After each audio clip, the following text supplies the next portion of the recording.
It's a big day at the Academy of Extraordinary Abilities. A young man is distracted on his cell phone, playing a game and asking when they will surrender. In the game, he's extraordinary. This is Ning Feng, who continues his frantic gaming, saying that with such an advantage, it's impossible for him to lose. However, someone raises their hand and lands a hit right on his face. From the ground, he sees that it's Wang Yue. Angry, she asks him what he thinks he's doing, since the awakening exam is about to start.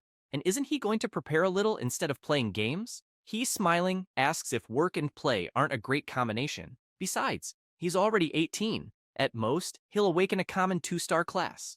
Ningfeng approaches Wang Yue and tries to take advantage, saying that she awakened a 5-star class at 16, so why should he try so hard? She could just carry him. She immediately grabs him by the neck and angrily shouts that there's no way she'll do that. The protagonist gets scared because she's about to start her lectures. Around them, the candidates for the exam watch, saying that she's the goddess Wang Yue, and she stood out in the last special training. More candidates gather, admiring her, as she awakened a 5-star class at 16, and the county has been waiting for a genius like her for a long time. But they are puzzled, wanting to know who that guy next to her is. One of the candidates replies that it's Ning Feng, known throughout the school as trash, and that he's about to turn 18 and still hasn't awakened. Wang Yue starts pulling him by the ear, dragging him to the exam entrance. The candidates, still watching, get angry that someone like her is hanging out with that idiot. This world is called Blue Star, a world where the game has merged with reality. As soon as you turn 16, everyone has the chance to awaken extraordinary abilities and become adventurers. This was the National Adventurer Awakening Exam of 2025, held at the No. 7 high school in the city. One of the supervisors calls the attention of the second-year students, saying that he will explain the rules of the exam. After explaining the rules, he shouts that the next awakened one could be one of them. Disappointed with Wang Yue's actions, Feng wonders why she needs to make such a fuss, as this is his 3rd time taking the old exam. He's no longer a rookie. In one of the exam sections, the teacher Chi Wei explains that the called student should please go to the test area for the awakening, and that the students who successfully awaken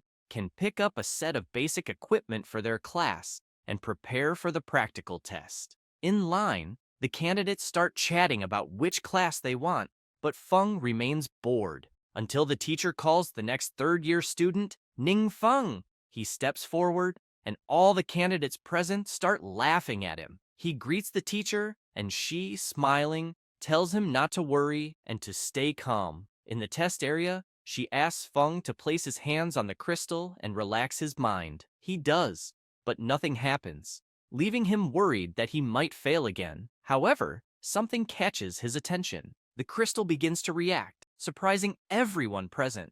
Chi Wei, looking at that reaction, thinks that if the stone reacted, it will definitely be a class awakening, and that blue light represents magic classes. She explains to Feng that upon awakening, they automatically learn initial skills, and that next, they will see how many stars the class will awaken. Feng is surprised as the system informs him that he has awakened 1 star, and that his learned skill is magic slime. This makes Chi Wei feel sorry for him since he only awakened 1 star. The candidates burst into laughter, telling him to leave quickly as he's embarrassing himself, and that trash is trash, so he couldn't be anything more than that.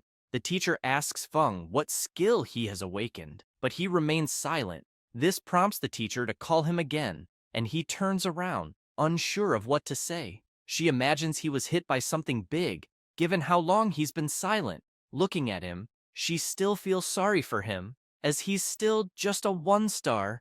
The teacher hands him the equipment and instructs him to change and proceed directly to the next phase. Seriously, he wonders if he heard correctly. Feng starts thinking about the system notifications at the moment he awakened. The system had detected that the host had completed the awakening and met the conditions for system activation. This left him even more intrigued about the system, especially since more notifications had arrived at that time, stating that the system was successfully activated and that the host had acquired it. The system further explained that the passive abilities, such as Dark Origin and Mysterious Gift, the passive ability Dark Origin ensures that he does not suffer the backlash of Dark Force when using curses, with exemption from costs when using prohibitions, and with the passive ability Mysterious Gift, he can unleash forbidden spells once a week without any consumption, but these details were only visible to the protagonist. This leaves him intrigued, wondering if the Dark Force is not the most malevolent in that world, and why Mysterious Gift? What could it have to do with him? As he's pondering this, another system notification appears, informing him that the magic slime ability has been detected and that the transformation would begin, making him worried about this transformation thing. Once again, the system notifies him that the transformation has been completed, and the magic slime ability has become Profane Earth Shield,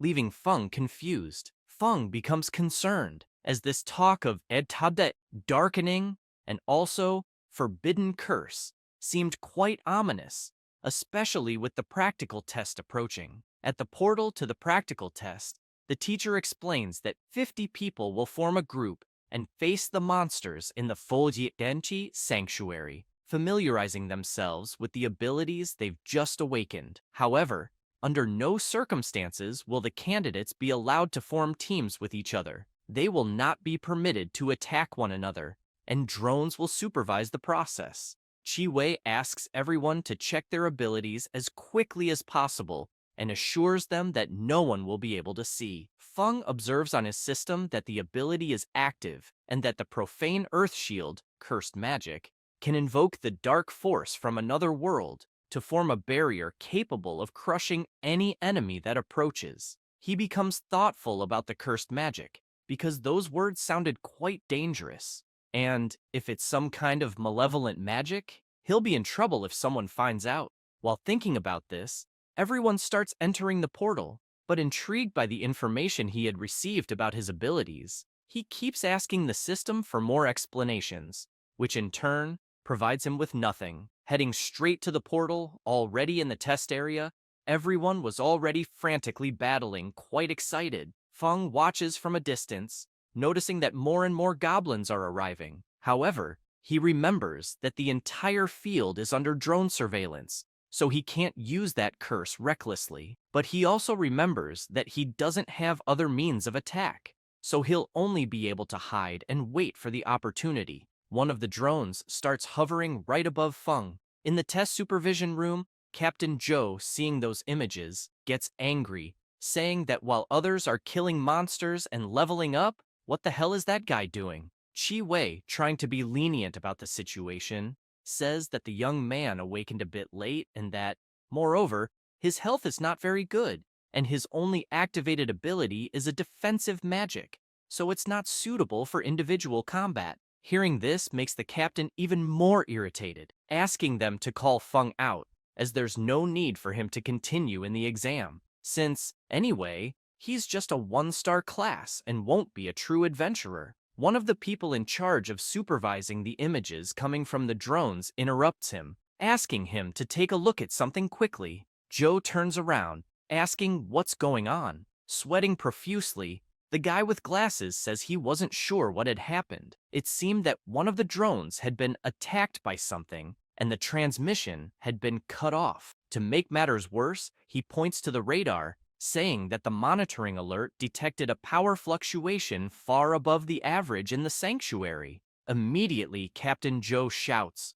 ordering someone to check what was going on. At the location where the drone was shot down, a young man was trembling all over, saying, "How can there be such strong monsters in the training field?" In front of him was a huge goblin, resembling Wolverine. The goblin wastes no time and shouts for his companions to rise and no longer allow themselves to be enslaved, commanding them to obey his orders. He shouts even louder that all those invaders should be buried there, driving his allies into a frenzy. While he was shouting, one of the drones approached, but the goblin immediately noticed and attacked, destroying it. The debris begins to fall into the forest, and one piece lands right on Feng's head, making him wonder why on earth a drone would fall on his head. But he soon notices something. and is surprised to see the Vanguard Goblin and the other goblins surrounding him. With a sinister look, the Vanguard Goblin laughs, saying that it seems there was an insect hiding there. Without wasting any time, the Goblin leader orders the attack. Feng watches, wondering why so many monsters are gathering there, and judging by the size of the middle goblin, he's probably the leader. However, recalling that some drones were taken down, his expression changes, and he says that this would be a great chance to test if that curse is really real. Immediately feeling confident, he raises his hand, and an incredible energy begins to emanate from his body, scaring the monsters and worrying the goblin leader as well. With a sinister energy, he shouts his ability, Profane Earth Shield,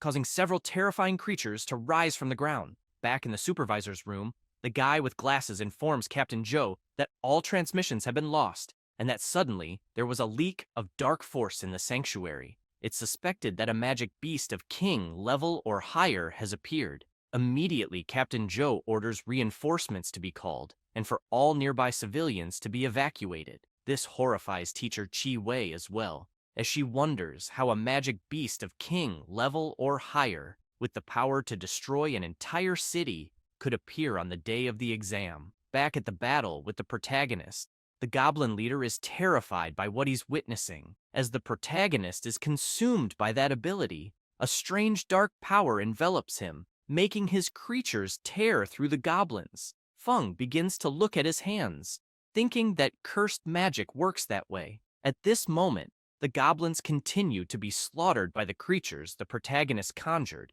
and several system messages appear, notifying him that by killing the goblin soldiers, he gained several experience points.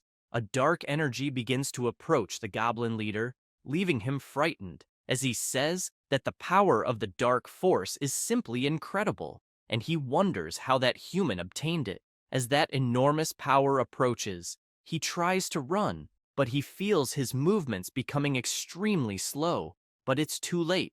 The power reaches him, and screaming, he begs it not to come near him. The energy engulfs him completely, making the system notified that the Vanguard Goblin has been obliterated, granting 6,000 experience points to the protagonist. Feng's status window appears, notifying that he is a mage class, and due to the experience gained in battle, he went from level 1 to level 10. Currently, he has 0 health, 8 strength, 8 agility, 20 spirit, and 12 resistance. This makes him happy as he leveled up easily, and in the practical exams of previous years, at best, they could only level up 1 or 2 levels. But then he becomes intrigued, thinking that the experience from common monsters is quite low, especially depending on that elite monster. Still deep in thought, he wonders how an elite monster could have appeared in the exam field. As he contemplates all this, various items begin to fall from the sky. Surprised, he realizes that it's the loot dropped by the elite monster. And even more impressively, all that equipment is of orange quality. Looking at the item Vanguard badge, he finds it strange because he's never seen an item that increases attributes. The item in question is consumable, has orange quality, and permanently increases the agility attribute by 10. Another item, the Shadow Claw of the Slayer, is also of orange quality, but requires level 20 to use.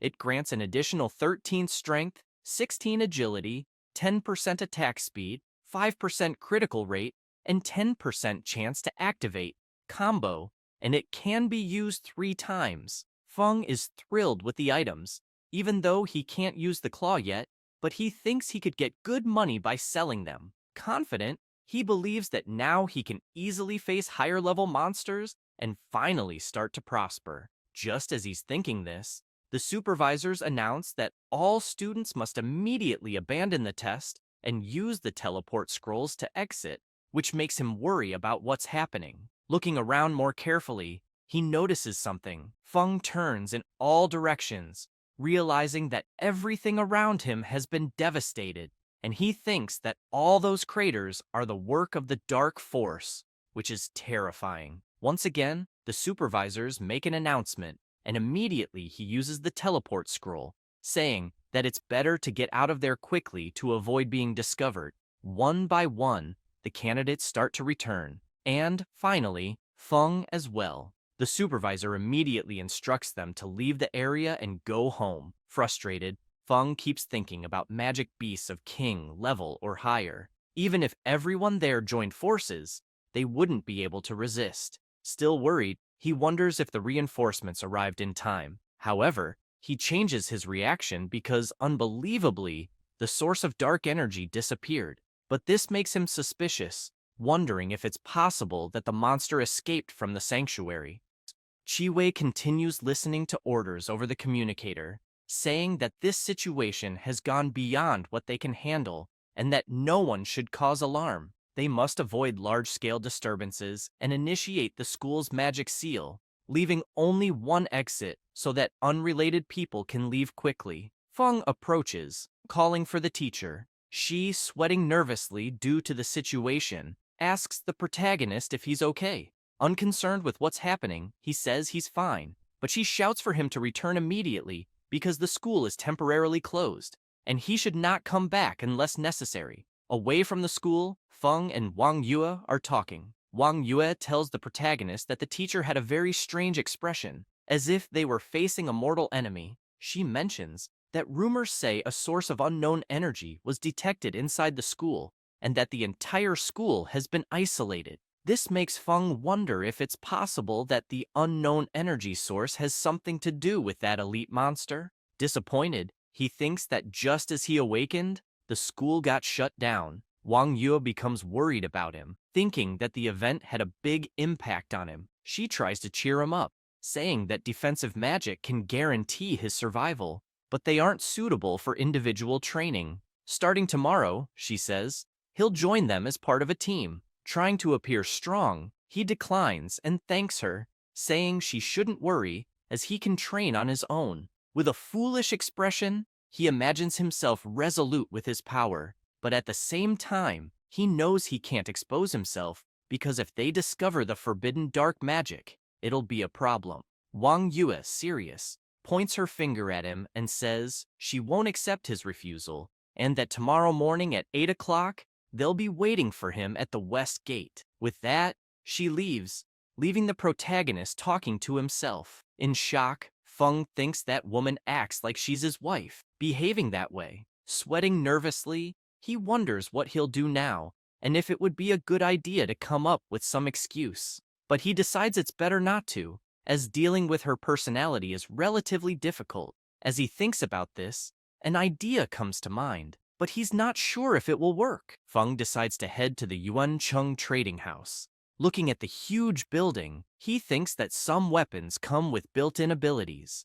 He could buy equipment with the dark slime ability and pass himself off as a mage. Feng enters the store, hoping the system won't turn the built-in abilities of the equipment into curses. Besides, he can sell the drops from the monsters he killed. The sales clerk approaches him, asking how she can help. He replies that he would like to buy equipment with the dark slime ability, whether it's a weapon, clothing, or item. She asks the protagonist if he is a newly awakened student and explains that actually, low-level spells like dark slime aren't worth buying specifically. However, they do have high-level equipment there, more suitable for training, and she could show him some options. He simply says it's unnecessary, as he needs something temporary, so the equipment's grade doesn't need to be very high. She thinks it's all a waste of time and asks the new trainee to come help him. She leaves, stressed, saying that after all this fuss, it seems he's just a poor guy, so she won't even bother. Let the newbie handle it. The protagonist is left confused. The new trainee arrives with a smile and asks if he needs anything. The protagonist explains what he needs. She leads him to the items and starts testing them, starting with an iron arm, which gets him excited, then a heavy hammer, which he can't even lift off the ground. Feng tries on a ring and decides to go with it. The trainee asks if he's satisfied with the ring. He laughs and says it's great, thanking her for accompanying him all the way. Feng also takes the opportunity to ask if it's possible to sell items he got as monster drops. She replies that yes, it is, and she'll take him to the responsible department. She leads him to the identification room. Master Wang asks them to come in. The trainee informs him that the young man wants to sell battle items. The protagonist takes out the claws and asks for help in appraising the item and its value. Wang takes the claws and is astonished, as it's an orange-quality weapon focused on agility and doesn't require a high level, making it suitable for novice players. Additionally, it comes with 3 gem slots, allowing for attribute adjustments as needed, creating a more personalized effect. Wang, intrigued, says it's a good item and believes that several clients in his guild would be interested in it. He asks if Feng has any specific price expectations. The protagonist, pleased, simply says that the higher, the better. The analyst asks Feng to sit down, saying he'll make some calls to potential buyers, and asks Miss Yang to take care of him. She responds that he can rest assured. Wang, speaking with someone named Mr. Jiang, asks if he was looking for a good item for Jin Lang, as he has one available there. Feng sits down, and Miss Yang serves him tea. The analyst returns, informing the protagonist that the equipment has been sold and that the buyer is willing to pay 50,000 crystals. After deducting the 8% transaction fee, he would get 46,000 crystals. This leaves Feng and Yang speechless, as it's a large amount. They stand up, still in shock at the information. Wang says they can finalize the procedures right there, and that once everything is set, the crystal transfer will be quick. The protagonist asks for it to be done quickly and requests to see some more equipment. While the final preparations are being made, in another section, the attendants are talking. A black-haired one asks the girl who dismissed the protagonist if she doesn't like handsome men and why she left him aside. She, being snobbish, says that she likes handsome men with money and power, and that guy didn't even deserve to be in the same place as her. Some time passes, and from afar, the attendants notice the protagonist returning, asking if he was the client she didn't want to attend to. The one with her hair tied up says she heard that the young man sold a piece of equipment for 50,000 crystals. The black-haired one is shocked, saying that amount is equivalent to 3 months of her salary. Hearing all this leaves her stunned. She starts to regret it, wondering why she wasn't the one to help him. Outside, Miss Yang tells Feng that when he returns, he should just ask for her next time. With a smile on her face, she introduces herself, saying her name is Yang Xin. The next day, Feng, cheerful and whistling, walks to the meeting place set by Wang Yue, thinking that the night before, he tried out the spells embedded in the equipment, and apparently, they aren't affected by the system. This reassures him, as no one will notice. The protagonist arrives at the location and spots Wang Yue, immediately greeting her. However, other people greet her as well. They are the members of her guild: the mage, the shield warrior, the berserker warrior, and the cleric. She introduces them to Feng, but the mage and shield warrior give him dirty looks. Intrigued by those looks, he wonders if he might owe them money. Zhao Cheng approaches Yue, asking if she's about to undergo a second transformation. Hearing this surprises Feng, as he realizes that every 30 levels, you can undergo a transcendence. He wonders if Wang Yue is about to reach level 60, as she really is a genius. Zhao Cheng takes out a potion, saying it's a gift. This item is an advanced agility potion, which permanently increases agility by 3, surprising his friends since the item is valuable. Zhao Cheng says the price isn't an issue, just a few tens of thousands of crystals, and that he and Yue don't mind, as the crucial point is that this type of advanced potion is hard to obtain, and his father asked several friends and spent a good amount of money to get one. Wang Yue immediately thanks him for the gesture and asks him to take the gift back. He finds this strange and asks if she isn't determined to enter the best university.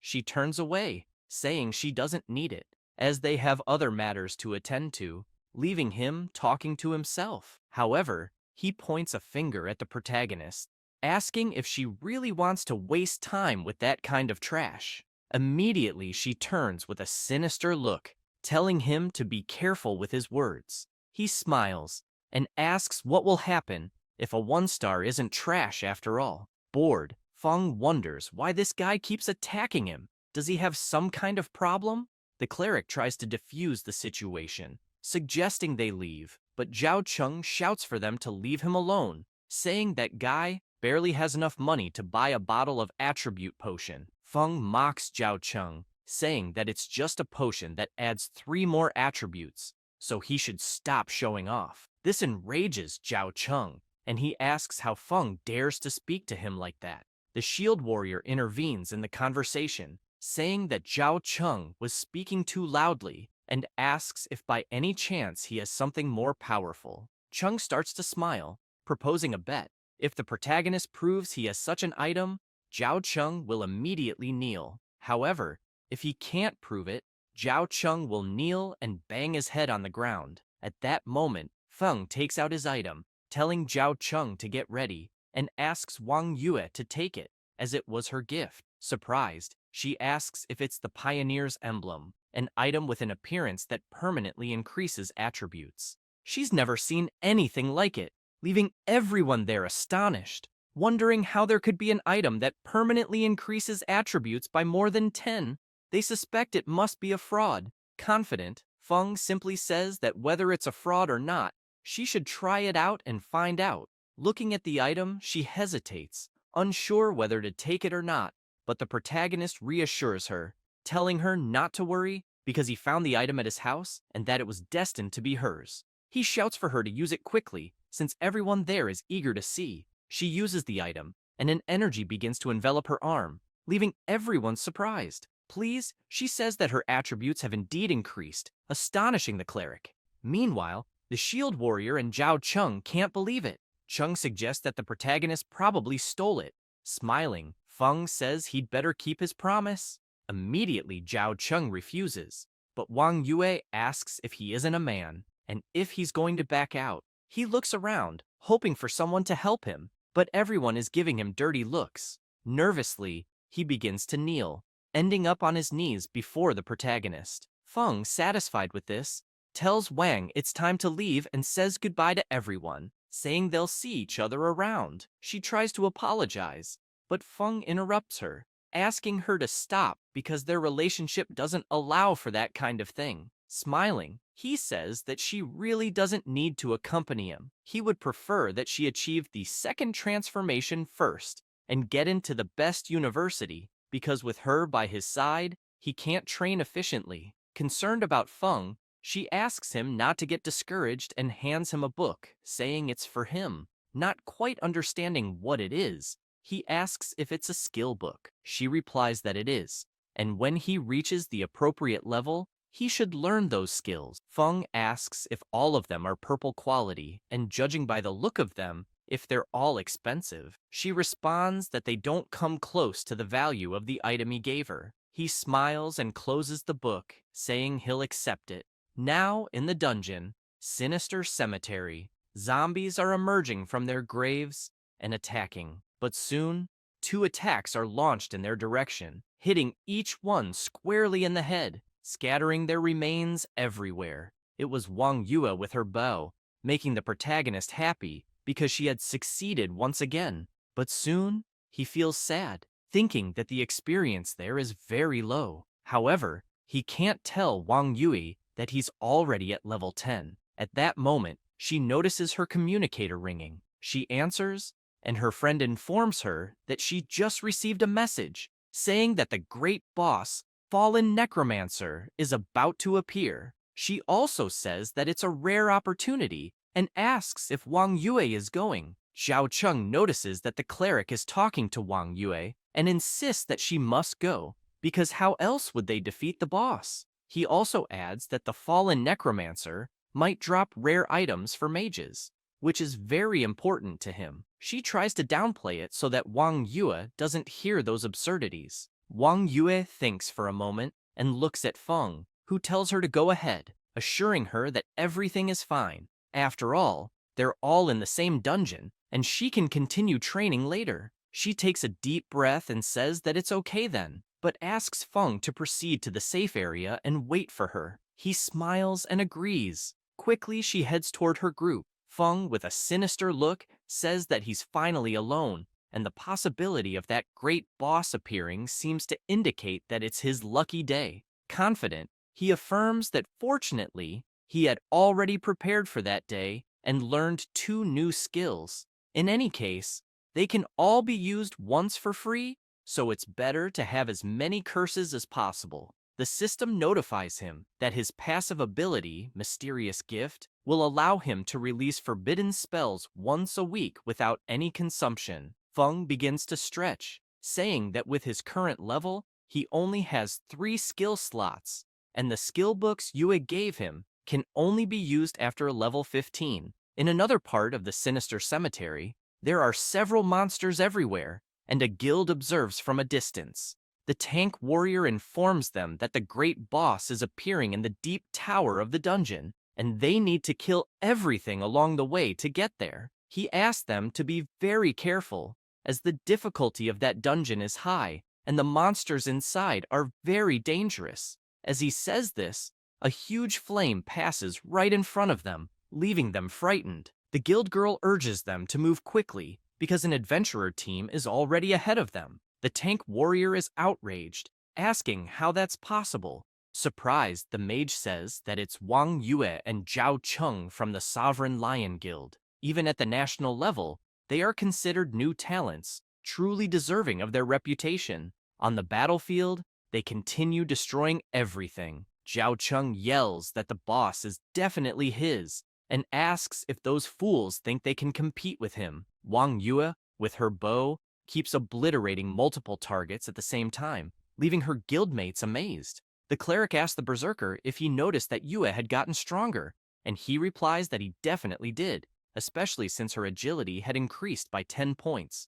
Meanwhile, at the tower of the Sinister Cemetery, a portal begins to form. It's Feng, laughing, saying that it seems that this ability isn't just a high-level magic prohibition space, but also a teleportation ability. The ability Void Path, Cursed Magic, tears through space to enter the world of darkness, moving quickly to the target location, and lasts for an hour. At that moment, a dark aura begins to form, and the boss of that dungeon, the fallen necromancer, emerges with a sinister black aura. Feng jokes, saying that the necromancer is late. At the same time, the necromancer fires a powerful attack at the protagonist, causing a massive explosion. The dust begins to settle, leaving only the mark of the impact. The fallen necromancer, enraged, yells at the protagonist, "How dare an adventurer without fear? How dare you appear alone?" As he says this, Feng appears from the portal right behind the necromancer,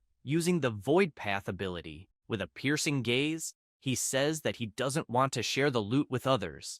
Immediately, he uses his other ability, Celestial Firestorm, Cursed Magic, which summons a violent rain of fire from the sky, dealing damage over a wide area. Immediately, a rain of black meteors begins to fall on the fallen necromancer, causing a massive explosion. The dust begins to settle, and Feng emerges from it, satisfied, because the system notified him that he had killed several monsters at once, including the fallen necromancer. The victory earned him 50,000 experience points, taking him straight to level 30, which makes him happy, because now he can undergo his first transformation. He starts walking to pick up the dropped items, imagining that the loot is truly generous, and that he can use the gem and the jewels. Although the skill books Yue gave him aren't exclusive to mages, they are still worth good money. The dropped items are Darkstone, a material type,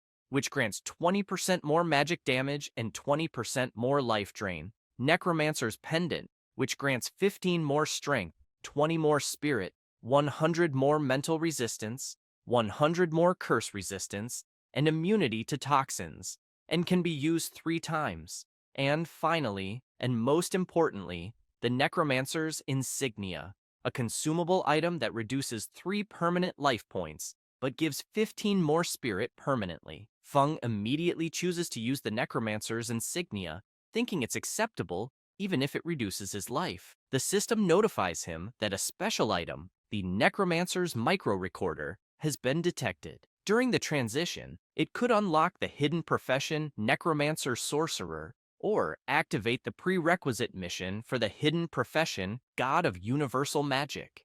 This makes him happy, imagining that hidden professions are quite rare and are usually innate, not something that can be prepared for in advance. However, He finds these micro-recorders strange, wondering if they are the key to activating hidden professions. He starts shouting that he will become a god of universal magic, but accidentally uses his celestial firestorm ability again, causing several black meteors to fall. Even in the area where Wang Yue's guild was, the meteors rained down across the entire battlefield, leaving everyone there worried, wondering what the hell was happening and where that power was coming from. Immediately, they are told to stop advancing and to retreat. Zhao Cheng is outraged because he wanted to kill the boss, but Yue shouts, asking if he wants everyone there to die in such a dangerous situation. He starts sweating, thinking this is all a mess. She takes out her phone to notify Feng and sends him a message, telling him to leave because they have other things to deal with first. However, Feng had already left and was arriving at the Jintai Transformation Hall. Once inside, he notices that there aren't many people there. He turns around and realizes there is someone in the room. A woman greets him and asks if he came to take on the transformation mission. He replies that he did. She asks him to wait a moment as she needs to register some information first and begins asking for the protagonist's personal details. As she registers his information, she thinks to herself that he only managed to become a mage at 18. His qualifications are a bit lacking. She gets up and directs the protagonist, indicating that the mage transformation sector is just over there. In the transformation sector, she explains that he can follow the process instructions and informs him that she'll be leaving. If he needs anything, he should call her. He thanks her. As she returns to her desk, she notices someone waiting for her. It's Captain Joe, looking worried. She asks if something happened, and he explains that they just investigated the area and that the sinister cemetery had suffered severe damage. The energy source is still unclear, but they estimate that the threat level might be higher than King level. Intrigued by the situation, she asks if there have been 2 King-level threats in just 2 days. Joe responds that yes, and that's why the higher leadership sent him there. Looking at her, he asks her to call in the Lone Shadow to take immediate action. In the transformation room, the system notifies Feng that there are 2 options to choose from. The first is Necromancer, first transformation mission. Obtain the mission item, Blood King's Rope, by entering the phantasmal realm, Labyrinth of No Illusions. The deadline is 3 days, and the difficulty is Class A. The second option is God of Universal Magic, first transformation mission. Prerequisite: obtain the mission item, Sacred Emblem, by entering the phantasmal realm, Temple of the Resplendent Sun. The deadline is 3 days, but the difficulty is Class S. Feng, intrigued, asks why there are 2 options, and also notices that God of Universal Magic is just a preliminary mission. Even so, he decides to accept it, receiving a system notification saying that the successful completion of the transformation mission is verifying the corresponding information again. After choosing his mission, he decides to leave. As Feng descends the stairs, he reflects that it really is a hidden class. Even Class S missions are available, and luckily the deadline is 3 days. Feng says goodbye to the girl, saying goodbye, but finds it strange because she wasn't the same woman who attended to him a short while ago. Back at the Tower of the Sinister Cemetery, someone is analyzing all that dark energy, while a man is surprised, saying that it's the first time he's seen someone from the Lone Shadow, and that even their attire is different. Captain Joe asks him to keep quiet because the existence of that organization is secret. He begins to explain that the members of the Lone Shadow have a military hidden class that allows them to use dark power to fight, especially designated for special missions. This person is Jing, the same one who led the protagonist to choose the transformation mission. But she starts to feel something strange, saying that the dark power is powerful. Even though it has dissipated significantly, it still affects her. Jing explains to the two that they didn't find any clues. In fact, it seems the person responsible disappears after causing damage, making it impossible to deduce their objectives. Concerned about the situation, Captain Joe says that there have been frequent reports of anomalies in some secret areas recently, which could be a sign of some crisis. He asks if there could be any connection with this issue. She responds that it's hard to say, but she would consult the superiors and request reinforcements. Joe asks if the county is concerned, considering they were going to send the famous Lone Hurricane from the Lone Shadow. The guy with glasses approaches and asks if she can confirm whether the cause of the damage is a monster, and if there's a possibility it could be a... Jing interrupts him, wanting to know if he was suggesting that the cause of the damage could be someone like her, a mutant. Quickly, he apologizes, saying that wasn't what he meant. She explains that the hostility levels there have already surpassed the king level. Trying to control such a massive dark power is something the human body simply couldn't withstand. Worried, he lowers his head and asks if there's an abnormally powerful monster hiding in Chenglai, capable of causing a catastrophe at any moment. Jing responds affirmatively, saying it seems to be hiding in the shadows, and they need to find it as soon as possible. Meanwhile, at Feng's house, he's in his room, saying that the darkness is strangely comforting. He sits down, imagining that he's reached level 30 and gained 4 more skill slots, and that he will start by learning the 2 books Wang Yue gave him. A system message arrives, notifying him that the possible fusion detection of the skill's arcane shield with the curse Impure Shell was automatically executed, and that the passive skill Guardian of Impurity has been learned. He places his hand on the system panel to view the learned skill information, and the system informs him that the passive skill, Guardian of Impurity, automatically activates when attacked, absorbing 100% of the damage emitted by the impure shell, with a limit equivalent to the damage caused by the impure shell. The impure shell will gradually regenerate after the attack ends. Feng is pleased to know that curses can fuse with low-level spells to create new effects, giving him another form of defense. Normal damage is ineffective against him. He begins to wonder what the other book does. The system informs him that there's a detection of the skill Falling Meteor, with a possible fusion with the curse Impure Shell and Celestial Fire Rain, automatically executed. The passive skill Master of the Elements, Earth, has been learned, increasing the effects of all Earth spells by 20%.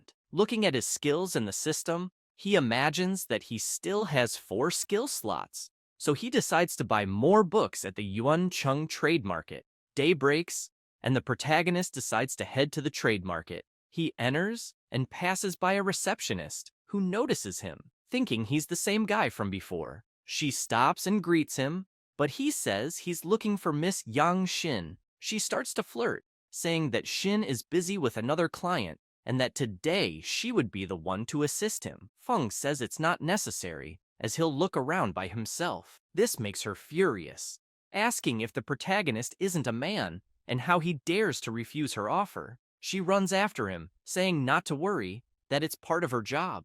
At that moment, someone comes running, calling out the protagonist's name.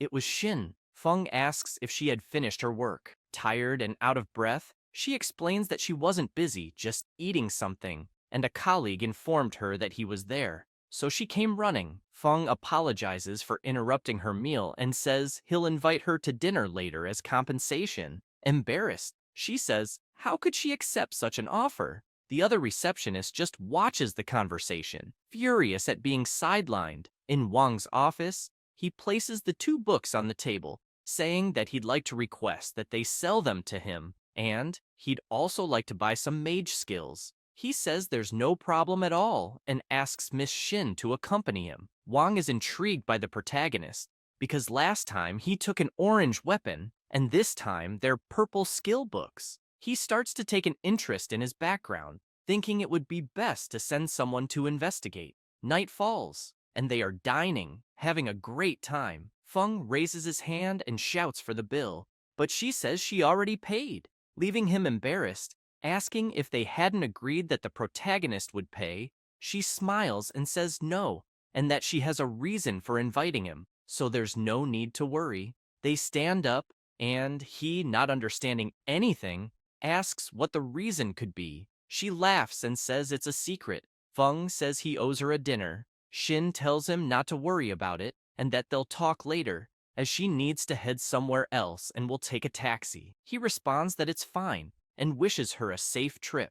Inside the car, the taxi driver asks where she's going, and she replies that it's to Municipal Hospital Number 2. She begins to imagine her father in the hospital and thanks the protagonist, as she earned a good commission. Smiling, she imagines that she'll finally be able to pay for her father's medical expenses that month, which makes her really happy. However, at that moment, something happens. The taxi driver crashes into something, and a claw pierces him, spraying blood everywhere, leaving Shin horrified by the scene. At that instant, a portal appeared in the sky, and several monsters began to pass through it.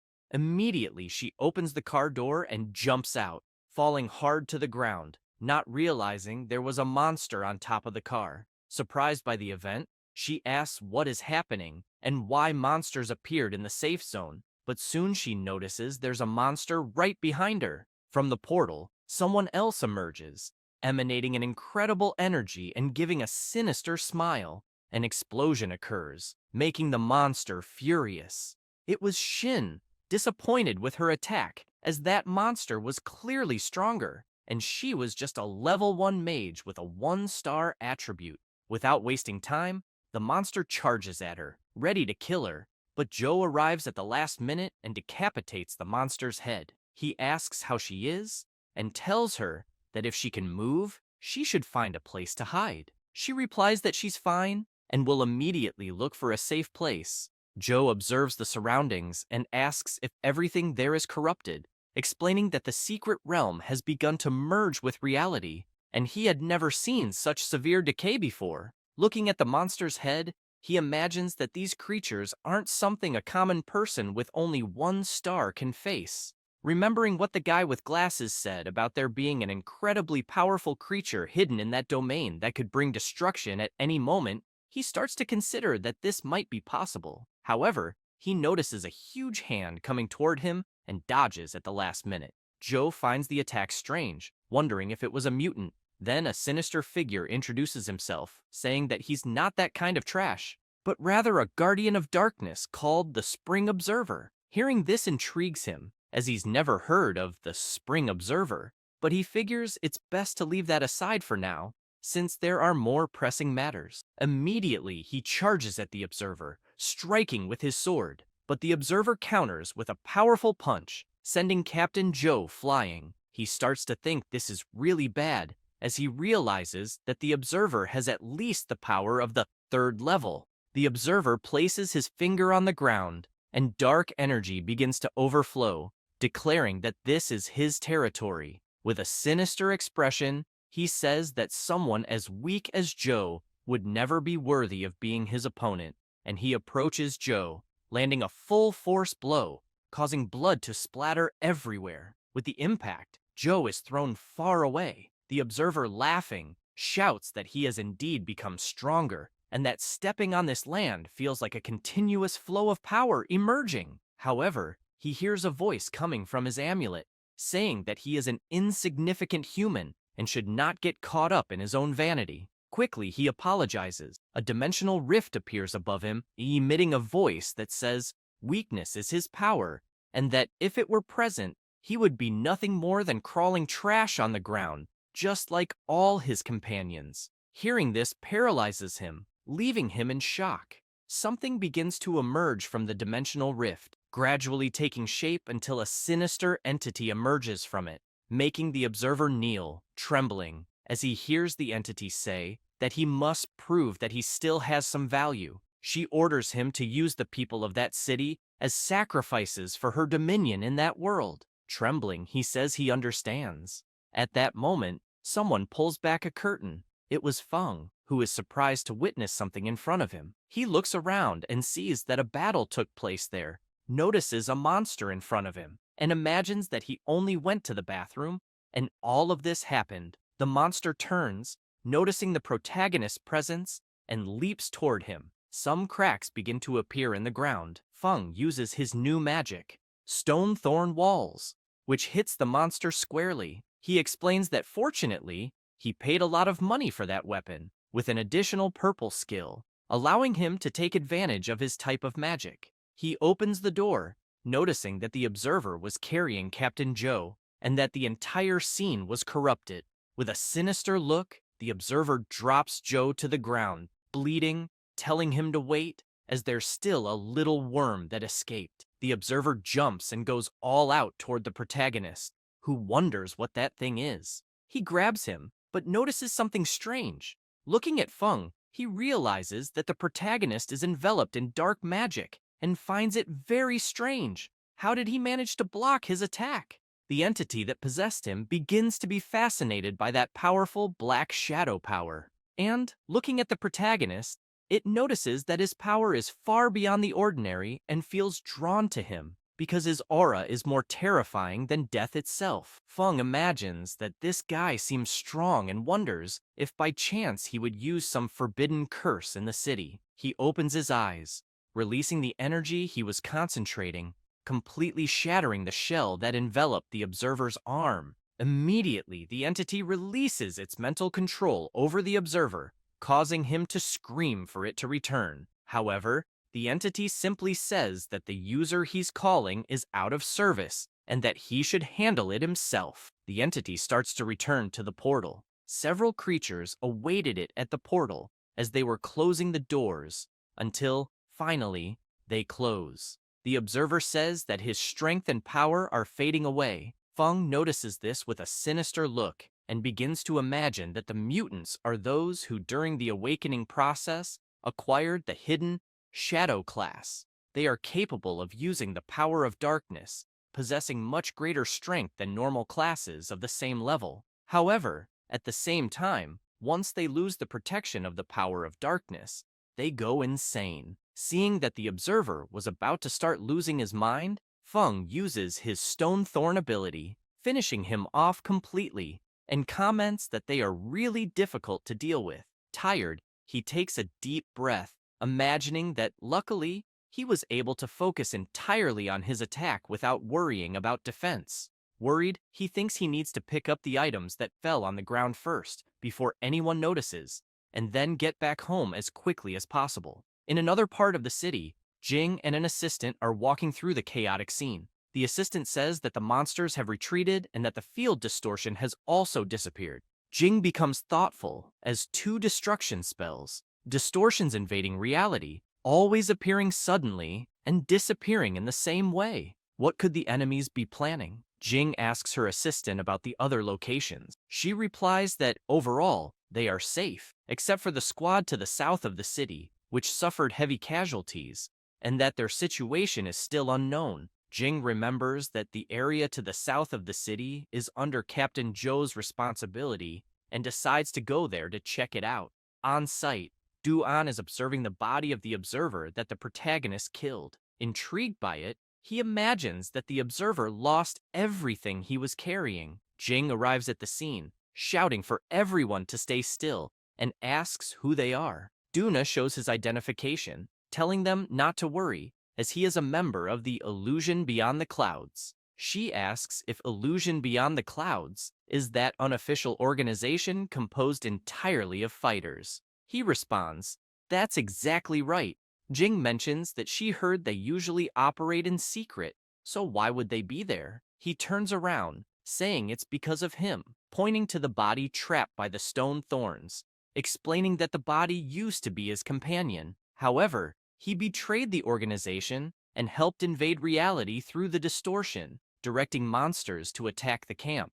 Except for a few, everyone was killed. Jing, intrigued, asks if the invasion stopped because of his death. Duna points to his former partner and asks if they killed him, but she replies that no, and worse, they don't know who did. He explains that the entity likes to hide in the distortion because it's very cunning. He has searched for it many times, but it always escapes. Jing informs him that Captain Zhou has the power equivalent to 3 transformations, and even so, he was completely defeated. Both, intrigued by the situation, start to consider that there might be someone that powerful in Sucheng. When Jing sees Du-an leaving, she asks where he's going. He replies that he's going to look for something. At Feng's house, he's very happy because the things the observer left behind include 2 sets of orange armor from the fighter class. The first item is the Yang Wei Eternal Radiance chestplate,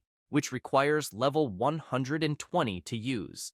The second is the Yangwei Eternal Radiance Pants, which also require level 120 to use. Feng wonders that he didn't see the observer using these items, so probably he didn't have the necessary level because if he did, the protagonist could only have defeated him using forbidden techniques. He picks up the pendant left behind and finds it strange because it has no specified quality and the information is marked as unknown. Intrigued, he starts fiddling with the pendant, wondering if some ancient god is hidden inside. However, through the pendant, someone was watching him from elsewhere. It was the distortion entity, saying that luckily it reacted quickly and closed the distortion in time, hoping it wasn't discovered. The entity watches Feng looking at the pendant, worried if someone is inside, which scares it. It screams to cut all connections to avoid revealing its location, leaving everyone there in fear. The entity begins to sweat coldly, saying it almost had a heart attack and wonders how the protagonist managed to detect it. The next day, at the city hospital, Captain Joe explains to Jing that it was that young fighter who saved them. He begins to recall what happened, saying that as soon as the enemy saw him, it immediately opened a rift in the distortion and fled. Jing comments that she can vaguely feel that his ability isn't below hers. The guy with glasses finds it strange because, even with that guy being so strong, he couldn't capture him. She says apparently that's true. Intrigued, she thinks that maybe he's just passing through, maybe hiding. In any case, the great mystery is certainly recorded, beyond the conventional magic marks from last night, and that they didn't find anything special on the battlefield. Joe says that if the great mystery was living there, he would feel much safer just imagining it. The guy with glasses says he has a somewhat exaggerated idea to share. Jing, thoughtful, asks what it might be. He asks if, in last night's battle, there were traces of the power of darkness. She responds that yes, because some ancient distortion monsters were present. He begins to speculate, saying it's a crazy idea and asks, what if, by chance, the great mystery is also a mutant? Because both destruction spells cause casualties on both sides. Before he can finish his explanation, Joe interrupts him, saying that's impossible and that he's overthinking it. Jing is left pondering all of this, considering if it could be possible. At that moment, the protagonist arrives to complete his mission, introducing himself and asking if it would be possible to do the class change mission there. Feng enters the place to carry out his mission and, looking around, starts questioning if that place is really the Temple of Solar Radiance. However, someone is watching him from afar. It was Du-an, but earlier at the trade market, Du-an had gone there, being introduced by the receptionist. Wang greets him, saying he heard that he was interested in buying a 4 transformations fighter armor set and asks if that's correct. The woman merely imagines that this guy is very handsome and has the level, so if she could stay by his side, she wouldn't have to worry about the future. Wang, smiling, says that coincidentally, they have an old client who just called, preparing to sell a 4-star fighter armor set. However, he only has 2 pieces at the moment, a chest plate and pants. Du-an becomes serious and asks where that person is. Wang explains that, unfortunately, this person won't be able to come in right now. Du-an begins to think that all this equipment and information corresponds to what he's been looking for. Although it hasn't been confirmed yet, it's highly likely to be the master's legacy. He asks Wang if he could tell him where this old client is, and says he would pay for that information. Wang doesn't know what to respond, worried about the situation he's in, and starts to imagine that it's a huge coincidence since the protagonist just said he's preparing to sell the set, and now this gentleman shows up asking for information, as if they're in cahoots. Wang explains that he remembers the protagonist saying he was going to the neighboring city to resolve some things, but that he'll call to confirm. Wang returns and realizes that Du-an had left and asks the receptionist if he really left. She responds that yes, she even escorted him to the door. Seeing Wang's concern, she asks if something is wrong. He replies that earlier, he did some research on the protagonist's background. His parents were from a common 2-star class but disappeared in an accident when he was young. Since then, he's been alone, studying at City School 7, and only awakened at 18, still being of a common one-star class. Hearing that explanation surprises her, as she thought he was more impressive, but it seems like he's just an ordinary guy. Wang explains that he always found him suspicious, with a poor appearance, and now he's going to be exposed. She asks where he got the items he was selling in the shop, imagining that a one-star class wouldn't be able to get such good things. Wang says that's the problem. Although he's friends with the daughter of the Wang group, the group didn't help him much. Thoughtful, she begins to remember Du An, who had a serious expression, and asks if Feng could have stolen that set. Sweating coldly, Wang says it probably wasn't stolen, but very likely wasn't obtained legitimately either. However, this time, it seems he's bothered the wrong person. She begins to imagine Du An beating up the protagonist, as a 4-star level person is high level, even in Beishan province. Returning to the present, Du An continues observing the protagonist. Looking at him, he's impressed that someone so young was able to repel a distortion invasion. After all, even masters like his were defeated by distortion bosses. But according to the information, the master's set might be in the protagonist's hands, and if it's not him, it must be someone behind him. Either way, it's better to be cautious. Finally, Feng arrives at the Temple of Solar Radiance, observing everything that's happening there. Duan, watching the protagonist use his power, imagines that he's starting to change his clothes, and depending on the clothes, he might get a rough idea of his power. Feng finishes changing his clothes. Duan becomes indignant, thinking that it was just ordinary clothes, looking more like those of a newly graduated student, and wonders if it could be a disguise. He imagines that, considering the protagonist's age, the novice disguise wouldn't attract much attention, as it would be easy to blend into the crowd. If the protagonist is trying to hide, he might escape, but to avoid alerting him, Duan decides not to follow too closely. As a precaution, he decides to mark him with a mental tracking ability, which allows him to mark the target in his consciousness without being detected. Looking at Feng, Duan decides to use his usual appearance. Observing the surroundings and seeing where the protagonist was going, Duan thinks that the monsters there aren't that strong and wonders what Feng is doing there. Upon entering the castle, something catches Feng's attention. A monster was about to attack him, and without wasting time, it launches an energy blast toward the protagonist. However, due to his passive ability, Feng defends himself automatically without taking his hand out of his pocket, leaving Duan surprised by that. Indignant, Duan wonders what ability that is, and if, by chance, it's an absolute defense that can't be broken at all. He notices that the monsters were avoiding Feng as he walked normally, and wonders if that guy is even normal. Feng stops in front of a huge statue, leaving Duan intrigued, wondering if he will face the boss alone. However, the protagonist finds it all too much, as no one is around. The statue begins to sweat nervously in front of Feng. Duan, indignant, wonders why the statue wasn't moving. The protagonist decides to walk around it, thinking that the statue wasn't the mission guide. He stops in front of a large hall, saying that was probably the place. However, the mission boss appears, flying in front of the protagonist. Feng watches him, but the six-winged seraphim uses one of his abilities to observe Feng and immediately flies away. Feng watches the boss fly off, wondering what had happened. Duan, in shock, wonders if that could be the hidden boss, and how he knew.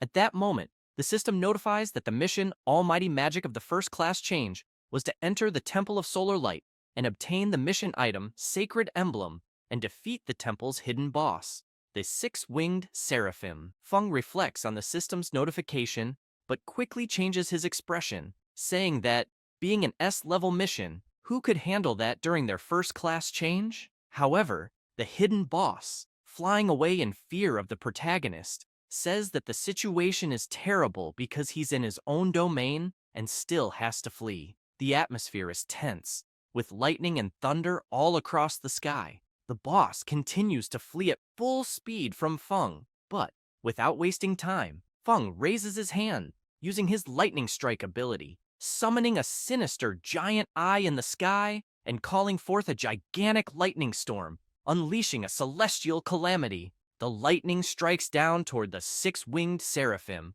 obliterating him instantly before he even has time to react. Due to the immense destructive power of the attack, not only was the boss eliminated, but a large part of the temple was destroyed as well. Dwan can't believe what he just witnessed. Observing the surroundings, he says he's never seen such a destructive spell before, and that the strength of this guy is definitely beyond that of his master. He wonders if Feng could be one of the 8 legendary transformed ones. Amidst the dust, Feng is frustrated, thinking that until he completes his first transformation, he won't be able to level up, as he's losing a lot of experience. Looking at his hand, he says that at least he got the emblem and can return to complete the mission. The item in his hand is the Sacred Emblem, a consumable of legendary quality, granting a permanent increase of 8 spirit attribute points and a permanent 100% bonus to recovery effects. Feng grabs his scroll to teleport back, but Dwan comes running toward him, asking him to wait a moment. Feng turns around, feeling concerned, wondering if the guy had seen something. Dwan immediately stops, frightened, wondering why the protagonist looks so serious.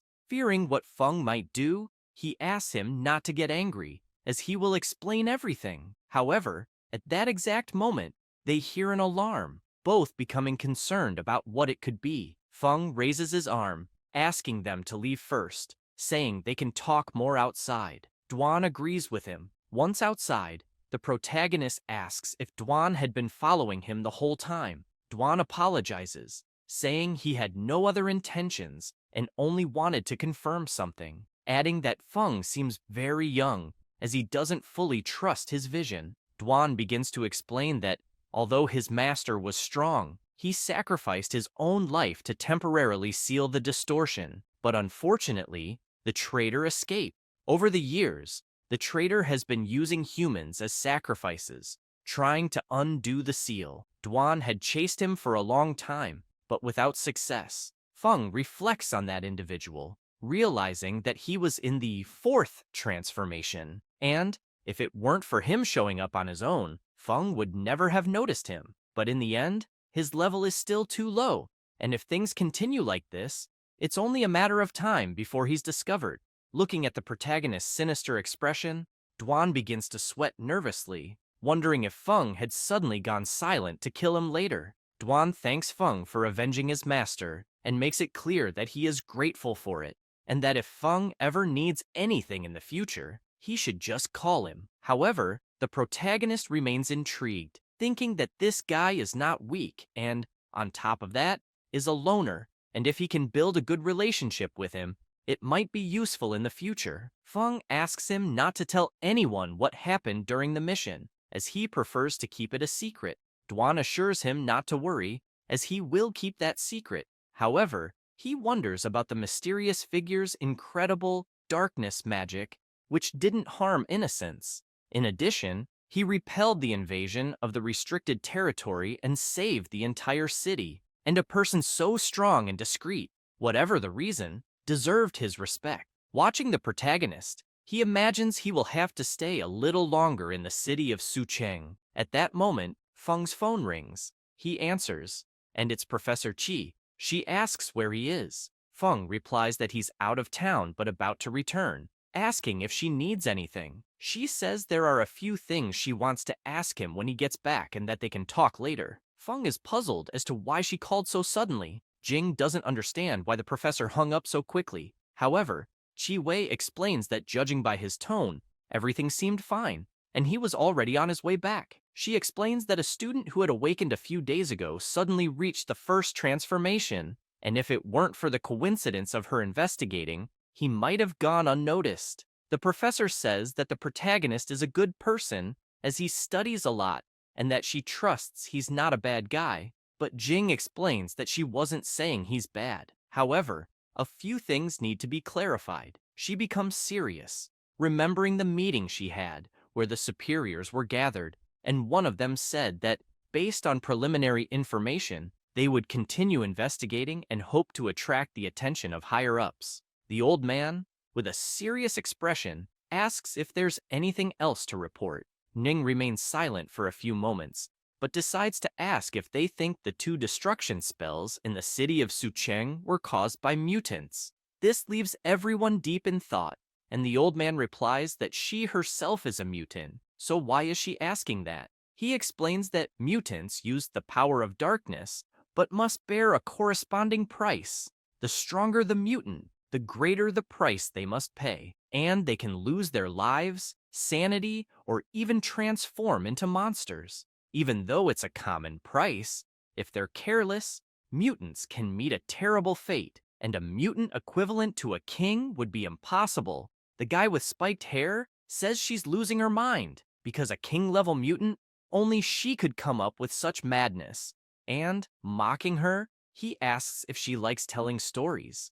If so, she could write one. Jing makes it clear that she's just considering all possibilities. Whether he wants to listen or not is his problem. He smiles, saying that's fine, but he also makes it clear that his team is clearly a bunch of incompetents since they can't discover anything, and that if there really were a king-level mutant, he'd cut off his own head and let her use it as a ball. The old man gives a slight cough to get everyone's attention, saying that they sent an investigation team to the city of Sucheng, hoping they will actively cooperate, and if necessary, the investigation team will assist in all tasks. He also makes it clear that the request for reinforcements from the Lone Shadow was not approved. She becomes furious, asking if they don't trust her, but he quickly responds that it's not a matter of trust, asking her to be more patient. Jing stretches, remembering the meeting she had. However, her assistant bursts through the door, saying she has urgent news. She starts explaining that the Temple of Solar Light in Longbofu had been hit by destruction spells, and there were reports of injuries. Chi Wei, worried, says that Feng was checking the area, and the registered training location seemed to be. However, Jing interrupts her, saying that the place was precisely the Temple of Solar Light. Smiling, she says things are getting interesting. In the city of Longbofu, a shield was active over the city. Many people were concerned about some events, asking if the shield was functioning properly, and if they had heard what had happened at the Temple of Solar Light. A guard tells them not to worry, as the shield was at a superior level at that moment, and would isolate the power of darkness from the outside, not affecting the city area. Feng grows worried because the commotion he had caused ended up drawing too much attention, directly triggering a high alert. He hopes the alert will be deactivated so he can drive home. However, a black fissure appears above the shield, revealing a demonic face. Shortly after, several demonic monsters come out of the rift, and one of them asks if this is the human world. Looking at the shield, it wonders why they activated it. Another monster says he doesn't care because humans are fragile and always like to hide inside their shells. With that, a horde of monsters emerges from the rift, with the horned one saying it's a shame because the divine artifact can no longer stop them. He points his finger, ordering everyone to give them a surprise. As he says this, the monsters immediately begin to move. People are confused as the barrier starts to break, and several monsters are passing through it. The guard, looking up, doesn't understand what's happening. Another soldier, sweating profusely, asks how the monsters managed to break the shield. Quickly, the crowd starts to panic, pushing each other. Duan swiftly prepares for battle. Surprising Feng, he tells the protagonist that this could be another high-level invasion of the kingdom. Feng, shocked upon hearing this, asks if it was similar to what happened last night in the city of Sucheng. Duan asks if they should intervene. He asks the protagonist if he has a solution. Duan ponders the protagonist's question, thinking that he could easily handle the situation, so why was he asking for solutions? However, he assumes that the protagonist might be testing him. He asks Feng to stay calm, because he will take care of everything. Feng considers that there are many people around, and it would be better not to get involved. He asks Duan to handle the situation. They observe the chaos, with people running and screaming for help. The horned demon lands on the ground, letting out a malicious laugh. However, one of the soldiers shoots several arrows at the monster, shouting for it to die quickly. The monster simply deflects the arrows as if they were nothing. Soon after, another warrior jumps onto its back, but the demonic monster counters, slashing him and throwing him far away. One of the soldiers becomes desolate, wondering how that was possible since they couldn't even scratch it. The monster starts walking, saying he's disappointed because he thought there would be someone strong among the humans. He says this as he approaches the people, who freak out as he gets closer, begging for help. He stops in front of a poor little girl, preparing to kill her, attacking her, and saying that everyone there is truly useless. However, his attack is blocked. It was Dwan with his dagger, leaving the monster confused and giving the girl time to run away. The demon becomes furious because someone was interfering with his killing. With a sinister look, Dwan makes it clear to Feng not to worry, as he would take care of the problem. The demon begins to laugh, saying that everyone is useless. He says this, but immediately receives an attack from Dwan, which throws him far away. The demon is shocked by the attack, as it managed to wound him, but soon he is terrified as he sees Dwan leaping toward him, eyes filled with bloodlust. Dwan unleashes countless blows on the demon, leaving him no time to do anything. People, upon seeing Dwan in action, are amazed, saying that guy is incredibly strong, and judging by his abilities, it's likely that he's at a high level, possibly from a 5-star hidden class. Dwan walked calmly as the demon exploded behind him. At that moment, Dwan was at level 137, and his class was a mystical warrior, a 5-star hidden class. Feng, in his thoughts, is also amazed, thinking that Dwan was incredible and seemed to have something special about him. After Dwan finished off the monster leader, the remaining creatures began returning to the rift, while the soldiers shouted for everyone to seize the moment and counterattack immediately. Dwan approaches Feng, asking if there was anything else he could do. The protagonist, smiling, gives him a thumbs up, saying everything is fine and complimenting him on the excellent work. The people watching from afar comment that Dwan is a formidable fighter, noting that the protagonist was showing respect to him. They wonder if he might be the son of some great family, as he was accompanied by a bodyguard. Dwan extends his hand, offering the items dropped during the battle with the boss. Feng is pleased because they are of legendary quality, and even if he can't use them himself, selling them would easily bring in tens of thousands of crystals on the market. People start shouting, asking if they needed anything, saying they could help with anything. Feng imagines that the agility skill book False Entry would be perfect for Wang Yu, and the black shield would be good to sell later. A priest and a warrior approach the protagonist and Dwan, asking if they could have a moment of their time. Someone begins to thank them for saving the city of Longbaofu. He introduces himself, saying his name is Mu Dongming, the mayor of Longbaofu, and, finding it odd that they seem lost, asks if by any chance they aren't from around there. Feng sighs, saying that their intention was just to conduct some business, but they didn't expect to be stuck there, unable to leave temporarily, and, with an intense look, he asks if the mayor has any idea why they're stuck. The mayor starts to sweat nervously under the pressure Feng is giving off, asking if it was because of the alert. He immediately bows, apologizing,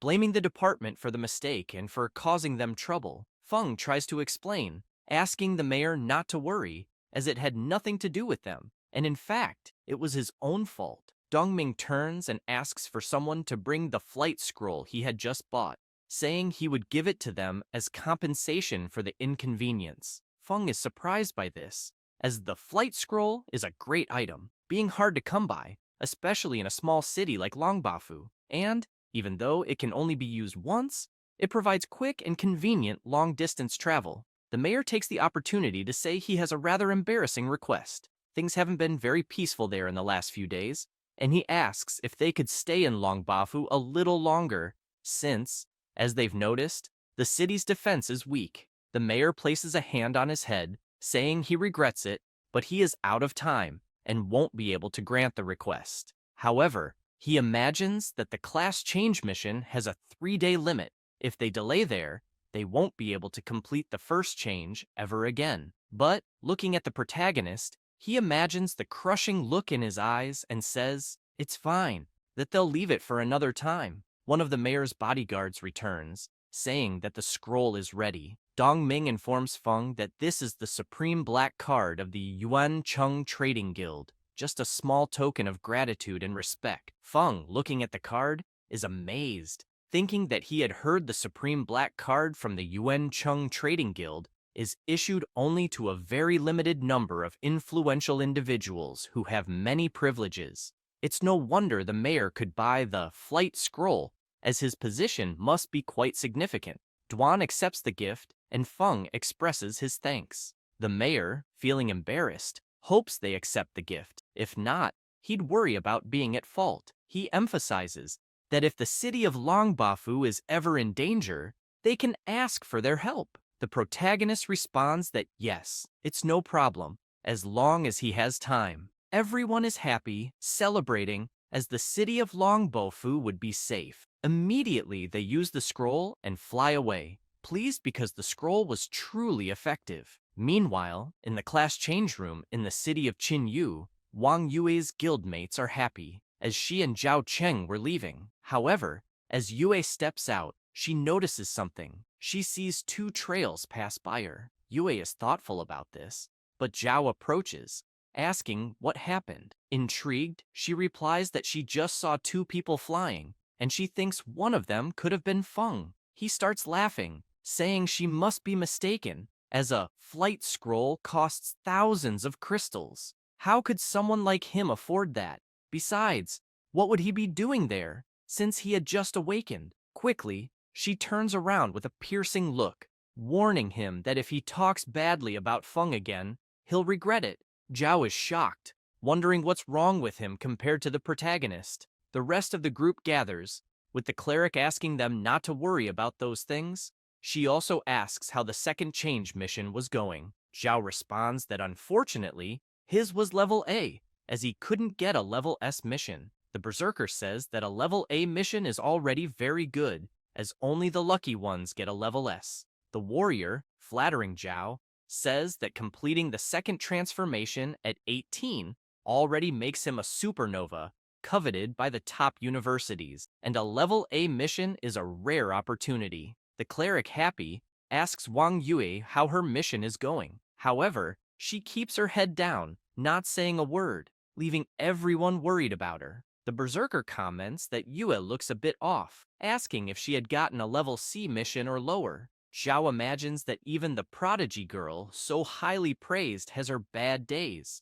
as a low-level class change mission greatly affects attribute bonuses and skill unlocks. However, he beats his chest, asking her not to be sad because she can overcome all of it in the future, and if she can't, he will still be there to help. He says this, but in his thoughts, he imagines that falling behind with a level C task is a big setback. She approaches Zhao with a serious expression, asking if he wasn't upset about getting a level A mission, so why should she be sad for getting a level S? Hearing that leaves everyone impressed.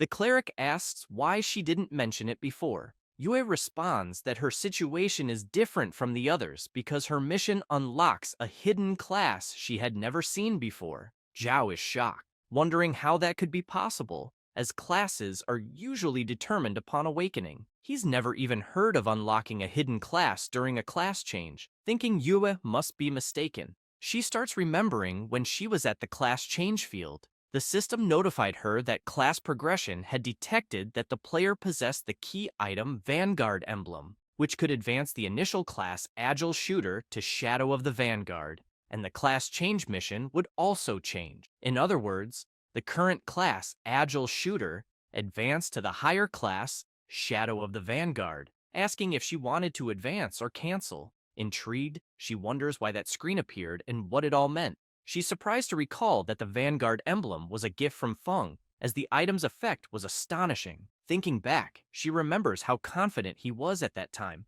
wondering if perhaps he knew about the power of that item. She immediately accepted the mission and thanked him for the gift. After explaining to her group what had happened during her mission selection, the cleric is outraged that she was so hasty. Zhao starts shouting, asking what Shadow of the Vanguard is, as he's never heard of it, and suggesting that perhaps the class change system was malfunctioning, and if she made the wrong choice, It could ruin her entire life. You had just asked them not to worry about her. The berserker says he's jealous, wondering how someone can have a 5-star hidden profession and still advance. The cleric mentions that she wishes she had a childhood friend like Feng. Zhao, hearing all of this, becomes furious, thinking that he also needs to send someone to find the emblem, and that, no matter the cost or danger, he must obtain it. At that moment, Feng grabs his sacred emblem, which permanently grants him an additional 5 life attribute points and 5 spirit attribute points, and it begins to shine intensely. Moving toward Feng's chest, the emblem completes its S-level mission. The system begins the class change. He starts to laugh, saying that not only did his attributes increase significantly, but new passive abilities were also added, and he wonders how far he can push his precise manipulation of forbidden spells. The system notifies him that he has acquired the passive ability, Domain of Darkness. His control over the power of darkness has greatly increased, allowing him to manipulate forbidden spells with precision. Outside, Duan is still waiting for the Proto when a person appears. It was Jing, intrigued by Duan, wondering why he would be with Feng, as it seemed like he was guarding Feng's entrance. Looking at him, she thinks that, according to the investigation reports, he was young, but already possessed the power of the 4th change, and even on a national scale, he would be considered one of the strongest. However, according to the team, when they entered, the fighter was always behind Feng, maintaining a respectful posture. Jing tells Qi Wei that her student wasn't easy to deal with, leaving her surprised. As she sees them coming toward her, she says to the teacher that she'll leave the situation in her hands. Qi Wei reassures her, saying she will confirm with Feng, as she believes he won't be an enemy. Feng and Duan continue walking, chatting casually, until they hear the teacher call him, making him turn immediately. Noticing teacher Qi Wei, he asks if, by any chance, she had said she wanted to discuss something. She responds affirmatively, saying there are some things she'd like to discuss with him. Duan says he'll wait, addressing him as Sir, which embarrasses the Prota, as the teacher didn't understand this Sir. Feng tries to play it off, asking her not to mind that, saying Duan was just joking. With a serious expression, she asks Feng if, by any chance, he has already completed the 1st change. He is shocked by the question, remaining silent, unsure of how to respond. He thinks that, although he didn't expect to hide his power for long, it was discovered very quickly, since the teacher has always been very attentive to him, one of the few people he can trust. He thinks she won't harm him. Smiling, he replies that yes, and that explaining it would be complicated, so he preferred only a few people to know. She says there is still one rather strange issue she needs to confirm, asking if he has been affected by the power of darkness. Surprised by the question, he wants to know why she would ask that, thinking it couldn't be about the exposure of his status in the system. Qi Wei explains that he knows the world is undergoing strange changes, and that, moreover, the invasion of the secret world into reality is intensifying. Many people have been affected by the power of darkness and are turning into new Tentu mutants. Feng smiles, saying he understands, and asks her not to worry, as he is not a mutant. But he starts thinking that the mutants are closely monitored by the government, and he doesn't want to get involved with them in any way. She reveals an artifact, asking him to test it with her, requesting that Feng inject his energy into that crystal, as it will show the amount of power of darkness he has inside. The Prota is reluctant about the request. The teacher, looking at him, begins to imagine that Feng is hesitant about the request, making her suspicious. However, he laughs, saying it's the first time he's been in a situation like that, so he's a bit nervous. He says this and touches the crystal, injecting a bit of his energy, causing the crystal to explode into several pieces. Panicking over what had just happened, Qi Wei is outraged, questioning how the crystal could have broken. Feng asks the teacher what was happening. She starts trembling as she recalls the conversation she had with Jing, where Jing explained that it was a black crystal, highly sensitive to the power of darkness, as it is frequently used by the government to detect mutants. When there is power of darkness, the crystal starts to vibrate, and the stronger the vibrations, the greater the amount of power of darkness. Looking at the shattered crystal in her hand, she wonders what it means for it to explode like that. Feng begins to explain that he knows it's quite incredible for someone to awaken and change class immediately after, making things strange for him. But he comments that she's known him for a long time, asking her to at least believe in his character. Intrigued, she thinks about how that child lost his parents when he was still young, and also awakened later than others. And to maintain such an optimistic and positive mindset is already something quite rare. She explains that personally, she trusts him, but for protocol reasons, she will have to report what happened to the superiors, asking him to understand. Feng responds that he understands, but at the same time, he imagines that, although she says that, he doesn't know what the authorities' reaction will be. Under these unexpected circumstances, he can only leave the city of Qin Yu. She takes out an item that begins to shine, making the prota ask what it was.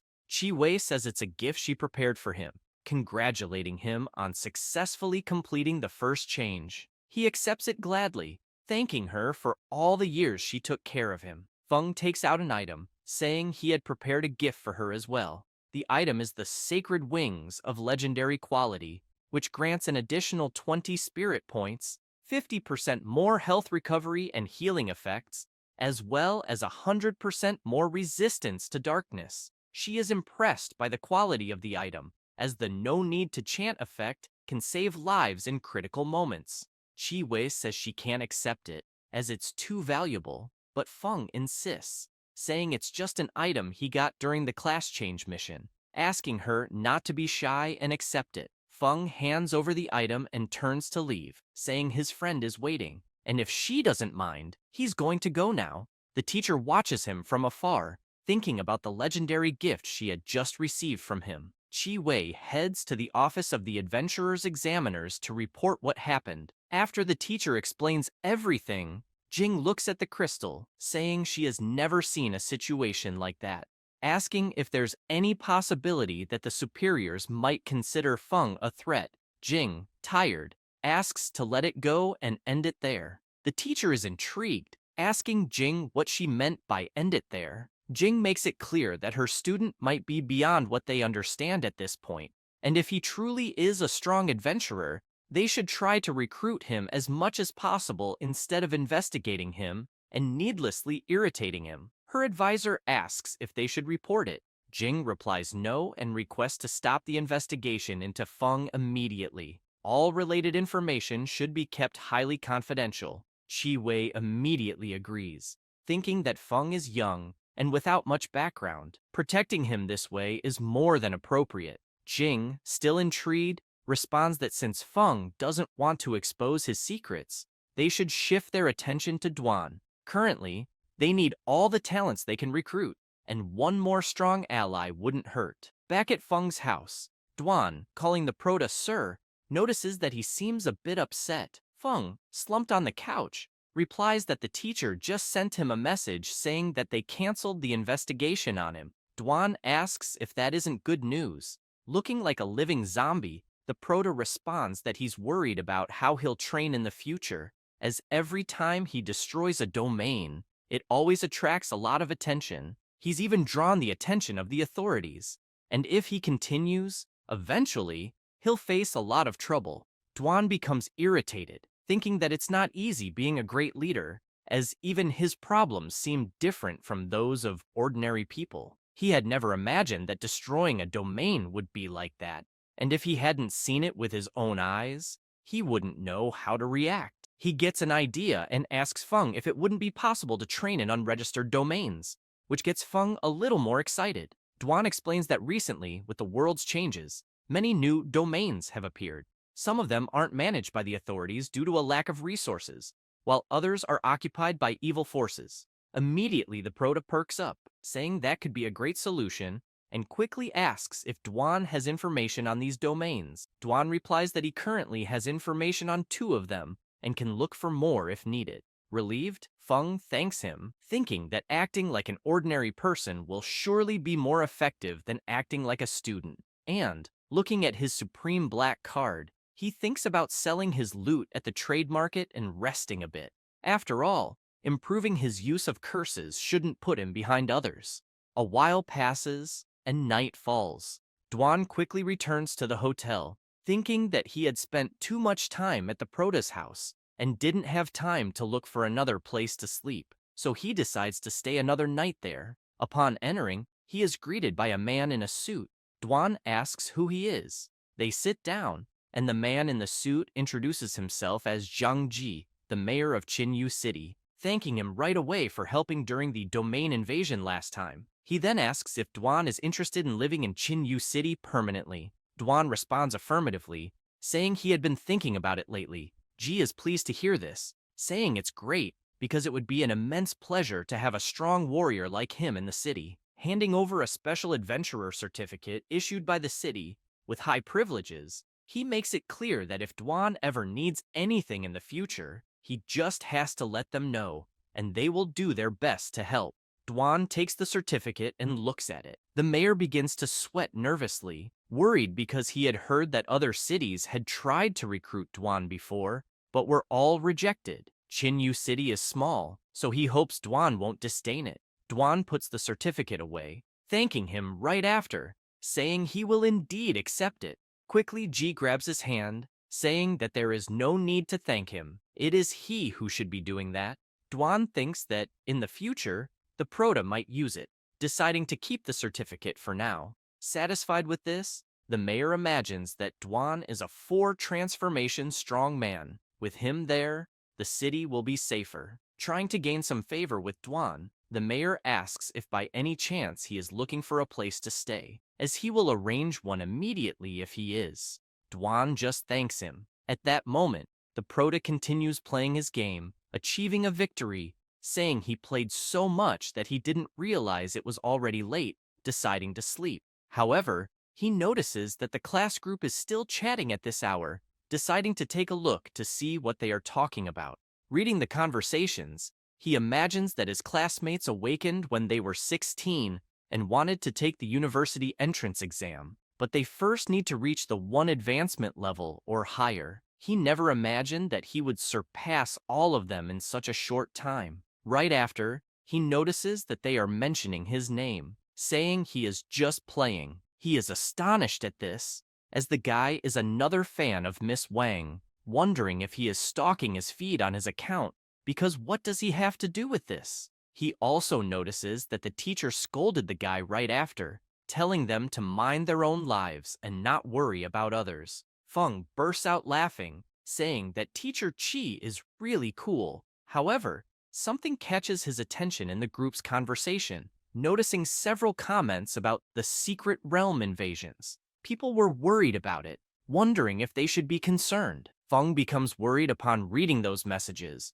remembering what he heard about the world changes from Teacher Chi and Dwan. He recalls the time he fought the invasion monsters, where some of them managed to escape because if they hadn't, he would certainly have killed them. He imagines this and immediately goes to sleep. At that same moment, in the world of distortion, the boss sneezes, feeling worried because out of nowhere, he started feeling fear. The next day, at the Chung Trading Exchange, Shin returns to work after recovering from the battle she had with the distortion monsters. Quickly, her colleague shows up, asking why she is there since she hasn't even fully recovered from her injuries yet. Shin replies that she wasn't hurt that badly, and that she is fine at the moment. Her colleague responds that she talks big, then asks if she is eager to get back to university. She turns around, shouting that it has nothing to do with it. However, her colleague finds it a shame because the Prota turned out to be a reckless thief who dared to mess with someone from the 4th change. Shin starts shouting louder, asking her to stop talking nonsense about Feng because he would never do such a thing. Her colleague begins to laugh, saying that Mr. Wang ordered an investigation into the Prota's background, making it clear that Feng is just an 18-year-old nobody who awakened to a 1-star job and that his parents died early. Therefore, he doesn't have the means to acquire high-class items. After all, someone from the 4th change was after him, and if he's not a thief, then what else could he be? She says this, but is soon startled as a stone spike appears in front of her, falling to the ground afterward. It was Feng, using his ability, apologizing because she was too insolent and almost made him lose control. She turns, surprised that he is there, and quickly yells for the guards because he had used magic inside the Chung trading exchange. Shin runs to him, urging him to leave before the guards arrive. Feng simply asks her not to worry. She explains that the influence of the Chung trading exchange is enormous. An ordinary person cannot afford to offend them because, if they catch him, it will be a big problem. At that moment, several people start appearing. They are the guards and Chief Wang, asking the protege how he dared to show up there. Feng becomes serious, saying he heard they were investigating him behind his back and had labeled him a thief. Wang makes it clear that whether he is a thief or not, they will find out soon enough, ordering the guards to seize him, as he had no qualification to ask anything. Quickly, the prota takes out his black card, showing it to them, and asking if they treat all their clients this way at the trading exchange. Immediately, the guards freeze upon seeing the black card, leaving the young woman and Chief Wang stunned, questioning where the prota had gotten that supreme black card of the trading exchange, quickly assuming it was fake. Feng explains that it was a gift from Mr. Dongming. Wang yells at the prota, asking where he got it, as it was clearly a fake card. Feng puts the card away, telling them to investigate it since they are so good at that. The redhead, frightened, asks her boss what they should do at that moment. He quickly grabs his phone, asking her to keep an eye on the protege while he makes a call to verify. Outside, a crowd begins to gather, asking what was happening, as the guards had blocked the way. At that moment, Mr. Wang is talking to the mayor,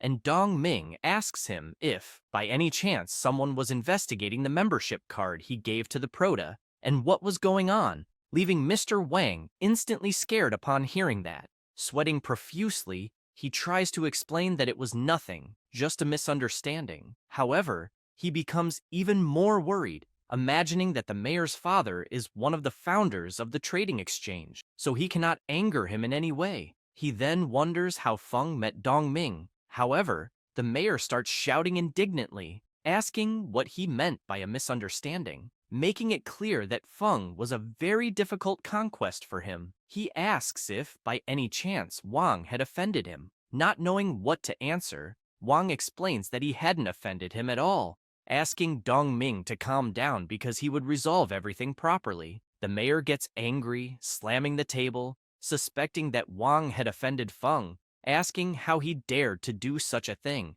and telling him to wait, as he was on his way immediately. Wang, after finishing the conversation with the mayor, starts crying, wondering where the hell Feng met Dong Ming, wanting to know about the relationship between the two. But soon he has an idea, remembering Duan, thinking that he must call him immediately, informing him that they found the fighter set, because if he comes for a confrontation, even Dong Ming will have to respect him a little. Some time passes, and the prota is sitting with Shin in the waiting room. However, the mayor and Duan appear together, running toward them. Asking what they were doing there, Shin is surprised because it seemed like the mayor and Duan knew the prota. Both, furious, turn to the woman, leaving her extremely scared, asking why they were looking at her like that. But soon she notices Mr. Wang, all dejected as if he had been defeated, then asks what happened. However, he can only reply that it was all over.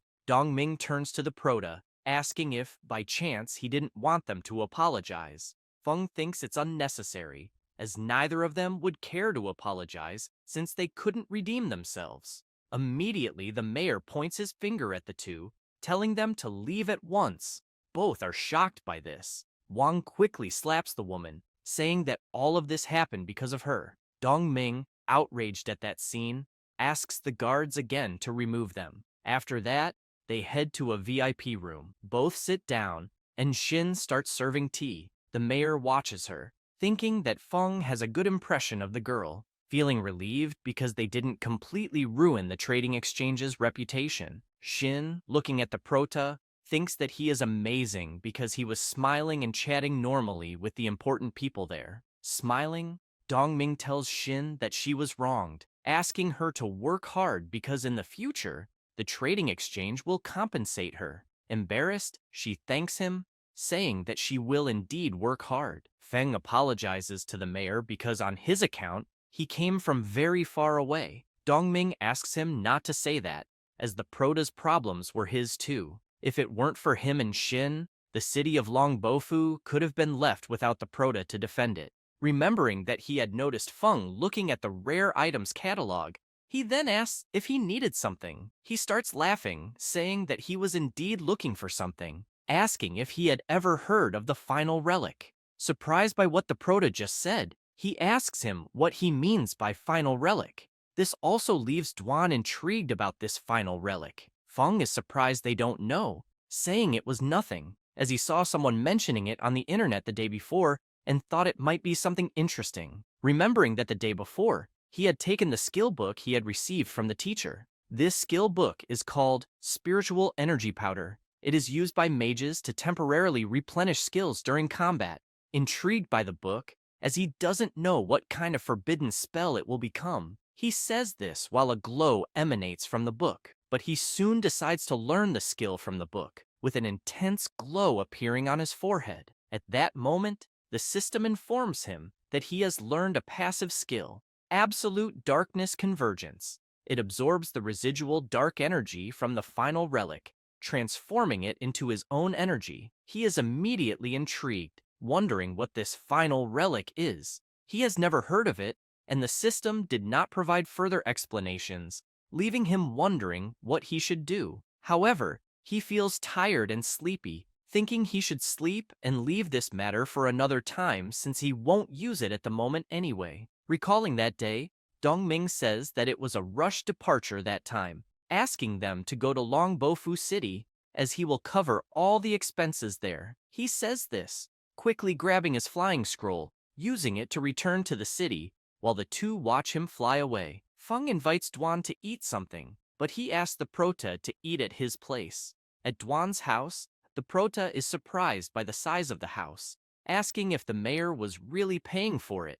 Duan explains that they said that anyone above the 4th change level who wants to stay in Chinyu City would receive special treatment. He then asks the protier if he would like to move there, as Duan can find another place. Feng sits on the sofa, saying it's unnecessary because he will make some money and even buy a house there, making it clear they will soon be neighbors. Duan tells Feng that if he needs money, he can lend it to him, but the prota quickly interrupts, saying he doesn't need his money. He imagines that he recently sold equipment and accumulated plenty of crystals, which he can exchange for money to buy a mansion, so it wouldn't be a problem. But he soon thinks that he would have fewer crystals available, and if he needs them later, it will be complicated if he has already bought the house. He decides then that he will wait a bit. After chatting for a while, the tea arrives, and the prota immediately starts drinking it, feeling relaxed as it was excellent. Duan explains that they have a dedicated chef there and had even called him, letting him know they would be arriving soon. The prota is pleased with that since it was quite convenient. At that moment, Duan's phone starts ringing. He answers, greeting the mayor of Chinyu City, but Zheng quickly says that there is something that might be a bit of a nuisance for him, informing him that the investigation team sent from above is looking into the recent disasters that occurred in Chinyu City, and, as such, would like to get some information from him. Duan is surprised by this, and, looking at the prota, imagines that the investigations might affect Feng, so it's better to ask what he thinks first. He then tells the mayor that he is busy that day. Zhang replies that it's all right, asking Duan to let him know whenever he is free in the coming days. After explaining to the protier the matter the mayor mentioned, Feng asks what this investigation group is, as he has never heard of these people. Elsewhere, a sinister warrior appears, saying that the city is strange because they are talking about a mysterious great boss. In the meeting room, several important people are gathered, asking if anyone there knows this mysterious great boss. Jing responds that she doesn't. Bang Wei, intrigued, asks if they haven't heard anything, so why would there be rumors that the mysterious great boss had saved the city? She explains that it was mainly because the secret area invasion was suddenly halted at that time, and the mutants that were invading were also eliminated. Stressed, he asks if she is joking, because the danger level of the secret area invasion varies, and they can't use that as a basis before properly investigating. He makes it clear that, on the other hand, there was another accident in the secret area, with 2 attacks of king level or higher, asking what exactly the mysterious great boss had done. Jing lowers her head, thoughtful about what he just said. Chi Wei becomes worried because to protect Feng, Jing used her power and modified all the information that could be related to Feng, and with that, all the pressure of the incident fell on her. At that moment, Mayor Zhang burst through the door, informing them that he had just called Duan, but he said he couldn't attend the meeting because he was busy. Bang Wei becomes furious, saying that he hates those adventurers who are out of control, as a watchdog without a guild acts like the world belongs to them. He slams his hand on the table right afterward, asking to be put in charge of the investigation. After the meeting, he goes to the secret area. As he approaches the portal, he is stopped by 2 guards who are there. Smiling, he greets them, introducing himself and saying he is part of the investigation team and was there to enter and carry out some investigations.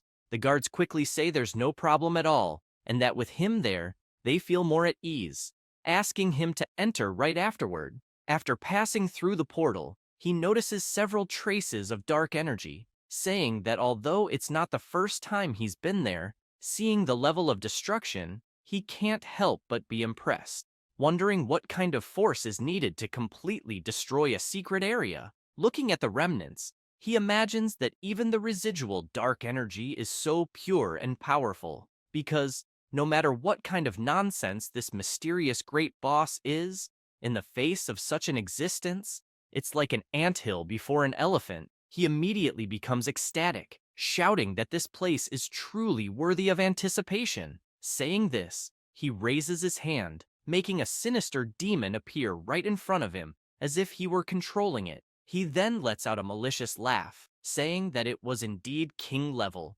filled with powerful energy all around, craving it all for himself. At that very moment, in Duan's house, the Prote continues playing his game, complaining to the system. However, an alert pops up from the system, informing him that the final relic has been found, leaving the Prote surprised. He imagines that something seems to be happening, as a connection is forming with him through the aura. If he focuses carefully, the connection becomes clearer, allowing him to locate its position. Feng grabs his shirt, stands up and puts it on. Duan appears, asking where he is going. The Prote responds that he is going out for a while. He then rushes out, asking Duan to finish the game for him. Feng hails a taxi and, looking at the GPS, guesses that the energy is coming from near the sinister cemetery. He realizes, through their connection, that this thing is moving. At the entrance of the sinister cemetery, the guards spot the demon emerging from the portal,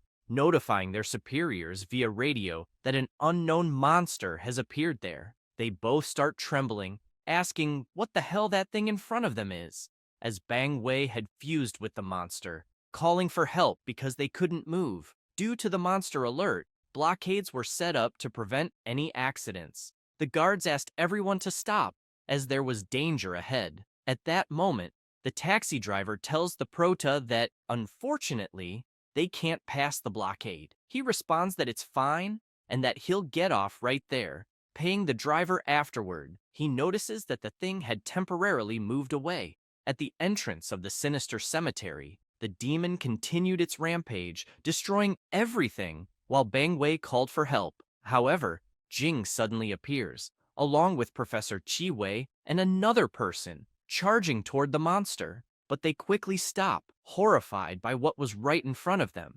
asking what the hell was happening. Some time passes in the sinister cemetery after the battle. Jing is in Chi Wei's arms, who is trying to heal her. She tries to say something but can't due to her injuries. The professor imagines that, thanks to the equipment Feng had given her, she managed to reduce the cooldown time and use the support spell faster. However, the situation is still critical because not even Jing, who is strong, could stop the creature. Jing starts to stand up, trembling all over, asking where the creature was. Chi Wei explains that it had headed toward the city center, but Mayor Zhang had already called for help from Kang Na, though he didn't know how long it would take him to arrive. and it might be too late. Jing takes a deep breath, imagining that Kang Na is as strong as she is. So, alone, he won't be a match for the creature. The only hope left is for the person who is pursuing it. This will be the last chance. Elsewhere, the creature is destroying everything in sight, furious. At that moment, Feng arrives, looking at the creature and realizing that the final relic had grown much larger. The demonic creature notices the Prota standing there, as if he were a beast. He wonders if he will have to use other forbidden spells to take it down first. However, while he is thinking, the creature wastes no time, jumping at him with all its might, striking toward his head. The Prota remains motionless, waiting until the last second to act. He uses his dark shield immediately afterward, blocking the creature's attack. It starts to break out in a cold sweat, wondering if this is even possible. How could he possess such incredible power?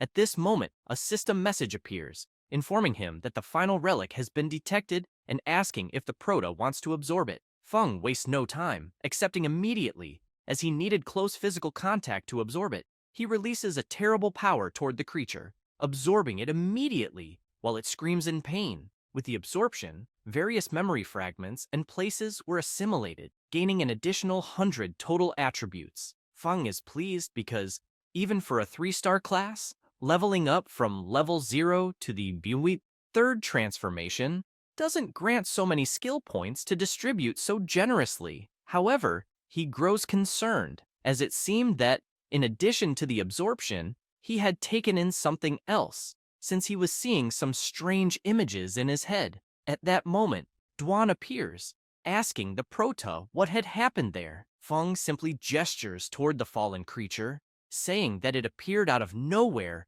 and he killed it immediately. Duan, looking at Bang Wei, knocked out on the ground, says that it seemed like the Prota was also responsible for defeating him. He is intrigued by the chaotic scene around them, thinking that the mayor just mentioned that there was a monster invasion. He wonders if they were members of some evil sect, and although he understands that the Prota managed to eliminate the monster, he can't explain what happened to the energy around them, as it doesn't seem to be the result of a powerful spell. So, how did the Prota do it? Feng, smiling, pats Duan on the shoulder, asking him to handle the aftermath there, as he arrived just in time. Duan simply responds that he understands, telling him to leave it to him. After that, Feng takes off flying at full speed, leaving Duan astonished at the Prota's speed, wondering if he wasn't a mage, because that speed surpasses many combat classes. Shouting to Feng right afterward, he says that he truly is incredible. Some time passes after the confrontation with the creature, and in Yanbian prison, Bang Wei is incarcerated, having confessed that he tried to control the creature. Jing explains that he discovered the creature in a secret dimension by chance, and managed to control the power of darkness for himself. Taking advantage of the investigation, he injected the power of darkness into the secret dimension, but the creature went out of control. The mayor is pleased, saying that it's great because apparently they have the mysterious great boss maintaining the city's security. Jing smiles, as does Professor Chi Wei, because her student is doing an excellent job. The mayor turns to Duan and asks if, by any chance, he had met the great boss. He replies that he did, as he was lucky enough to encounter him once, leaving the women surprised by what he just said. Zhang asks Duan if he could do him a favor. If the mysterious great boss is willing to settle permanently in Qinyu City, they will do their best to meet all his needs.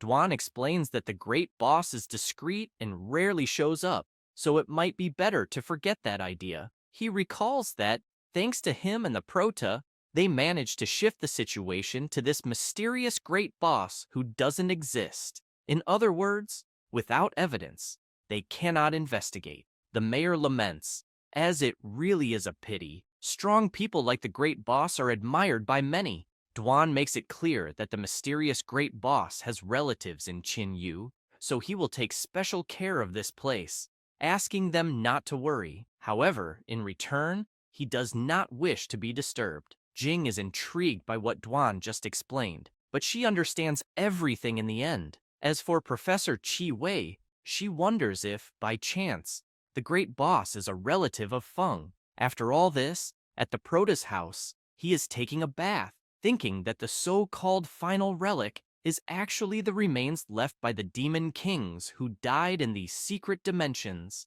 He imagines that the additional images he saw earlier in his mind are actually memory fragments of the demon kings during their lives, which were absorbed along with the relic. He then becomes intrigued, as he has no interest in becoming a demon king, wondering what purpose these fragments would serve. However, he soon thinks of something, imagining that they could actually be useful. He reflects that, under the accumulation of the power of darkness, these secret dimensions experience periods of strengthening. If the invaded time and space cannot withstand it, the world will face chaos. It is clear that in their time and space, the training path of the awakened is not complete, with only a few managing to reach the 4th level. Moreover, the professions of the awakened do not seem to have reached their most ideal form yet. He becomes worried as the information extracted from the Demon King's memory does not seem very good. If things continue that way, humanity will have only one fate. Even if he protects himself, he will not be able to live in a world full of monsters. But fortunately, they were not the only ones to suffer from the secret dimension invasion. In other times and spaces, some managed to repel the invasion successfully. If he can collect more fragments, selecting the useful experiences, it will be very effective. After all, these experiences are beyond current knowledge, and improper handling could lead to unpredictable consequences. Suddenly, his phone rings. Feng answers, laughing, and asks Yue if she has something important for him. She invites him to dinner that evening, making it clear that he must not miss it because they were celebrating. She had managed to complete her S-Class mission, and the transition to the Vanguard Shadow class was complete. Feng immediately accepts, saying that how could he refuse the invitation, especially since it was she who was inviting. This makes her happy to hear. She asks him to check his phone because she will send him the location. After sending the location to Feng, she and Zhao leave the transformation area, where their guild friends were waiting, bursting confetti right afterward, congratulating them for successfully advancing to the 2nd level. The people around them are amazed because, at such a young age, they have already reached the 2nd level. Zhao invites Yue to dinner, saying he has reserved a private room at the best restaurant in the city. However, she replies that she already has plans for the evening, asking them to have fun without her. She then announces that she will be the host at the event the following day, requesting everyone to be there. He asks her if they shouldn't rest first since they had worked hard during the transformation. Yue explains that it is something quite important and cannot be postponed. She says her goodbyes, while everyone watches her leave. Zhao gets irritated because they had barely reached the 2nd level, and they were already having disagreements.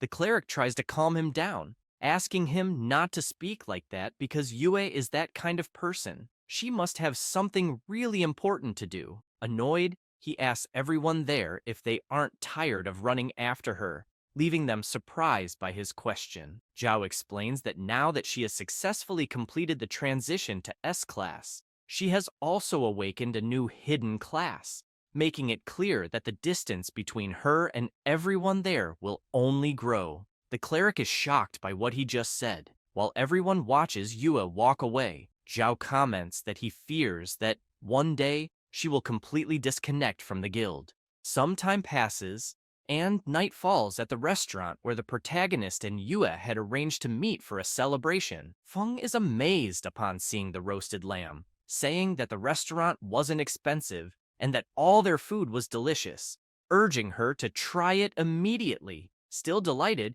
he says that being there was only possible because he followed her. Yue quickly thanks him for giving her the emblem, as it had helped her a lot. While he devours his lamb, he becomes intrigued by what she said and asks if the emblem had activated a new hidden class. However, he begins to imagine that in the Demon King's memories, they discovered that the awakened and their professions in that time and space hadn't reached their ideal form. He wonders next if emblems are one of the ways to achieve that state. Yue asks the protagonist if, by any chance, he knows where those emblems came from. Feng starts laughing, saying he wasn't very sure about them. She becomes frustrated upon hearing that, saying it would be great if they could buy them, as she would give one to the protagonist and the other members of her team. He feels happy, imagining that his friend is still the same, as whenever something good happens, she also considers his interests. Yue asks him not to worry, saying she will handle the emblem issue,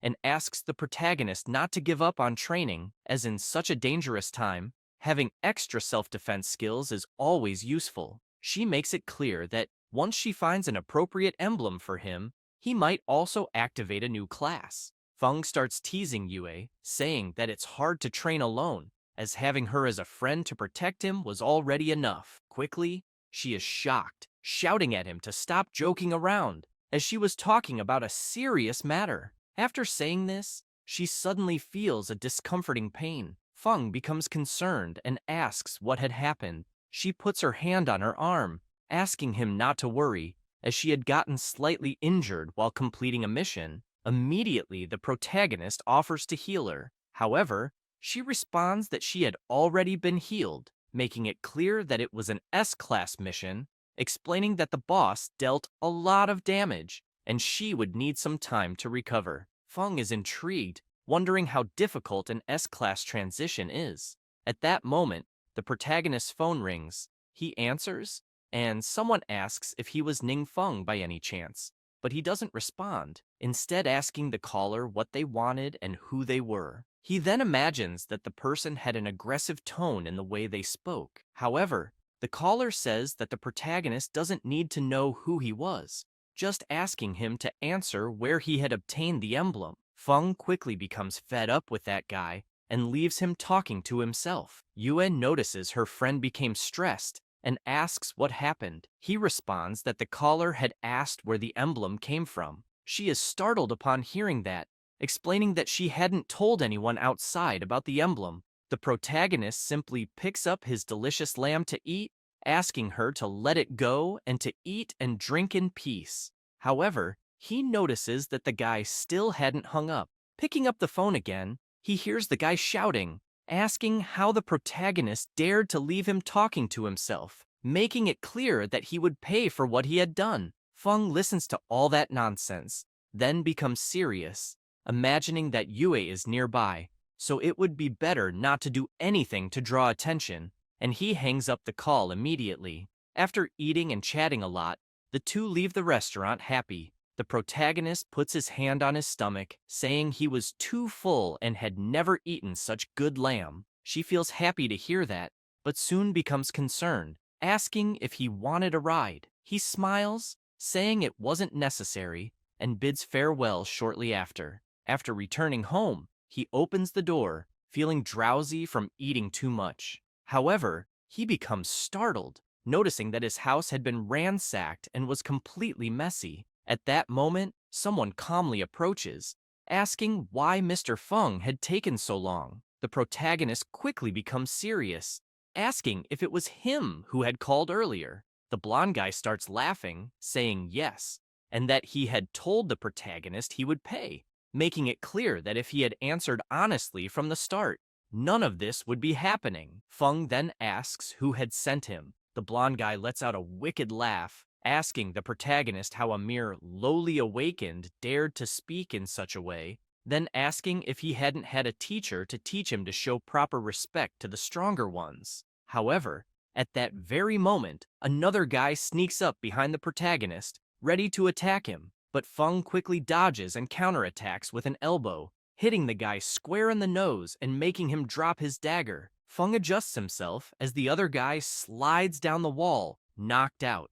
The blonde guy is quickly terrified, wondering what the hell had just happened. The protagonist starts laughing, telling him to show some respect and calm down. However, he begins to sweat profusely, worried, realizing that the information clearly said the protagonist was just a one-star novice. Then, he wonders how a 3-star assassin had been defeated by a mere mage with bare hands. While thinking about this, he grabs a shuriken and, looking closely at Feng, notices that he has more than 100 points in all stats, and both his reaction speed and range had received significant improvements, realizing that he could handle many situations easily without even using magic. He throws his shuriken at Feng right after, but Feng dodges with ease. Immediately after seeing the protagonist's reaction, the blonde guy runs, realizing the situation wasn't good and that it was better to retreat. He heads toward the balcony to escape and quickly jumps off. However, Feng grabs his leg, preventing him from escaping and slamming his face hard into the wall. After that, the protagonist orders them to clean up the mess they made. Then, shouting, he tells them they'll have to pay for the broken cabinet too. After cleaning everything up, the blonde guy says they've finished, informing that all their belongings, including their clothes, had been placed on the table. Feng crosses his arms, saying everything is fine, but he wants to know who sent them there. With his face all battered, he explains that it was Master Zhao Cheng of the Sovereign Lion Guild. He said that the protagonist had a special emblem that was unique and couldn't be found anywhere else, which is why he had hired them to gather information about it. Feng is immediately intrigued, wondering if that Zhao Cheng was the same mage from Yue's guild. As if that were the case, it wouldn't be surprising that he would do such a thing. He then gets excited, with a sinister expression, imagining that he won't be gentle with him, as he still had a forbidden spell he hadn't used, and he would use it especially on him. Immediately, the protagonist activates this ability, which involves the shadow ritual,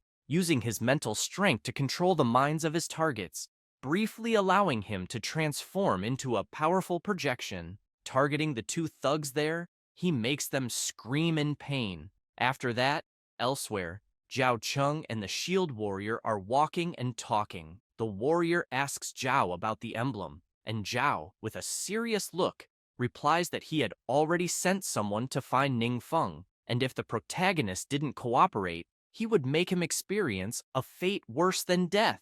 The warrior is startled by the tone of voice his friend used, asking what would happen if Wang Yue found out. Zhao takes a deep breath, saying he couldn't worry about that. Sweating cold, the warrior says it was a shame the mission didn't go as planned. However, Zhao Cheng starts remembering the mission, in which, originally, he had let the shield warrior face the boss to diminish Yue's momentum, scare her a little, and then he would step in as the heroic savior. But he had never imagined that she would risk her own life and defeat the boss. Soon, he is startled, as someone had just appeared out of nowhere. Zhao, upon seeing it, was the guy he had sent to gather information on the Prota, gets angry, and immediately asks why he had shown up there silently, and if he had managed to get the information he had requested. However, the Prota, possessing the body of the blonde guy due to his ability, only asks if they were the ones who caused Yue's injury.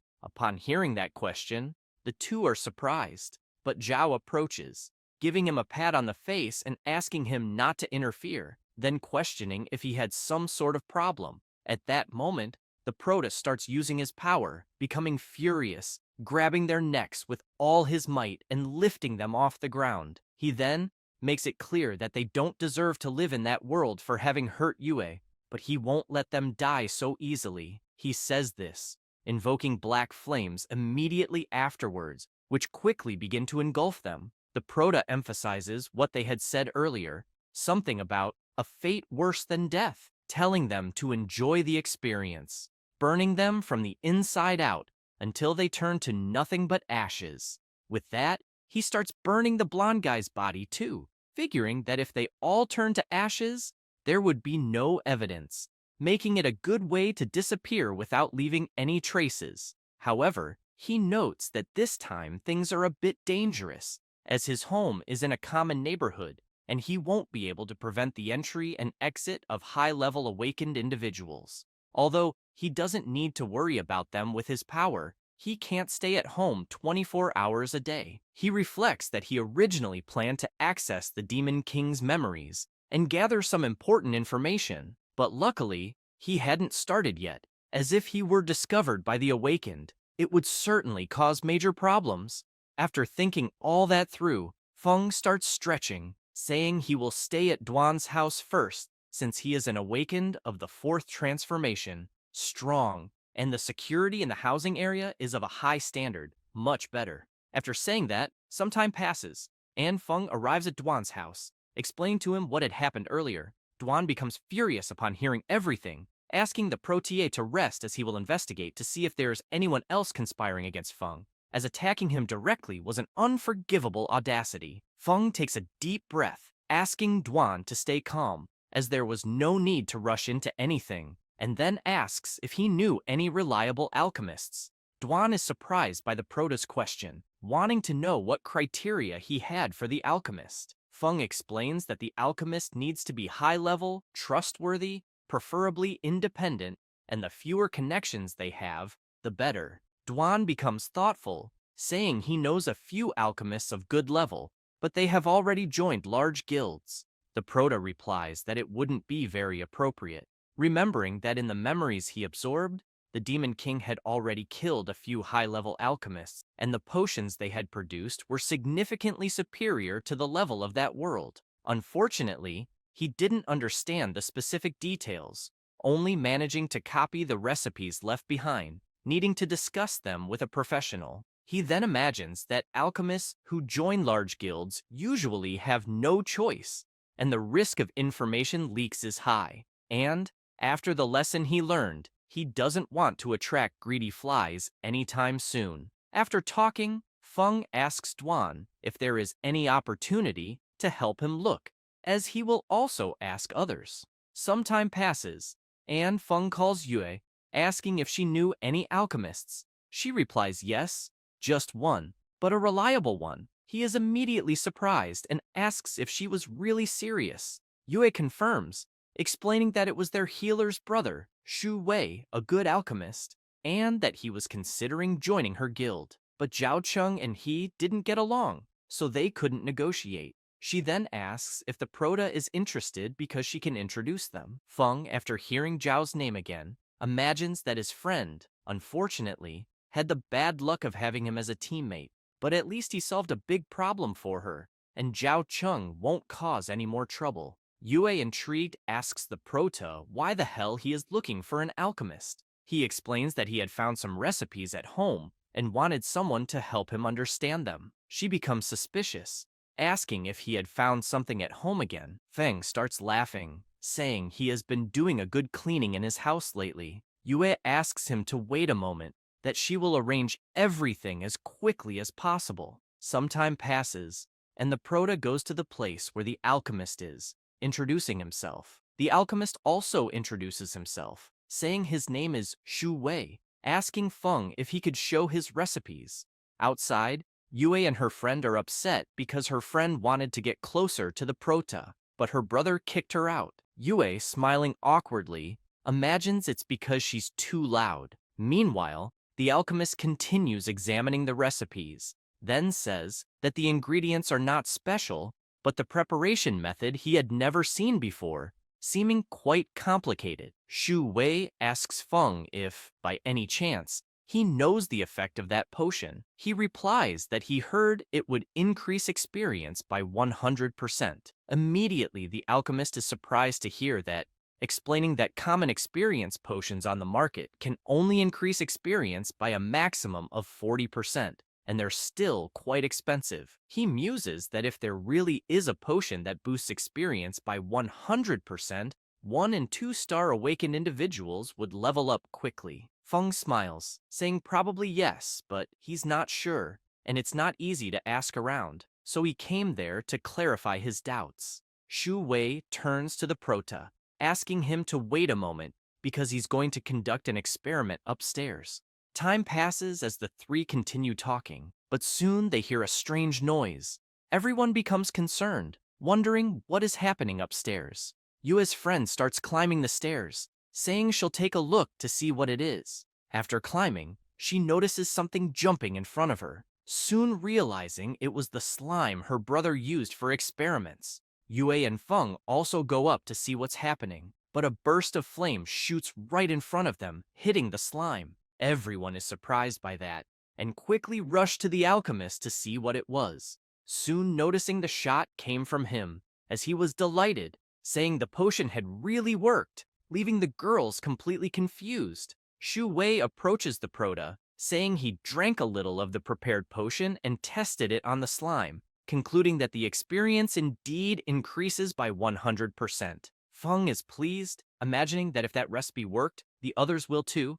At that moment, the alchemist throws his fireball again, hitting the slime hard. His sister explains that Shu Wei loves his lab so much that he doesn't let her go upstairs, and now he's breaking everything on his own. Some time passes, and after the prota explains to the girls about the potion recipe, they become ecstatic, asking if it really increases experience by 100%. Feng nods, expressing that yes, it does. However, the alchemist asks the two to stay quiet because this is something that requires extreme confidentiality. Shu Wei turns, asking the prota what he plans to do next, because if he sells that, he'll definitely make an unimaginable fortune, since right now, everything is very dangerous, and no one will refuse something that increases strength. Feng reflects on that, but soon hears a message arriving on his phone. He asks for a moment, because he's going to check some information first, noticing next that it was a message from Chi Wei in the class group, informing that the school's plan was to take all the third-year students to a secret location in the neighboring city to train for next Monday's event. And, since space was limited, each class would have to use the location at different times and areas, asking everyone to prepare properly and cooperate actively. Noting also that after the teacher communicated this, everyone started sending worried messages, fearing that experience would be scarce. There wouldn't be space for everyone, and there wouldn't be any experience potions. Feng, after reading all those messages, becomes thoughtful, wondering what could be done in that situation. But he quickly has an idea, explaining that regarding the experience potions, he plans to use them first on his companions and then sell them to Turi Shirin them after some time. Yue's friend quickly asks the prote if, by any chance, he considered her one of his companions. He responds that yes, he does. She gets super excited, saying that in the future, she and Yue will be his bodyguards. However, Feng remains thoughtful, imagining that such a sought-after item, once released on the market, will certainly cause a big impact, and consequently, profit opportunities will arise. People like Zhao Cheng, who are like greedy flies, will probably appear in large numbers.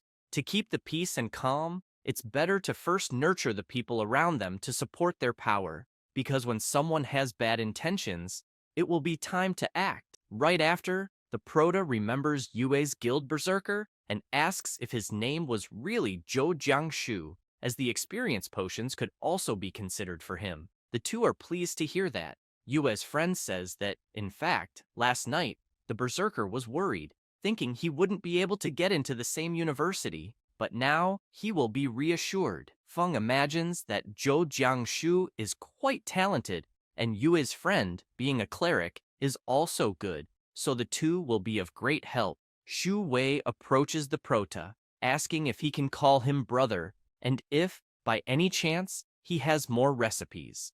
The prota replies that yes, he does, handing another one to the alchemist, who quickly starts reading it. He begins to sweat nervously, feeling disappointed with himself because he has never heard of the ingredients listed. He recognizes only 2 ingredients from the recipe, but fears he won't be able to prepare it with his current level of power. Immediately, Feng becomes intrigued, thinking that, after all, these are recipes from a different world. If they can use some of them, it would already be great.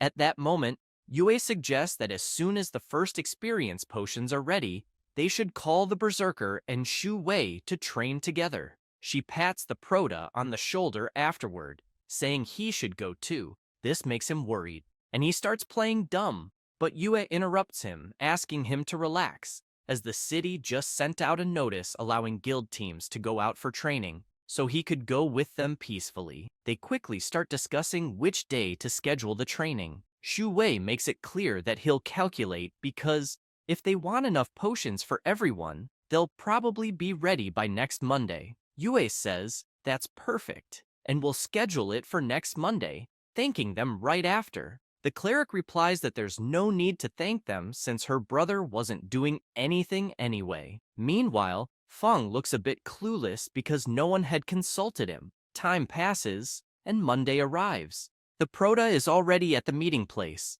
telling Yue over the phone that he has already arrived. She just asks him to wait by the roadside because they will be there very soon. Meanwhile, a school bus passes by where the prota is standing. The people inside are from his class at school, and they ask if the guy standing there could be Ning Feng, their friend, until, looking closer, they realize it really is him, and that, apparently, he won't be training with them that day. Quickly, they start laughing and mocking the prota, but soon they decide to change the subject because to them, it wasn't worth talking about someone as useless as Feng. It was better to sleep so they could arrive rested for the training. Time passes, and several people are at the entrance to the secret area. Feng's school class also arrives at the location, noticing that there were a lot of people there. A student asked the teacher, Chi Wei, when they would be able to enter. She replies that probably in about 2 hours. The students, upon hearing that, become impatient, asking if they really had to wait all that time.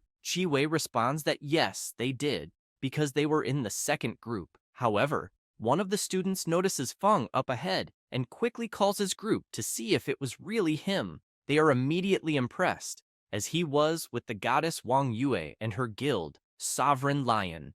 The student becomes even more indignant upon seeing Feng and his group entering the portal, and immediately asks Professor Chi Wei why they are entering without waiting in line. The professor, also impressed, explains to the student that Ning Feng is the leader of the Sovereign Lion Guild, so they are probably heading straight to the heart of the secret area, as there are fewer people there, which is different from her class. The student who had asked the professor becomes furious, saying that he should be the one standing beside the goddess Wang, while his friend next to him asks how Feng dared to proceed to the heart of the secret area, as any small monster there could easily kill him. At that moment, someone arrives, asking if, by any chance, they were talking about Wang Yue, who is ranked 5th in the national rookie rankings. Surprised and sweating, the student replies that they were indeed.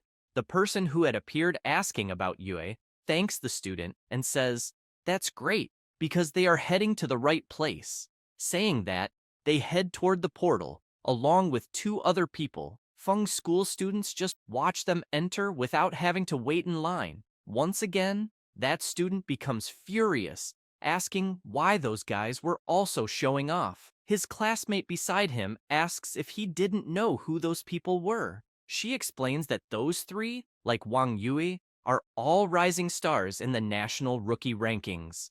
The girl in question is ranked 4th and is named Chang Muqiu. The big guy in 3rd place is Ji Qi, and in 2nd place, Gu Yunzhou. After that, Feng's group reaches the center of the secret area, and Shu Wei wastes no time. He throws an experience potion to Jiang Shu, who is ecstatic to learn that it's an experience potion with 100% boost. Quickly, the cleric slaps his head, asking him to lower his voice because people around them shouldn't know. He just apologizes, saying he got excited. Jiang Shu turns to the alchemist and asks if, by any chance, that potion is very valuable. Shu Wei explains that it's actually not that hard to make, as the ingredients aren't that rare, and even the manufacturing method isn't that complex. He clarifies that's why the recipe is so valuable. If they can increase experience with relatively low cost, no one will refuse. He even speculates that, with just that, Feng could become an honorary guest at any major guild. At that moment, the cleric becomes very happy, telling Feng that everyone there was benefiting from his presence. Jiang Shu pounds his chest and makes it clear to the Pro TA that whenever he needs anything in the future, he just has to ask. Feng laughs awkwardly, saying that they're all part of the same team and don't need to be so formal. Yue, watching from a distance, just observes them laughing, thinking that Feng's personality wasn't good for socializing, and that's why he always had few friends, especially after the failure of his awakening at 16. Yue, feeling upset, imagines that people at school mocked the prota, which made him even more withdrawn. Looking at the prota, she feels happy because it's rare to see him so happy talking, hoping he can recover from now on. Yue gives a slight cough to get everyone's attention and says she has something to say, asking everyone to listen. She explains that, at the moment, they don't have a tank or a magic DPS, so during the battle, they need to ensure maximum safety, making it clear to the prota that he doesn't need to take action so as not to draw attention from the monsters. Yue then shouts that she will attract the monsters and asks Jiang Shu to deal with them. She then asks Shu Ting to focus on buffs and protection, and Shu Wei will act with the potions according to the situation. Quickly, everyone shouts that it's okay. However, the prota feels frustrated, thinking that this will slow his progress significantly, but out of respect for everyone, he will cooperate. After all, leveling up with forbidden curses is much faster, but since he's not in a hurry and is just understanding everyone's abilities, he decides to go along with it. At that moment, Yue wastes no time, grabs her bow, and shoots an arrow, hitting the monsters and causing a huge explosion. Drawing their attention, they charge straight at her. Shu Ting grabs her staff and uses her ability, buffing the berserker, who quickly prepares his attack and delivers a powerful strike to the ground, sending it toward the approaching monsters. Shu Wei doesn't miss the opportunity and throws experience potions, hitting the monsters. He gets excited right after, as the experience is increasing rapidly, and if it continues like this, he will soon be able to make a new potion. Shu Ting and Jiang Shu celebrate, knowing they could also reach the second stage before the entrance exam and get into the top universities with Yue. However, they hear a strange noise coming from the cave, and Jiang Shu immediately asks who it is. Gu Yunzhou, letting out a sinister laugh, apologizes, saying he didn't mean to laugh, but he couldn't help himself after hearing that someone who hasn't even reached the second stage was already talking about getting into a prestigious university before the exam. He says this while accompanied by his friends. Shu Ting and the Berserker are surprised, asking if they were really the top ranked in the national rookie rankings.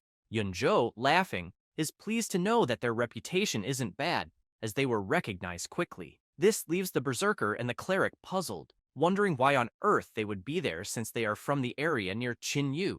At that moment, Wang Yue arrives, asking the people from the national ranking if they wanted something, as they were busy training. Yunzhou approaches with his friends, saying he wanted to speak specifically with Yue, then asks if she's interested in joining their team. Upon hearing this, Shu Ting and the Berserker are shocked by the question. However, Yue immediately declines, saying she already has her own team. Yunzhou, indignant at the refusal, responds that he knew, but points out that her team includes a mage named Zhao Cheng, who is ranked 14th in the national rookie rankings. And, if he were interested, he could also join their team, even though Zhao Cheng is a bit lower in the rankings, but he would consider it a favor for her. Annoyed, Yue asks if she hadn't been clear enough, as she already said she didn't want to join any more guilds. He becomes frustrated, asking her not to reject the offer so quickly, because in places like Qinyu, the news can be a bit delayed. Yunzhou explains that due to frequent changes in the secret area, the monsters are becoming more difficult to deal with, and top universities are raising their admission standards. This year, they are admitting only elite teams or individuals with favorable conditions, and there are very few spots available. Smiling, he makes it clear to Yue that she would be missing out on a rare opportunity because new talents in the rankings are reshuffling their teams, and they are no exception. He explains that the reason they chose to invite her is precisely because of her team. After saying this, Yunzhou changes his expression completely, asking Yue not to forget that she was destined to become someone very powerful. And, looking to the side, Yunzhou hints that her friends aren't, leaving them outraged by the insinuation. Yunzhou, with a sinister laugh, says that weakness is the greatest sin. Immediately, Yue begins summoning her bow, as she didn't like his words at all. However, he asks her not to get worked up, making it clear that she is a ranged DPS, and it wouldn't be good for her to start a fight at close range. Shu Ting, scared, goes up to Yue and puts her hand on her shoulder, asking her to let it go and suggesting they find another place to train. She says this, and all of Yue's guild silently turn and decide to head elsewhere. However, the prota stands still, thinking that Yunzhou is really irritating, and, since Yue recently awakened a new class, wonders if she can defeat him. While he's thinking, GK stomps the ground hard, catching Feng's attention. Looking at the prota, GK asks if by any chance he is Zhao Cheng. Feng replies that he is not.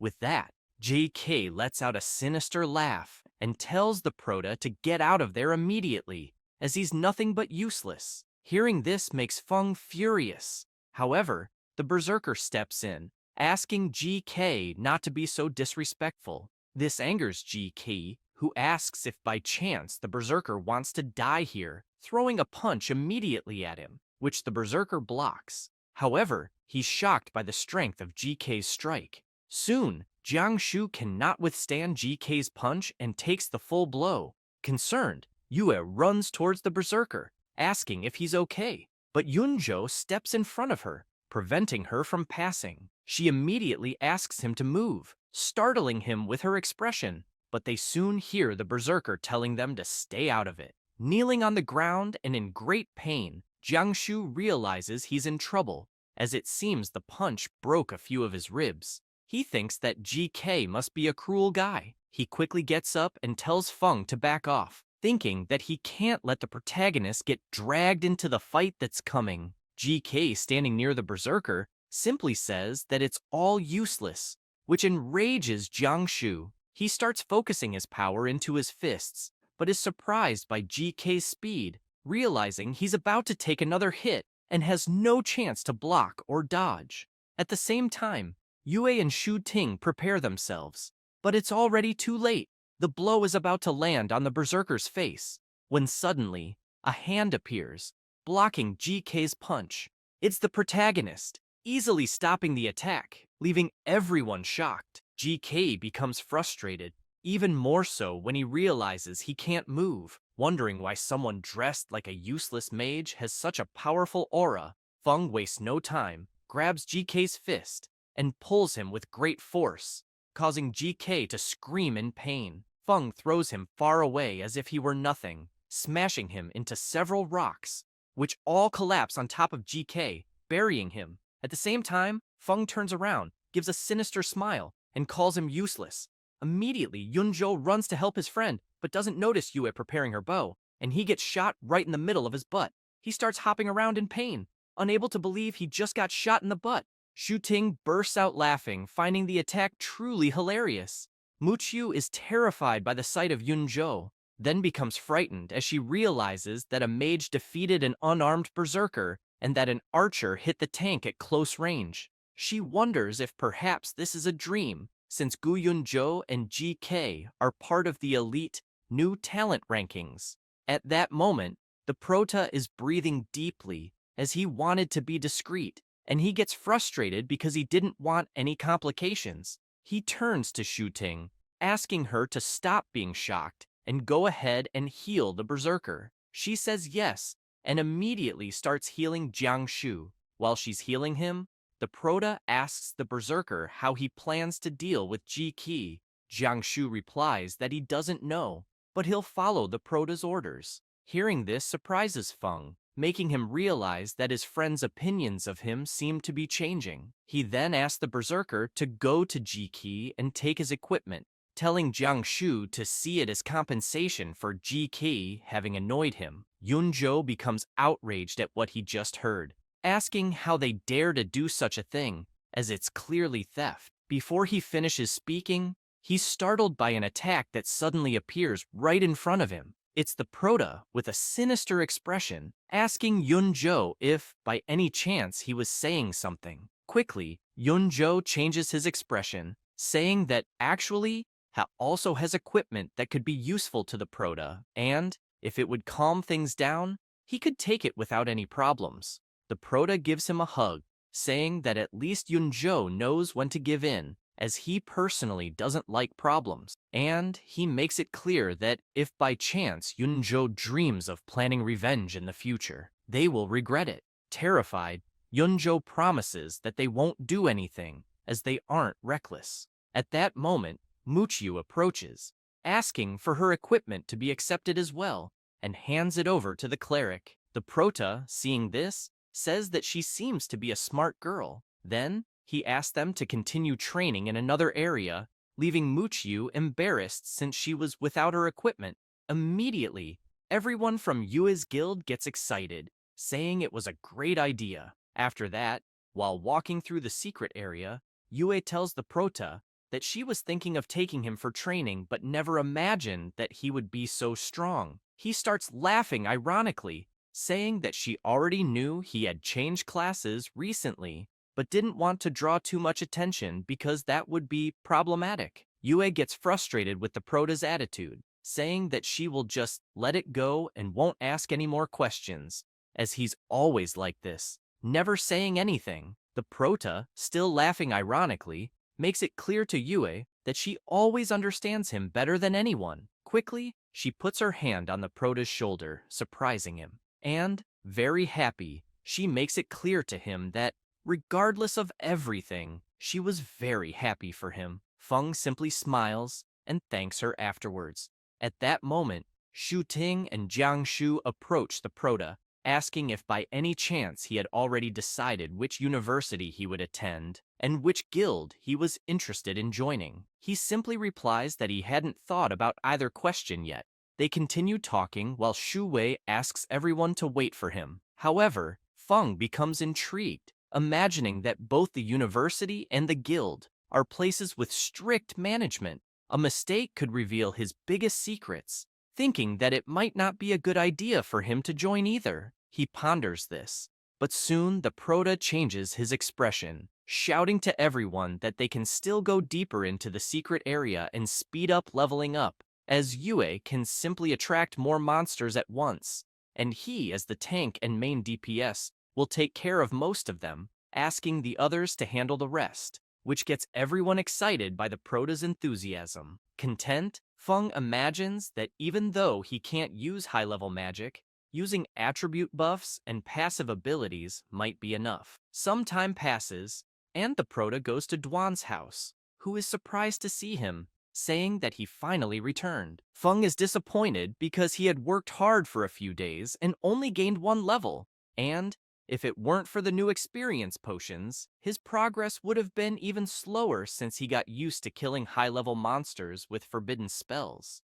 Feng sits down, thinking that usually people like Yue who start as novices can reach level 60 in 2 years until they complete the second transformation. He then considers entering a local university. However, he quickly changes his mind, saying that he doesn't want to think too much about the matter and will relax and be lazy for a few days because if he gets stronger and still has to work as hard as the others, what would be the point of becoming stronger? After saying that, the Proteus starts to relax, playing video games with Duan, sleeping over and over again, and going out to eat with Duan, until, while eating, the Prota hears his phone ring. Realizing it's Shin, he asks if she wanted something. She informs him that there will be an auction soon, and she heard that there will be good items there, and that the new Master Tang would like to know if he was interested in attending. Feng asks her if this Master Tang is the one replacing Wang. She answers yes.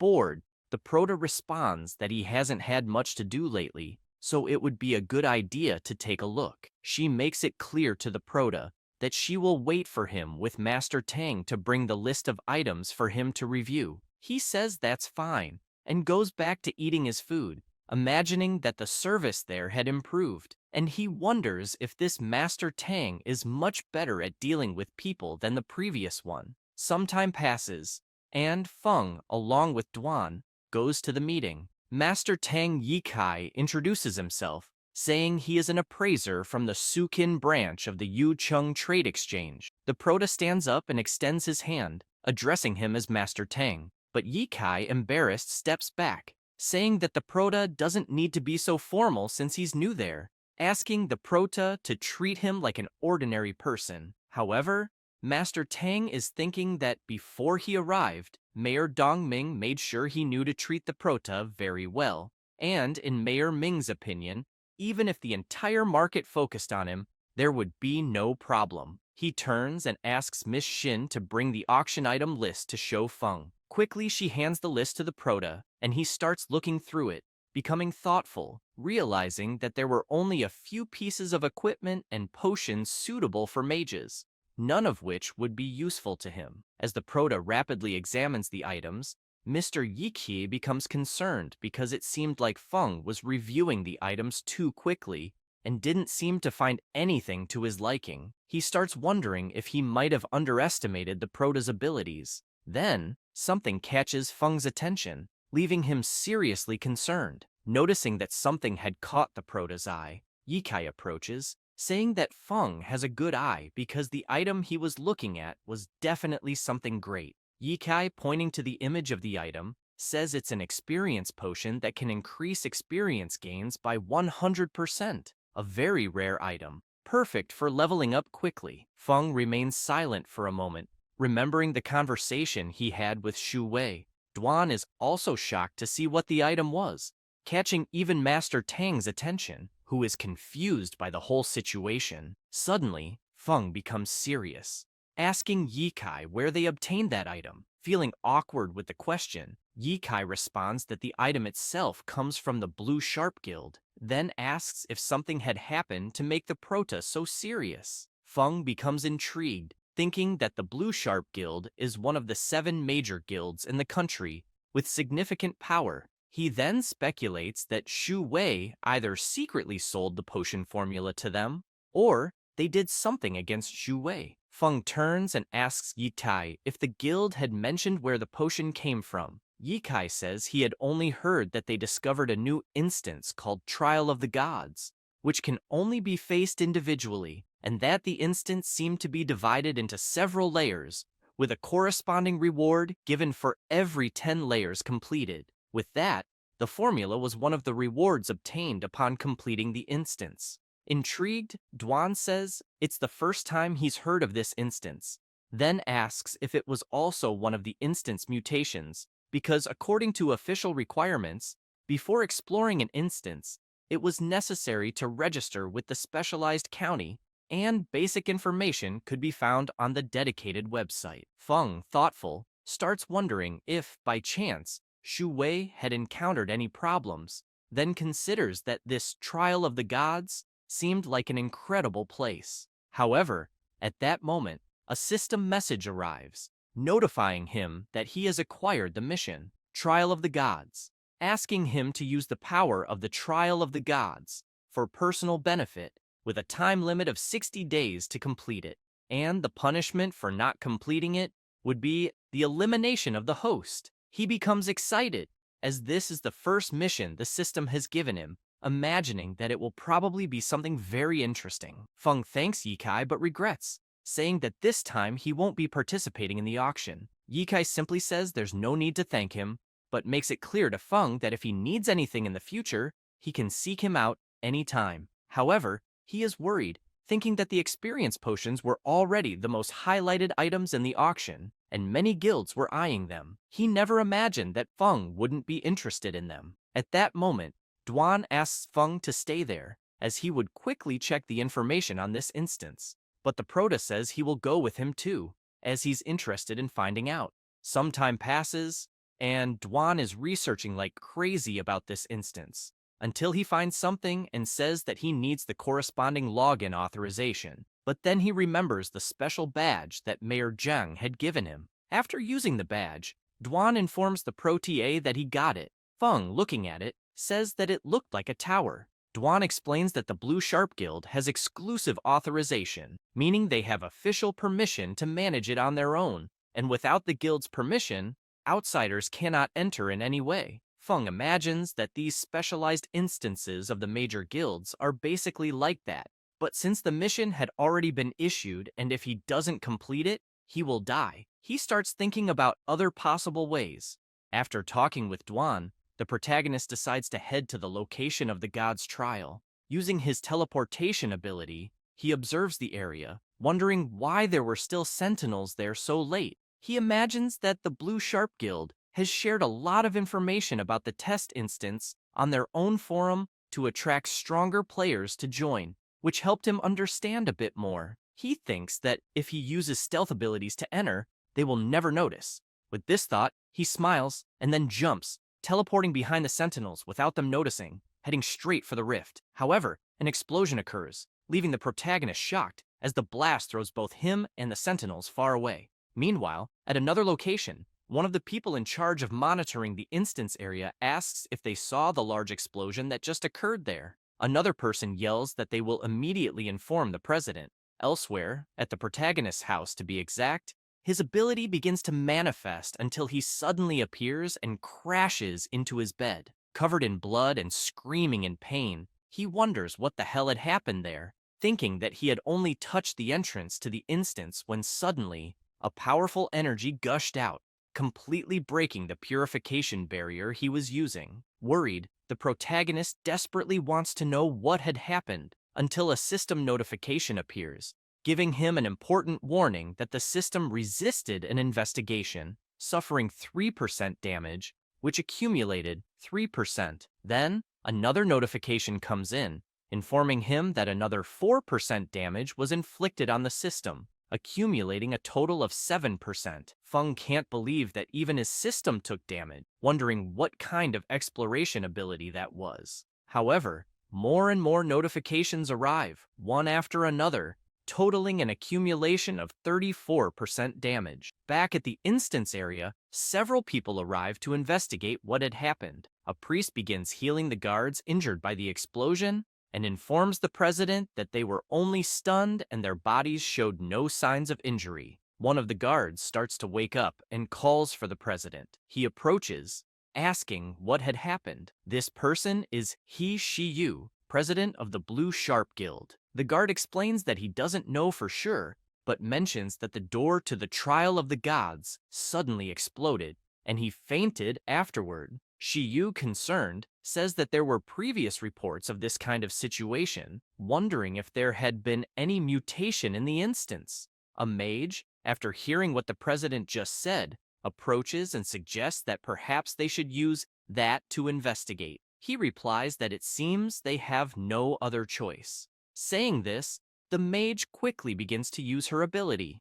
Temporal Zone. Concerned, the president thinks that, fortunately, this instance has a special spell embedded in it, which not only can record images within and around it, but also rewind time to investigate. He imagines this while the mage's ability rewinds time, leaving him shocked as they witness a shadowy creature emerging through teleportation. Then they notice another deity, calling the shadowy creature a malevolent god, and asking how he dared invade their territory in such a way, attacking him and hitting the mysterious shadowy creature. They are shocked to hear the name Malevolent God. At that moment, they see the other deity, furious inside the rift, saying that the mysterious person had escaped again and that they needed to find him at all costs because they couldn't let him destroy that world. They become even more frightened by the story of world destruction. Afterward, some time passes,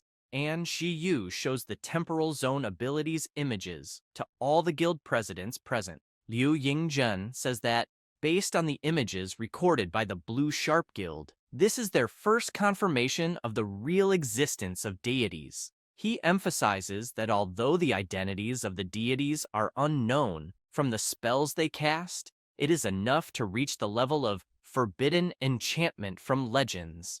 Arca, president of the Endless Guild, tells Shiyu that he remembers them reporting that by overcoming the trial, they could gain the recognition and gifts of the deities, then asks if this was really true. Shiyu responds that there was indeed this kind of benefit in the instance, but they never imagined that a literal deity would appear. At that moment, Yu Linghua, the person in charge of the Aurora Guild, makes it clear that the key problem is those forbidden enchantment spells, which can destroy a deity, and that's not good news. Luo Yuening, the unofficial president of the Hope Guild, says that if the deity plans to destroy the world, they probably won't be able to handle it. Wang Bo, president of the Dawn Guild, says that since they could obtain the god's gift by overcoming the trial, he wonders if there might be a way to deal with the deity using these forbidden enchantments. Zhang Yanchuan, the unofficial president of the Burning Flame Guild, smiles,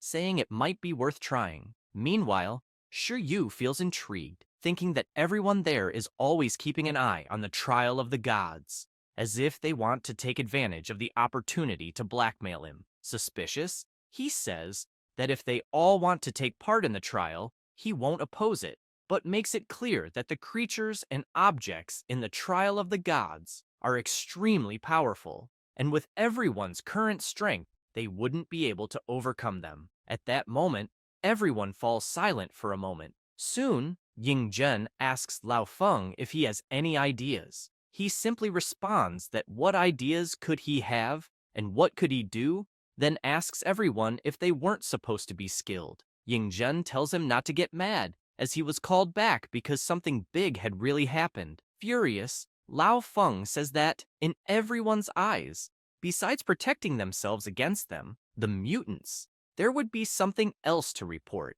as he heard that his apprentice had reported an anomaly in Qin Yu, and no one cared. Even so, they formed an investigation group. Curious, he still asks what had happened, since the investigation led nowhere and caused a big problem. And, if it hadn't been for the mysterious big boss in Qin Yu, they would all be guilty of harming innocent people. Ying Zhen, unable to even look at the former leader of the Lone Shadow, asks him to calm down because his head was on fire again. Yuening, looking at Lao Feng, thinks that she had heard that due to the price of the dark power, he was getting worse and had already retired, never expecting to see him there again. Ying Zhen, with a serious look, tells old Feng that he would personally like to ask his apprentice to show the investigation video they had just watched to the mysterious Big Master of Qin Yu, and that perhaps, with the great power of the Big Master, he might know something. Sarcastically,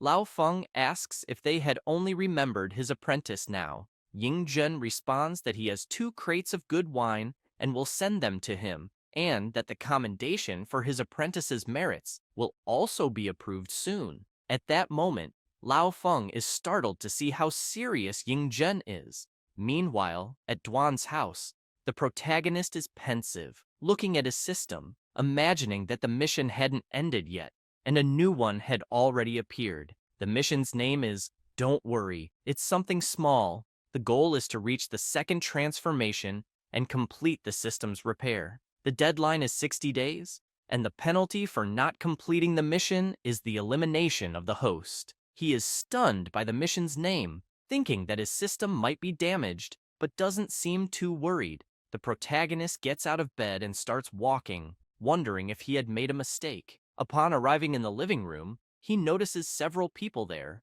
along with Duan. Lao Feng stands up and asks the protagonist if, by any chance, he is Ning Feng. Feng responds that he is, and asks the old man who he is. Duan introduces him, explaining that he is the former head of the Lone Shadow and the current director of the Adventurer Management Department. He then introduces Miss Jing, saying that she is Mr. Lao Feng's disciple and is responsible for the Lone Shadow in their province.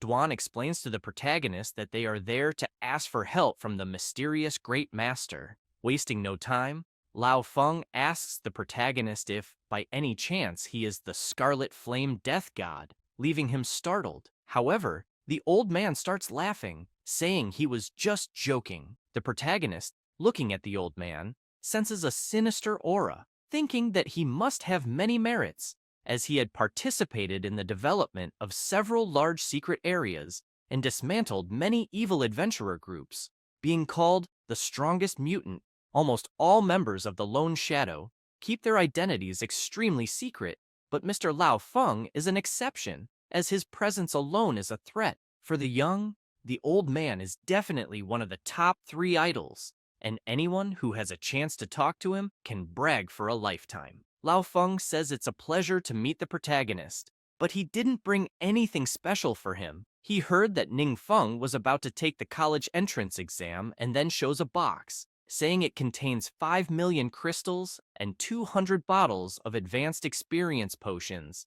as an official gift for the protagonist, wishing him academic success. Feng can't believe the amount the old man just mentioned. However, the protagonist goes straight to the point, asking why they were there. Jing quickly explains that they were mainly there to ask the mysterious Great Master to watch a video, and since they were there, they could watch it together. She then activates the device, showing the video of what happened at the trial of the gods. where the deity was furious with this so-called malevolent god. Feng is shocked to be called a malevolent god. Surprised, he wonders how a common student like him could be a malevolent god, until the protagonist remembers his mission, telling him not to worry, as it was something small. He gets furious with his system, thinking that none of this was small at all, and considers that his system might be intentionally trying to deceive him. However, he tries to calm down, realizing he couldn't panic at all, as no one knew it was him who went to that place,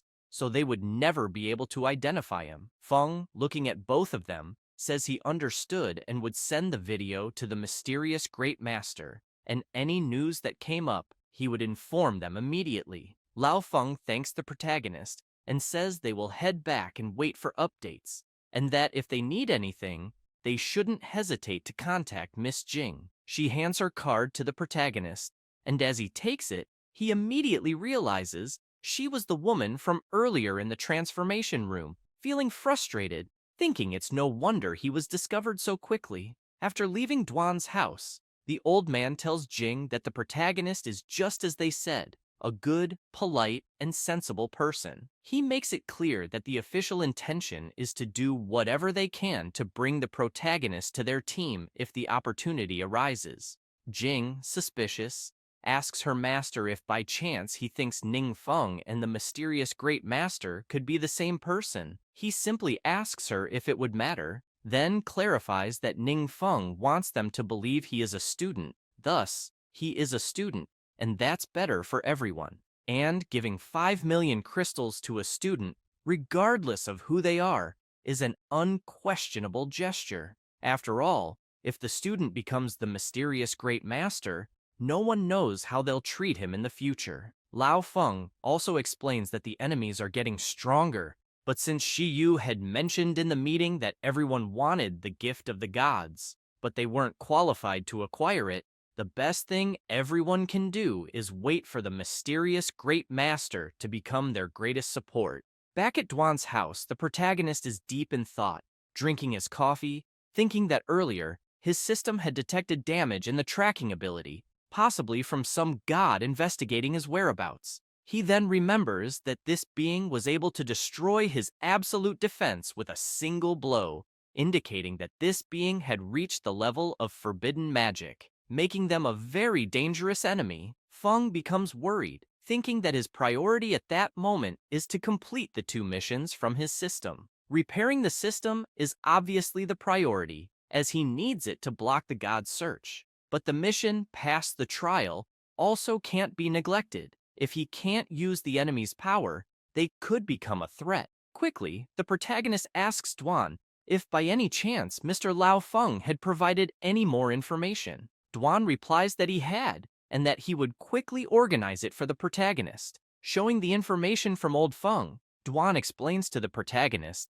that the internal structure of the secret trial realm seems to be a tower, divided into several floors. Since it hasn't been fully explored, the exact number of floors is unknown. He then highlights that the monsters inside are very powerful, much stronger than those in other secret realms. Currently, the maximum record is 42 floors, set by the president of the Blue Sharp Guild, He Shi Yu. The protagonist becomes concerned, as he still doesn't understand how the mechanisms of the Paparis secret trial realm work. If he triggers another forbidden magic of the gods, his identity as the malevolent god would be revealed. And since his mission doesn't specify that he has to proceed himself, he wonders if he could send someone else in his place. Feng asks Duan if he has seen the video of Shi Yu going through the floors. Duan responds that yes, he had seen it.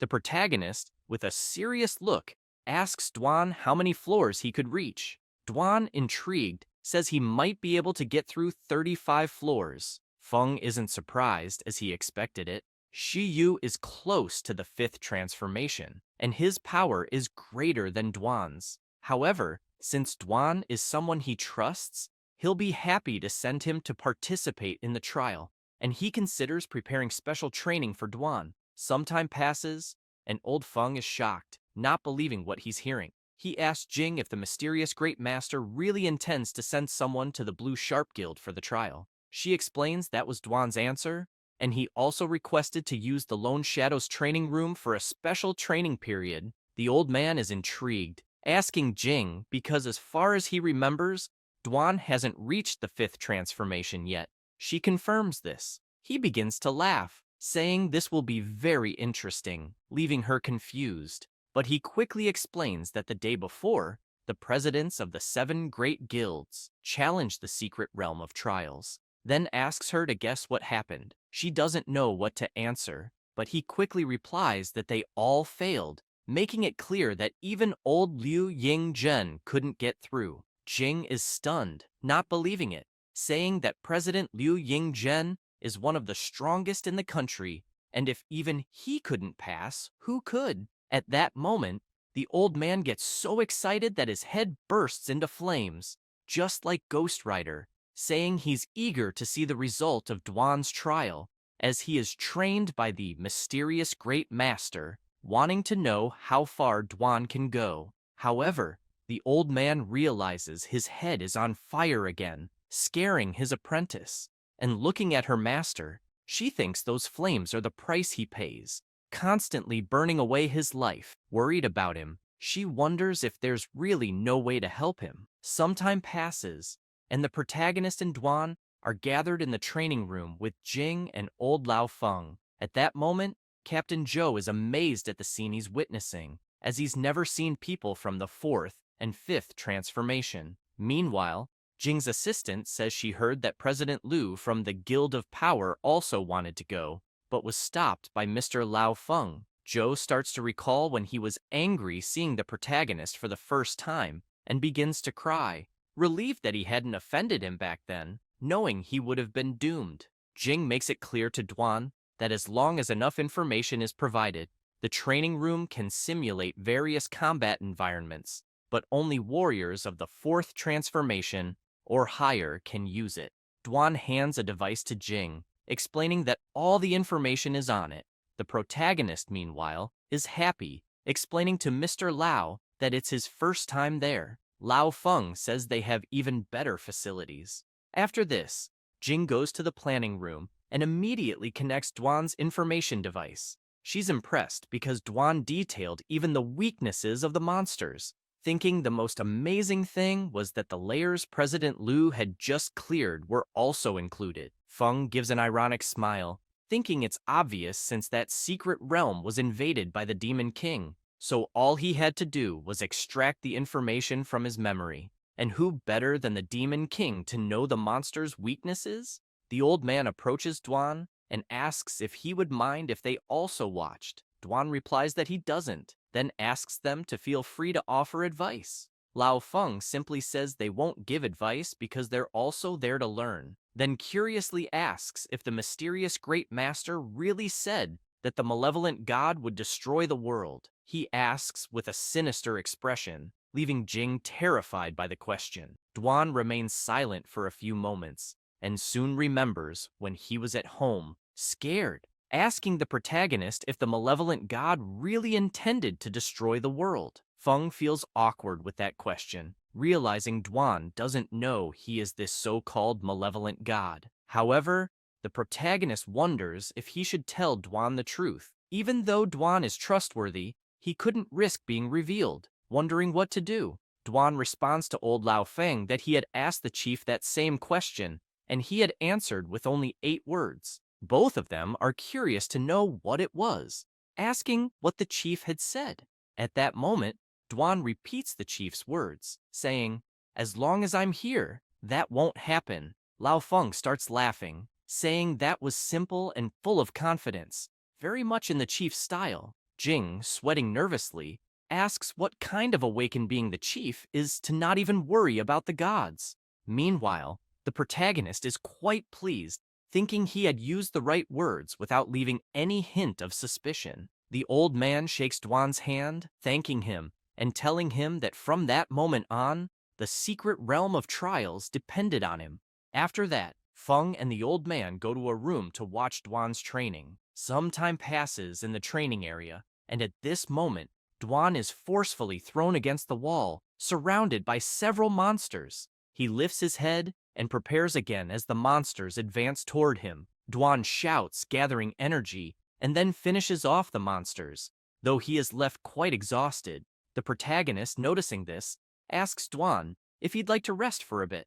Dwan sits on the ground to catch his breath and tells Feng not to worry, as he'll just take a quick break and try a few more times. He imagines that he's been given a unique opportunity by the protagonist, so he can't disappoint him. Jing, impressed by Dwan's performance, comments that those monsters had already surpassed the fourth transformation limit, and says that if it were her, she definitely wouldn't have been able to pass the trial. Meanwhile, old man Lao Feng grows serious, remembering that he heard Jing mention that the protagonist awakened at 18, but took only a few months to complete the first transformation. Seeing how the protagonist achieved this feat, he considers that perhaps there's a miracle awaiting Dwan as well, as the chief might be able to break the current combat system and allow Dwan to reach a power comparable to a gift of the gods. Feng feels concerned, as he oversimplified things by thinking that knowing the monster's weak points would be enough to pass the trial, overlooking that humans have limits, just like equipment and skills. Even knowing the monster's weak points, if he can't reach them, it's all for naught. Looking at the exhausted Dwan, the protagonist considers that if Dwan fails the trial, he'll have to complete it himself. With little combat experience, the only thing he can rely on is forbidden magic, but that might pose a great risk of exposure. Then, he informs Mr. Lau and Jing that he'll be leaving, explaining that classes at his school will resume next week, and he needs to prepare. They respond that it's fine, and ask him to let them know if he needs anything. After leaving, Feng becomes thoughtful, imagining that before classes start, it's better to try to increase his level. It would be great to get some powerful skills or equipment to replace Dwan's. He goes to an alley and takes a scroll in his hand, thinking that to leave there without being tracked, his best option is still the flight scroll.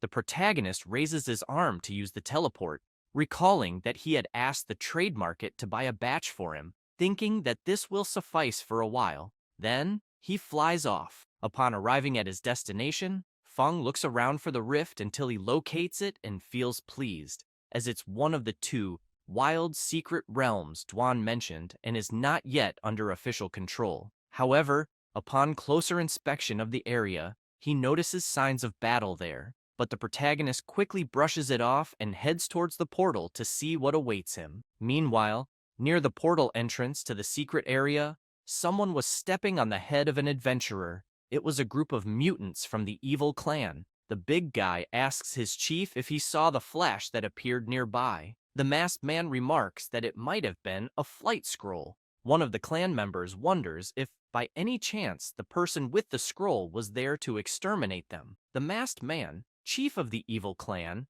laughs and comments that this person is simply coming to their death, because in truth, the more of them that come, the more sacrifices there will be for the great Demon King. He then clarifies that, thanks to them, the Demon King had already gathered enough power, and because of this, the Demon King will rise again. At that moment, everyone begins to celebrate the return of the king, as that day had finally come. However, one of the adventurers' bodies had a communication device, and an adventurer on the other side heard the entire conversation of the evil clan. She immediately becomes worried, wanting to know more about this resurgence of the Demon King and what this secret realm invasion means. She wastes no time and goes to her superior to report, mentioning that the mutants from the evil clan said the mountain sanctuary would face a secret realm invasion that day. Everyone quickly becomes worried,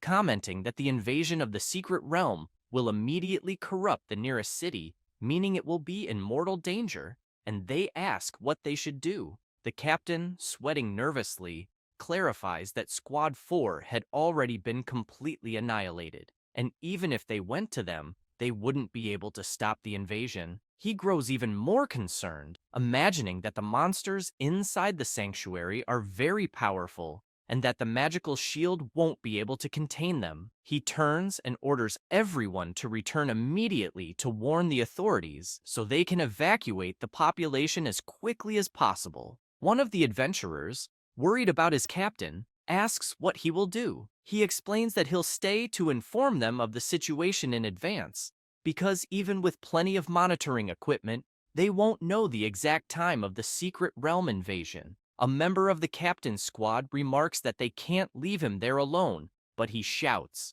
urging them not to waste time and to hurry to alert the authorities about evacuating the population. Following the captain's orders, they rush away, saddened by leaving their captain alone against the evil clan. He looks up, frustrated, wondering why the invasion had to happen on that day. He takes out his phone and calls his daughter, saying there might be an emergency drill later and that she shouldn't be afraid, asking her to listen to her mom. His daughter shouts, asking where he is, and he explains that he's working, very busy, and called just to inform her about the possible emergency drill. Then, he hangs up, feeling genuinely sad because something very bad was going to happen later. However, he notices his daughter calling back. He answers with a smile, asking what she wanted. She shouts, questioning why he hung up, as she still had something to say. He asks what she wanted to tell him. At that moment, a dark energy echoes nearby as his daughter shouts, congratulating him, making him cry immediately, unable to believe all this was happening on that day. Meanwhile, the adventurers, rushing to alert the authorities, notice the dark power echoing and wonder if the invasion of the secret realm has already begun. They turn, worried about the captain. However, he was crying deeply as he found himself in a terrible situation, already near the entrance to the secret realm. The evil clan is awestruck by the power coming from inside the secret realm, thinking that surely the demon king will bless them even more. Meanwhile, inside the secret realm, the protagonist had frozen everything with his extreme cold ability. This skill, extreme cold, is a forbidden magic that summons an infinite ice disaster, creating a wave of cold that sweeps through the world. Feng begins to walk through the area and strikes an ice coffin,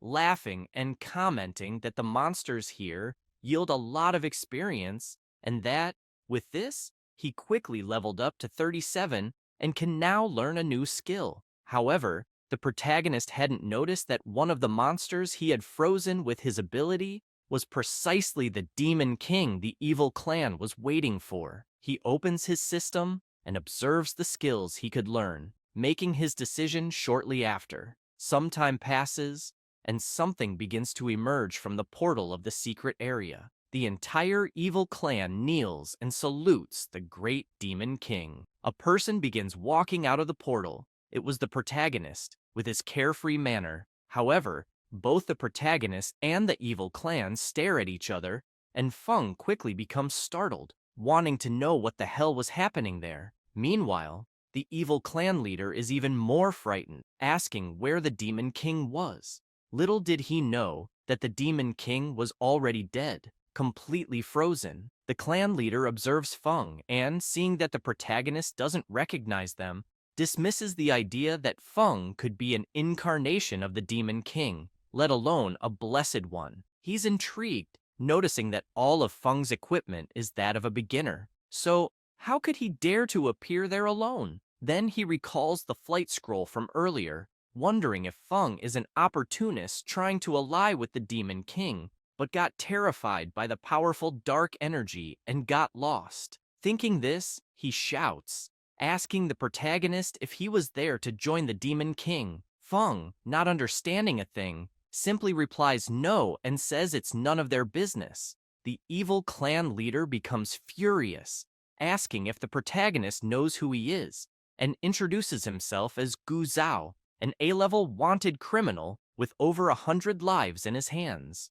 At that moment, Feng couldn't care less about the leader and, with a menacing aura, makes it clear to everyone there that if they want to fight, then fight. Otherwise, they should leave immediately. Hearing this makes the leader even more furious, along with the other clan members, who start shouting that the protagonist will pay with his life for his arrogance. However, they all stop shouting, terrified, as they try to understand why the area is suddenly darkening. They soon notice a terrifying malevolent face looming above them, leaving them horrified, wondering what the hell it was. Feng, immersed in his ability, has a sinister expression, eager to test his new forbidden spell, and tells everyone to enjoy the show. This ability, Abominable Vision, is forbidden magic that plunges enemies into a realm of illusion, capable of revealing all the enemy's weak points and using them to inflict brutal torture. With this, Feng analyzes the clan leader, noticing he has an injury on his shoulder caused by prolonged use of inappropriate skill equipment, which damaged his left shoulder, reducing his strength by 5%, agility by 5%, and the effect of his skills by 20%. Feng finds all this incredible, as the ability is extremely detailed, revealing weaknesses with precision. He concludes that with this ability, all enemies' weaknesses are exposed. He then decides to test it, striking Gu Zhao's shoulder, who screams in pain, horrified, unable to understand what's happening. The protagonist, seeing this, imagines that in the illusion world, he can repeatedly attack the weaknesses of trapped enemies, like a demon toying with a defenseless prey, concluding that his ability is called Abominable Vision. For this reason, he thinks that, even if the ability is very sadistic, he'll be able to exploit the enemy's weaknesses effectively. After the battle, some time passes. The captain is talking on his cell phone, mentioning that some time had passed and there were still no signs of the secret realm invasion on the mountain, adding that he'll go there to check. He clarifies that it's no problem because, if something goes wrong, he can try to escape, and whether he dies at the foot of the mountain or at the top makes no difference. Saying this, he runs toward the mountain base.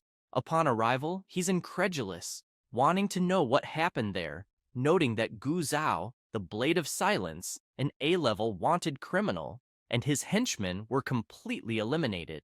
After the captain informs his squad members, the girl is surprised, as 4 teams of adventurers had sacrificed themselves to hunt Gu Zhao, and now he was dead. Another adventurer asks the captain about the situation inside the secret realm. Inside the secret realm, the captain is even more surprised, reporting that it seemed a massive ice storm had frozen everything, leaving no monster alive. The adventurer, concerned, quickly shouts, asking about the secret realm's boss, but hears the captain say that the Demon King had been destroyed, even surprising the girl. The captain explains that when he saw the boss frozen, he wanted to check if he was truly dead, and as he approached, the ice coffin where the Demon King was frozen suddenly fell. The adventurer, still concerned about the situation, asks if the Demon King was truly dead or not.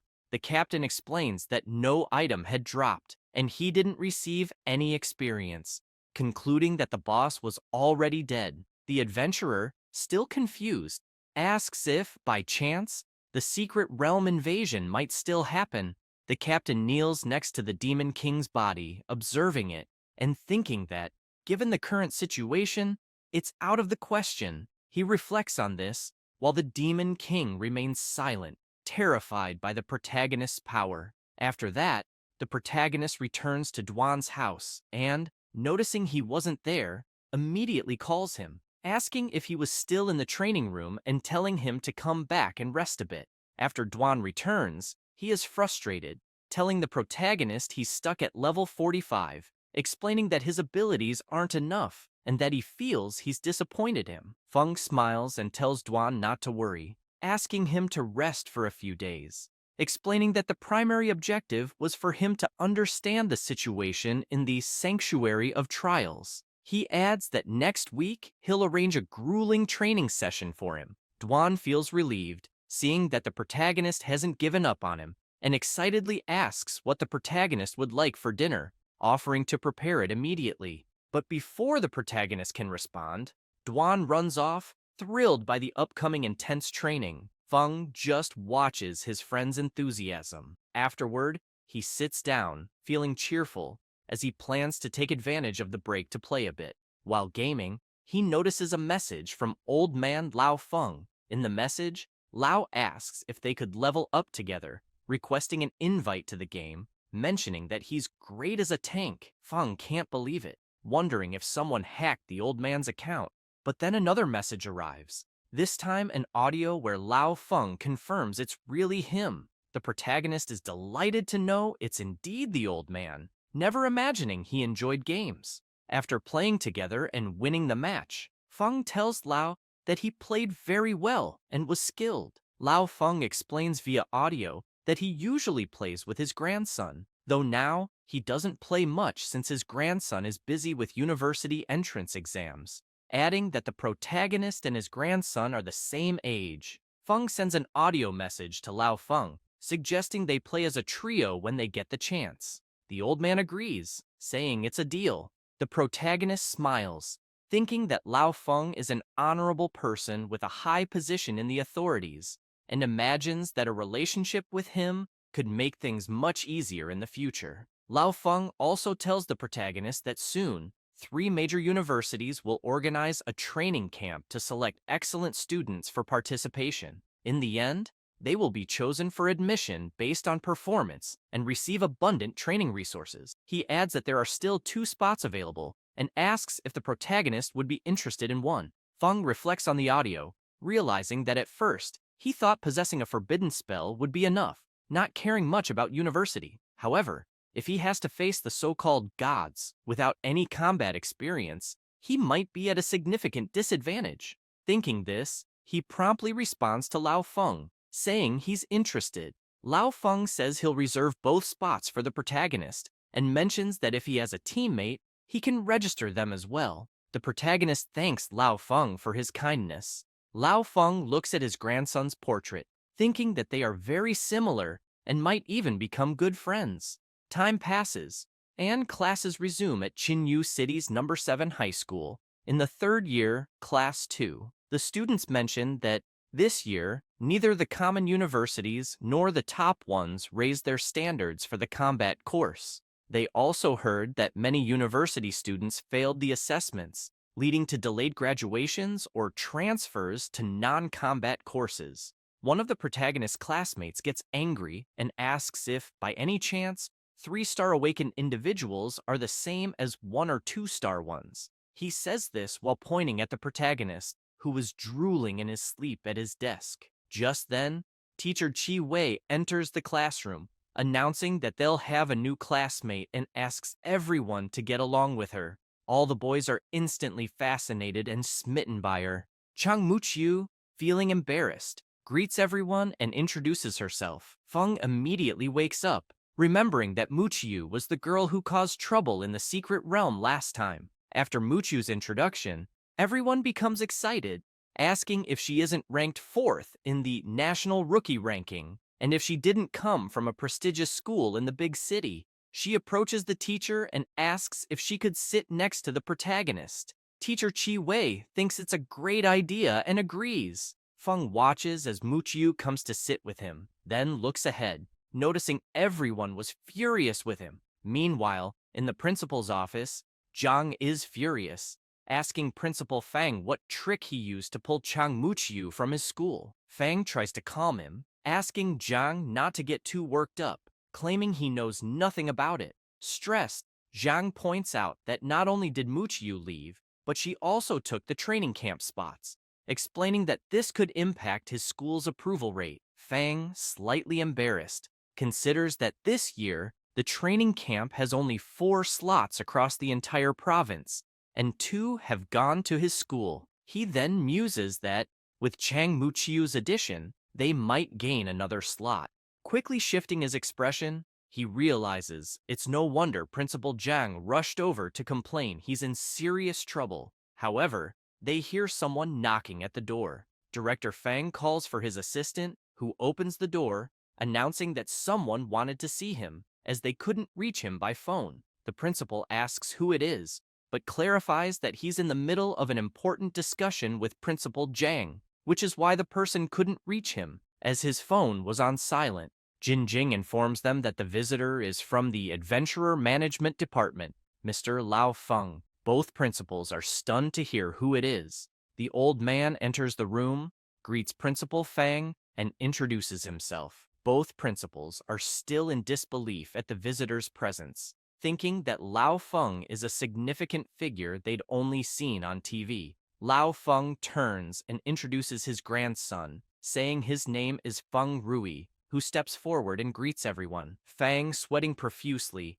asks if there's anything he can help the old man with. Lao Feng smiles, placing a hand on his grandson's shoulder, and mentions that he'd like to ask a favor, explaining that his grandson plans to transfer to this school. They're immediately shocked by what they've just heard, and Fang starts recalling that Feng Rui is ranked 12th on the national rookie list, with the profession of Blood Knight from the Dark class. Fang also remembers hearing that Feng Rui was concerned about his uncontrolled dark power and, for this reason, hadn't shown his full potential. Otherwise, he could have ranked among the top 5. Director Zhang, frustrated, watches Fang, wondering why the old man's grandson would choose such an unknown school, especially since everyone on the new stars list has guaranteed spots in training camps. He then considers that this might mean Director Fang's school will get an extra spot. The old man continues explaining that their department has 2 spots for the training camps,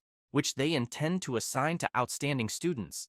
Director Fang is pleased to hear this, but Director Zhang is left open-mouthed, unbelieving what he just heard. In disbelief, he thinks that in a province like theirs, which is falling behind others, there are only 3 or 4 spots in total. Fang turns to Director Zhang and mocks him, apologizing that he won't be able to accommodate him anymore as he's busy, which leaves Director Zhang furious. However, Fang wastes no time and asks his assistant to escort Director Zhang out. The old man and his grandson sit on the couch, and Director Fang cuts to the chase, asking if it's really true that the 2 spots are for Ning Feng from 3rd year class 2, since, if he's not mistaken, the Prota has only recently awakened. He then asks if Ning Feng can really go to the training camp. Lao Feng merely replies that it's up to the department, and the director needn't question anything. Fang is slightly embarrassed and makes it clear they'll cooperate fully. However, he's intrigued, imagining that the Adventurers Management Department is responsible for overseeing adventurers independently of the 7 great guilds, with immense power. And, with Lao Feng's influence, whoever gets his support will have a bright future. Next, he wants to know how the Prota managed to connect with the old man. Meanwhile, in the Prota's classroom, he is confused, as even his friends from the Sovereign Lion Guild have been transferred to his school,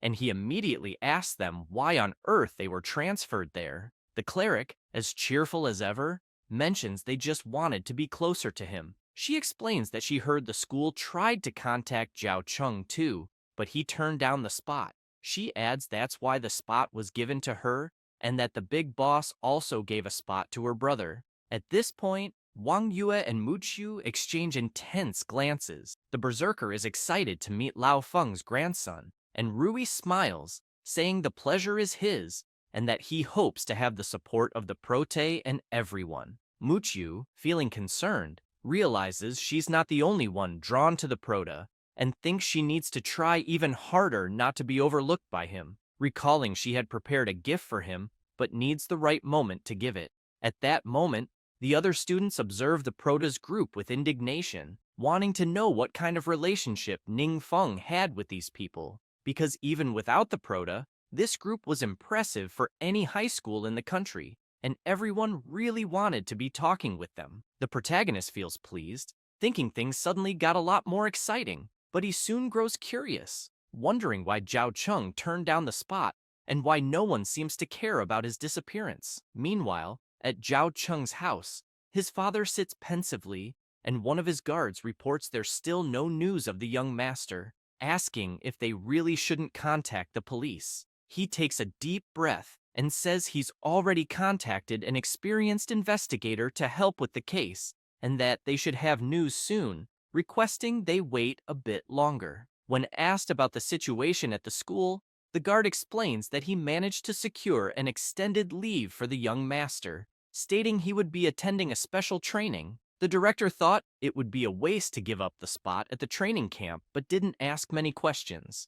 The young master's father thanks him for the information and says he'll take a look at Xiao Cheng's room, requesting not to be disturbed unless necessary. He then heads to the room, climbing the stairs, and upon arriving, goes to a wall adorned with various images and taps on one of them, which opens a hidden door. With a suspicious expression, he enters the secret room and approaches a dark altar. Meanwhile, at school, Rui Feng takes out an orb and explains to the protagonist that it's a skill book, a drop he obtained some time ago that might be useful for him. Feng is surprised because it's a book for summoning the water element, thinking that summoner is quite a rare profession, so this type of skill book is also hard to find and very valuable. Muqiu approaches and mentions that she also has something for the protagonist. Feng is even more surprised as it turns out to be a blade enchantment book, a skill of the battle mage, another rare profession.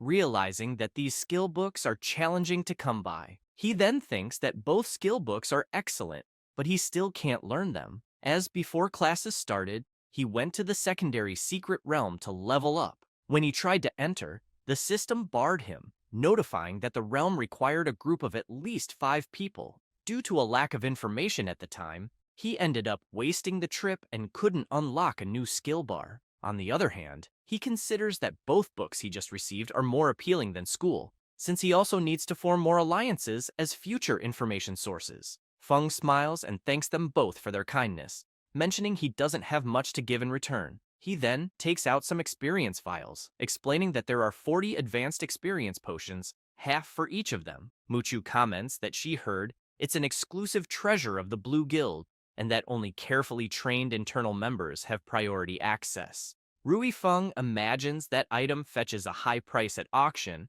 and is quite hard to find, yet the protagonist is casually handing out 40 vials. Both the old man Lao's grandson and Muqiu are shocked, concluding that such support should be kept close. Yue calls the protagonist and says she also has a gift for him. He turns around and asks her to tell him what it is right away, as he doesn't like delays. She laughs and says that it's actually a new potion, Shu Wei refined, and asks her to deliver to the protagonist. She shows him the shining potion, and Feng is surprised by it. After that, the protagonist arrives at Duan's house, and he quickly asks Ning Feng why he arrived early. Delighted, the protagonist explains that all students attending the training camp can organize their free time, and since there was nothing important at school, he returned early. Duan, intrigued, remembers that the protagonist had said he'd put him through hellish training that week, but hasn't mentioned it again, wondering if his master has forgotten. Feng takes out an item and informs Duan that the potion is for him, explaining that it's a new potion Shu Wei just prepared, called the Nourishing Potion, which can heal internal injuries accumulated over time. He then asks Duan to drink a vial as they are about to begin hellish training. At that moment, Duan is excited, thanking the protagonist and promising to give it his all. He says this and promptly drinks the potion. Feng asks Duan how he feels. He replies that he feels his body warming up and that the areas that used to bother him feel much lighter. The protagonist is pleased, thinking it's truly a great potion, as the last time he was hit by a curse, he was left with some internal injuries, and after drinking a vial, he was almost completely healed. He then informs Duan that it's time for hell training, urging him not to get nervous and just follow his instructions.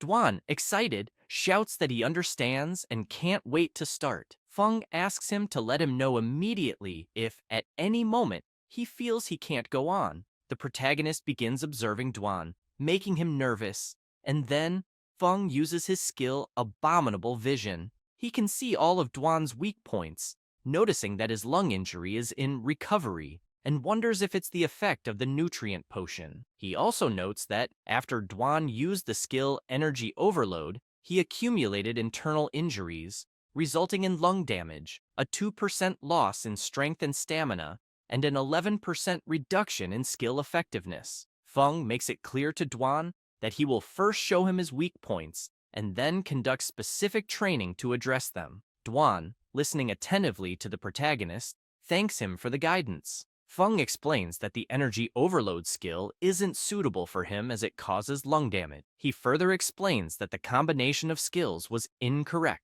Star Capture and Star Charge don't connect well, even though Duan usually relies on this combination. Duan is incredulous, realizing that his master truly has a sharp eye, having identified his issues so quickly. After that, the protagonist shouts, announcing the start of hell training, and Duan quickly prepares himself. Without wasting time, Feng strikes with his skill but changes direction just above Duan, who is startled. He quickly understands the protagonist's intentions, but it's too late. As he takes a direct hit, Duan kneels, hearing Feng ask how he's doing, and he promptly responds that he's fine and can still continue the training. Intrigued, the protagonist recalls that, thanks to those test subjects, he was able to familiarize himself with using his skill without impairing Duan's consciousness, bearing in mind that pain cannot be avoided. Duan stands up, feeling some pain, and thinks that his boss is likely the only person in this world who can make him stronger,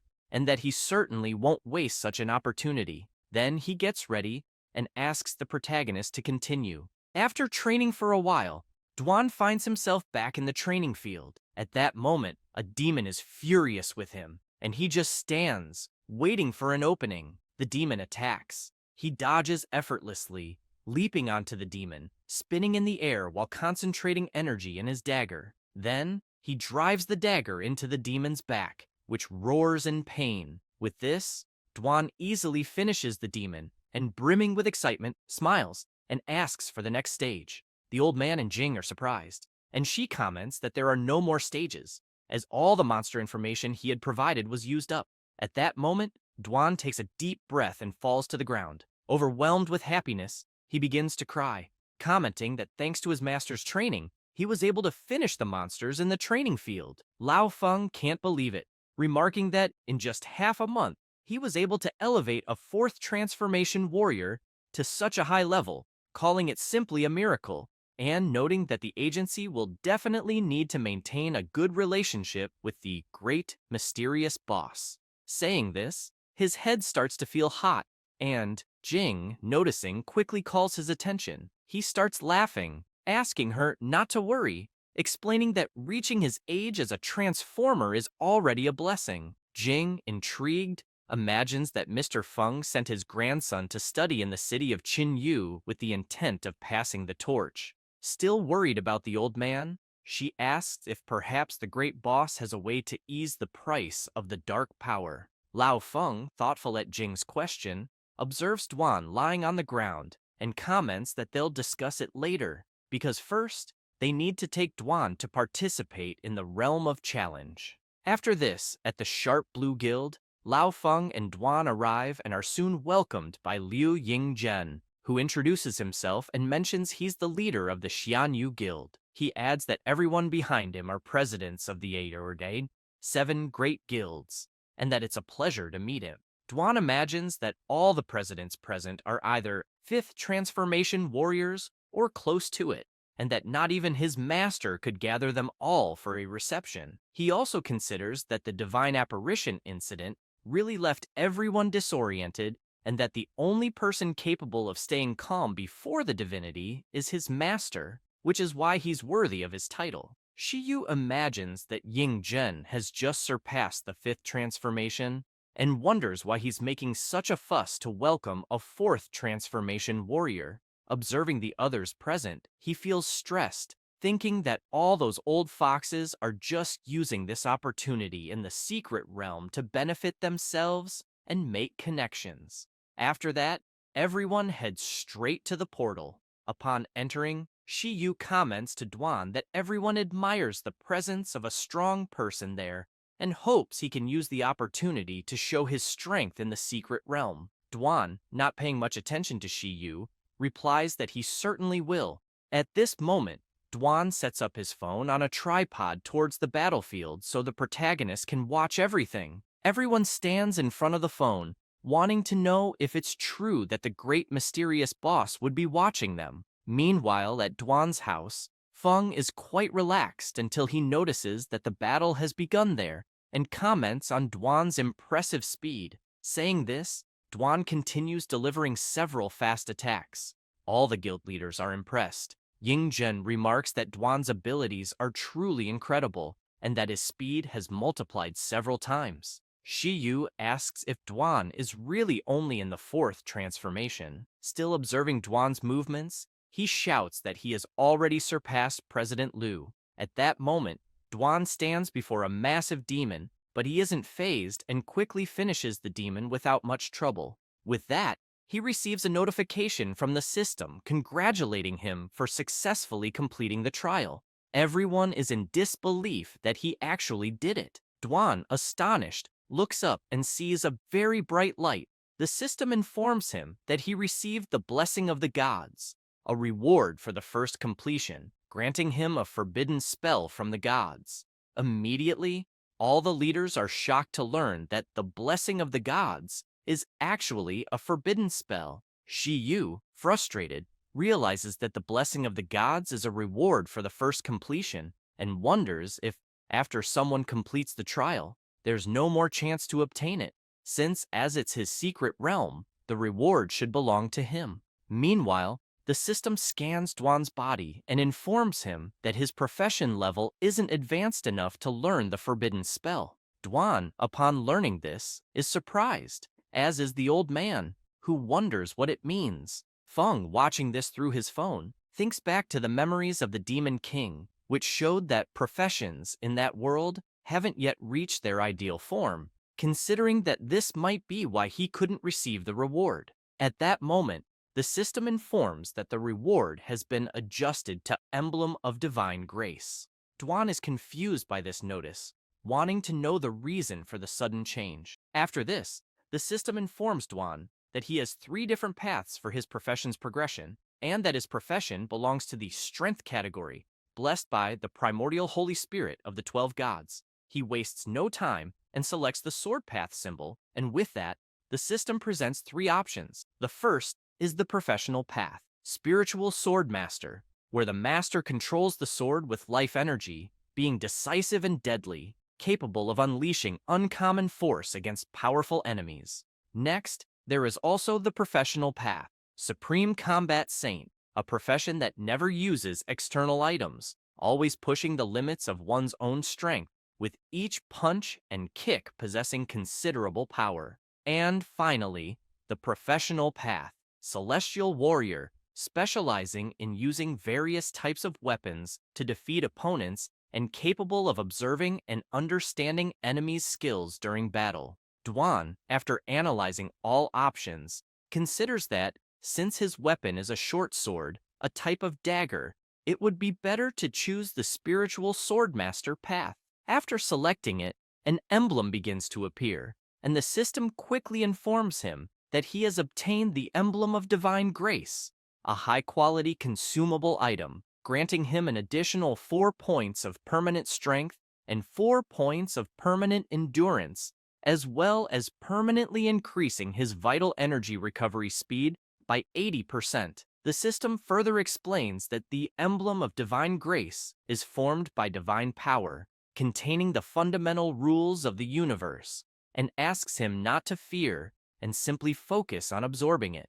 Duan immediately concentrates and begins to absorb the emblem. Meanwhile, Yan Chuan, alarmed, asks everyone to look up, as something was appearing in the sky. At that moment, a system message appears in the sky, stating that the God's Trial, Ruins of Laurel City, has been completed with a world-class difficulty level and a Divine Grace emblem drop rate between 0 and 1%. To make matters worse, the message wasn't only shown at the trial site, but to the entire world. People are shocked and quickly grab their phones to record it, eager to understand the meaning of those words that suddenly appeared. Feng goes to the window and notices that the system is notifying him about the God's Trial, asking him to complete the secret realm and use its power to his advantage. Meanwhile, at the trial site, the leaders are in a panic upon learning of the trial's world level, and Leader Arca mentions that people from other places have also seen the message, speculating it might have been a global announcement.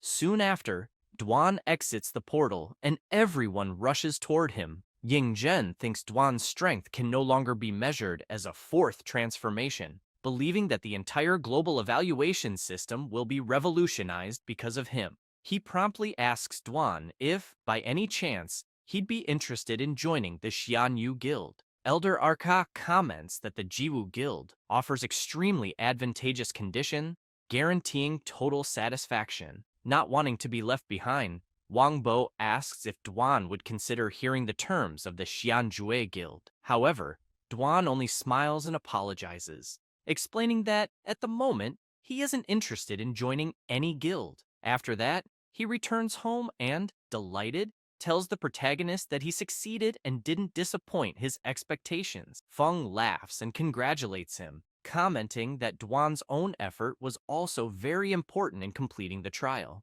After chatting for a while, they sit at a table, and Feng begins to sketch the emblem, mentioning that he couldn't see it clearly on his phone. Once he finishes the drawing, he shows it to Duan, then asks if the emblem of divine grace he mentioned resembles the sketch. Duan replies that it does, except for the design itself, but the shape is the same. Surprised, he immediately asks Feng if he also knows something about the emblems. Feng smiles and replies yes, explaining that he once obtained one after completing a mission and later gave it to his friend Wang Yue. Hearing this, Duan can hardly believe it, imagining that the protagonist can give away divine items as if they were nothing, realizing that his own efforts still seem far from enough. Feng, on the other hand, is intrigued, reflecting on what Duan mentioned about the emblem of divine grace being formed by the power of the gods. He wonders if, since he also possesses divine power,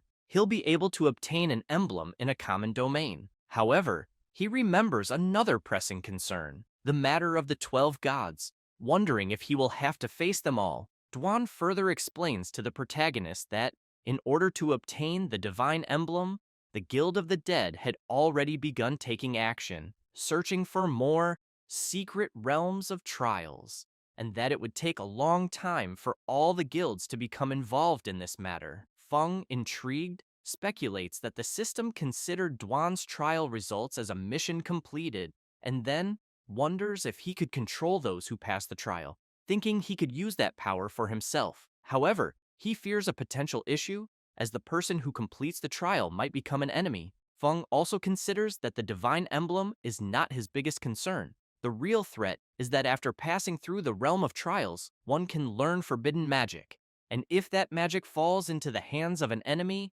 it would certainly pose a danger to him. Exposing his existence to the gods would only lead to more problems. Feng takes a deep breath, reflecting on the numerous challenges he's faced lately, and wonders if there could be a way to ensure that all who pass the trial are part of his group, even though it seems difficult to achieve. At that moment, Duan catches the protagonist's attention, saying that he has something else to share but is unsure if he did the right thing. Feng, curious, asks what it is.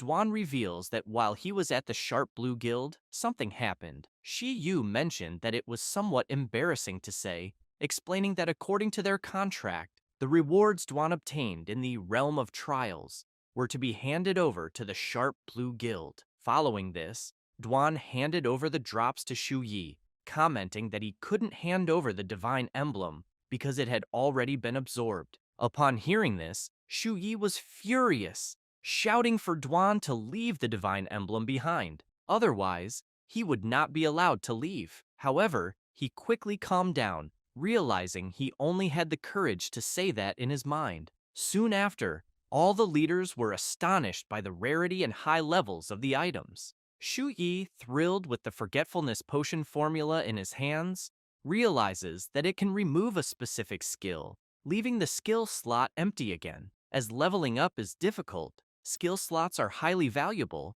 and one's skill choices can determine their future. Shu Yi concludes that with the potion, it's like having several new opportunities for choice. He then considers that, just like the high-level experience potion, this is another potion that could change the world. If they monopolize it, the Sharp Blue Guild will certainly attract more powerful people to join and soon surpass the official guilds. However, he's concerned about ensuring Duan keeps quiet and does not divulge the formula. With this in mind, he firmly tells Duan that, according to their contract, the potion formula must be kept in absolute secrecy and cannot be revealed to anyone. But before Shi Yu can finish speaking, Duan interrupts, and says that he had already seen that formula before, attributed to the great mysterious boss, clarifying that it was the exact same formula, because even if he doesn't reveal it, the boss could also produce it. Everyone is surprised, unable to believe what Dwan has just said. Frustrated, Shiyu insists they conducted an investigation beforehand, confirming that the rewards for the first completion of the Realm of Trials are unique and had never been recorded before. He then asks if Dwan was implying that the great mysterious boss already knew the formula and if, by any chance, he had any proof of it. Dwan lowers his head, deep in thought. Meanwhile, Shiyu feels triumphant, thinking he has caught Dwan in a lie, warning him not to use the great mysterious boss to intimidate him, as nothing that belongs to him can be taken away. Dwan takes a deep breath and replies that he doesn't need to prove anything to the boss. He then adds that, in fact, the high-level experience potion they had in their possession was also known to the boss, who had already produced it long before. Hearing this, Shiyu is left stunned. Desperate, he insists that it's absolutely impossible for the great mysterious boss to know anything about the Realm of Trials. All the guild leaders are perplexed, wondering if Dwan's incredible power comes from using those potions. At this moment, Yingjun notices the elderly Lao Feng smiling openly and shouts, asking why he was smiling so broadly. Lao Feng casually replies that he remembered something that made him very happy. Yingjun, curious, immediately asks what brought him such joy, but Lao Feng simply responds that it's none of his business. Frustrated, Yingjun retorts that Lao Feng is being immature. However, the old man is intrigued, recalling how his grandson had mentioned that Ning Feng could easily get 40 vials of the experience potion from the great mysterious boss, because he didn't care about it. Lao Feng also reflects that his decision to transfer his grandson was indeed a great choice. Dwan approaches and remarks that if there's nothing else for him here, he will take his leave. Lao Feng turns and says he will return with him. With that, they both leave together. Lao Feng looks at Dwan and asks if, by any chance, the great mysterious boss has other potions. He then explains that his body is being corrupted by the dark force, and it's worsening every day. With a somber expression, he admits that he still wishes to live a few more years to spend time with his grandson. Dwan replies that he will ask his boss. Lao Feng thanks him sincerely, expressing deep gratitude. After explaining everything that happened to the protagonist, Dwan quickly apologizes for making decisions on his own. Feng reassures him not to worry, as to his knowledge, Dwan hadn't done anything wrong, so there's no need to apologize. However, the protagonist is intrigued by Lao Feng's condition and considers that, if it's for him, they should help if possible. The only concern is whether the nourishing potion will work on the old man's body. Feng smiles and instructs Dwan to find an opportunity to deliver some bottles of nourishing elixir to Lao Feng for him to try. Dwan agrees, saying he will gladly do it. After that, Dwan heads to Lao Feng's company, and upon arriving, asks Jing if the old man is there. She informs him that there was an important meeting, so he had to go to the main office. Dwan mentions he has some elixirs to deliver to the old man. Jing suggests leaving them with her, assuring that she will hand them over once Lao Feng returns later. Afterward, Jing heads to a room and rings the bell, puzzled as to whether Rui Feng is inside. Given that he had just arrived in Qinyu City and knew nothing and no one, she decides she might as well come back the next day. At that moment, a dark aura begins to seep from under Rui Feng's door. Inside, he is kneeling on the floor, trembling as the ominous aura surrounds him. Sweating profusely, Rui Feng starts hearing a sinister voice asking if he wishes to save his grandfather's life because it can help him, provided that Rui is willing to submit to it. Taking a deep breath, Rui shouts that he is the grandson of the great Lao Feng, demanding to know how the voice dares to betray humans by making demonic deals. The voice grows even louder in his mind, laughing as it declares that humans are weak creatures bound by strange rules, asking how long he will resist. It taunts that it hopes he will still speak this way when his grandfather dies before his eyes. Later, in the training field, Rui Feng sits alone in the stands, lost in thought about what the voice in his head had said. Suddenly, the protagonist appears, wondering why he seems so restless. Ning Feng then takes out his phone and asks Lao Feng's grandson if he would like to play the game Three Kingdoms to cheer up.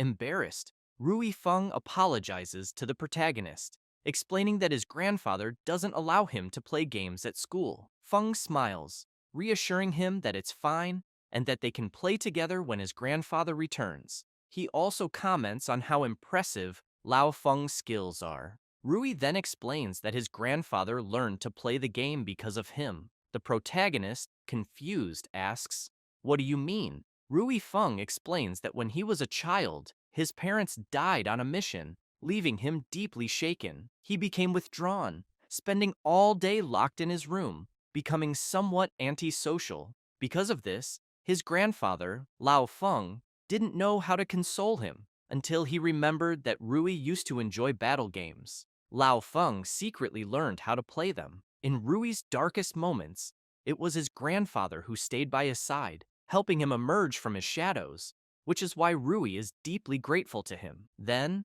Rui smiles and apologizes to the protagonist for suddenly sharing all of this. Meanwhile, in a meeting room where Lao Feng is gathered with several others, one of them explains that the person on the screen is Peng He, a 4-star professional who is in his third transformation. 8 years ago, he was imprisoned for maliciously injuring someone in the Secret Land and sentenced to 15 years. However, 6 years ago, during his sentence, he mysteriously vanished from prison. He then introduces another individual, Gu Ying, also a 4-star professional in his third transformation. Previously, a variant under his supervision had mysteriously disappeared from his home 5 years ago. After introducing both, they start playing a recording. The Four Eyes individual explains that a few days ago, both of them suddenly reappeared in Peng He's old house in Xingyuan City and brutally murdered two elderly adventurers and their families,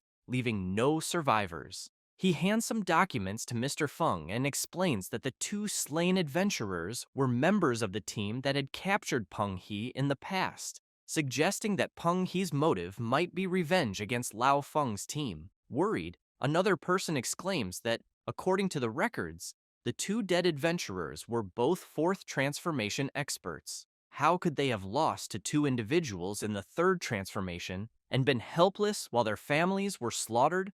The Four Eyes reveals that one of the adventurers' homes had surveillance cameras, which captured the battle scene. He then plays the footage, where an adventurer faces one of the assassins and without hesitation, strikes with his sword.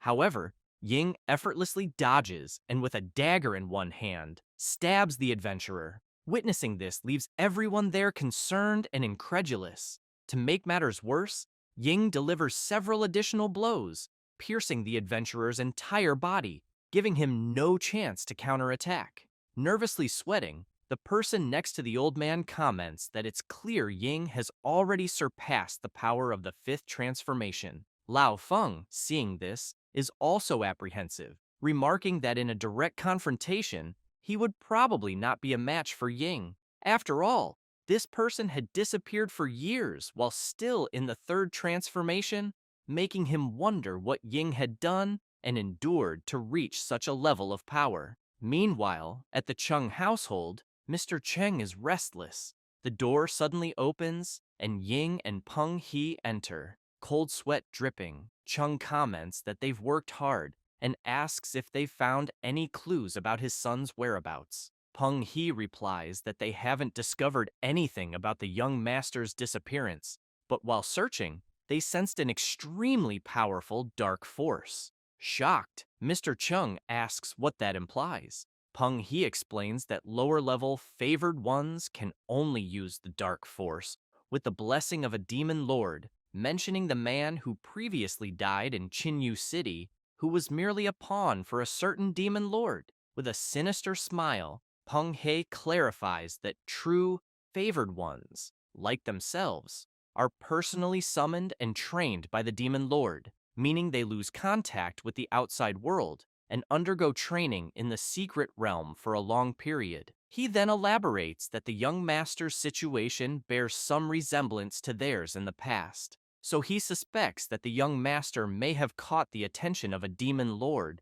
and was given the opportunity to train in the secret realm. In shock, Mr. Chung remarks that he only knows his son is performing some kind of ritual and wants to understand what Peng He is saying about it. Peng He replies that he's not entirely sure, but he inspected the dark room where the young master conducts his rituals and confirmed that the setup was correct. As long as his son continues with the sacrifices, given his potential, he should be able to attract the attention of a demon lord. Hearing this makes Mr. Chung excited, thinking he knew it would be like this, and that soon the Wang group will no longer be able to compete with him. Peng He hands a paper to Mr. Chung and asks if, after dinner, he could arrange a car to take them to a certain location. Chung, after seeing what the paper was about, asks if Peng He is looking for someone at that marked location. Peng He confirms this, and, along with Ying, with a sinister expression,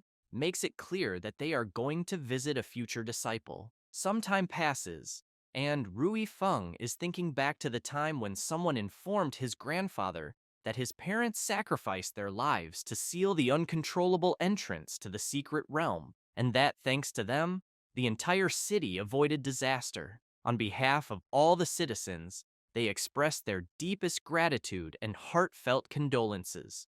After recalling this, Rui goes to the window and gazes at the stars until he hears someone knocking on the door. He approaches and asks who it is. Upon opening it, he sees two sinister-looking men and immediately asks who they are looking for. Peng He, with a wicked smile, asks if he is Feng Rui. The boy confirms, and Peng He asks to come in, saying they have some matters to discuss. Rui Feng turns serious and asks again who they are, thinking that these two seem quite strange and that there is a dangerous aura around them. Peng He, calling the boy Master, explains that they are there to check on him and makes it clear that from now on, he should call them elder brothers. Rui Feng is confused and asks what they mean by master. They mention that Rui Feng had met their master the previous night. Upon hearing this, he is shocked and, looking at them, notices a dark aura.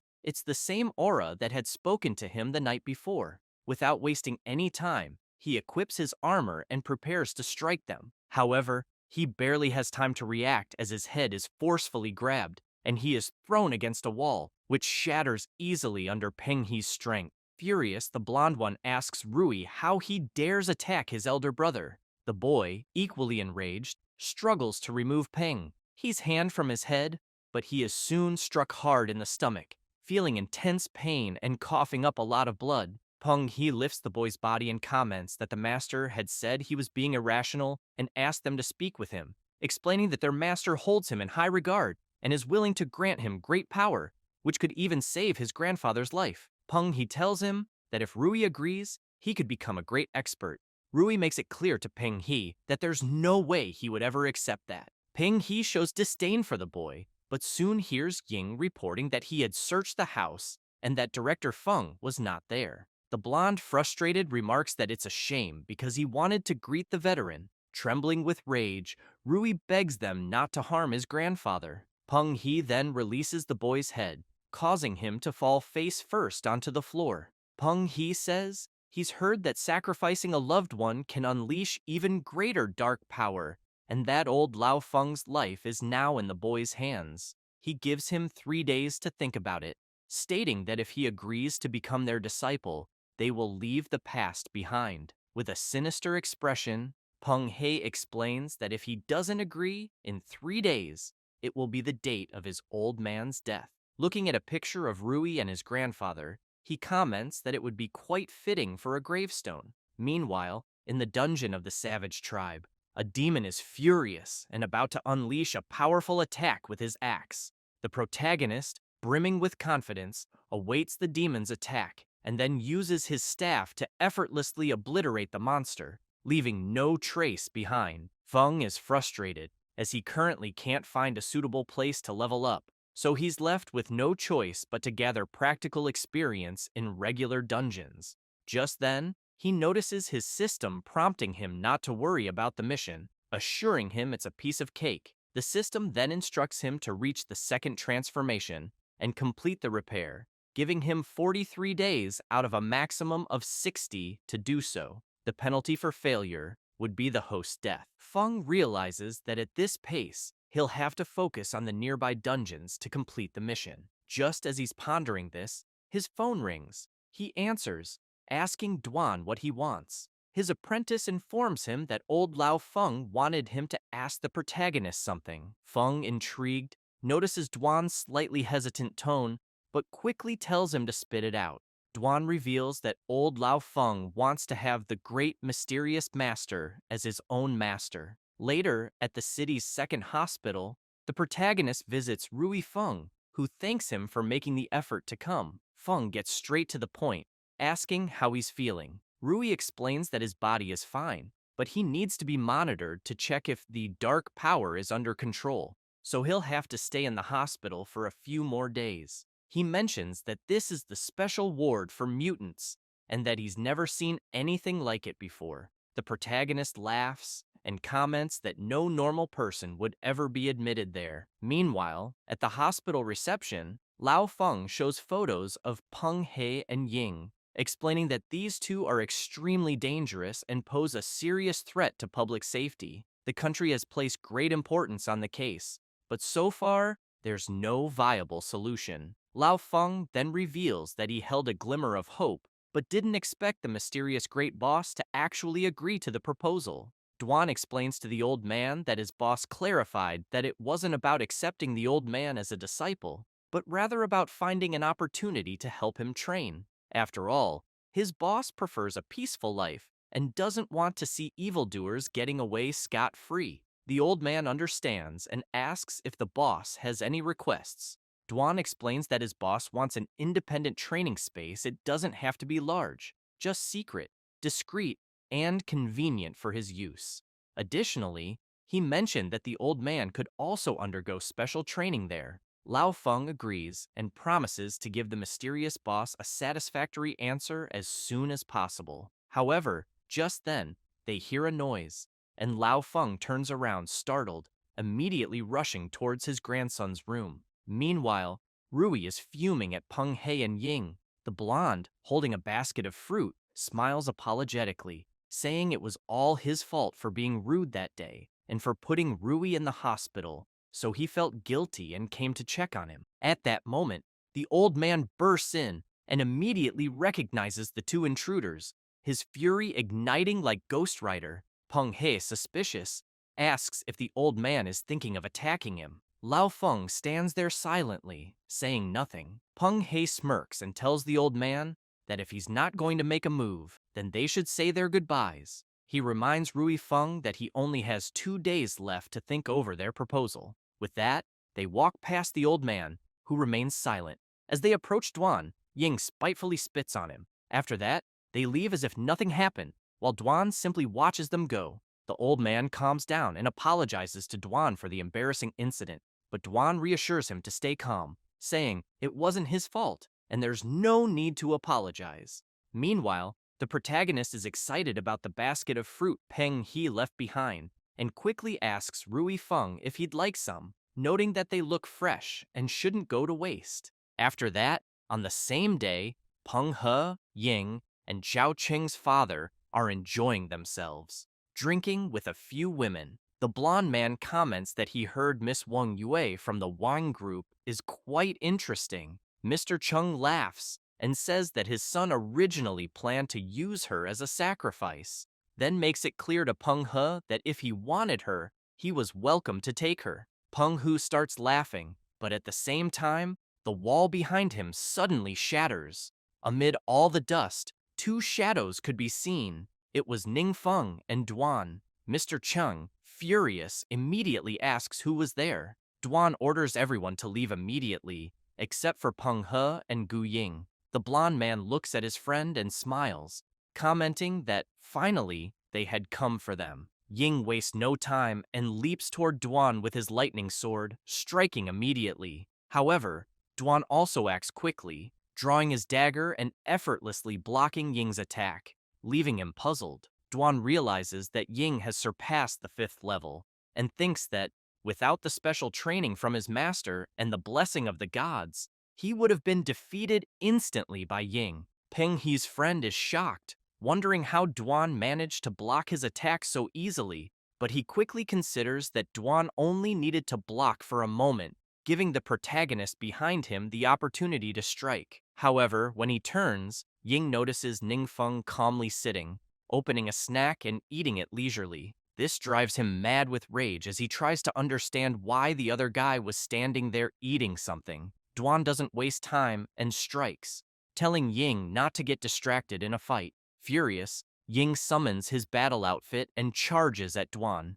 Their attacks collide, unleashing an intense energy. The people present watch the fierce battle, and the women begin trembling in fear, wanting to leave but too afraid to pass by them. At that moment, Mr. Chung turns and notices Peng He radiating a sinister aura. The blonde man, enraged, releases his power. Meanwhile, the protagonist, completely calm, comments on how delicious the melon seeds tasted. Peng He, indifferent, attacks the protagonist, who quickly rises from his chair and defends against the blow. Peng retreats and, with his powerful sword, unleashes even more power. He then summons his armor, making his presence even more intimidating. Ningfeng also prepares for combat and activates his passive ability, Killer Nature, a dark curse that, when simultaneously wielding magical melee weapons, continuously increases all attributes, potentially reaching a maximum increase of 100%.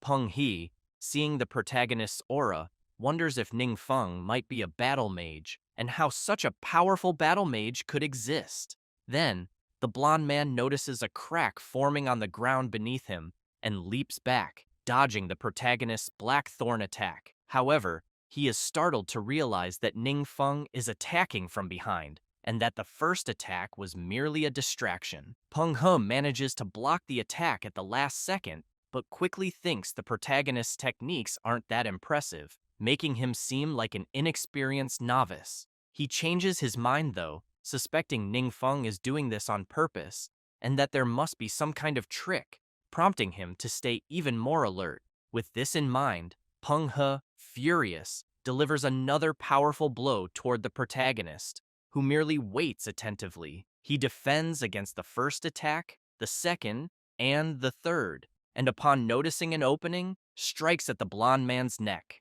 Startled by the attack, Peng He manages to block it, but is unable to stop the protagonist from relentlessly striking his entire body. Furious, Peng He realizes something is off, suspecting that the protagonist is growing stronger with every passing moment in the fight. While being cornered, Peng He shouts, asking Ningfeng to wait a moment. The protagonist is intrigued by the request, but decides to stop and listen to what the blonde man has to say. Peng He remarks that he doesn't know who the protagonist is, but suggests they sit and talk, as both are powerful and have no need to fight to the death. Feng takes a deep breath and responds that his goal is simple. Peng, he dies and he lives. Hearing this infuriates the blonde man, who yells at the protagonist not to be so arrogant, claiming that in his master's eyes, Feng is nothing more than an insignificant insect. This piques Feng's curiosity, and he asks who Peng He's master is, wondering if it might be the demon king of the secret realm. Peng He confirms this and explains that his master is a force no one in the world can comprehend. He makes it clear that not only human adventurers, but even demon kings from secret realms, countless of them, have fallen to his master's hands. Moreover, he reveals that his master's favorite pastime is using the bones of powerful enemies to craft exquisite ornaments. Fascinated by the blonde man's story, Feng asks again if his master really killed demon kings and collected their remains.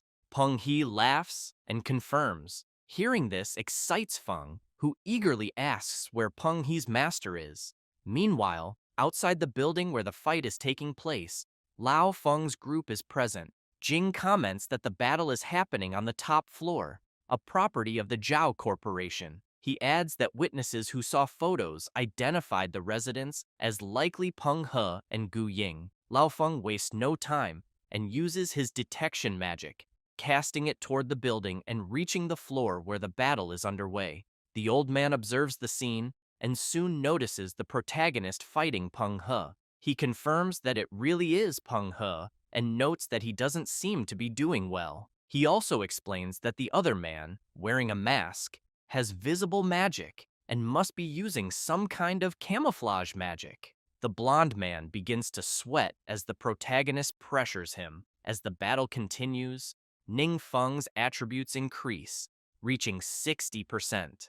The old man, observing the fight, is impressed, thinking the protagonist's techniques are simple and direct, yet he manages to dominate his opponent with sheer attributes alone. He wonders where such a powerful warrior could have come from. When all of the protagonist's attributes reach 80%, he suddenly faces a massive demonic mouth that swallows him whole. Peng, he has transformed into a terrifyingly colossal monster, and, in his mind, reflects that he never imagined anyone could force him to use this technique. However, he is aware that this technique comes with a certain cost. The old man, witnessing the scene, is astonished, unable to believe the intensity of the battle. Meanwhile, Duan continues fighting furiously against Ying, who asks if he isn't worried about his partner being devoured. Duan calmly replies that Ying doesn't need to concern himself with his master because he isn't qualified to do so.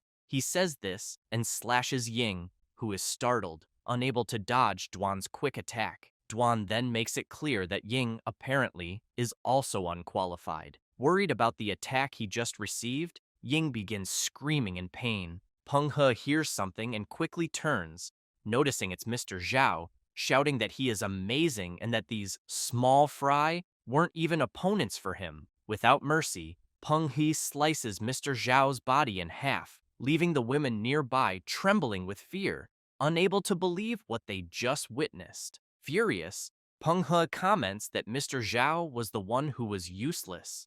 Releasing even more power, he declares that since he had transformed, he might as well devour some stronger enemies. He says this while looking at Lao Feng's observation orb, which terrifies the old man upon realizing he's been discovered. Peng, he smiles, but moments later an explosion occurs. A massive power erupts from within Peng He, leaving him utterly confused as to what's happening. Then, the protagonist emerges from within the blonde man, who collapses to his knees, his stomach completely ruptured. Meanwhile, Ning Feng walks calmly, shrouded in his terrifying aura. Feng remarks that he has been using that ability for a long time, but still isn't sufficiently familiar with real combat.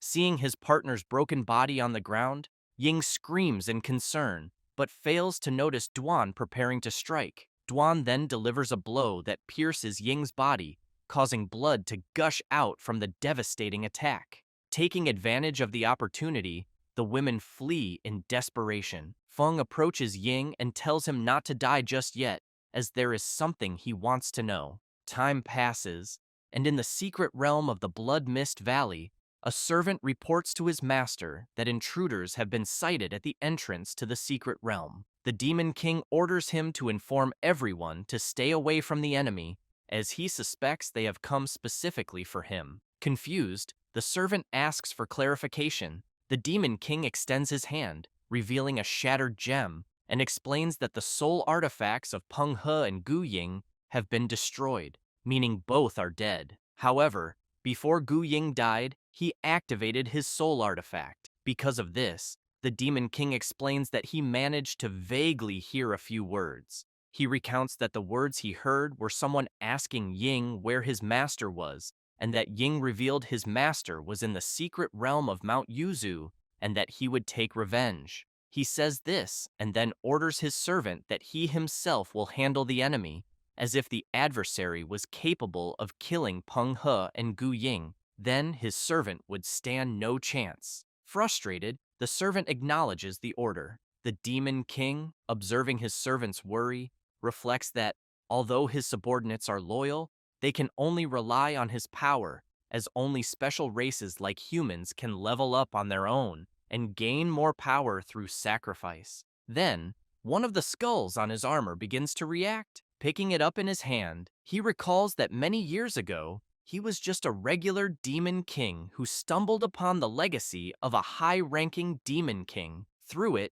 he not only gained immense power, but also learned how to control humans. With the help of these teachings, he repeatedly defeated his enemies, turning them into trophies. He says this while raising the skull of the ancient high-ranking demon king. However, he is suddenly struck by a massive electric shock delivered by the protagonist, who wanted to understand what kind of realm he was in, as the heavy mist prevented him from seeing anything. He had used his ability Descent of the Thunder God, which summons a massive thunderstorm that unleashes the power of celestial tribulation. Feng was also bored, as he hadn't encountered any monsters there yet. Suddenly, a system message notifies him that the legacy of the end has been detected. The protagonist becomes excited at the notification, remarking that it seems his system isn't damaged. He says this and begins walking, commenting that judging by the aura's source, the path is that way. After walking a bit, he grows excited, commenting that he has found what he was looking for and that it is in the hand of the black statue. However, he doesn't realize that the black statue is actually the Demon King, now charred from his attack. Wasting no time, Feng begins absorbing the fragments, wondering what had happened to the countless relics since there was only one. After absorbing it, the protagonist becomes thrilled, as all his attributes have increased by 100 points without using any abilities, and now he can crush most adventurers. Moreover, he has leveled up to 40 and can now learn new skills. With that, he picks up the skill book and becomes intrigued by the skill being a summoning curse, wondering if he could summon a great demon king or something similar, and whether this would make him even more of a god of evil. But he quickly decides to learn the skill first and see what happens later. The learned skill is Gate of Darkness, a forbidden spell that allows the protagonist to open a dark gate to summon a constant stream of dark creatures for 12 hours or a high-level demon lord for an unlimited period. Feng initially thought the skill might not be very useful, but upon realizing the potential of summoning a high-level demon lord indefinitely, he is surprised and finds it intriguing, deciding to test it when the time comes. Meanwhile, at Lao Feng's headquarters, Duan comments that those two individuals were very difficult to deal with, and that, for safety reasons, they left no survivors. Lao Feng expresses concern about not being able to gather more information, but thanks Duan and the mysterious Great Master, acknowledging they saved his life and that of his entire family, and he doesn't even know how to repay the favor. Duan smiles and replies that Lao Feng is very kind. Jing reflects that, fortunately, the officials were willing to trust the master's judgment and make every effort to show goodwill to the mysterious great master, while skeptical voices had been suppressed. Otherwise, he doesn't know how much damage Peng He and Gu Ying might have caused. Lao Feng then mentions that the country also places great importance on the matter, and that he heard the mysterious great master was looking for a training space. Because of this, several locations were approved immediately. He says this while handing over 2 envelopes, explaining that they contain all the information. He further explains that the training facilities are all carefully constructed by the country, offering an excellent environment and infrastructure. They also ensure privacy, free from irrelevant personnel. Duan suspects that the training space his master mentioned is just a cover, as the master doesn't want to reveal his true training methods.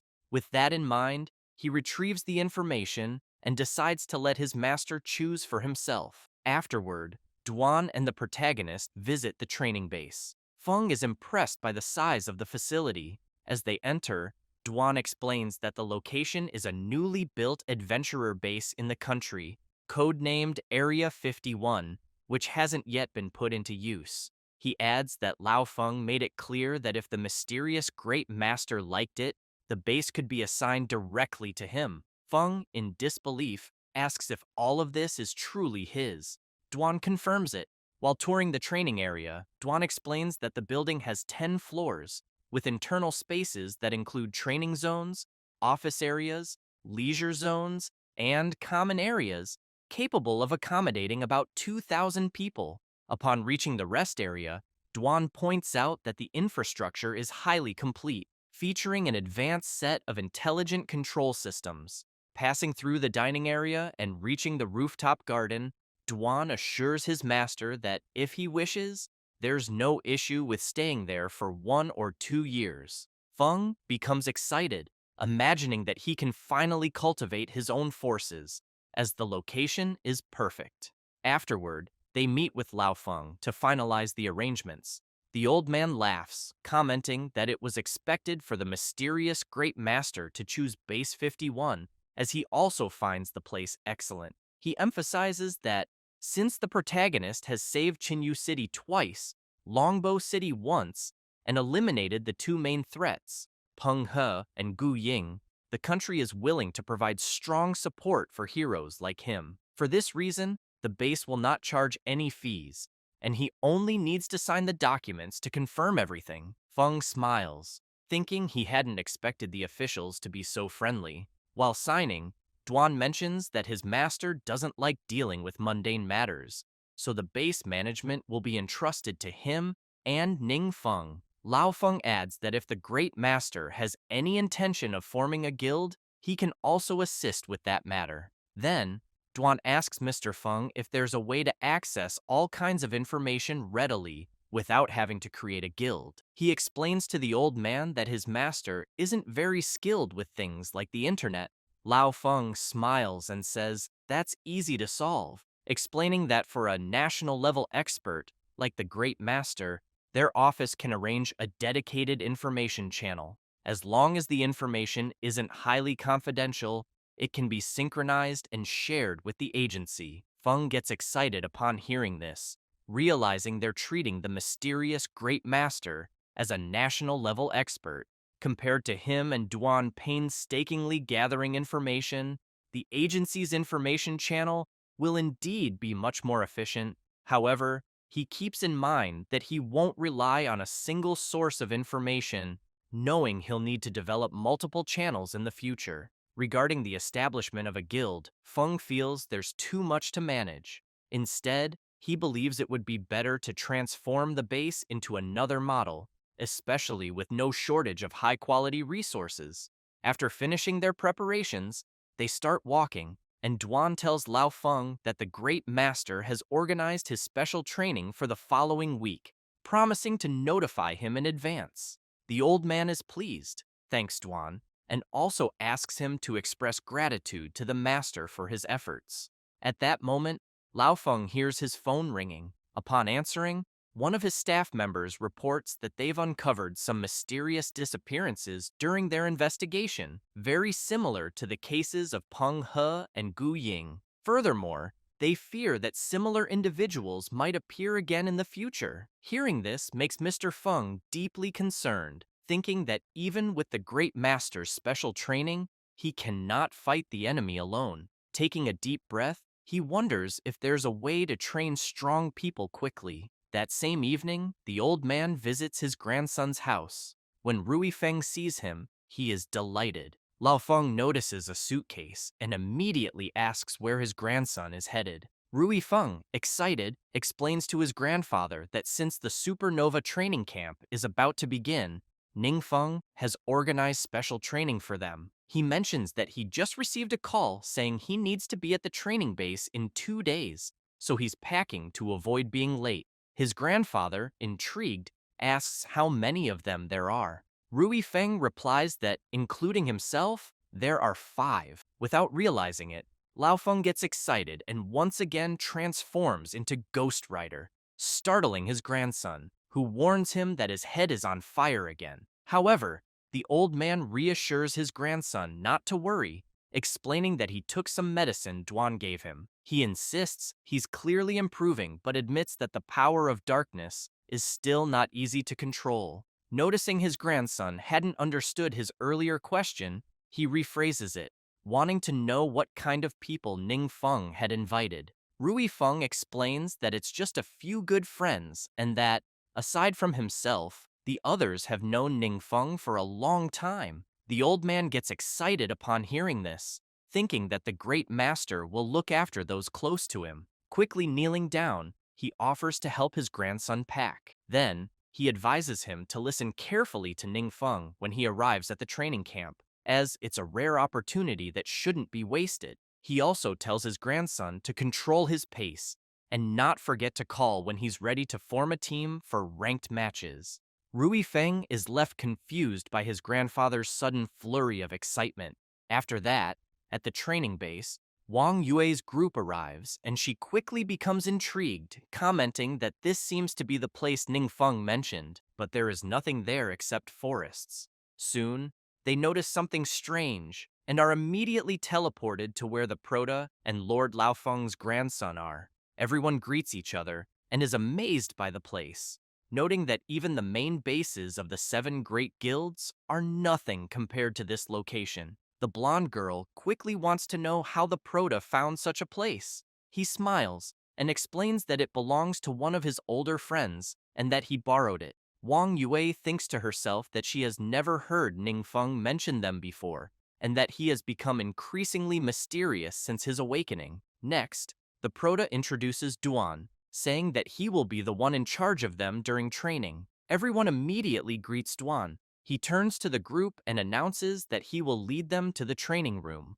The berserker, suspicious, asks the Proto if he knows Duan well. Feng becomes irritated and makes it clear to them that the celestial phenomenon some time ago was caused by Lord Duan's passage during the trial of the gods, and that he is even stronger than the leader of the Yu Guild. Everyone is astonished and wastes no time heading to the training grounds, where they soon get excited and release their auras. Duan is impressed and wonders why they became so animated so suddenly. While in the training field, the Proto observes them and thinks that by casting a forbidden spell there to simulate the effects of a training room, they won't need to worry about exposure. Feng also considers that he needs to establish a guild, cultivate only the strong without limitations, and select members based solely on strength and determination, thereby creating an alliance. Wang Yue is the first to start and quickly focuses, but she is struck in the arm and screams in pain.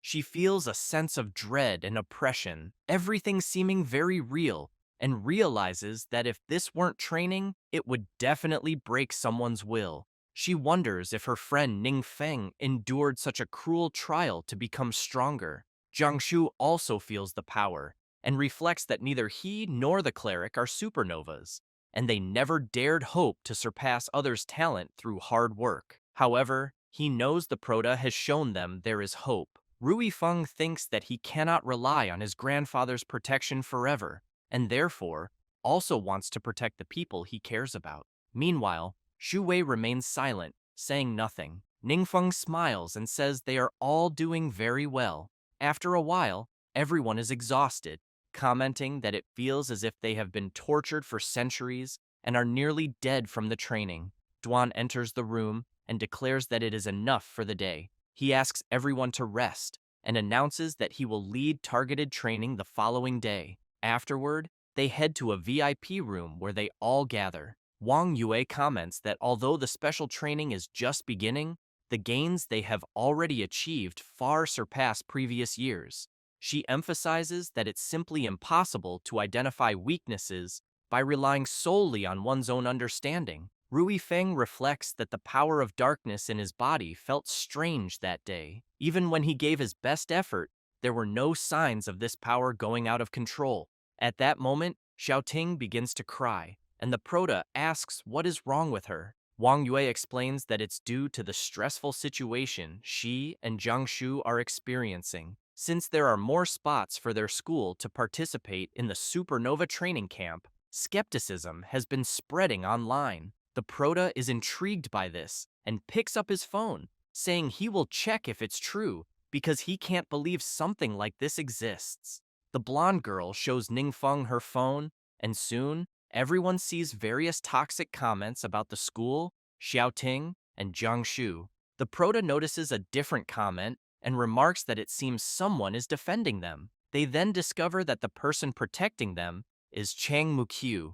Ningfeng comments that he can't believe it's really her, as she replied to every comment from people mocking them. The blonde girl is astonished and remarks that she never imagined Mukyu would be willing to defend them. Xiaoting wipes her tears and asks everyone to stop worrying and reading the messages. She explains that she was nervous about securing a spot in the training camp and feared embarrassing Ningfeng. However, thanks to the special training earlier, she didn't feel nervous at all and cried out of joy. Feng laughs, asks everyone to train peacefully, and announces that in a few days, he will give everyone another gift. Wang Yue is intrigued by something he saw on the phone and asks the proto what it is. He simply replies that it's a secret, leaving his friend furious.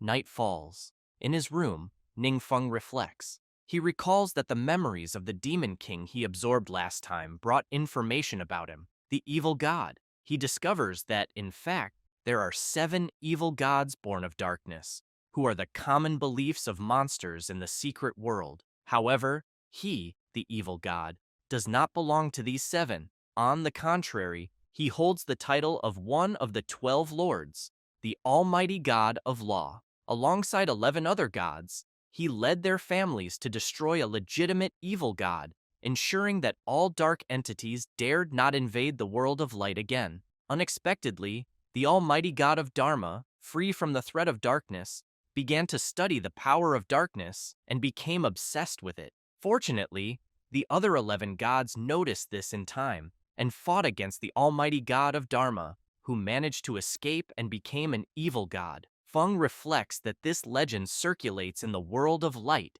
and is widely believed. However, among the demons of darkness, there is an entirely different version of the story. According to the demon realm's legend, the dependents of the gods, free from the threat of darkness, gradually lost their sense of crisis, and their faith diminished. They stopped relying on the gods, enraging them because gods create their families solely to gain more power from faith. The proto imagines that the gods then began encouraging their dependents to attack each other, using them as instruments of pleasure and sacrificial offerings. Even the demons hidden in darkness began to emerge with the tacit approval of the gods. This would be the origin of the secret realm. In this context, only the Almighty God showed no interest in the amount of faith, refusing to participate in this game. However, Ningfeng knows that unexpectedly, one day, the war reached the Almighty God of Dharma's family, and due to a lack of defense,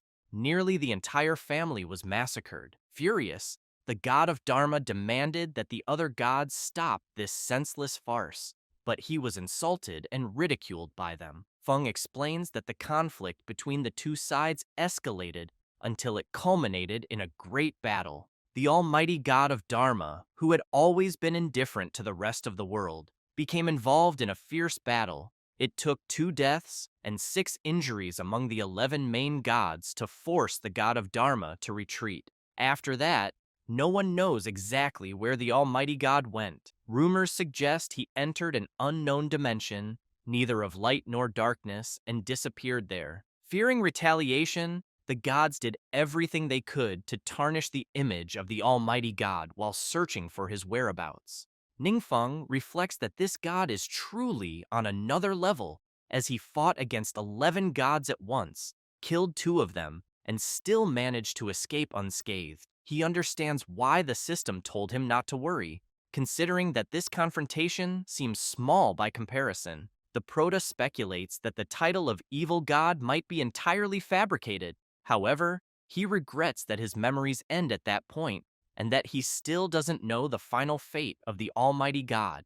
Even so, he thinks all of this might just be a legend, making it difficult to discern the truth. He concludes that his priority should be leveling up since risking his life isn't his style. He quickly prepares and flies off. Arriving in front of a portal, he imagines that the Adventurers Guild's access to information across the country is very convenient. After all, there, one can find many unknown secret realms. As soon as the proto enters a dungeon to train, several monsters rush at him. He grabs his staff and, with just one strike, easily defeats them all, gaining several experience points. While navigating his system, Ningfeng comments that the experience points from these monsters aren't bad, especially since the boss seems likely to drop something valuable. Before long, the Secret Realm's boss appears. Excited, Ningfeng leaps and strikes the armored bull's forehead with his sword. Due to the monster's tough armor, his sword breaks. Observing the destroyed weapon, he reflects that his real level isn't very high and that the weapons he can use aren't as good as those wielded by 4th or 5th level adventurers. After continuous high-intensity combat, he didn't expect his weapon to fail so quickly. However, the Prota notices something and sees the bull mocking him. He discards the broken sword and unleashes his terrifying power, leaving the armored bull terrified. He then finishes it off. Feng is frustrated to see that he only leveled up from 43 to 47. He comments that the monster didn't provide much experience and, on top of that, cost him a sword. However, he figures that at least he unlocked another ability. He chooses the Wind Blade skill, which, when activated, creates a violent storm imbued with the power of darkness, corrupting all light. Feng knows that the more forbidden spells, the better. Otherwise, he'll always worry about lacking power. Still, he understands that relying solely on forbidden spells isn't enough. Without proper weapons and equipment, he can't defeat even a boss,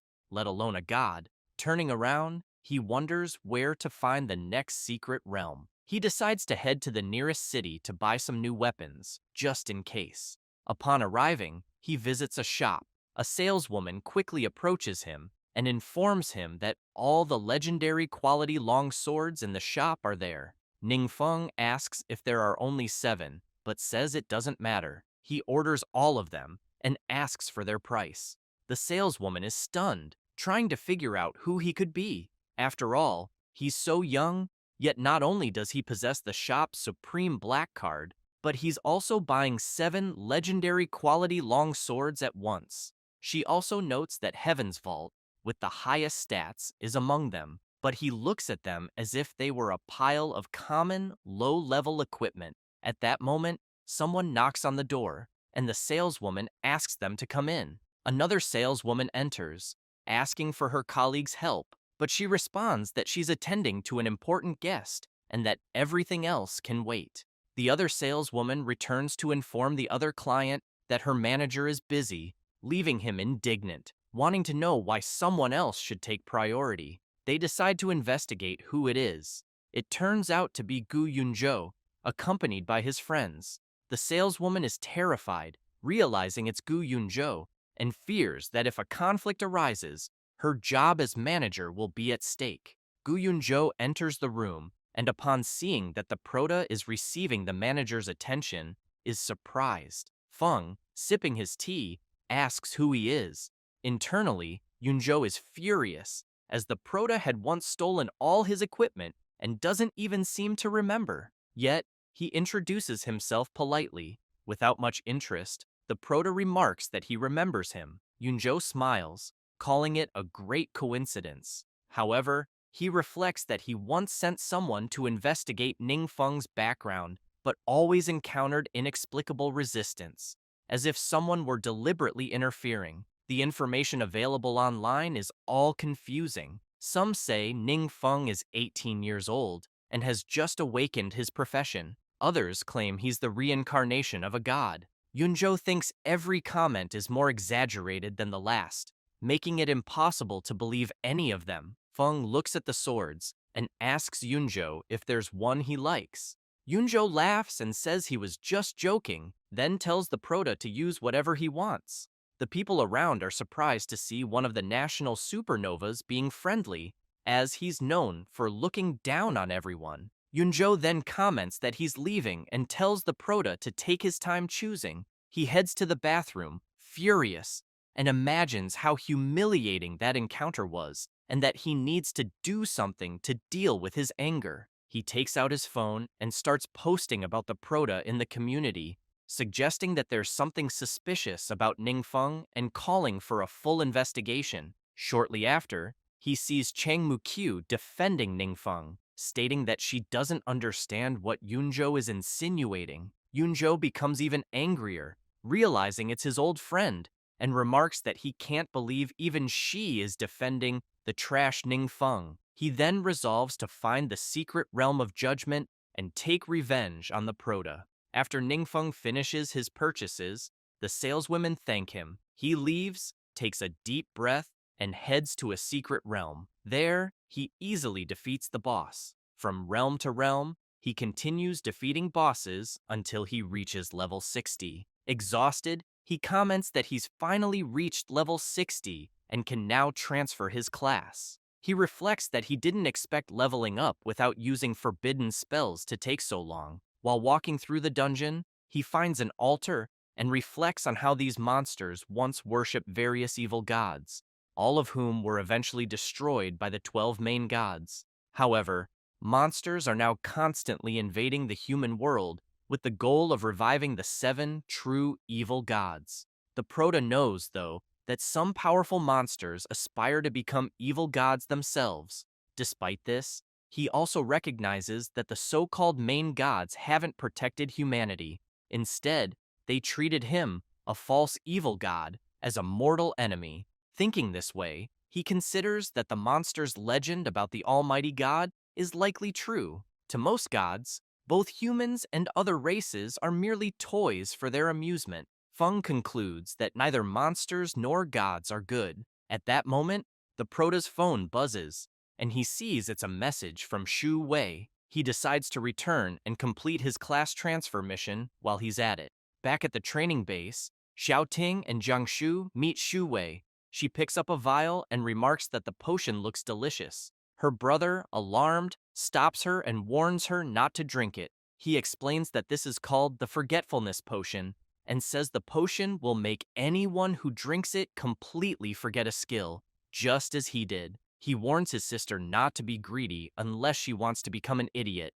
Both are startled by the explanation. Wang Yue asks the Proto if the potion is the gift he mentioned earlier. Ningfeng replies that it's related to the potion, but that the gift is something else. He then reveals several rare skill books. Everyone is amazed to see that they are legendary quality skills. The Proto explains that the skills are Shadowless Arrow for the Archer, Link Healing for the Priest, Giant Strength for the Berserker, and Heavy Barrier for the Shield Warrior. Each person picks a skill and comments that epic skills can only be bought on the market, and this is the first time they've seen legendary ones. Wang Yue asks the Proto if the skills were dropped in a dungeon. He smiles, confirms, and explains that they came from the highest difficulty dungeons, suggesting that she can challenge them once she levels up.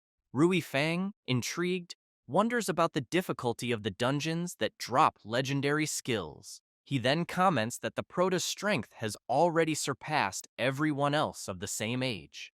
Ningfeng, excited, asks why everyone is still standing around and reminds them that there's only 1 week left until the training camp. He urges them to hurry and get familiar with their new skills. As they walk to the training room, Rui Fang notices his grandfather talking to Duan and curiously asks what he's doing there. The rest of the group is surprised since it's the first time they're seeing the legendary Lao Feng, and they immediately want to confirm if it's really him. Wang Yue reflects that, although she spent a few days with Rui Fang, she can't help but feel thrilled to meet such a grand figure as Lao Feng, something she never even dared to dream of in the past. The old man observes the group before him and wonders if these young people are the Proto's friends. He reflects that, being guided by such a young master, their future is boundless. Ningfeng thinks that this day marks the beginning of a new week, and that Lao Feng is here for special training. He feels relieved that there are multiple training rooms, allowing everyone to rotate efficiently. The old man then asks how his grandson has been doing lately and whether he's caused any trouble. The Proto replies that he hasn't, and adds that Lao Feng has arrived just in time to see the results of his grandson's training. He asks if the old man would like to watch, and Lao Feng happily agrees. In the training room, the monsters are enraged. The blonde girl starts by testing her new skill, firing a powerful arrow. Rui Fang activates his new skill, summoning an impenetrable shield. The berserker is consumed by a powerful fury as he unleashes his ability, and Xiao Ting keeps up, using her blessing to buff all her friends with her new skill. The old man comments that he's quite impressed with the young one's abilities, but asks Duan if they don't seem a bit rusty. Duan laughs and explains that it's because they've just learned these skills and aren't fully familiar with them yet. Hearing about the skill levels, Lao Feng is surprised and asks for more details. Duan explains that all the skills were dropped from high-level war dungeons. When the old man hears this, he becomes excited, almost as if he's transformed into Ghost Rider. He reflects that the officials have been organizing raids on high-level dungeons for a long time, but, unfortunately, without success. While there's been speculation about such loot, this is the first time he's seen a legendary skill. He asks Duan if this information can be shared with others. Duan replies that it's fine since it's not a secret and will eventually become common knowledge. Lao Feng reflects that these kids don't have very high levels yet, but time will take care of that. With the support of their masters, they'll soon surpass all the older generations. One step forward, always forward, he thinks. The future of the forces will rest on these young ones. After this, the Prota heads to the class change hall and greets Jing. He mentions that he's leveled up and is here for another class change. Jing, incredulous, is shocked, unable to believe it. However, he just laughs, as if it's something normal for him. As he walks to the room, Jing reflects that she had expected this. She knows Ningfeng is here for his second class change, something that typically takes others 2 years of hard work to achieve, but he managed it in just 2 months. Upon reaching the room, the system informs the Prota of his mission. He needs to enter the Blooming Ice Plains dungeon and obtain the elemental emblem item. Additionally, he must collect 20 transformation stones and 100 lost soul essences. Feng is surprised, questioning if he really has to gather 20 transformation stones for what is supposed to be a standard class change. He knows that these stones aren't dropped by monsters, but are excavated from crystal veins. Considering this, he decides it's best to ask at the trade house first. Soon, he heads to the Yuan Chung trade house. However, the vendor informs him that there has been a recent increase in people changing classes, and transformation stones are currently out of stock. He asks the Prota for 3 days, assuring him that he can obtain them within that time. Feng considers that 3 days isn't too long and decides to complete the emblem mission first. To save time, he orders the lost soul essences directly from the trade house. He mentions that he still has other matters to attend to and asks the vendor if he can handle this for him. The vendor replies that it's no problem at all. Ningfeng takes a moment to check if he has any additional items with him. He places what he finds on the ground, and the vendor begins to sweat nervously upon realizing that there are over a dozen epic class skills from various professions, along with several legendary grade pieces of equipment. Given the current national leveling frenzy, the vendor knows these high-quality items will sell easily. He imagines that his annual performance report will be the best yet. The vendor reflects that it's no wonder Mayor Dongming repeatedly emphasized treating the Prota well. Thanks to the mayor and the Prota, he believes he's about to strike it rich. Later, in the secret Icefield realm, several adventurers prepare to enter the dungeon. Someone mentions that they'll soon face the boss and will need a reliable DPS. The Prota appears, and one person apologizes to him, explaining that they need to consult their superiors before allowing him to enter. Feng responds that it's fine. The adventurer calls their captain, explaining that a young man wants to enter the secret realm alone. The captain becomes furious, asking if this is some kind of joke. He scolds the subordinate, reminding him that the government recently issued a regulation stating that entry into the secret realm must be conducted in teams led by official guilds, with a minimum of 5 members. Individual entries are strictly prohibited. The soldier replies that he understands, but informs the captain that the Prota possesses a special license issued by the administration, authorizing him to challenge the secret realm alone. The captain, shocked, takes the license to verify its authenticity. He then approaches the Prota, thanks him for his cooperation, and confirms that he is authorized to proceed. Feng begins walking toward the portal entrance,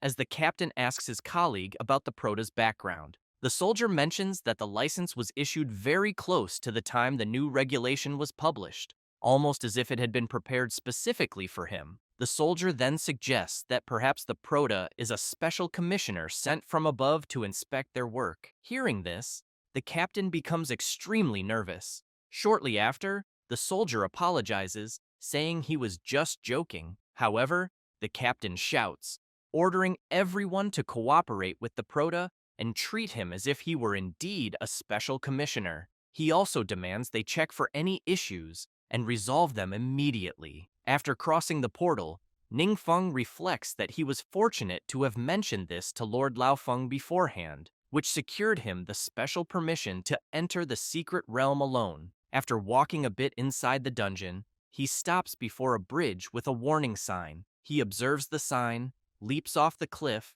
and uses his skill to create several black spikes, allowing him to descend safely. Upon reaching the ground, Ningfeng looks up and remarks that the height seems even greater from below than he imagined. However, something soon catches his attention. He sees an ice demon approaching him. Excited, he wonders if this could already be the dungeon's hidden boss. Without hesitation, he unleashes his power and challenges the monster, urging it to begin quickly so he can finish as soon as possible. But the demon recognizes him and asks if he truly is who he appears to be. Ningfeng is confused. The boss explains that, though blind, it can still feel the prota's overwhelming presence. It reveals that even if Ningfeng doesn't recognize it, it is one of his faithful followers. Intrigued, Ningfeng begins to reflect on what the boss is saying, wondering if it has mistaken him for someone else. Being called Lord by a hidden boss makes Ningfeng question whether he's emitting divine evil vibrations. Curious, he asks the boss how he ended up in that state. The creature apologizes, explaining that it cannot say for certain. It reveals that they were attacked by followers of other deities and suffered heavy losses. The boss also shares that it was killed by the enemy during the battle, but doesn't know when only that it suddenly appeared there. Strange whispers constantly echoed in its mind, a cruel mental torment that awakened an uncontrollable murderous intent within. It was only when the prota appeared that it suddenly regained its senses. At that moment, Ningfeng starts recalling that the followers of the Almighty God were attacked. He wonders if this title might be connected to the god. The demon, frightened, asks the prota if he is there to rescue it. Ningfeng, unsure how to respond, observes the boss and notices that it has suddenly become dejected. The prota says he's sorry and explains that he may not be the lord the boss speaks of, as he is merely a student who accepted the mission to kill it. The ice demon listens to this, becomes awestruck, and quickly asks if the prota has come to help it end the suffering it is enduring. Ningfeng smiles awkwardly and comments that he doesn't know. The ice boss addresses the prota as Sir and says he doesn't know what happened to him, as it seems he too has lost some memories. He assures that he won't mistake him for anyone else, even if the prota isn't the Divine Lord. Then, the boss shouts to the prota that he must be someone very close to the esteemed Almighty God. Ningfeng is startled by this and remarks that it means his profession is being a mighty god. The boss laughs and says he knew he couldn't be wrong. He then asks the prota to continue and do what he came to do.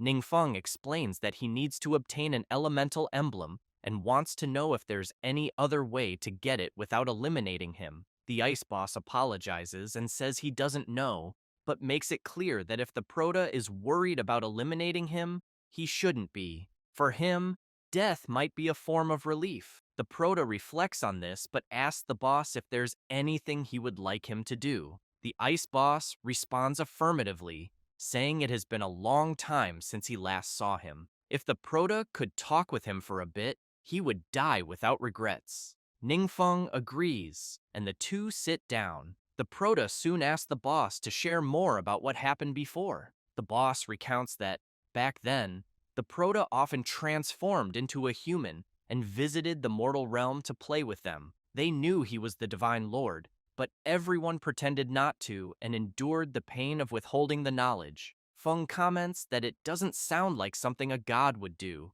The ice boss laughs and says the Prota is carefree and straightforward. In fact, they were very happy to be with him, and now there is no pressure. Then, the demon asks the Prota to share about his current situation. Ningfeng says there's nothing special, just that he has to go to school, level up, and play games in his free time. The Prota invites the boss to come closer, saying he will teach him how to play some games. However, the ice demon stands up and comments that it's almost time and that it was a tremendous pleasure talking to him. They look at each other, and the Prota promises that if there's a chance in the future, he will take him to play games. The ice demon agrees and says he'll be waiting for that. Then he disappears. Ningfeng stays silent, not saying a word as he looks at the items the ice demon left behind. Meanwhile, there's a meeting with guild leaders.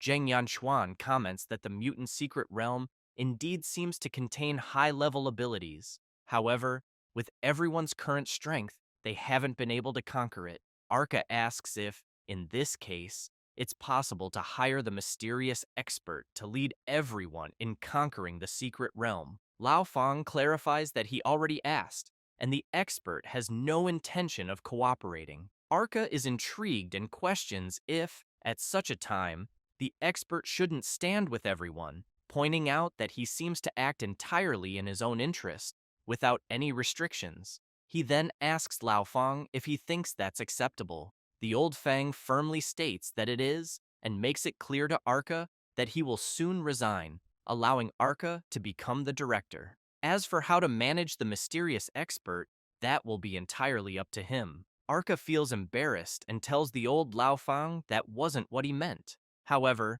Lao Fang becomes furious and says that when Peng He and Gu Ying appeared and threatened his family, everyone claimed there was nothing they could do. He was ready to die, but in the end, it was the mysterious expert and Duan who stepped in and helped him. So now, when it concerns his own interests, some people cannot remain still. Lao Fang makes it clear that the mysterious expert owes nothing to anyone there. Liu Yingzhen thinks that only old Lao Fang could say this, as everyone knows his character, and he would never have selfish motives.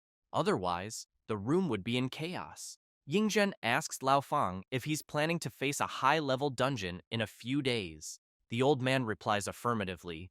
Yingzhen quickly gets serious and asks Lao Fang to save him a spot on the team. At the same time, Yu Linghua makes it clear that if they need a healer, she'll be ready. Zheng Yanchuan raises his hand and tells old Fang that if he needs anything or anyone, he's available. Lao Fang recalls that the expert's training is truly grueling and that his old body had to rest for 2 entire days before recovering. However, he knows that the progress is evident and that he's now a completely different person. Yingzhen, seeing how his friend reacted, thinks it's just as he said. The old man has no selfish motives, and even if he had a fleeting thought, it would be reflected in his fiery demeanor. Later, in the class change room, the Prota completes the mission for his second transformation and acquires the passive skill Mystic Barrier, granting immunity to all detection abilities. He ponders that the memories he gained from the remnants of the end were mostly correct. After all, the Almighty God isn't an evil deity at all. He just wants to live life on his own terms, much like the Prota. Ningfeng also remembers being told that his aura is exactly the same as the Almighty God's. He wonders if this could be due to the system, and, if so, what exactly the connection is between the system and the Almighty God. Additionally, why did someone who had already passed away become a hidden boss in the secret realm? He then picks up the pendant he received, seeing that it's a legendary quality accessory. It grants plus 12 spirit, plus 15% casting speed, and 5% spell critical rate. It also has additional effects such as solid ice wall and ice thorn explosion. The Supernova Training Cap exam is divided into high school and university sections, bringing together nearly all the most outstanding young adventurers in the country. Among them, the high school section includes a total of 180 participants. comprising 32 five-star professionals ranked in this year's supernova list and 148 four-star professionals selected from various regions. People comment that not only are the directors of the 3 top universities present, but also representatives of the 7 major guilds and the Adventurer Management Bureau. It's an event of truly unprecedented scale. They also remark that those who perform well might be directly recruited by high-profile individuals and enjoy resources made available at the signing party. The individual could also join the organization of the influential figure after graduation, starting at least as a captain. Others say they'd like to at least greet these big names to leave an impression. Otherwise, with so many people present, the influential figures won't remember them. Someone notices a person heading over to talk to the big names and points it out to the group. Another person asks if they dare compare themselves to the one going to greet the big names, as that person is Shixiang, ranked first on this year's supernova list.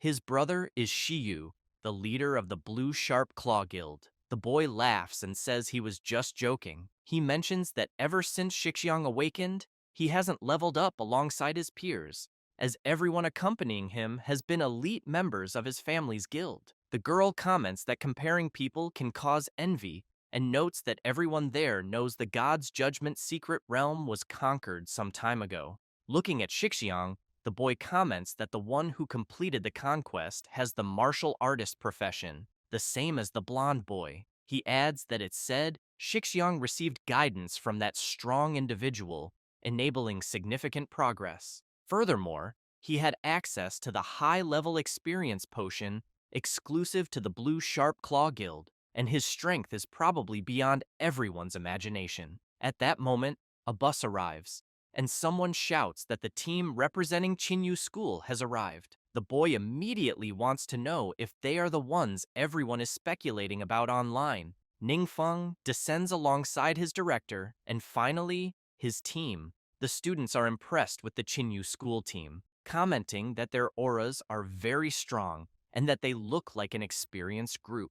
The director starts sweating nervously, thinking that everyone is staring at them, and the saying, "The taller the tree, the more wind it catches," comes to mind. He also notices that the gazes seem to treat them as imagined rivals. The Prota notices something and sees, through his system, several people trying to detect him, but thanks to his passive skill, Mystic Barrier, they fail. He figures that many people are interested in him. A young man is surprised and comments that the Prota's level is impressive, as he can't detect him, wondering if he might be above the second transformation. A girl remarks that the Prota is a high school student and that she doesn't recall seeing him on the supernova list. Mr. Arca becomes worried, as he's also trying to detect the Prota, but cannot. Yu Linghua is shocked and immediately wants to know if the young man in front of them is really Ningfeng, and if his level might even surpass old Lao Feng's. Shuyi wonders if Duan gave the Prota some item that blocks detection. Shixiang reflects that the moment Ningfeng arrived, he caught everyone's attention, and he questions how strong he might truly be. The blonde boy recalls watching Duan's video about the secret realm conquest and simulating it repeatedly with the strong members of his guild. He remembers that Duan's strength exceeded his imagination, making it impossible to replicate. Shixiang considers that if Ningfeng's strength is also high, they must have a special training method, something he and his brother need. Lao Feng approaches Yingzhen and asks if he'll try to gauge the Prota's level. However, Yingzhen responds that he won't, as it would be too rude. Shortly after, old Lao Feng waves at the Prota's group, and he notices the gesture. The onlookers are surprised, seeing that Mr. Lao Feng is greeting the group. Yingzhen becomes furious and asks old Fang if he's that well known. Lao Feng laughs, saying he was just saying hi. Yingzhen firmly states that everyone is officially organized and that their conditions aren't inferior to theirs. He tells Lao Feng to stop, saying he's getting older by the minute.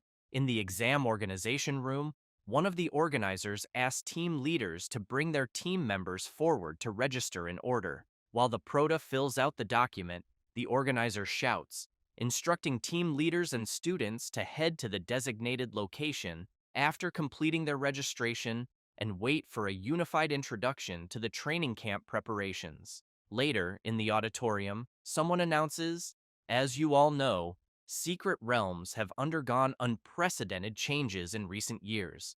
To adapt to these changes as quickly as possible and find new directions for human development, we must cultivate and select more elites." The speaker emphasizes that the training camp has drawn widespread attention from all quarters. Director Zhang asks Director Fang if Ningfeng is the school's secret weapon and why he's being so secretive, not allowing others to verify the prota's level. Director Fang laughs and comments that it's classified. He also reflects that ever since Chang Mukyu transferred from their school to Qinyu, Director Zhang has constantly been asking about updates. However, thanks to his rigorous defense, Zhang hasn't been able to get any information. Fang thinks Zhang doesn't sympathize with him and speaks sarcastically, but decides not to argue since he considers himself magnanimous. Zhang laughs and comments that many directors present today are eager to witness firsthand the quality of education at Qinyu 7 High. After all, it's a prestigious school that attracts supernovas. At that moment, all the directors look at Director Fang, urging him not to disappoint them. Fang, however, recalls that some time ago, Wang Yue and the others underwent special training, but unfortunately, he doesn't know the results of that training. Even so, he imagines that Wang Yue, Rui Fang, and Chang Mukyu don't need to worry they are, after all, the top-ranked students on the supernova list. Looking at Ningfeng, however, he's uncertain whether he and the others can survive such a rigorous test. A woman explains that the training camp adopts a free team formation format with a standard team size of 5 members. In the end, everyone's results will be evaluated based on a combination of individual and team points. The top 10 students in the high school division's point rankings will train in the university division. She also highlights that before the official start of the training camp, all participants will be assessed through a secret realm. The condition for entering this realm is being below the 3rd transformation. Next, a special team demonstration will be conducted for everyone. The audience becomes excited as Shixiang's team appears on the big screen. People quickly remark that it's no surprise, as only they could deliver a demonstration at such a grand event. All of them have led the supernova list over the past 5 years, being considered elites among elites. The temporary peak team then heads to the secret realm entrance. The white-haired young man comments that they should go easy on the others later and avoid putting too much pressure on the juniors. His friend, confused, asks what he means. He clarifies that many important people have come to the training camp and that this is a once-in-a-lifetime opportunity for everyone there. Though they're only united temporarily, if someone drags them down, they shouldn't blame him for turning his back. He then urges everyone to move forward. As soon as the temporary peak team enters the secret realm, the tension rises. The white-haired young man notices the strong miasma in the area. The blonde girl steps forward, saying she'll handle it. She uses her ability, but everyone quickly notices several spiders descending from above. The arachnids waste no time and charge at the adventurers, who, in turn, react swiftly and begin moving with impressive speed. As participants observe the temporary peak team in action, they're amazed by their quick movements. Looking at Shixiang, they note that he isn't lagging behind the others, making it impossible to claim he's just a high school student. Gu Yunzhou, watching Shixiang, grudgingly admits that he's no longer at their level. Lao Fang comments that he's heard the 5 youths on the temporary peak team have been training together recently and, if nurtured well, could soon begin conquering high-level secret realms. Yingzhen agrees, noting that they seem poised to reach elite status, advancing steadily with little rest. Soon, Yingzhen observes that they've reached the boss quickly. Shixiang smiles as his entire team charges at the boss. It doesn't take long for them to defeat it. The screen displays the information that the temporary peak team completed the conquest in 48 minutes and 18 seconds, setting a new record. Other participants comment that this outcome was expected from the five, and lament that they wish they could be on that list too. Someone approaches the prota and asks if he's really Ningfeng. The person introduces herself as Kei Yuchen and mentions that Mayor Dongming is her uncle. Wang Yue is impressed upon seeing her and remarks that she's one of the top 5 members of the temporary peak team. Yuchen explains that her uncle often mentions the prota and that she came over to greet him. Others notice the interaction and wonder why someone of Yuchen's stature, a top student at Beijing Qing University, is talking to someone from the high school division. Yuchen then points out that the granddaughter of the Yuancheng Commerce founder is present and expresses her pleasure at meeting everyone. She adds that during the training camp, if anyone needs anything, they can ask her directly, and she'll ensure the trading company sends it immediately. Ningfeng laughs and comments that she's very kind. Xiaoting jokes with Wang Yue, telling her to keep an eye on the prota because every girl he meets is beautiful, and their family backgrounds and strengths are getting better and better. Yuchen considers that while her uncle mentions Ningfeng often, she still doesn't know much about his strength. She decides to take this opportunity to get to know him better. One of the members of the temporary peak team approaches and asks Yushen to join them in finding a place to rest. However, she replies that she doesn't want to go and prefers to stay and watch the exam unfold. Irritated, he asks what's so interesting about watching the evaluation, given that they are the strongest participants. Shixiang says he also wants to stay and watch, prompting the other members to relent and agree. As other teams carry out their evaluations, someone remarks that whenever 6 teams enter the secret realm simultaneously, everyone receives corresponding evaluation tasks. Final scores are calculated based on task completion.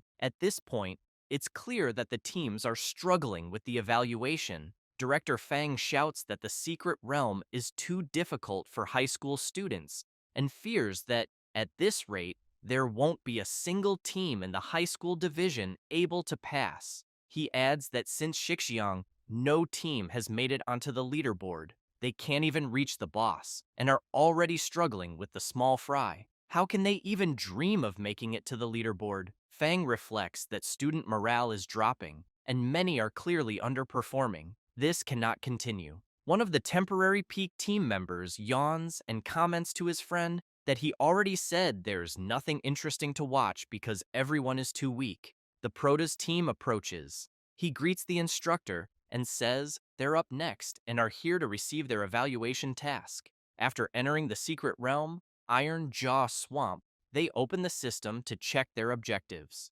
Ningfeng quickly comments that teams are generally divided into 4 categories based on their functions. Assault teams, the main combat force, responsible for conquering new secret realms or acting as the vanguard against powerful enemies. Research teams conduct studies in secret realms, uncovering knowledge that benefits humanity. Guard teams protect controlled secret realms or provide cover for non-combatants in emergencies. Support teams enhance battlefield strength, applying buffs and offering emergency healing to sustain combat and reduce casualties. Ningfeng mentions that each type of team has 10 specific tasks, plus a main task. Wang Yue asks the prota which type of task he wants to choose. Ningfeng replies that they'll go with research. She responds that it was expected from the top student in the theoretical class. Ningfeng reflects that his primary reason is that there are still many things he doesn't understand, such as gods, families, and world levels. Choosing research is the best way to combine practical training with gaining knowledge. Xianting becomes excited and says everyone should pick research, adding that it's fine since they have a big shot leading the team. Rui and Jiangshu agree, saying they have no objections.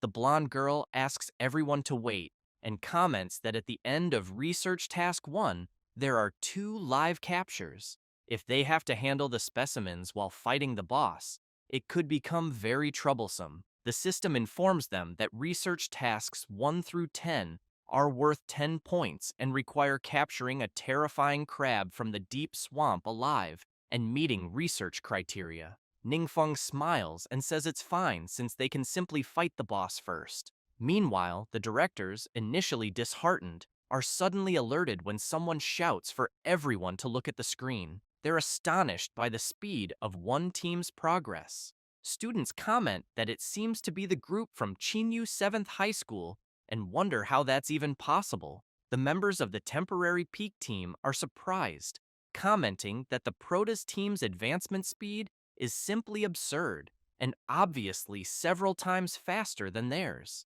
Yukin thinks this must be why her uncle Dongming speaks so highly of Ningfeng. Yingzhen, amazed as he watches the Protoss team in action, asks old Laofeng if the skills they're displaying are legendary level. Laofeng confirms, and Yingzhen, alarmed, asks if legendary skills are truly that powerful. Laofeng explains that it's not just about the skills.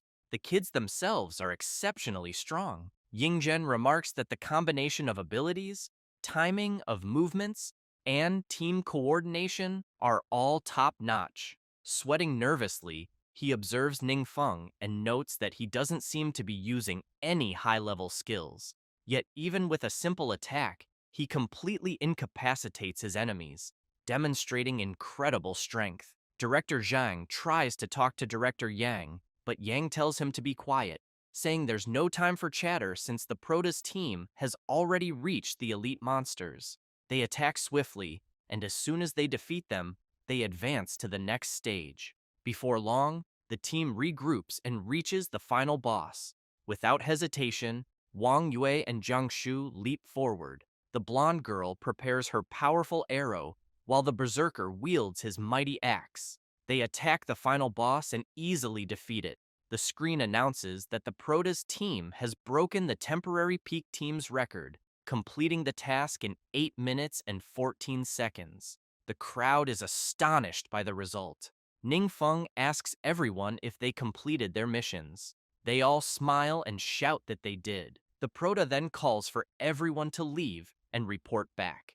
Upon exiting, they find everyone else waiting for them and are confused. Chang Mukyu starts clapping, followed by Yunzhou and his friend. Soon, everyone is applauding and cheering for them. Mukyu comments that they're good people and get along well at school. Yunzhou tries to be friendly and tells the crowd that when someone was bad-mouthing Ningfeng online, he argued with every one of them. He adds that he can't stand injustice and hates even more when people resort to dirty tricks behind others' backs. The organizers, seeing this, laugh and remark that the students' morale has skyrocketed. They observe that this is the charm of the strong, reminiscent of Yingzhen and Laofeng in their prime. At that moment, the megaphone announces that the high school division evaluation has concluded. Students start shouting, saying the top 10 rankings are about to be announced, though they know there's little suspense. They figure that Chinyu School has already claimed half the spots,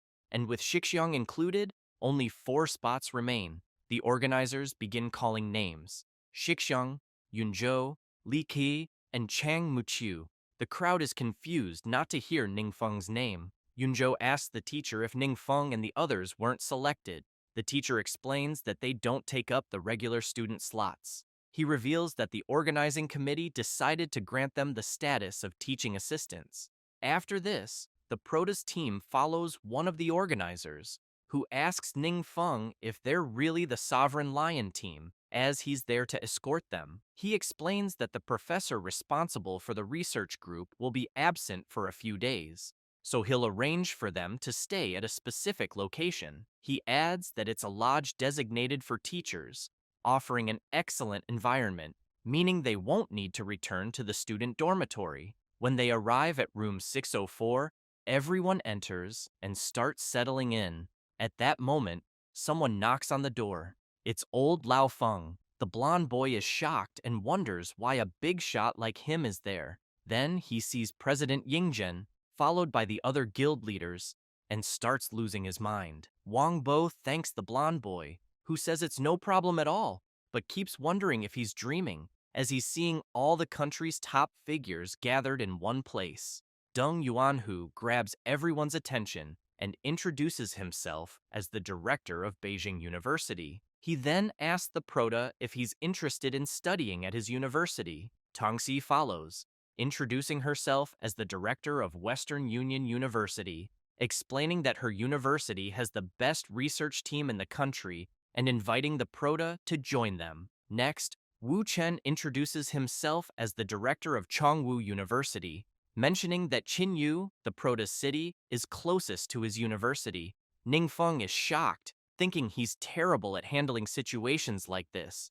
Lao Feng notices the tension and quickly asks the three directors to calm down, pointing out that they're putting the kids in a tough spot. He suggests letting them participate in the training camp first and discussing these matters later. Embarrassed, the three directors agree, but silently resolve not to let the others take advantage of the situation. The Prota continues chatting with them, and the next day, he wakes up yawning from lack of sleep. He's startled to see his friends up so early and looking exhausted. Jiang Shu, with dark circles under his eyes, explains that he's been bombarded with calls from his family since early morning, asking which university he plans to attend. He adds that he's heard the three major universities contacted them specifically. Rui, also sleep-deprived, complains that he couldn't sleep because of Jiang Shu's constant phone calls.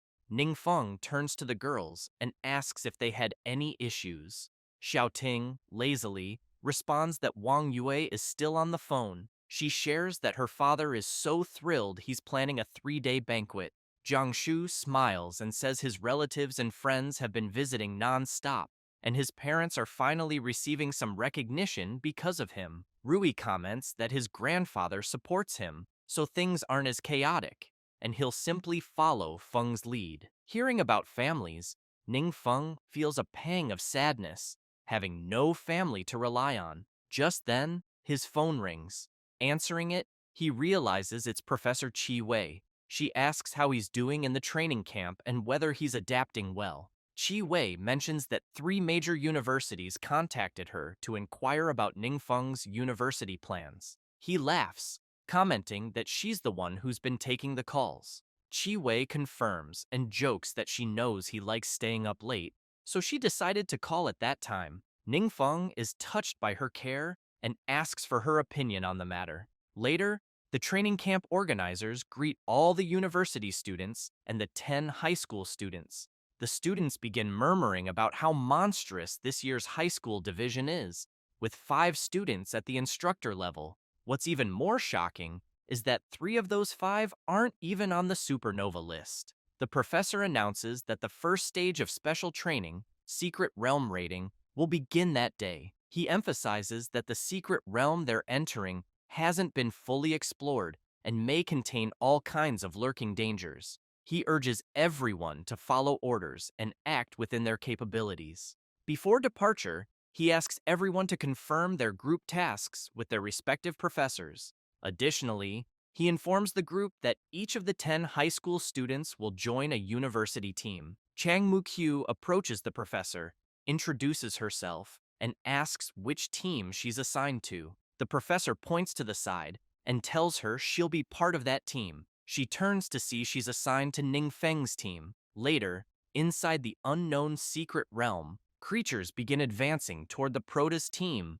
Ning Feng is focused, researching the monsters they are encountering, and discovers that they are a new subspecies of lizardmen, over 2.5 meters tall. Rui notices that the Prota is distracted and blocks an attack from one of the lizardmen. However, another monster charges at Ningfeng, but he simply elbows it and easily takes it down. Afterward, Ningfeng sits on one of the defeated creatures and concludes that they weigh between 800 and 1,000 kilograms and that their scales provide high defense.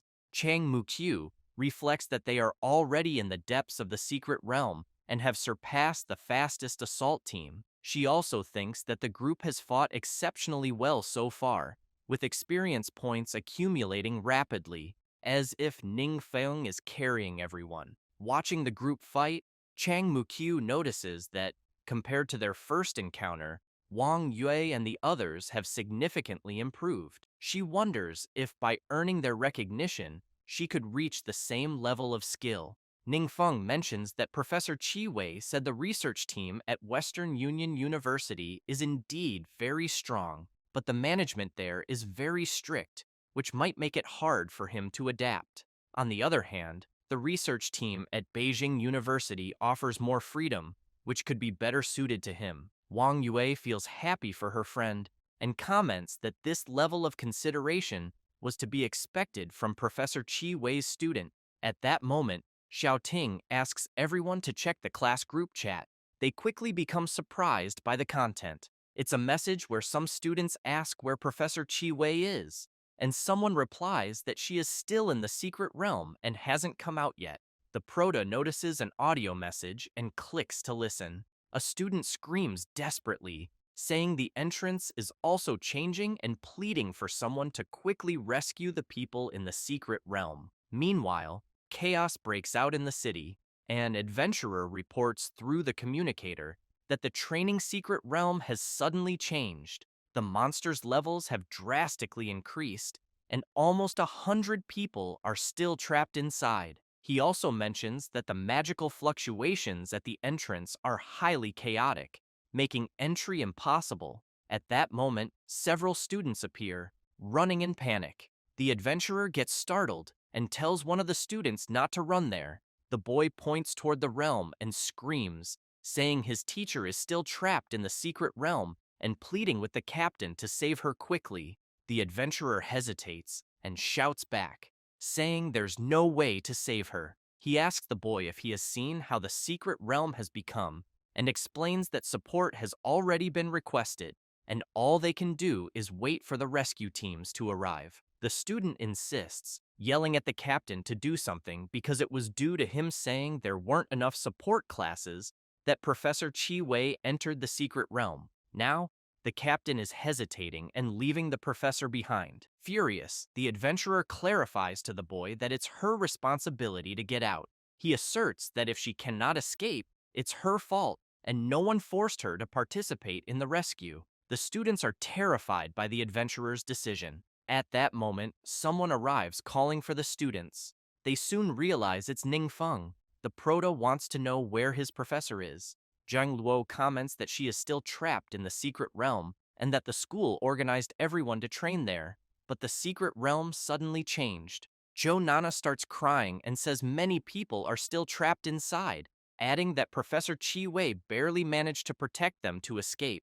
She also mentions that the guard team said there weren't enough people and they needed to recruit volunteers to help with the rescue. The adventurer becomes even more furious and shouts, telling the girl not to talk, as if her teacher had been killed because of him. He keeps complaining. Furious, the proto wastes no time and smashes the adventurer's head to the ground. One of the guards sees this and immediately gets ready, asking Ningfeng what he is doing. However, a hand rests on the guard's shoulder, asking him not to move. It's Jiang Shu, who gives the guard a serious look.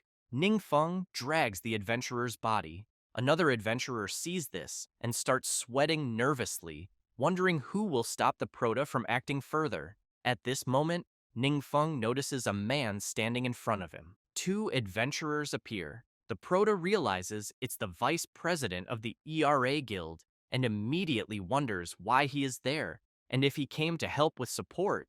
If so, that would be great because someone has finally arrived to assist. The adventurer reports to Ningfeng that the students have been accommodated and fled. Then he asks how the situation is.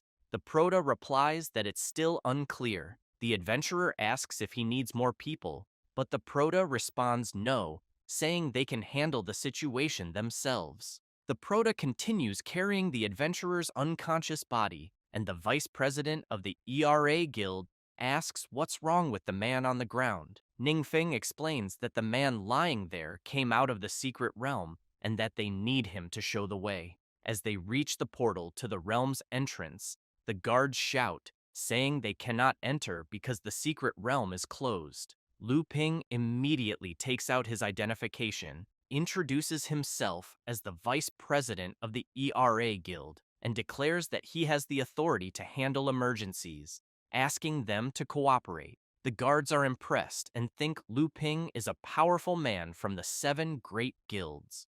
The vice president quickly requests entry, and Ning Feng thinks that Lu Ping seems to be a highly respected person. So they head straight into the secret realm. Upon entering, they immediately receive notifications that their attributes have been reduced. The mage, alarmed, comments to her captain that they are under the domain effect. This is a positive or negative state that continuously takes effect within a fixed range and usually cannot be dispelled. Lu Ping mentions that he knows this secret realm and that it didn't have the domain effect before. Therefore, it must have appeared after the change. Looking at the Proto, Lu Ping notices that he doesn't seem to be affected. However, Ningfeng concludes that his base attributes are high enough that, even under the domain effect, it won't be too serious. Nevertheless, he knows the others probably won't last long and hopes Professor Chiwei is safe. The Proto throws the man he was carrying onto the ground, and Lu Ping asks his partner to wake him so he can show them the way. The mage quickly uses her skill on the adventurer, who wakes up in a panic, screaming that the place where the others separated from him is far from the entrance, and that the path is filled with fierce monsters, making it impossible to cross. Ningfeng firmly tells the adventurer that his bad luck was running into him. He then orders him to lead the way to his professor, warning that otherwise he won't let him leave. Meanwhile, elsewhere in the secret realm, someone is inside a cave, looking at several paths and wondering which to take. Along one of these paths, several monsters begin to appear. One of the adventurers notices this and becomes frightened. Alongside him are several others, injured and exhausted. Professor Chi Wei is trying to heal some of them with her skill. One severely injured adventurer pleads with her to rest a bit, as she's been using her abilities for too long. She responds that she's fine and will rest later, as his wound cannot wait. A girl begins to cry, thanking the professor from the bottom of her heart. Another adventurer overhears and wonders what the point is of saving these people anyway, since they're all rank 3 or lower adventurers who, even united, wouldn't stand a chance against the monsters. After healing the adventurer, he attempts to stand and comments that he's feeling better. Another adventurer, worried, remarks that a lot of time has passed and wonders if someone will come to rescue them. A third tries to reassure him, saying they will definitely come. At that moment, a wall breaks apart and a monster bursts through, terrifying everyone. The monster wastes no time and charges at them. The girl is frozen in fear, but her father jumps in front of the monster, grabbing it and blocking its attack. She screams for him, while he urges everyone to leave immediately, saying he will hold the monster off for as long as he can.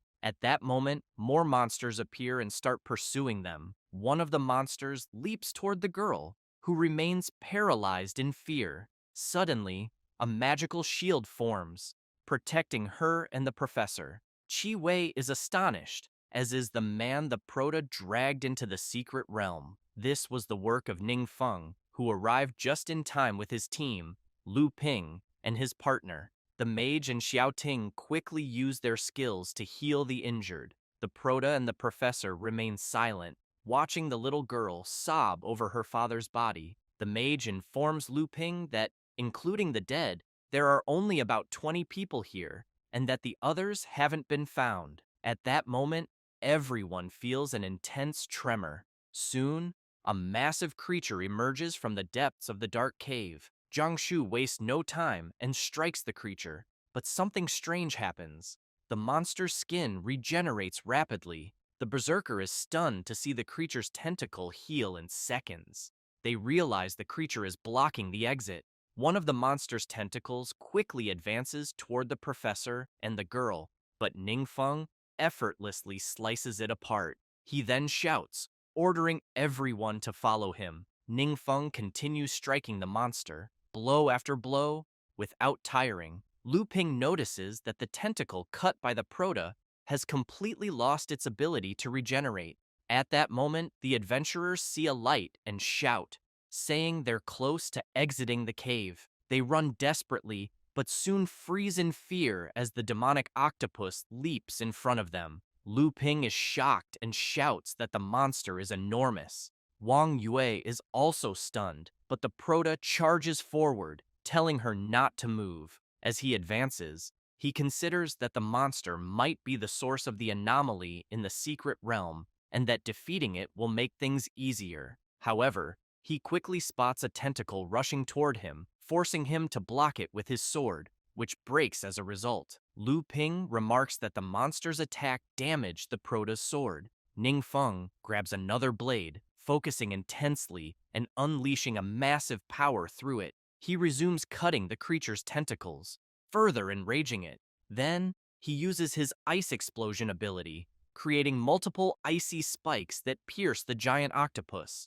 Without pausing, he continues attacking ferociously until delivering a powerful strike with his sword, causing a massive explosion and defeating the creature. Shortly after, various drops begin to fall around the Proto. Outside the secret realm, several troops are already mobilized, waiting for them. Support teams comfort the adventurers emerging from the dungeon, reassuring them that the worst is over. Others weep as they see their fallen comrades. Lu Ping comments to the Proto that, thanks to him, the secret realm is back under control. Otherwise, the disaster would have been much worse. At that moment, Ningfeng notices something and sees his professor looking somber. He picks up one of the drops and offers it to her, asking her to accept it. It's a healing emblem, a legendary consumable item that permanently increases physical and mental attributes by 5 each, and boosts healing effects by 50%. Both she and Lu Ping are astounded by the item. The vice president of the ERA Guild shouts, asking if it's the legendary divine mark. Ning Feng explains that the monster dropped it. Lu Ping reflects that this is the first time he's seen anyone obtain the divine mark since the test realm was breached. He wonders if Ning Feng might truly be blessed. Chi Wei, overwhelmed, tells the Proto that she can't accept such a precious item because she's only a 3-star professional and it would be a complete waste for her to use it. Ning Feng laughs and asks what she means, urging her to accept it. The professor then absorbs the item. The Proto thinks to himself that he'll need to arrange a special training session for the professor soon so she can develop more self-defense skills. However, he also knows that the training field strictly prohibits licenses and that it'll take over 2 months to complete the program. He then asks Professor Lu Ping if he can take an afternoon off during the weekend. The professor quickly agrees, adding that if the Proto wants to rest, he can take a few extra days off as well. Ningfeng chuckles, saying that won't be necessary, but notes that despite everyone calling Professor Lu Ping a smiling tiger and irrational, he's not so hard to talk to. The professor turns and says there are just a few more details to wrap up before they can leave. At that moment, a crowd approaches, eager to know which one of them defeated the giant monster. Lu Ping smiles and points to the Proto, saying it was him. Ningfeng is startled as numerous microphones are thrust in his face, with reporters demanding a statement about the dungeon. They ask if he's a student, given how young he is, and if he can share everything that happened inside the secret realm. The Proto panics and freezes.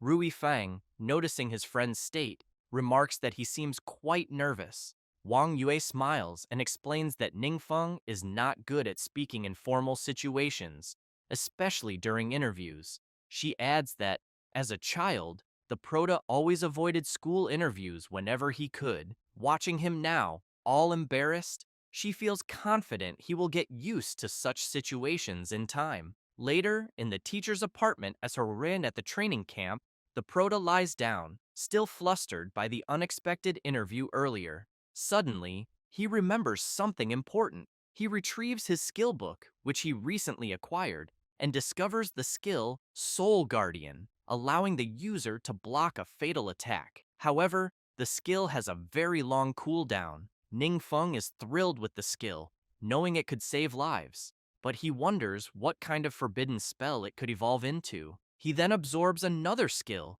this time a passive one called Immortal Catastrophe, which grants him 1 resurrection opportunity for every 1 million faith power points accumulated. Currently, He has 4,243 faith power points out of a maximum of 2 million. For each world level he advances, the maximum faith power he can store increases by an additional million points. He finds this intriguing and speculates that it might be something inherited by gods from their vassals. However, he knows the ability to resurrect will be crucial for him. He also knows how to improve his world level, but still needs to figure out how to gather faith power. Finally, Ningfeng smiles, thinking that perhaps Duan can help him with this.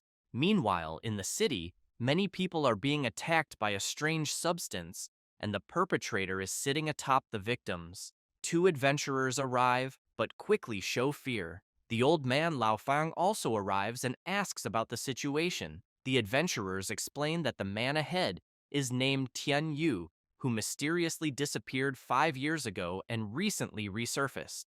They report that he suddenly attacked someone during a conflict, affecting more than 10 pedestrians and 8 security guards.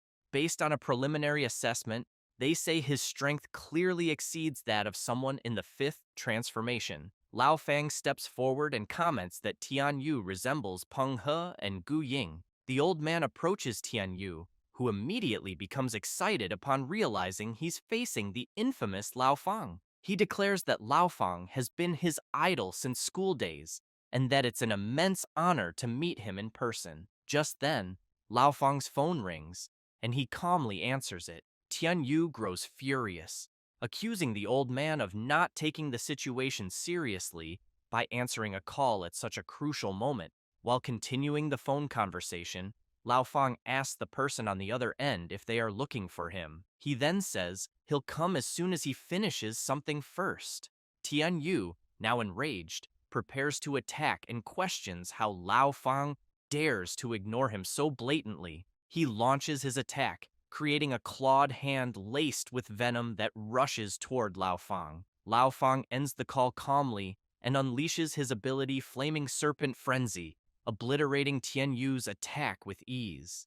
Tian Yu is shocked to see his attack dispelled so effortlessly. Lao Fang reflects that the young man before him is as strong as Gu Ying, but reminds himself that after his special training, he is no longer the same. Besides, he can't keep Duan waiting and needs to finish the fight quickly. Tian Yu, furious, equips his magical set and unleashes his power, as does Lao Fang. The adventurers watching from afar see their auras clashing and comment that both are incredibly powerful, clearly exceeding the 5th transformation. Tian Yu is struck by a counterattack and is stunned, believing that, as a disciple of the Demon King, he shouldn't lose to someone like Lao Fang. However, he suddenly notices something. A massive fireball, resembling a flaming spirit bomb, is heading straight for him. Lao Fang calmly watches as his attack hits Tian Yu head-on. Afterward, Lao Fang turns to the two adventurers, comments that he has something else to attend to first, and bids them farewell. Later, at the base, he meets with Duan, and they begin to talk. After Duan shares his intentions about the potions, Lao Fang is surprised and asks if Duan is truly willing to make the formulas for all high-level potions public. Duan confirms this, explaining that his master's words were clear. He wants to make the formulas for all high-level potions public and, if possible, leave the matter under the responsibility of the Adventurers Guild. Lao Fang reflects that the world is in a critical state, with dungeon danger levels constantly rising, while adventurers' strength lags behind. At the same time, to improve their skills, adventurers need to conquer even more dangerous dungeons, creating a seemingly unsolvable deadlock. The old man thinks that high-level potions are so important that they could completely change the existing energy system, becoming a crucial strategic resource. He also considers that the mysterious Grand Master must have conducted a rigorous assessment before entrusting them with this matter. With this in mind, Lao Fang thanks Duan for his trust and remarks that what he just said carries significant weight for the Adventurers Guild. He then asks Duan if there are any other requirements related to this matter. Duan replies that his master only mentioned what he had said and, as far as he knows, there are no other conditions.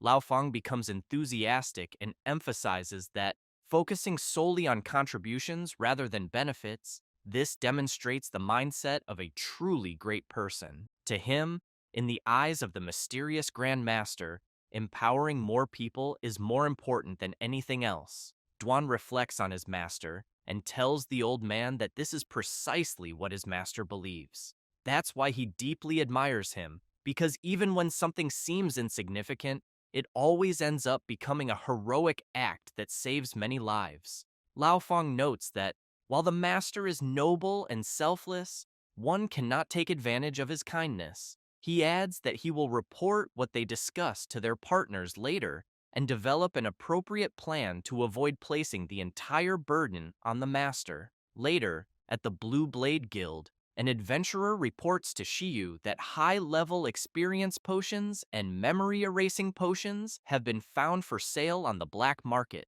Although the packaging is different from those produced by their guild, the effects are identical. Shiyu's advisor clarifies that all high-level potions in the Blue Blade Guild are personally produced by him and supervised by the guild master. He points out that the use of these potions is also strictly limited within the guild, making leaks nearly impossible. Shiyu grows serious and comments that, worldwide, besides himself, the only person who knows how to refine high-level potions is the so-called mysterious Grand Chief. He wonders whether the potions were leaked by him to the black market. He then instructs the adventurer to send someone immediately to investigate. The adventurer, intrigued, asks if they will actually investigate the Grand Chief. Shiyu becomes irritated and yells no, clarifying that they are only to investigate the black market. Meanwhile, in the teacher's dormitory, Ningfeng and Wang Yue are walking. She teases the Proto, asking if he wants to watch the video of the interview he gave.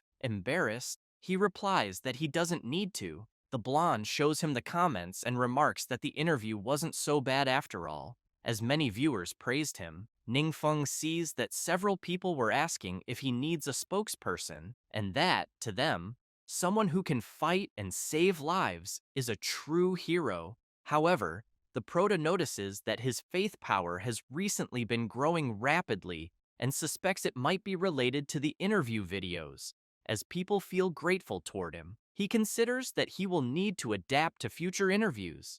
As they step outside, people immediately recognize the Proto and greet him warmly. Wang Yue reflects that ever since Ningfeng demonstrated his strength, people have begun respecting him more, and no one dares to speak ill of him anymore.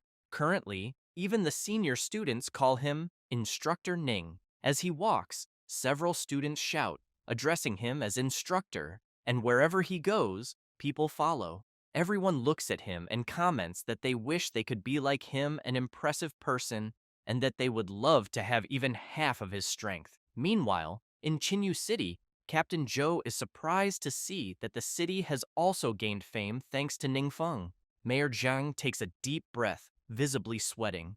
Captain Zhou notices and asks why he is still sighing like that. Jing excuses herself briefly to take an important call. The mayor, deeply worried, explains that while he knows Ningfeng is heading to college, he fears that the mysterious Grand Chief might leave as well. He shares that Duan contacted him a few days ago and mentioned wanting to return the mansion arranged for him, since the mysterious Grand Chief rarely stays in Chinyu City nowadays. Zhang also fears that without the protection of such a strong individual, Chinyu City might return to its previous state, plagued by two secret realm anomalies and a realm invasion. Just thinking about it, he says, makes it hard to sleep. At that moment, Captain Zhou notices Jing looking apprehensive after her call and immediately asks what happened. She explains that she was on the phone with her master, who told her that the mysterious Grand Master is willing to train her in a special program. The mayor,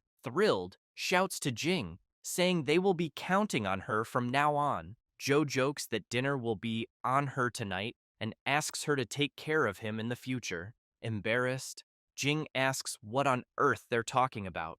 In a meeting, the old man Lao Fang shares what the mysterious Grand Master has revealed. Everyone is astonished and asks if the old man is serious. He confirms, explaining that the mysterious Grand Chief is willing to make the formulas for high-level potions available to the entire country. Lao Feng then clarifies that he plans to propose to the higher-ups the establishment of an alchemy workshop in the country's name to collaborate with the mysterious master. Shuyi reflects that, since only the Blue Blade Guild currently holds the formulas, this puts enormous pressure on them. He concludes that if the country can produce high-level potions, both the price and quantity could be regulated, which would be great news for everyone. Shuyi hopes it turns out that way. He then points out that, while he unconditionally supports the production of these potions, he wants to know if there's a possibility that the master's motives might not be as noble as they seem. Yingzhen, confused, asks Shuyi to clarify. Shuyi explains that the high-level potions found on the black market have effects identical to those of the Blue Blade Guild, differing only in their packaging. He emphasizes that he has meticulously checked, and no potions are missing from the guild. Regarding potions consigned to the auction house, the quantity is small, and all were released with tracking spells, with no cases of resale identified on the black market. He then shouts, demanding to know where these potions are coming from. Shuyi also reminds everyone that, on the day they completed the trial realm, young Duan mentioned that the mysterious Grand Master already knew the formulas for high-level potions. At that point, Mr. Arca remarks that a vast underground trade network, like the black market, always operates outside the law, and many shady deals take place there. He fears that these high-level potions may have already fallen into dangerous hands without their knowledge. Whether or not this was the mysterious Grand Master's intention, he says, it is effectively aiding the enemy. Lao Feng acknowledges that such a possibility exists and states that he will send someone to investigate immediately. However, he notes that Jing needs to complete her special training first and will only be sent afterward. Additionally, it will be necessary to inform the mysterious Grand Master. Arca, intrigued by the situation, remarks that he has previously stated that it is absurd for a powerful individual to act entirely according to their own interests without any restrictions. He makes it clear that, regardless of how director Lao Feng handles this, the Endless Guild will also send people to cooperate with the Blue Blade Guild in the investigation. He emphasizes that if it is discovered that these high-level potions are indeed connected to the mysterious Grand Chief, he expects director Lao Feng to handle the matter impartially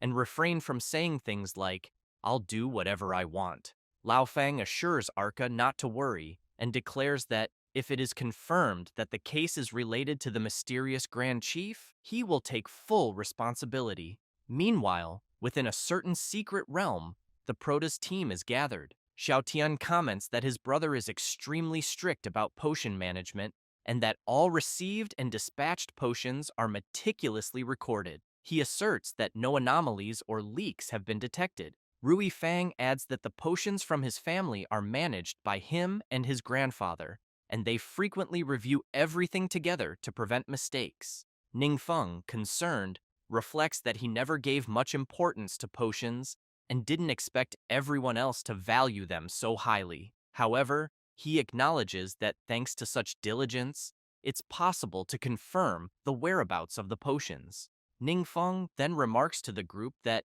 since the potions neither belong to them nor to the Blue Blade Guild, he wants to understand how they ended up on the black market. He wonders aloud whether there might be other people who know the formulas for these potions. Meanwhile, in the black market, people are conversing and conducting business while someone lurks nearby. A hooded man comments that he never expected the 7 great guilds to send investigators over a single potion vial. He tells them not to worry, as he knows that the people from that lower world have no awareness of their existence, having tested it in front of them himself. Then, surprised, he remarks that apparently another guest has arrived to buy a potion. The mage comments that this place is truly cursed and extremely difficult to find. The bald warrior tells his master that the mage and the swordsman are there to buy some high-level experience potions. However, The mage makes it clear that they are not there to purchase potions, but rather to investigate a certain someone. She then explains that about a week ago, a young assassin dressed in white came there to buy potions from the hooded man and never returned. She then asks the mysterious person if he knows where this assassin ended up. One of the henchmen tells his master that it seems these people have come to cause trouble. At that moment, the hooded man reveals himself and without hesitation launches his tentacles, capturing both the swordsman and the mage by the mouth. He then pulls them closer and pierces them with a paralyzing substance, rendering them unconscious instantly. The bald man, frightened, immediately apologizes to his master and says that those people deceived him, as he truly believed they were there only to buy potions. The evil being tells the warrior not to worry and explains that he specifically chose that place to deal with such situations since disappearances in the black market rarely attract attention. Then, the demon throws the adventurers to the ground and orders his henchmen to take them downstairs. In the underground level, several adventurers' bodies can be seen being stored in a certain retention substance. The bald man throws the adventurers' bodies on the ground, while the demon lord comments that the current number of individuals is sufficient. He then tells everyone to rest for a while, as when the next batch of warriors awakens, they will initiate a new plan. He continues by saying that, back then, they became the new masters of the world. The demon lord releases his power and warns his subordinates that he cannot stay outside for long, so he must return at that moment. Saying this, he flies away at full speed and soon reaches a mansion where he possesses one of the elders of the Blue Sharp Guild, who immediately displays a sinister smile. A few days later, the Prota is talking to Dwan over the phone and asks him about any leads he has found. While lurking in the black market, Dwan reports that several individuals received high-level potions from that market, but the sellers have since disappeared. He suspects they may have been informed about something and thus went into hiding. The Prota says it's fine and asks his friend to just keep him updated with any new information. Dwan thinks that he can't even handle such a small task and feels ashamed to continue following his master. At that moment, he notices that Jing is calling. Answering the call, he asks if she has discovered anything on her end. As she walks through the crowd, Jing comments that she has not yet managed to uncover anything. Meanwhile, in a certain hideout, the bodies left behind by the demon lord begin to manifest. Soon, they raise their arms and stand up, forming a group of possessed adventurers. The next day, at school, the Prota's class is gathered, eating during the break. One of the students, very surprised, thinks that Assistant Ning Feng has a very powerful presence and a personality free of arrogance. He realizes that after spending a few days together, everyone has become more familiar with one another. The Prota, while observing the people around him, keeps in mind that the place is filled with the country's finest young talents.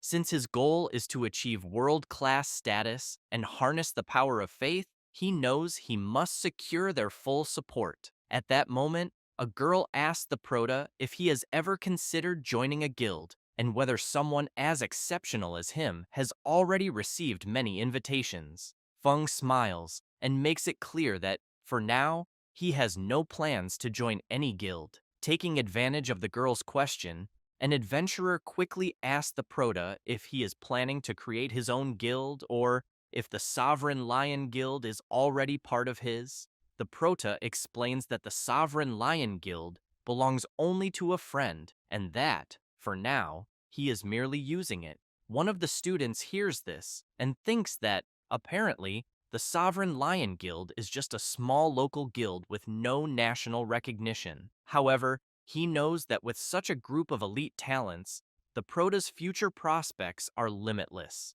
He then calls Assistant Wang Yue and mentions that he would like to apply to join the Sovereign Lion Guild, wanting to know if there are any specific requirements. She immediately becomes embarrassed. Soon after, other students comment that they are about to graduate from university that year and would also like to join the Sovereign Lion Guild. After finishing their meal, the Prota's group starts walking, and the cleric laughs.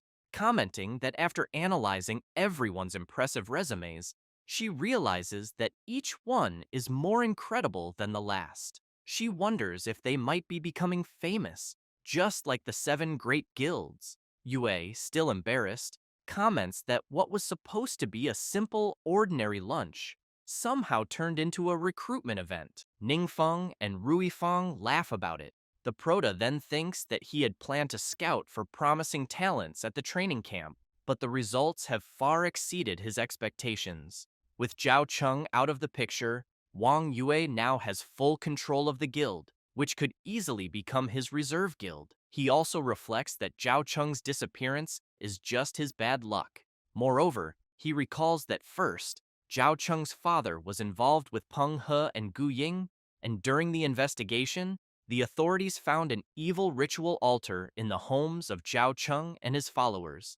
The authorities have already issued search warrants for Zhao Cheng and his accomplice, and Yue has already removed them from the guild, which saved him a lot of trouble. At that moment, Ningfeng hears his phone ringing and sees that Duan is sending messages about several strange things. His subordinate comments that Jing found the location from the photo in a building in the black market. There, they discovered equipment for potion making, along with some high-level experience potions. The packaging is identical to the ones found by the Blue Sharp Guild, leading them to suspect that the potions leaked from that place. The Prota is surprised by this and thinks that it couldn't be anything else. At the location where Duan sent the photos from, Jing comments that they detected traces of dark power and wonders if this could be the work of some unusual mutant. Duan arrives and says that's not the case. He explains that such a phenomenon has never been found before because it involves parasitic demons. Duan recalls what his master once said, that monsters usually cannot survive for long outside their secret realms. Then, he explains that the parasitic demon is special. He further clarifies that they need to parasitize other life forms to reproduce and completely take over the host's mind and body. Without specific methods, it is almost impossible to distinguish between a normal life form and one that has been parasitized. Duan also mentions that, at the stage they are observing, the parasitic demons are still very weak and need to remain hidden. Moreover, the holes in the ground are parasitic nests where the demons hatched. Jing, frightened, asks if that means they have already hatched. Duan replies that yes, the parasitic demons there have likely already hatched and are far away. Jing begins to sweat coldly and comments that this means an unknown number of parasitic demons have already infiltrated the human world. Duan, also deeply concerned, makes it clear that this isn't even the main issue. Meanwhile, at the headquarters of the Blue Sharp Guild, Shiyu, disappointed, comments that many days have passed and they still haven't discovered anything. At that moment, Elder Huang, possessed by the parasitic demon, arrives, and Shiyu immediately questions him about whether something has happened. Huang smiles and then releases his tentacles, which rapidly lunge at Shiyu and Elder Arca. After being restrained, Shiyu is terrified and questions what the hell Huang really is. Without wasting time, the parasitic demon, controlling Huang's body, injects its toxin, which quickly takes effect, causing both of them to kneel. Huang then lets out a terrifying, diabolical laugh. The healer comments that he thought Shiyu was there alone and never expected the old man Arca to be present as well, which turned out to be a very pleasant surprise, as 2 fifth transformation powers are more than enough to greatly enhance his strength. Huang then leaves, saying that being able to help him propagate his race will be the greatest honor that these inferior creatures could ever have. Meanwhile, at the parasitic demon's hideout, Duan is explaining to Jing that the Prota mentioned that a small number of parasitic demons is not particularly powerful, but they have a unique ability called Swarm. As their numbers increase, they receive an overall boost, and each one's strength rises significantly. At the same time, the king responsible for feeding the parasitic demons gains an even greater boost than the common individuals. Jing asks if these parasitic demons were hiding in the black market, silently accumulating power. Duan confirms and adds that, After all, human potions have no effect on them, so it's likely that the potions were merely bait to attract hosts. Jing becomes even more alarmed and asks what they will do about it. Duan explains that the Proto mentioned that once the power of the parasitic demons reaches a certain level, instruments or spells for detecting dark power will reveal anomalies. Additionally, if they want to eliminate the parasitic demons, they will need divine artifacts. Jing, confused, asks Duan to explain divine artifacts. He explains that they are objects granted by the gods or blessed by divine beings. She acknowledges the information and says she will report to her superior immediately, as well as find a way to obtain a divine artifact as soon as possible. However, in her mind, she has no idea where to find a divine artifact, but she is sure her master will have a lead that will allow her to locate one. After Duan explains the situation, the Proto is perplexed about where to find a divine artifact. He quickly recalls that in the memory of the previous Demon King, there were indeed some details about parasitic demons, which is why he knows a little about them. After all, parasitic demons coexist with their hosts, and when they suffer serious damage, they transfer those injuries to their hosts, allowing them to share the burden. This is their survival advantage. He knows that only divine artifacts can suppress this characteristic of the parasitic demons and achieve a precise separation. However, after thinking it through, the Proto concludes that, apparently, nothing in that world seems to meet these conditions. He also realizes that parasitic demons operate in secrecy and, if left unchecked, will cause massive destruction. He wonders how he will be able to eliminate them. At that moment, the Proto's phone rings. Ning Feng immediately asks Duan what the problem is.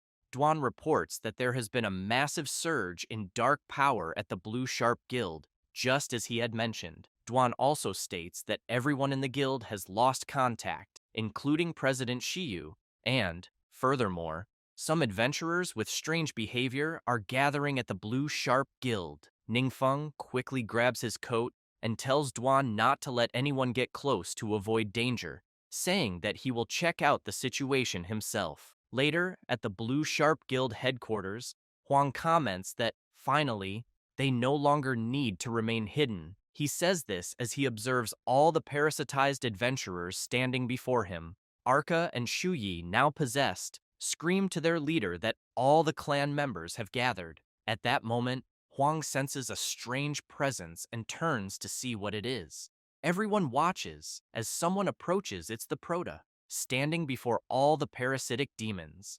Ningfeng becomes serious, while Huang is shocked as he recognizes him from the video he saw earlier. He immediately wants to know what the Proto is doing there. The Proto notes that there are too many controlled people in that place, and using a destructive curse would only turn them into shields for the parasitic demons. He wonders whether the weapon he wields could be considered a divine artifact. Wang wastes no time and shouts, demanding to know why the Proto is there and why the others sent him. Feng remains serious and asks the healer if he is the king among them all. Huang smirks and asks if the Proto is there to join them. However, he then bursts into sinister laughter, making it clear that he will not allow humans from the lower world to follow him. He says he knows the Proto is very powerful and that, with his body, they could create even stronger warriors. Saying this, he immediately launches his tentacles at Feng. Without difficulty, Feng slices through all the tentacles. Wang is completely shocked, as he never expected this. The parasitic demon screams, admitting that Ningfeng is indeed strong, but insists that even with such strength, it won't be enough to defeat him. He claims that the gap between him and the Proto is as vast as that between mortals and gods. Holding his sword, the Proto thinks to himself that he already expected normal weapon attacks to have no effect. Huang believes that he has already confirmed that in this world, there are no divine artifacts, and that the Proto is merely wielding an ordinary weapon. Ningfeng begins to concentrate, and soon, a rift begins to open behind Huang, making him scream in alarm. The Proto has activated his ability, Gate of Darkness, which, when opened, can summon creatures from the infinite abyss of darkness for 12 hours. Alternatively, it can summon a high-ranking demon lord with no time limit. Huang lets out a sinister laugh and comments that it's no wonder the Proto possesses such extraordinary strength. Yet even so, he remains just a lackey of some demon lord. As he observes the Gate of Darkness opening, Huang taunts that the Proto feels he cannot win and is therefore summoning his master to save his skin. With a terrifying expression, he makes it clear that when a superior being forcibly enters a lower world, its power is significantly reduced, and that unless the evil god descends personally, he is invincible in that lower world. Ningfeng considers that a so-called high-ranking demon lord is essentially a trusted subordinate of the evil god, and that they often carry treasures granted by that deity, which are particularly effective against parasitic demons. He is curious to see what kind of creature will emerge, hoping that it won't be something too extreme. At that moment, terrifying red eyes begin to emerge from the fissure of the Gate of Darkness. Ning Feng is shocked as he sees a demonic capybara stepping out of the rift, leaving even Huang bewildered. The Proto, disappointed, wonders if this creature is truly a high-ranking demon lord. The capybara begins to walk forward, slowly approaching all the parasitized adventurers. Then, it leans forward and collapses to the ground. Huang bursts into laughter and asks what the hell that creature is, saying he can't even sense the slightest amount of dark power from it. However, he suddenly feels his body being pulled down, crashing face first into the ground. Following that, the demonic capybara, emanating a terrible aura, causes all the possessed individuals to collapse as well. Furious, Huang demands to know what is happening, as he is unable to move and feels as if an immense pressure has been placed upon him. The demonic capybara approaches, bites, and begins devouring one of the parasitic demons. The Proto thinks that this creature just swallowed the parasitic demon hiding in the shadows, and from the looks of it, this seems even more practical than a gift from the gods. Huang starts screaming, saying that this is impossible, that he thought at most it would be a demon lord. He then demands to know what kind of terrible creature the Proto has summoned. The Proto mocks Huang, asking if he wasn't just saying that he was invincible in the lower world. Huang, bleeding and terrified, quickly backtracks, saying that wasn't true, that he was just boasting, and begs the Proto not to take him seriously. Ningfeng steps forward and asks Huang to help him record a research video. The Proto starts recording and asks the parasitic demon to explain how it infiltrated their world. The parasitic demon reveals that, previously, Huang and his team had intruded into its secret realm. It took advantage of the opportunity while Huang was distracted to parasitize him and then entered his world. Ningfeng then asks what the parasitic demon was in its own world, wondering if it was a hidden boss. The parasitic demon confirms that it is exactly as the Proto described. It explains that at first, it was very weak and could only hide in the black market, where disappearances wouldn't attract the attention of any important figures. However, as its power grew, it was able to skip the incubation stage and directly control humans through larvae, which is why it dared to target the Blue Sharp Guild. Later, the Proto sends the video to the guild leaders' assembly, where they watch the full recording. Yingzhen quickly comments that, since they don't have the necessary security measures, they cannot confine or preserve the parasitic demon. He fears they will have to rely on Ningfeng to handle the matter. And though it is difficult to admit, as a lower world, they are completely powerless against such monsters that continue to emerge. Yanchuan remarks that if Ningfeng hadn't intervened, the Blue Sharp Guild would have been completely destroyed. Wang Bo, visibly shaken, adds that not only that, but even the 7 great guilds, or possibly the entire world, would have been doomed, and there would have been nothing they could do to stop it.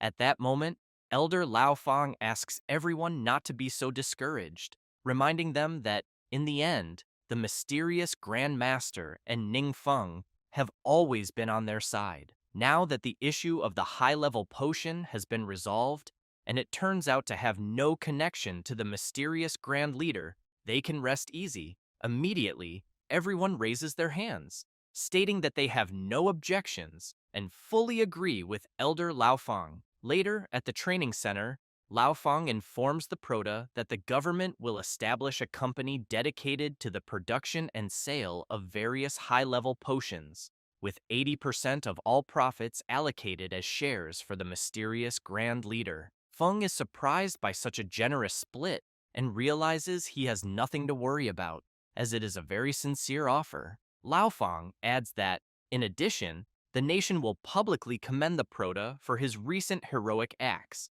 with the ceremony set to take place during the closing of the training camp. Moreover, many reporters have requested interviews with the Proto.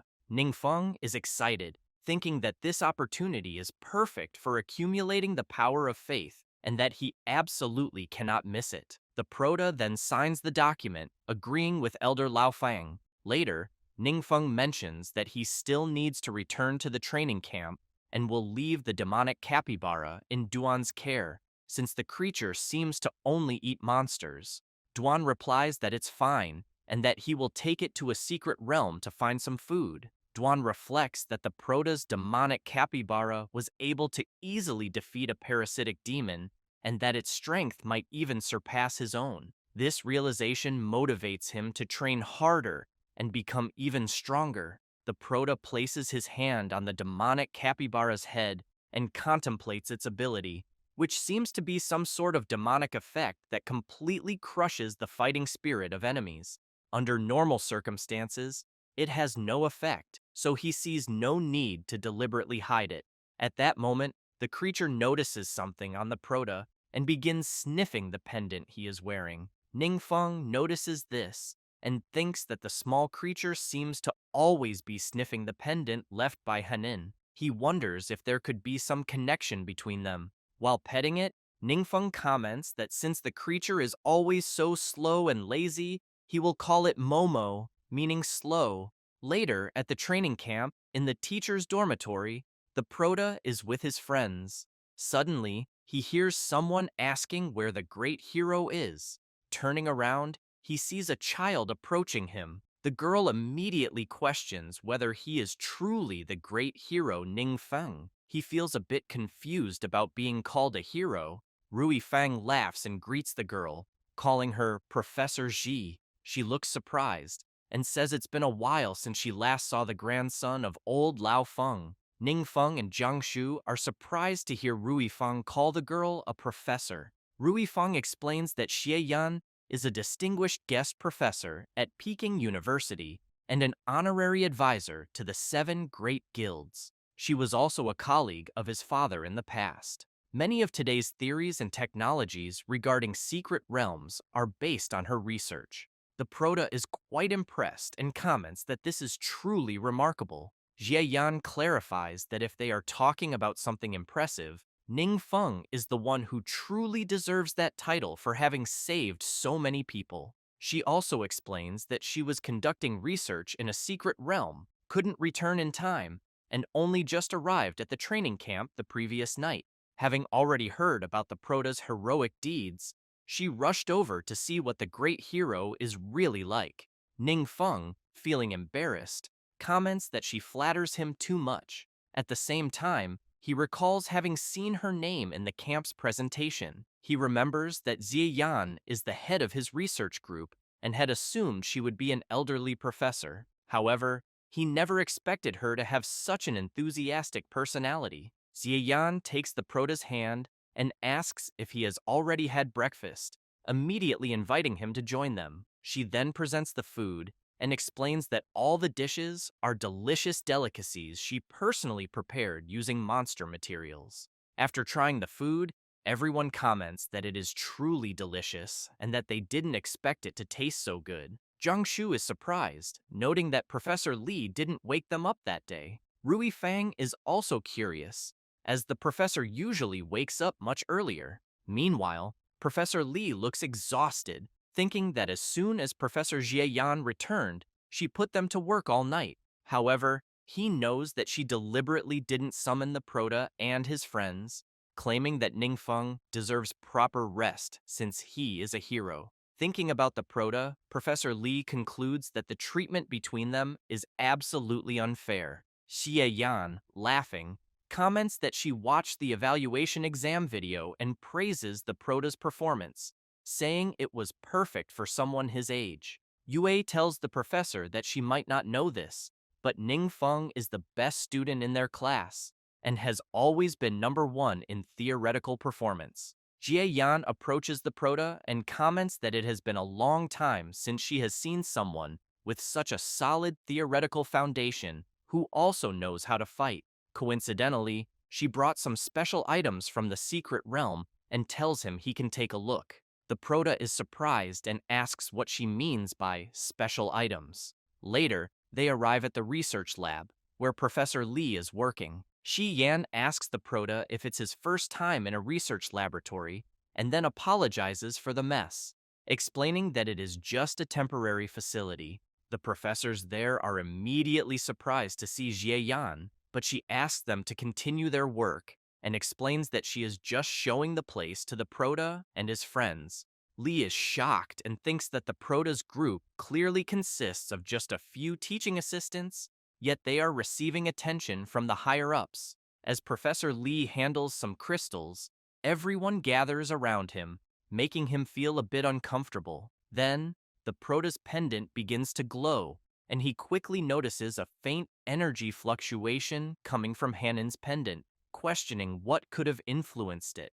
Jie Yan turns around and asks the Prota to take a close look at the crystals, asking what he thinks they are. Ningfeng, surprised, examines them and says that, judging by the repaired sections on the side, they appear to be fragments of something made by humans, possibly pieces of a wall or sculpture. Yi Yan confirms and explains that, based on previous discoveries, secret realms normally contain only their own ecosystems or monster civilizations. However, she emphasizes that this particular secret realm appears to hold traces of a lost civilization. Feng, even more intrigued, asks the professor to explain further. She reveals that the pieces he is looking at were found in the valley of the secret realm, but because the monsters there are extremely powerful, they have been unable to venture too far and could only bring back those fragments. However, she suspects that an entire buried city may lie within the valley.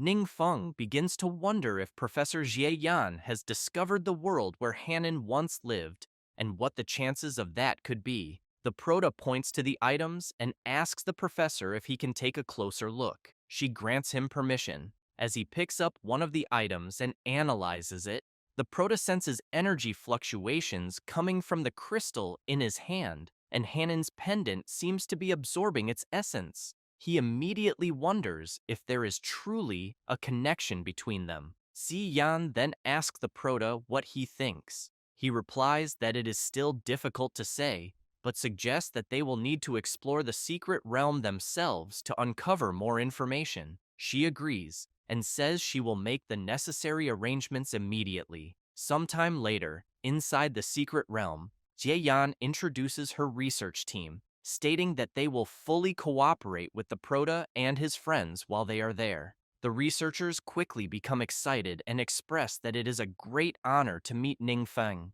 making it clear that if he needs anything, all he has to do is ask. Rui Fang observes that Professor Xi's team consists of top-tier academics, the kind of people who would be professors at any university. Seeing them show such respect for someone is rare, making her wonder how the Prota managed to gain their recognition so effortlessly. Chang Mukyu, feeling a bit uncertain, questions whether he is truly qualified to participate in such an important project. Wang Yue reassures her friend that they are all part of the same team, so it is only natural that they will work together. Suddenly, Ziyan shouts for everyone to move forward. As they enter deeper into the secret realm and begin analyzing the environment, something starts moving toward them at incredible speed. Out of nowhere, a giant assassin worm bursts from the ground. Si Yan is startled, but the berserker swiftly slices the creature in half with ease.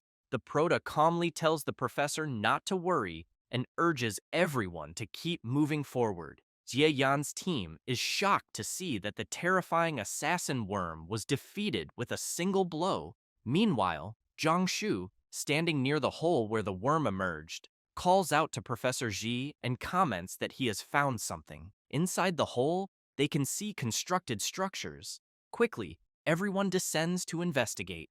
Ziyan observes the ruins and comments that they appear to be traces left behind by a lost civilization. She then questions whether the original inhabitants may have been exterminated by the monsters that now occupy the area. Ningfeng considers Jie Yan's hypothesis plausible, recalling that the Judgment Secret Realm, once managed by the Blue Sharp Guild, was originally a world with its own civilization. At that moment, the Prota's pendant begins reacting again. Turning around, he notices another crystal nearby. Ningfeng realizes that it is another fragment similar to the previous one, and that it generates magical fluctuations whenever it is near Hanan's pendant. Once again, he wonders if more fragments like these could be hidden deep within the ruins.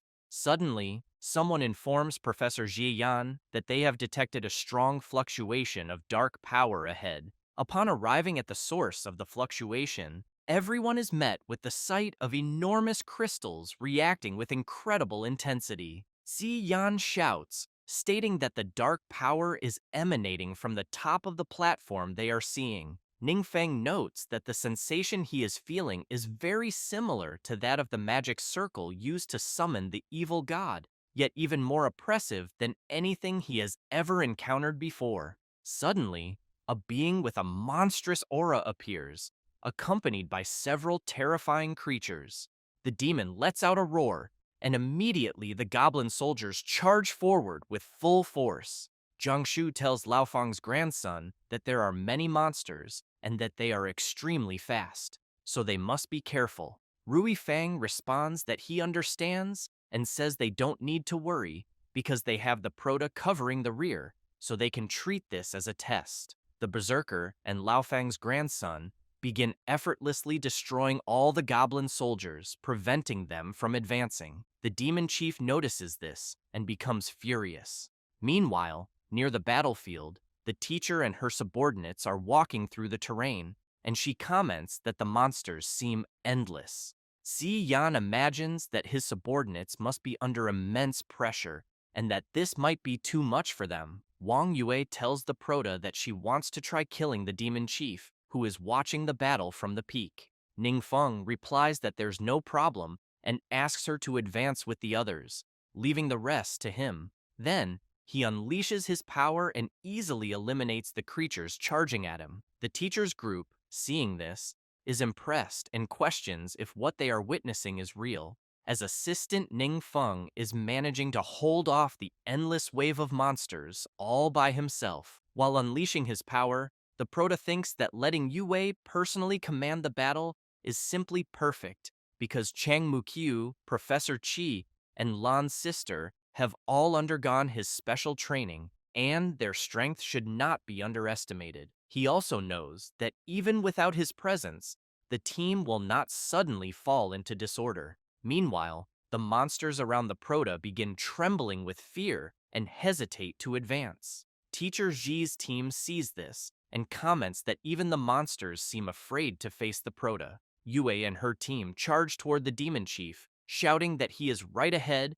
and telling everyone to pay attention to healing and fortification. However, the boss immediately uses his skill, obscuring Sandstorm, and starts creating a sand vortex. But then he notices something, an arrow coming at full speed in his direction. He fails to dodge and is brutally struck.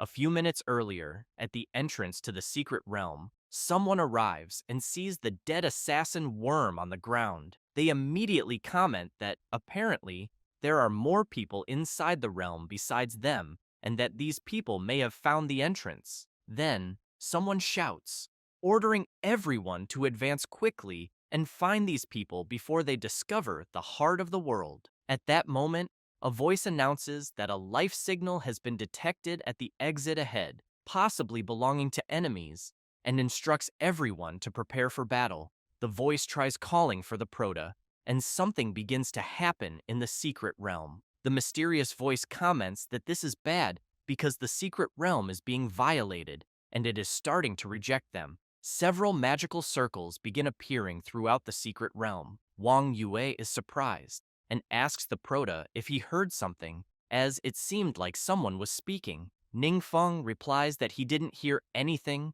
but thinks that just moments ago, Hanyan's pendant was absorbing energy from the crystal, and he was completely focused on it. Xie Yan tells Wang Yue that he also thinks he heard a voice, and that it seemed to be coming from the direction they just entered. However, he mentions that there are guards outside the secret realm and that no one should have been allowed to enter. Rui Fang asks the Proto if they should take a look at the situation. The Proto becomes serious and says they will all check together. After everyone gathers, the teacher crouches down and uses her ability, revealing several footprints on the ground. Si Yan explains that the footprints they are seeing do not belong to their group, and that, apparently, someone has indeed invaded the realm. However, he wants to know why the footprints disappear near the exit. Upon reaching a new area, Ziyan comments that the footprints first appeared in the region where they are now, and that the intruder may have entered through the hole created by the assassin worm or used some form of teleportation. Moreover, judging by the slain corpses there, it is highly likely that this was the work of the intruders. Later, after reporting to the leaders of the great guilds, they head to the secret realm. Yingzhen, analyzing the corpses, quickly concludes that the intruders' attacks were swift and clean, with no signs of prolonged battle, indicating that the invaders are exceptionally powerful. Additionally, even the items dropped by the monsters were left behind. Lao Fang becomes serious and comments that the intruders are extremely fast. He then explains that speedrun is a method for quickly clearing secret realms, involving the use of the most efficient combat techniques to eliminate monsters while collecting only the most important treasures, leaving everything else behind. He adds that this requires exceptional skill and coordination within the team. Wang Bu remarks that for a secret realm as difficult as the one they are in, he cannot imagine anyone other than Ning Feng's team accomplishing such a feat. Xie Yan asks Wang Bu if the adventurers could be from another world. He looks confused and asks her to clarify.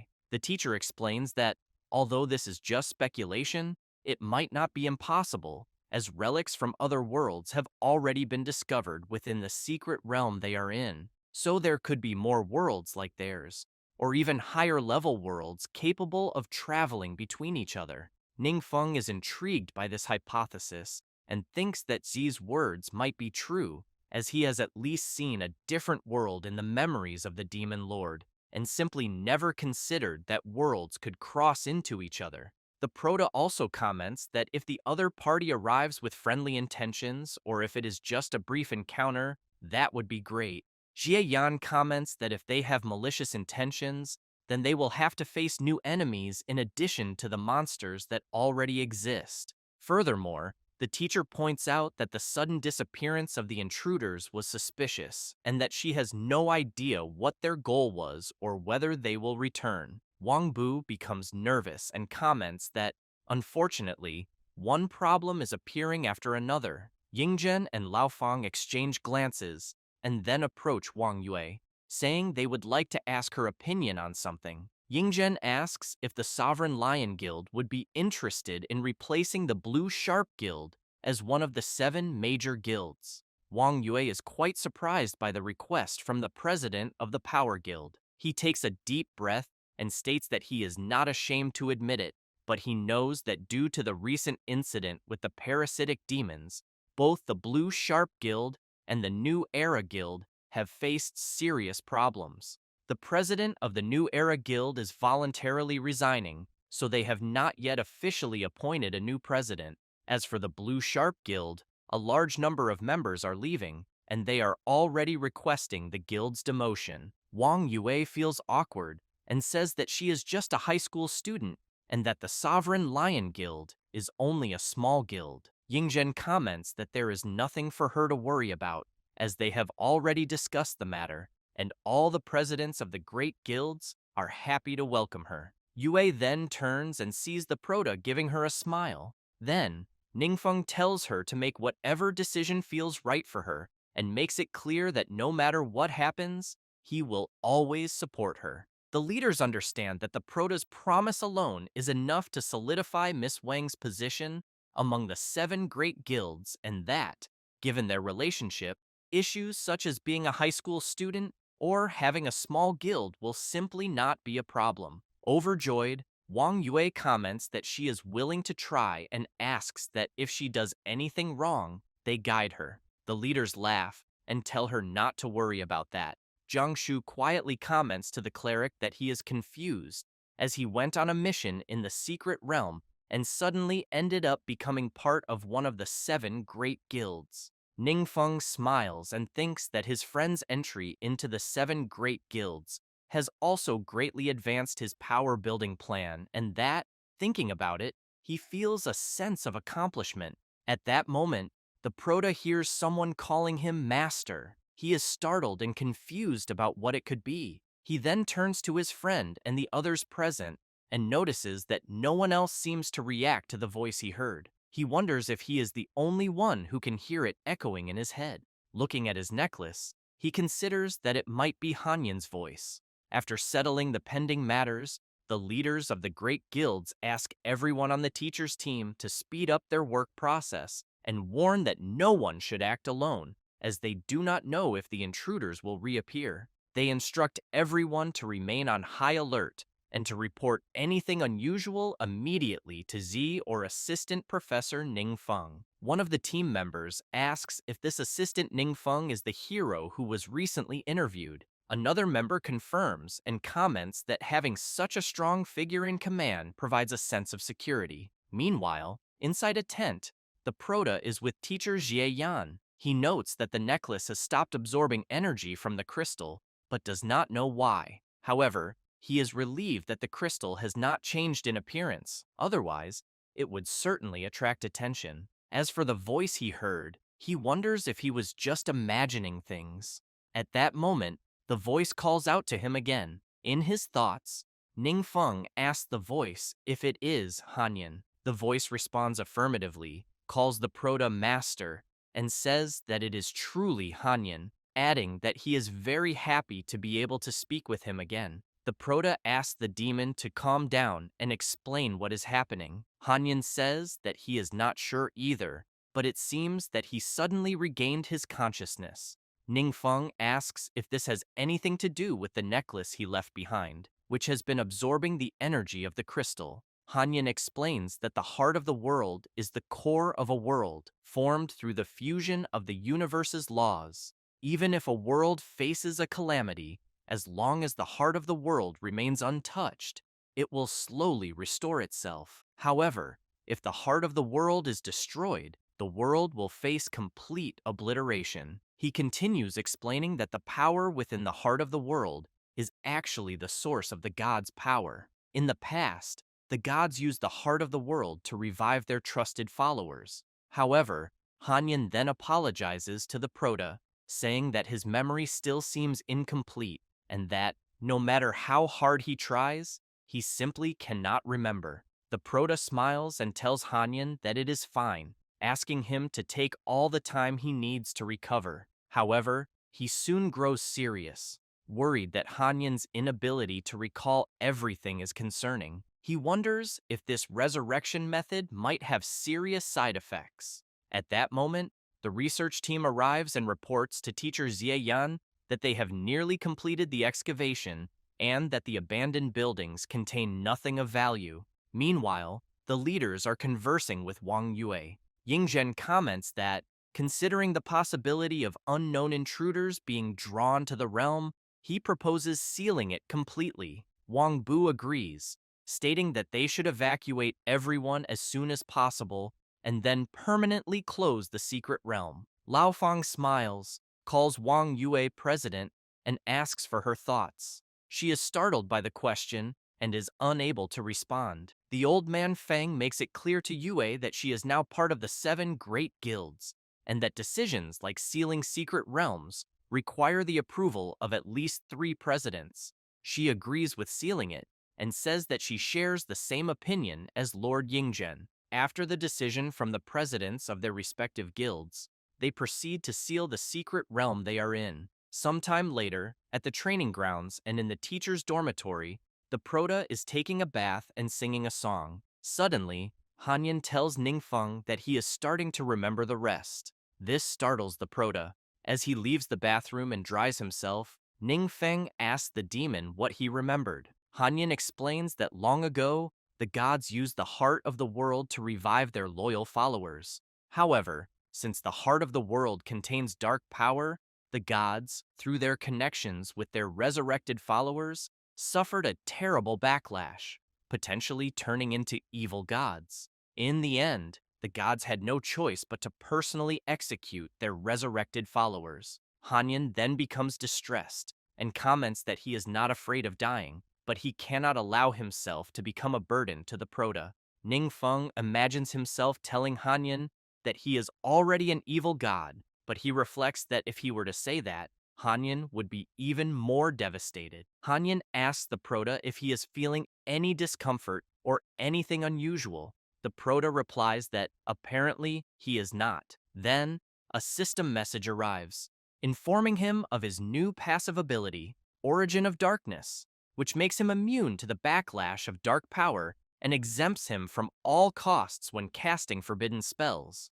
After learning this, the Prota asks Hanyan if his resurrection has any effect on him or if it has impacted the Prota in any way. Hanyan responds that he is not entirely sure. Ningfeng smiles and says that now that Hanyan has been revived, he should simply continue living, and that if any problems arise, they will deal with them together when the time comes. The ice demon comments that the way the Prota speaks is exactly how he used to speak before, but insists that he does not want to be a burden. Ningfeng calls Hanyan's name and says that there is something he has been thinking about, something he feels he should share. The ice demon immediately asks the Prota if he is an evil god. The Prota explains that the legend is somewhat like that and says that the gods call him an evil god. Moreover, every spell he casts automatically transforms into a forbidden black curse. Hanyan responds that the Prota is not an evil god and asserts that the true culprits are the gods. He states that, because of their selfish desires, their subordinates and clan members died in senseless wars. Then, he becomes serious and says that no one cares about their lives and that the Prota only fought for justice on their behalf. He adds that, regardless of whether the gods support the Prota or not, he will stand firmly by his side, even if it costs him his life. Ningfeng gets excited upon hearing this and quickly thanks Hanyan for the trust, emphasizing that he will do everything in his power to protect everyone from further harm. The ice demon starts crying with happiness and tells his master that he is very happy to be by his side. The Prota feels embarrassed and asks his friend not to cry. After lying down on his bed, Ningfeng still feels intrigued and thinks that he is quite confused about everything. He wonders what exactly the concept of world level is. In simple terms, world level refers to how much the gods recognize a world. There are many worlds in the universe, but not all receive the favor of the gods. That is why, only when intelligent life is born in a world does it attract divine attention. However, the Prota knows that this is merely attention, as if someone accidentally discovered a slightly beautiful insect. Only by passing the gods' tests can a world gain their favor and receive greater civilization and power. In summary, the more tests that are overcome, the greater the gods' favor and the higher the world level. Hanyan comments that, based on what his master said, the strongest in the world they live in are only around level 150, even with the best equipment and legendary level skills. He adds that this really shows that the world level is quite low, practically without any divine favor. Ningfeng asks his friend if it is really that bad. Hanyan tries to cheer up his master and says that with him there, their future can only improve. Regarding his master's equipment, Hanyan also mentions that he has a suggestion about it. He explains that the equipment in their world is quite outdated and does not meet the needs. Therefore, the Proto needs to quickly upgrade to divine grade equipment. Ningfeng, surprised to learn about the divine grade, asks his friend to be more specific. Hanyan explains that divine grade equipment is usually created or refined by the followers of the gods, and then strengthened by their respective masters. Furthermore, these items can be continuously upgraded. After this explanation, the Proto remembers that Hanyan's necklace has a note indicating that it is upgradable. The Ice Demon confirms this and says that the necklace is the raw form of an ancient divine grade item. He explains that after the Proto reactivates the divine power within the necklace, the item will officially be upgraded to the divine grade. Ningfeng, surprised, wants to know how to do this. Hanyan asks him to place his hand on the necklace and, through his will, draw the rune that represents divine power. The Proto immediately picks up the necklace and draws the rune that represents divine power. Soon, a reaction begins to occur. Ningfeng is surprised and comments that it seems to actually work. Hanyan responds that it is obvious and says that the Proto is a lord god. He explains that runes derived from the essence of the world can only be activated and used by true gods, and that, outside of this parameter, not even the gods' chosen agents can accomplish such a feat. Hanyan thinks that his master always seems uncertain about his identity, but now he may feel more at ease about it. At that moment, the system notifies the Proto about the item he just upgraded, granting him an additional 1,200 points in the mental attribute, as well as a 100% increase in casting speed, 100% in mana regeneration, 50% in magic resistance, and 20% in spell critical hit rate. At the moment, the item ignores durability loss, and the user gains the water element in their normal attacks, with a 20% chance of inflicting the freezing effect. Additionally, they receive extra spells such as Ice Wall, Ice Spear Explosion, Ice Arrow, and Cold Tide. Ningfeng is very surprised and thinks that 1,200 mental points represent almost the total sum of his attributes so far. And that's not all. The necklace adds several powerful features. Hanyan, however, comments that it is truly a pity that the item is only of legendary quality, because once he finds suitable materials, he will be able to help him improve it even further. As for the remaining components of the set, the Proto will need to find the rest of the followers to complete it. As the night passes, the Proto comments to his friend that he always makes him realize how much he still knows nothing. Hanyan responds that it is an honor for him to be consulted about his master's doubts. It doesn't take long for dawn to arrive. Hanyan quickly greets his master with a good morning, who, in turn, notices his friend and comments that he seems to be in good shape. Hanyan laughs and says that as long as he is by his side, he will always be full of hope. While brushing his teeth, the Proto reflects on the fact that, the day before, without realizing it, he talked with Hanyan for a long time. However, he knows that, unfortunately, his old world is different from the one he lives in now. So much of his experience is not applicable. Still, he is certain that Hanyan, as his assistant, remains reliable. Later, in some unknown secret realm, a terrifying monster is being slain by a freezing ability. Then, the creature falls to the ground, leaving some adventurers surprised. Ningfeng, pleased, imagines that the 1,200 mental point boost is truly incredible. Lu Ping calls out to the Proto and comments that what he is doing is frightening, as he is finishing off bosses with just one hit. Xi Yan crosses his arms and agrees with Professor Lu Ping. Ningfeng, a little embarrassed, asks the professor if there are other secret realms that same day. He replies that there are not, and explains that they are already ahead of other ongoing groups, and that, at that moment, they were faster. Furthermore, he mentions that the committee is practically pulling their hair out because of this. The Proto is intrigued and asks the professor to explain further. Lu Ping states that the Proto knows that all the training camp participants are the best among the best. Since they finished early, the members voluntarily went to the camp's secret realms in search of more information and training. At the moment, their group's levels and strength are higher than those of the other groups. Because of this, students from the other groups signed a petition requesting the start of group rotations for the next month. Jie comments that other professors wouldn't care about this. Lu Ping explains that if it weren't for the committee holding them back, the other professors would have already joined their group. Some professors even put their names on the students' petitions but got caught.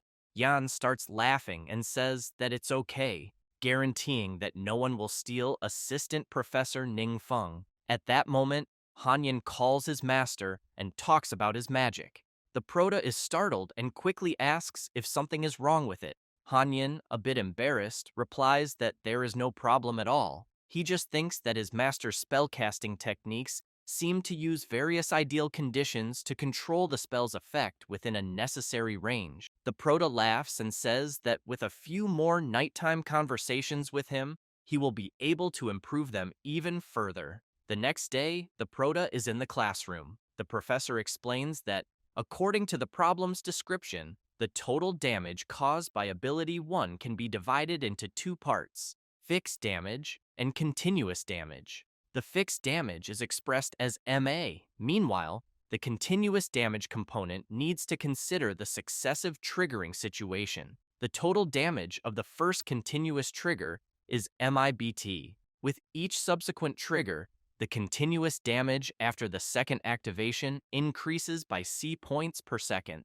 Hanyan calls his master, saying he doesn't understand anything. Ningfeng smiles and says that this is his favorite subject, called tactical actuarial science, and that it involves more than just combat scenarios. It also covers mathematics, physics, biology, and topography. The Prota further comments to his friend that, perhaps because the world level is still very low, people do not have many better options. That's why they are forced to make the most of any available resource, such as using limited mana to cause maximum damage, developing more uses for restricted abilities, and even turning a fleeting opportunity into a victory in an almost hopeless battle. Ningfeng knows that not everyone needs to fully understand such theories, but he recognizes that the training system they have is built on these foundations and has indeed cultivated many exceptional adventurers. Hanyan, very surprised, comments that if his master approves of such a thing, it must be extraordinary knowledge, and because of that, he will study hard as well. At that moment, the bell rings, and the professor says, "That's enough for the day," and dismisses the class. While walking with Wang Yue, they run into Shixiang, who is surprised to see the Prota. Ningfeng asks his friend if he is one of their classmates, but wonders if Shixiang is there to see him. After all, during their time in the training camp, Shixiang barely spoke to him and never paid much attention to him either. So, the Prota wonders why the blonde guy seems so nervous. However, Shixiang bows and says he is there to thank the Prota, as if not for his intervention, his brother and the Azure Sharp Guild would not have survived. Ningfeng, feeling awkward, responds that it was just a mere coincidence and that he didn't need to come from so far just to thank him. Shixiang recalls that, because of his brother, he always kept his distance from the Prota and looked down on students who were close to him. Now, looking back, he realizes that the fool was himself, because if he had approached the Prota earlier, the Azure Sharp Guild wouldn't be in that situation. Ningfeng, intrigued, wonders if Shixiang has something more to say, as he knows they have no real connection and therefore doesn't know what they could talk about. The blonde guy takes out an item and says that to show his gratitude, he has prepared a small gift. He emphasizes that it's not much, but hopes the Prota will accept it willingly. The item begins to glow intensely, leaving the Prota and Hanyan surprised, as it turns out to be another fragment of the heart of the world. Ningfeng then recalls when his friend explained that, in general, when a world is destroyed, fragments of the heart of the world may end up scattered everywhere, and that if the Prota gathered such fragments, he could reopen the entrance to a new world. Ningfeng comments that Professor Jie must have used such a method to unlock the secret realm, although, at the time, she didn't fully understand the principle. He also concludes that perhaps the intruders of that secret realm were after these fragments. Hanyan confirms and explains that the heart of the world is a critical resource in higher worlds, which is why the intruders were specifically searching for these fragments. However, since the Proto was the first to conquer the secret realm, the intruders were rejected by the laws of the universe and sent back to their original worlds. Shixiang mentions that the fragment is a prize his brother obtained from the secret realm and that he never used it recklessly. Additionally, Professor Xi mentioned that the Proto recently cleared a similar secret realm. For this reason, he believes the item will be in better hands with him. Ningfeng firmly holds the fragment, thanks the blonde-haired boy, and says he really liked the gift. Later, near a secret realm, the Proto comments that this is the place indicated by the fragment he received. Si Yan is surprised and exclaims, saying that Ningfeng figured out how to use the fragment so quickly. She also states that if she finds something similar in the future, she will contact him immediately. Ningfeng smiles, thinking that this is exactly what he wants to hear. At that moment, Hanyan makes it clear to his master that his condition is still unstable and that he needs to absorb more energy from the heart of the world. However, as long as his master is not affected by the power of darkness, there is nothing to worry about. As they pass through the portal, the Proto keeps in mind that the sooner he helps Hanyan regain his full strength, the more support he will have in the future. As soon as they enter the secret realm, everyone is amazed by the breathtaking landscape. They soon begin to wonder if this place is truly a secret realm, as the scenery is magnificent. Hanyan is intrigued and asks his master what is happening, as it seems that the place has not been destroyed at all. Ningfeng immediately asks his friend if this is the first time he has seen something like this. Hanyan replies that yes, exactly. As they walk through the realm, they arrive at a massive wall, stop before it, and soon everyone wonders if this place is truly a city inhabited by humans. A cleric soon questions her friend whether they could be just ordinary humans. Yue responds that they might have been teleported there. Hanyan comments to her master that this cannot be possible since a fragment of the world's heart should only lead to its corresponding world unless everything they are seeing is merely an illusion. After the protagonist approaches the gate, a guard immediately asks him to stop and questions where he is coming from. Ningfeng feels embarrassed and says nothing. The guard becomes serious and asks if they are, by any chance, adventurers from another world. The protagonist is intrigued by the guard's question and promptly asks how he knew that. The guard replies that, judging by their clothing and hesitant answers, it was an easy guess. Si Yan steps forward and questions the guard whether more adventurers from other worlds often come there. He responds that, from time to time, yes, but notes that there are not many brats like her. The teacher becomes furious at being called a brat and immediately yells, saying she is not a child. Then, the guard steps aside and tells them they are free to explore the city, but makes it clear that it is best not to cause any trouble, because otherwise, he cannot guarantee that everyone will return alive. The guard also asks the protagonist to keep an eye on the child with him and not let her wander around alone. Si Yan becomes even more furious at this. As they walk, the protagonist looks around and comments that this world has its own adventurers, which explains why they are not surprised by the appearance of other adventurers. Soon, they reach a huge statue and decide to read what is inscribed on it. On the statue's plaque, it is written that this is a sculpture of Arlita the Brave, daughter of the heavens and guardian of the empire. The protagonist is intrigued and comments to Hanyan that something is strange because he has clearly never seen such writings on the plaque before. However, he can read them normally. The ice demon explains that this is a connection established by the world's heart, which also proves that they were not transported to another place. Xie Yan, still reading the plaque, highlights that it also details the deeds of the hero represented in the statue. The context states that in the year 1537 of the stellar calendar, the demonic tide emerged, advancing mercilessly. The world was engulfed in darkness and fear, but at the end of days, with impending despair, Only Arlita the Brave traversed the dark times. Unstoppable, demons fell beneath her blade, and light returned to the land. Songs of joy filled the air.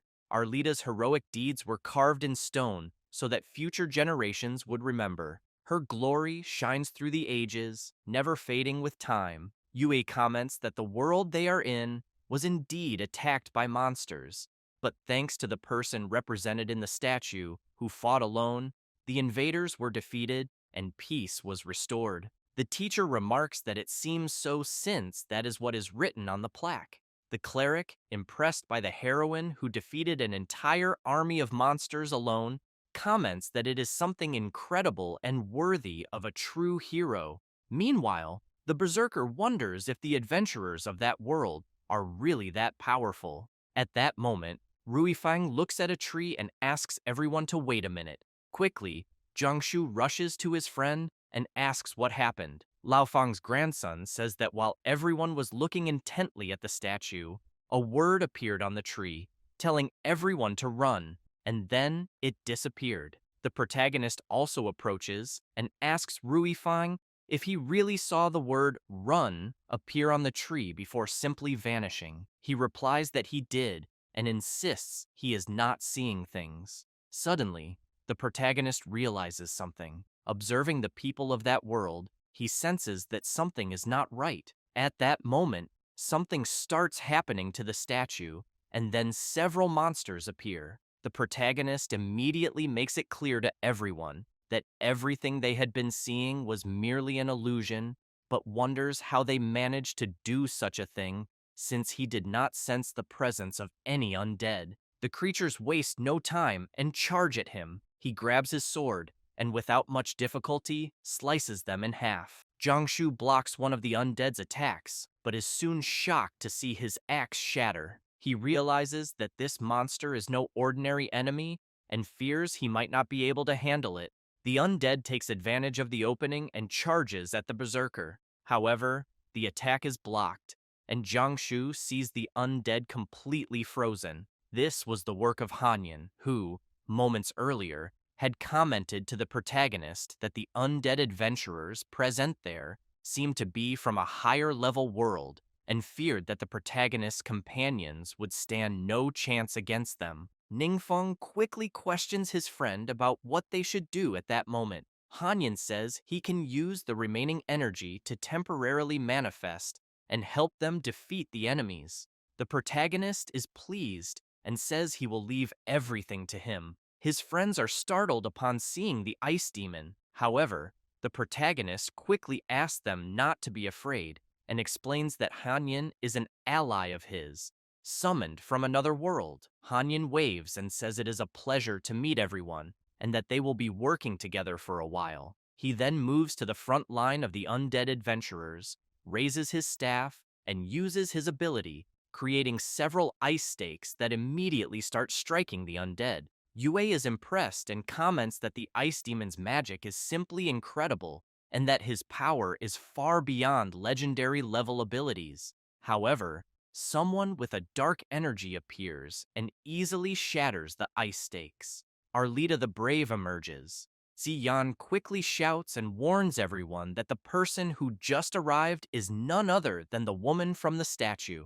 Arlita comments to the ice demon that he seems like a strange mage to be the strongest among them, but makes it clear that, against the edge of her blade, his strength means absolutely nothing. Hanyan tells her not to talk nonsense and says he is not the strongest there, but that to deal with her, he alone is more than enough. Arlita becomes furious and, while unleashing her terrifying power, questions the mage whether he really wants to fight a warrior alone and which god granted him such courage. Hanyan mocks her, saying it is exactly as she said. The warrior grows even more enraged and remarks that Hanyan is just another fool who blindly believes in gods. She then asks him if he truly thinks these so-called gods care about him. The ice demon looks at the protagonist and sees that he is smiling. However, Arlita wastes no time and lunges at him, shouting that he is a fool for daring to look away in the middle of a fight. Hanyan begins to use his power,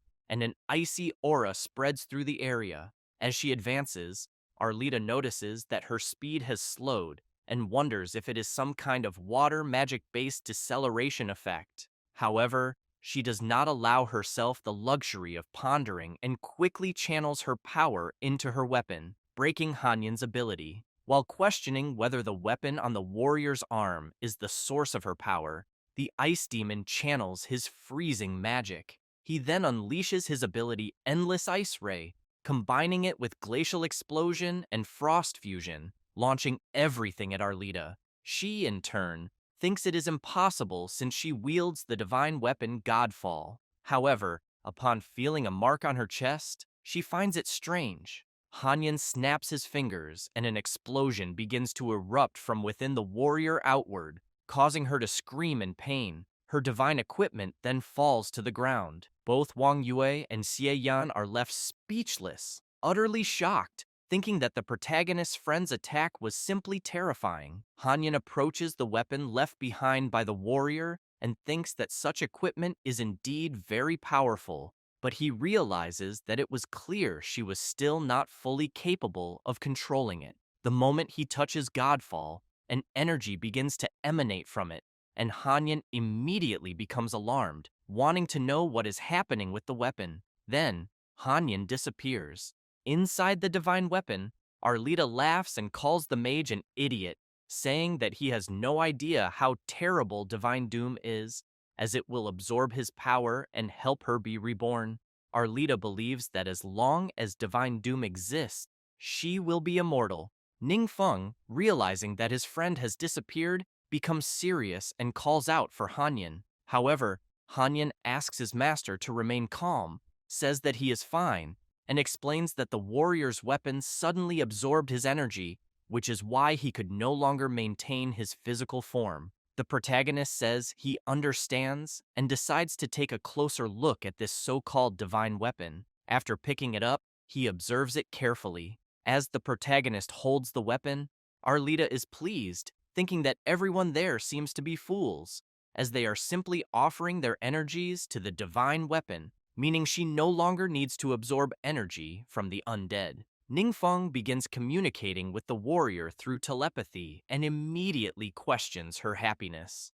Arlita is both surprised and confused, quickly asking the protagonist if he can actually see her. She also notices that her divine weapon is no longer absorbing any energy and is constantly trembling, as if it is extremely afraid of the protagonist. Ningfeng recalls that the moment he touched the divine weapon, a system screen appeared before him, asking if he wanted to initiate absorption. The protagonist smiles, thinking that he did not expect such a weapon to actually be one of the remnants of the end. However, he knows that things are not yet clear, so he should not rush into absorbing it. He then asks Arlita to explain what is really going on. Meanwhile, Jie Yan asks Yue what might be happening in the battle where Ningfeng is. Yue notices that all the undead around them have stopped moving and finds this very strange. Back on the battlefield where the protagonist is, Arlita explains that, as he can see, the country was once beautiful, and although monsters invaded, they had always protected the nation from harm. After eliminating the monsters, she told her team that they had all done a great job. However, she then noticed one of her friends acting strangely and decided to ask what was wrong. Kalan turned to her and asked if she could not see it. There was a box right in front of him that read, "A god is watching you." The other members shouted that they could not see anything. Arlita, shocked, shouted back, asking if he had really been recognized by a god. Kalan remained surprised by the system screen that had appeared before him. As Kalen continued fighting, new messages appeared, stating that God was pleased with his performance and that he had received divine recognition. He was then given the option to choose a god's blessing. Soon, everyone was astonished to see Kalen start floating and emitting an overwhelmingly strong aura. The blonde warrior reassured his friend that he would always take care of them from alongside the gods. One of the warriors in Arlita's team tried to console her, telling her not to be sad and explaining that Kalon had ascended to the gods, who might now watch over the country more closely. Moreover, if they kept working hard, they too might earn the gods' attention. Arlita smiled and agreed with her friend. However, sometime later, the country had fallen into complete chaos, with countless demonic creatures spread across the entire kingdom. Arlita's team struggled desperately to resist these monsters and continue protecting the realm. As she cried in frustration, she questioned why the monster attacks seemed to be growing stronger and why the gods did nothing. Why had Kalon not returned? Had they been forgotten? A frightened mage asked his friend if they were going to die there, trapped in that endless hell. Arlita became serious and responded no, saying that they still had one last hope. After saying this, she went to a certain place and stood before the divine weapon. After hearing her story, the protagonist immediately asks if she used the cursed weapon to repel the invading monsters, and whether the weapon also cursed the entire country. She replies yes, and explains that after defeating the monsters, she used the power of darkness to restore the country to its former state. However, she did not expect that, little by little, the darkness would consume her consciousness, transforming the country into a secret, terrifying kingdom. Arlita also reveals that, since then, adventurers from other worlds occasionally come there to explore, only to be turned into undead by her. While holding the divine weapon, the protagonist reflects that the power of darkness comes with an extremely high price in the end. He then notices something and turns to see what it is. Right in front of him, someone steps through a portal. That someone is none other than Kalon, Arlita's former friend, who immediately greets the protagonist and states that the gauntlet Ning Feng is holding belongs to him, asking if he could return it.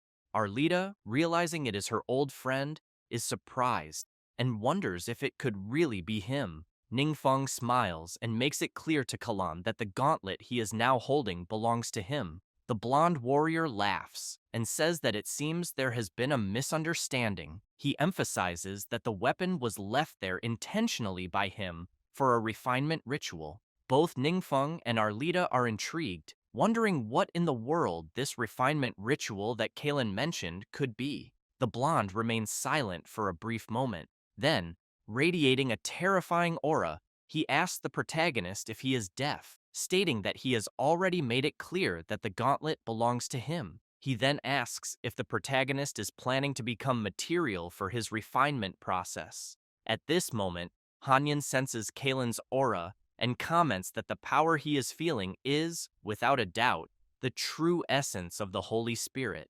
Arlita kneels and pleads with the protagonist to allow her to uncover the truth behind all of this and asks if he can help her. Ningfeng smiles and asks why Arlita does not do it herself. The warrior is confused by the protagonist's question. Meanwhile, Kalan simply observes the protagonist, intrigued to see him smiling. Ningfeng then makes it clear to Arlita that he possesses an ability that can grant her a temporary physical form, but warns her that, in the end, she will completely dissipate, leaving nothing behind. Arlita shouts that she is not afraid and begs the protagonist to grant her a body, stating that she is willing to endure any consequence.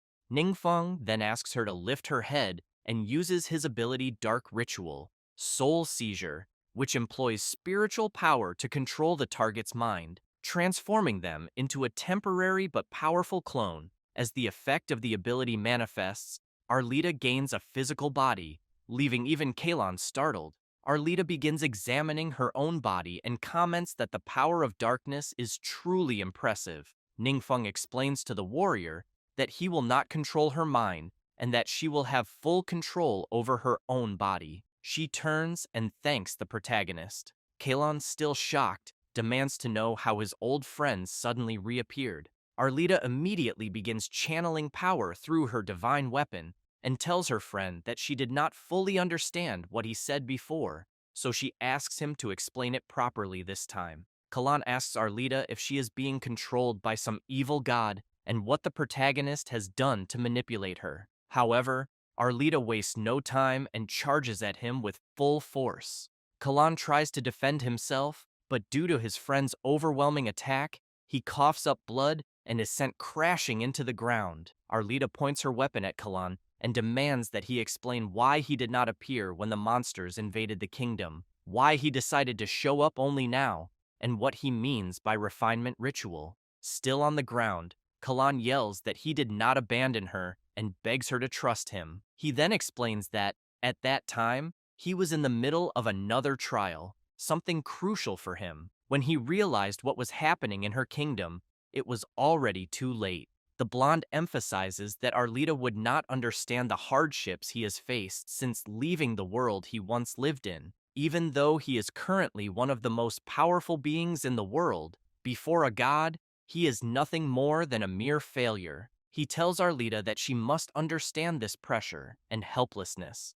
Arlita, now serious, demands that he stop dodging the question, ordering him to answer immediately. Is he truly after her divine weapon? Kalan stands up and shouts, saying that he simply left a magical mark on Godfall. When the divine weapon disappeared, he was able to sense it. He then pleads with his friend not to blame him, as he only seeks to grow stronger with Godfall. Otherwise, one day, the god will surely abandon him. He then reveals that when he placed his mark on the divine weapon, Arlita was already dead, along with all of their friends. However, in his thoughts, Kalan calls his friend an idiot, thinking that if not for God's power, dealing with them would have been far too easy. But he knows he is being threatened by a great evil, so he begs his god, asking that, for the sake of his loyalty, he not be abandoned and instead receive divine punishment to annihilate everyone there. Before he can react, his friend attacks him savagely,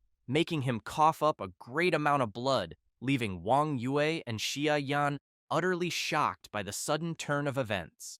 Arlita then approaches the protagonist, kneels, and thanks him for giving her this opportunity, saying that she and her people can finally escape their endless nightmare. Ningfeng picks up the divine weapon and declares that he wants to know the location of the heart of the world in this kingdom. He then asks Arlita to help his companions while she still has time, as they have many questions to ask. The warrior tells the protagonist that she used to believe it was a great honor for Kalan to have been chosen by the gods, but in the end, they were forgotten. It was only then that she realized the gods do not pay equal attention to all worlds. Later, before departing, Arlita states that no matter what Kalan has become, he is still a person from her kingdom. So she asked to be allowed to free him once and for all, so that he may go in peace with her. At that moment, the protagonist turns and sees his friend looking troubled. He immediately asks if something is wrong. Wang Yue comments that she was just thinking that, even with the god's blessing, Arlita's world could not escape destruction, so she wonders if they will one day face the same fate. Ningfeng smiles and tells her that this will not happen, asking her not to worry. He also reminds her that he is still waiting for her to take him somewhere to eat good food. Yue smiles and assures him that it will definitely happen. She then asks Professor Yan if they can finish their meal before returning. The professor agrees and mentions that she is also feeling a bit hungry. Yui then decides to explore the area to see if she can find some local specialties. Meanwhile, still within the kingdom, a rift suddenly begins to form in the sky, and someone emerges from it. It is Kalon, radiating immense power. He comments that he has arrived a little too late, but at the very least, he can still remember the vague appearance of the other person within that body. He then recalls the protagonist and wonders if that person could truly be the legendary omnipotent mage. Regardless, Kalan knows that the protagonist is still within this kingdom and that there is no escape for him. Sometime later, a meeting is being held with the leaders of the major guilds. Wang Yue and Lu Ping are feeling quite apprehensive, as this is their first major meeting as representatives of their guilds. Linghua comments that, according to Professor Shi's report, it is possible that the gods select certain chosen ones across different worlds, granting them power and even allowing them to ascend to a higher realm. However, this power exists solely to make more people believe in the gods. In the eyes of such gods, the chosen ones are nothing more than mere tools and pawns. Yuning makes it clear that even if someone is a favorite of the gods, there is still the very real danger of being destroyed. She concludes that, In the end, everyone must rely only on themselves. Linghua then adds that, in their recent expedition, the enemy's strength greatly exceeded their expectations. However, they only managed to overcome the challenge thanks to Ningfeng. Even so, she knows that in the upcoming battles, they will likely face even stronger, seemingly invincible enemies. And although the protagonist is on their side, if they continue to rely solely on him as their only hope, placing everything on the shoulders of a single young man, she cannot help but feel guilty. At that moment, most of the guild leaders lower their heads, realizing that they are demanding too much from Ningfeng. However, Yui raises her hand and politely asks for permission to speak. She then states that everyone present is aware that the protagonist recently summoned a powerful being from another world. This being studied tactical actuarial science, compared their strength to that of the monsters, and finally reached a conclusion. Yue becomes serious and reveals that, by normal standards, their world should have perished 30 years ago. All the leaders immediately become alarmed by Wang Yue's shocking revelation. Outraged, Linghua demands to know what exactly Wang Yue is trying to say. The blonde explains that more than 80 years ago, secret realms merged with reality, and humanity suffered an unprecedented blow. It was during that time that adventurers began to emerge among humans. However, Wang Yue makes it clear that even then, humans were at a huge disadvantage against the monsters, and that it was only thanks to countless sacrifices and the efforts of their predecessor, including everyone presents, that humanity has survived until now. She further explains that this person from another world stated that the monsters they faced long ago have already surpassed what the world could withstand. The fact that they have not yet perished and are still fighting is already a miracle. Wang Yue declares that she still believes that as long as there is a chance, they can keep this miracle alive. She adds that their world has been protected by generations of heroes for 80 years, and that now it is their turn to protect it. After finishing, she sits down, feeling embarrassed, and quickly asks if she said something wrong. All the leaders begin applauding her, declaring that Wang Yue has the spirit of a true heroine. Yuaning smiles and comments to leader Yingzhen that choosing Miss Wang was indeed a wise decision, saying that she feels as if she has regained the fighting spirit of her youth. Wang Bu then asks Yan Chuan if, in other words, these monsters have become difficult to defeat because they have already exceeded the limits of everyone present. Yan Chuan laughs and says that he is not entirely sure, but after hearing Madame Wang Yue's words, his spirit is once again burning with fury. Yingzhen states that he believes everyone agrees with President Wang Yue's opinion. He then announces that the next topic to be addressed is how they should confront the gods in the future. After all, this incident has taught them a great lesson. The gods are not necessarily the hope they once believed in. Meanwhile,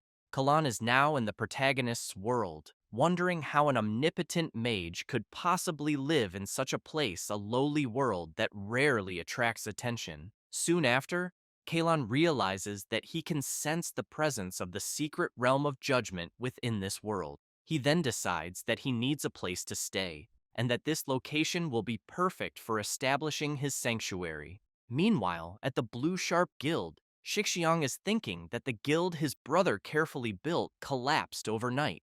Because of this, he must work hard to become stronger and help the Blue Sharp Guild regain its glory. However, at that moment, he is surprised to see a portal appearing before him. Kalan steps out of the portal and comments that there really is someone there. Shixiang becomes nervous and immediately wants to know who the blonde guy is and what he is doing there. The blonde guy asks Shixiang not to be afraid and says that he is the master of that secret realm and also the one everyone calls God. The adventurer is intrigued by this and remembers that in that secret realm, it was not allowed for two people to enter at the same time. Looking at Kalon, he sees a sinister aura in the form of a god. He then comments that he has seen such a god in a video and that he can even control the power within that realm. Knowing this, he kneels and asks Kalon if he is there because he heard his prayers. Kalon laughs and says that prayers are for the weak, and that Shixiang must prove that his strength and faith are worthy of his blessing. Shixiang pleads for him to feel free to give any order, and he will do his utmost to fulfill it. Kalon keeps in mind that the omnipotent mage is an intelligent being, and that, until he understands his true nature, he should not act recklessly. Since the power of an incarnation is much weaker than his true form, he knows he can use some helpers. Then, Kalon tells Shixiang that his first task is to find Ningfeng. He is shocked to hear that name, but quickly remains silent. Kalon says he never expected him to know the omnipotent mage, and, because of that, spares him a lot of trouble. Shixiang apologizes and says he does not know him well enough to provide much information. Kalon responds that it does not matter, and that, from that moment on, Shixiang is responsible for monitoring him and must immediately report any unusual activity. He then becomes serious and makes it clear to Shixiang to remember not to alert the mage, as that person's true identity could be that of an evil god who has destroyed countless worlds. The adventurer is surprised by such information and becomes thoughtful. However, Kalen knows that when he sensed an intrusion into the secret realm of judgment, he initiated a search in the divine realm, but was obstructed by a strange force. He believes it was the omnipotent mage hiding his trackers. He then asks Shixiang who completed the test in that world. He replies that it was a friend of this so-called evil god. Kalan says it is a pity because such an honor should have belonged to Shixiang, but was stolen by the evil god's claws. However, he tells him not to worry and emphasizes that he can help him reclaim that honor. For that, he only needs to swear loyalty. Shixiang wastes no time and shouts, swearing loyalty to God. Later, Shixiang and the Proto meet, and the blonde guy immediately tells Ningfeng that such a person claims to be the avatar of the true primal spirit, and specifically sent him to secretly gather information about him. The Proto thinks that he believed incarnations could only exist for a brief time. Hanyan explains that gods usually rely on their followers as incarnations because their shared minds prevent rejection, allowing them to exist longer. Ningfeng is shocked and tells his friend that he thought gods were like him, capable of using anyone as incarnations. The Proto then questions Shixiang if he is not afraid of being discovered by such a god. He replies that he tested him a few times and that he does not seem omniscient unless he is pretending. Still, he tells the Proto that he must remain vigilant. Hanyan tells the Proto that new followers like Shixiang, who have weak faith, will begin to appear and that their connection is not reliable but also not easily exposed. Ningfeng grabs Shixiang, smiles, and thanks him for informing him about such an important matter. The blonde guy feels embarrassed and makes it clear to the Proto that he is the benefactor of the world, so there is no problem in doing this for him. However, he thinks that even when facing a god, the Proto did not show any panic, which makes his identity truly remarkable. To be honest with himself, he knows that his brother investigated a lot about the Proto before and finds it hard to believe that such a person could be the evil god. The Proto thinks that since he has confirmed his identity, he actually feels a bit at peace, and he knows that since these gods have come looking for him, he must see this through to the end. After returning home, Ningfeng talks to the ice demon and says that Shixiang can stay close to the true essence of the Holy Spirit for now, but he knows that the longer he does so, the more dangerous it will become. Hanyan tells the Proto that, in reality, they have a great advantage over the other deities of that world. Ningfeng is intrigued and asks him to clarify. Then, the ice demon explains that when higher beings enter a lower realm, their power is limited by the laws of the universe, and not even the deities can defy that. To increase their influence in the world, they must expand their worshippers. However, the Proto is different from them because he exists in the world he is in and can exert his full power. And as long as the god's followers do not grow stronger,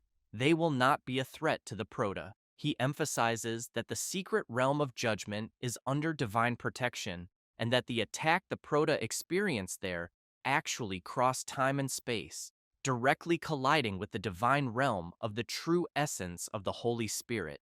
If the true essence remains hidden within them, there will be nothing they can do, so it is better to find a way to lure it out of the secret realm of judgment. Ningfeng tells Hanyan that he understands and that they will make a plan based on the approach he just discovered, sharing all the information he has with him. He then thinks that, according to his friend, the world he lives in is more like his home. He knows that he has mastered dozens of forbidden spells, so dealing with this level of battle should not be a problem, but there is one ability the enemy possesses that concerns him. That ability is the pressure of the strong, which releases a powerful mental pressure, temporarily disabling any target weaker than the user. The greater the level difference, the longer the target remains incapacitated. Ningfeng knows that, according to the description, it is a control ability that relies on level suppression to be effective. However, his actual level is low, and if the enemy finds a weak point, he may not have time to cast a forbidden spell. So he thinks, to be safe, I need to learn a spell that can resist mental attacks. But he knows that such spells are extremely rare and difficult to find. Then, he stands up and tells Hanyan that he wants to return to the base for a while and asks if he is sure the base will not be exposed.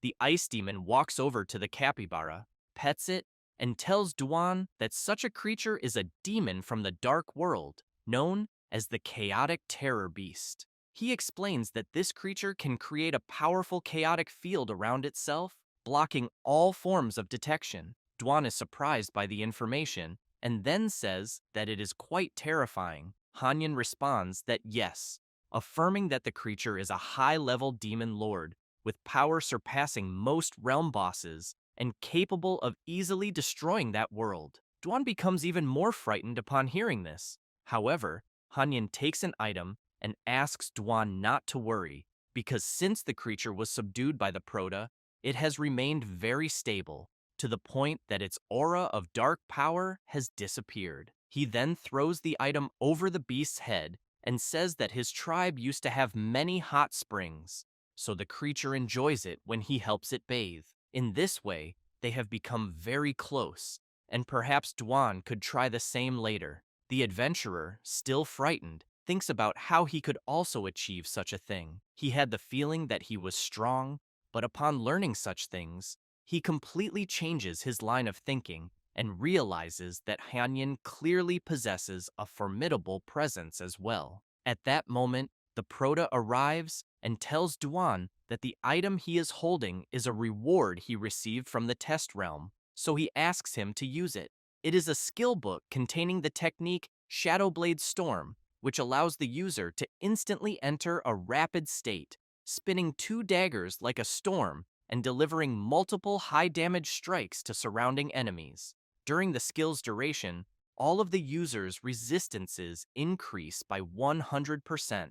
Along with the book, there is also the Indomitable Battle Spirit Bandana, a legendary quality item that grants plus 35 strength, plus 50% attack speed, and plus 10% critical hit rate. Additionally, when someone attacks the user, there is a chance to activate a special effect, summoning a clone of the battle spirit to assist in combat for a short period.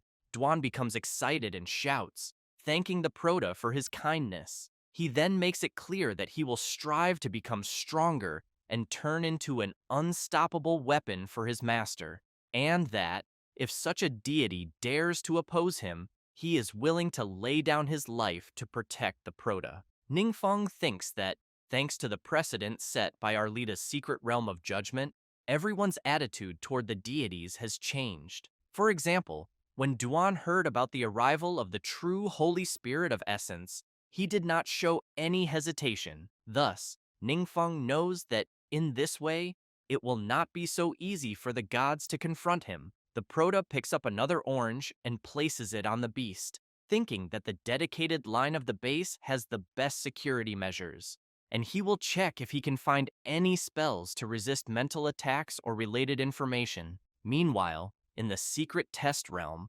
Kalan is observing a city through a portal and thinks that this world looks familiar. He knows that the humans there are extremely weak, almost powerless during the previous monster invasion, and because of this, the gods became disappointed and stopped paying attention to that place.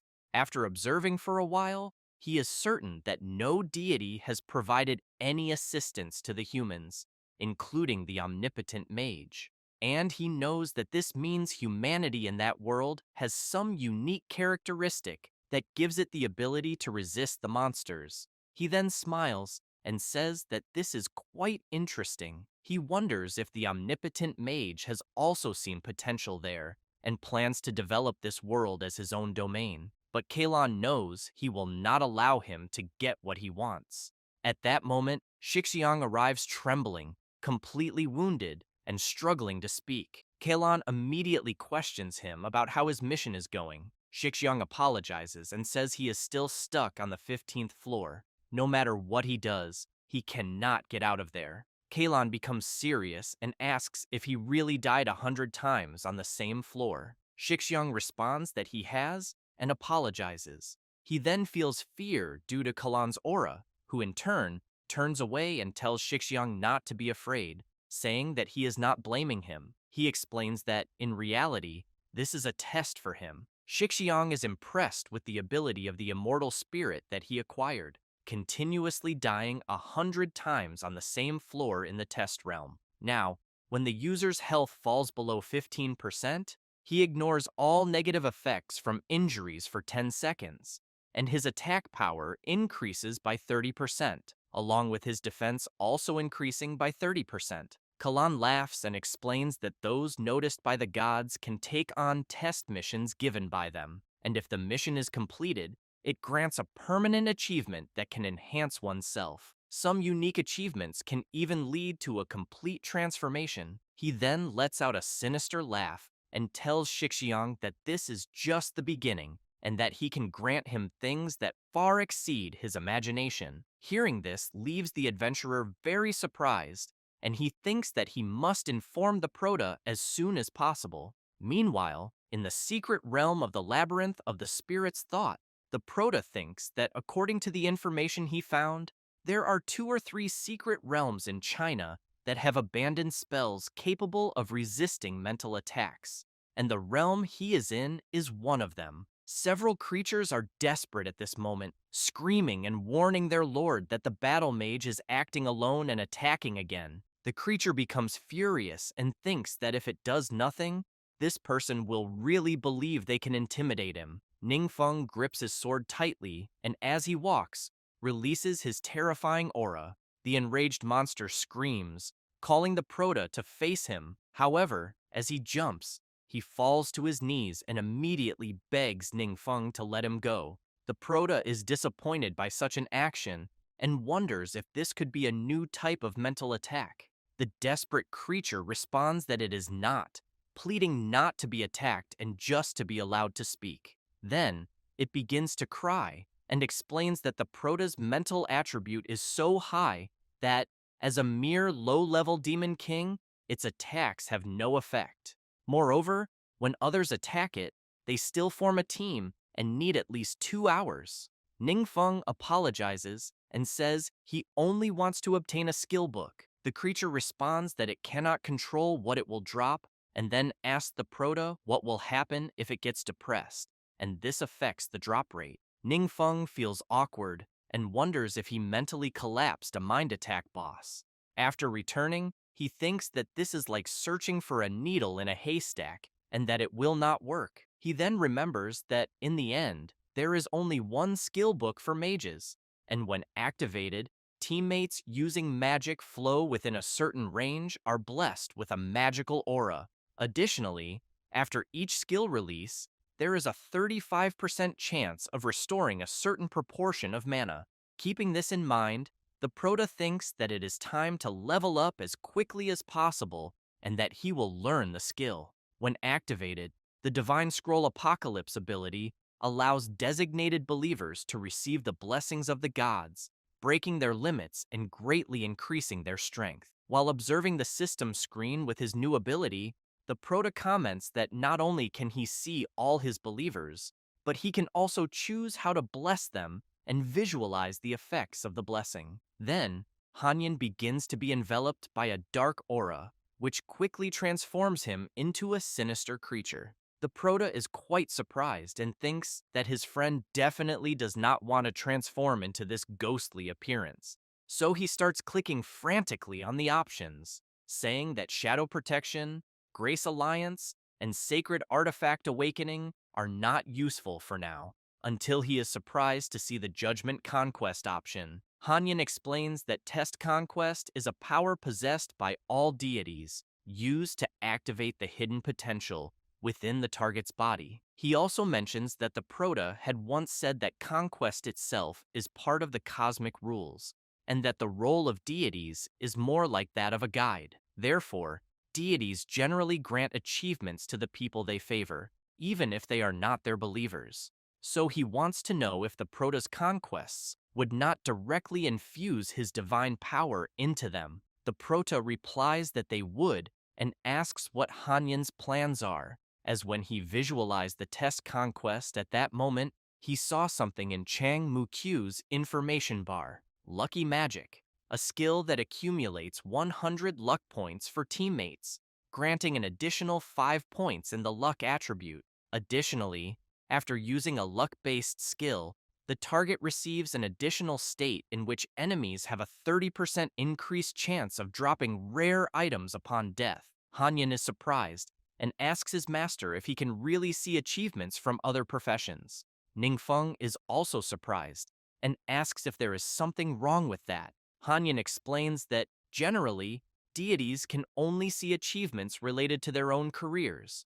The Prota wants to know if by any chance this happens because of his system. The Ice Demon responds that it is possible. After all, he still does not know the true nature of the system. Ningfeng smiles and says that it is fine since they can study it slowly. He knows that the main priority is to help Chang Mu-Q obtain this achievement, which might be useful. After some time, in the secret realm of the Red Moon Demon Cave, Mu-Q levels up and is impressed. The Prota smiles and says he will explain it later, and that, for now, they need to prepare for a quick boss run. The creatures inform their master that the adventurers from before are acting like madmen and attacking again. The boss starts crying and begs them to just hurry up and try to stop them. Faced with several drops, the Prota gets excited and thinks that the skill book he was looking for has finally appeared.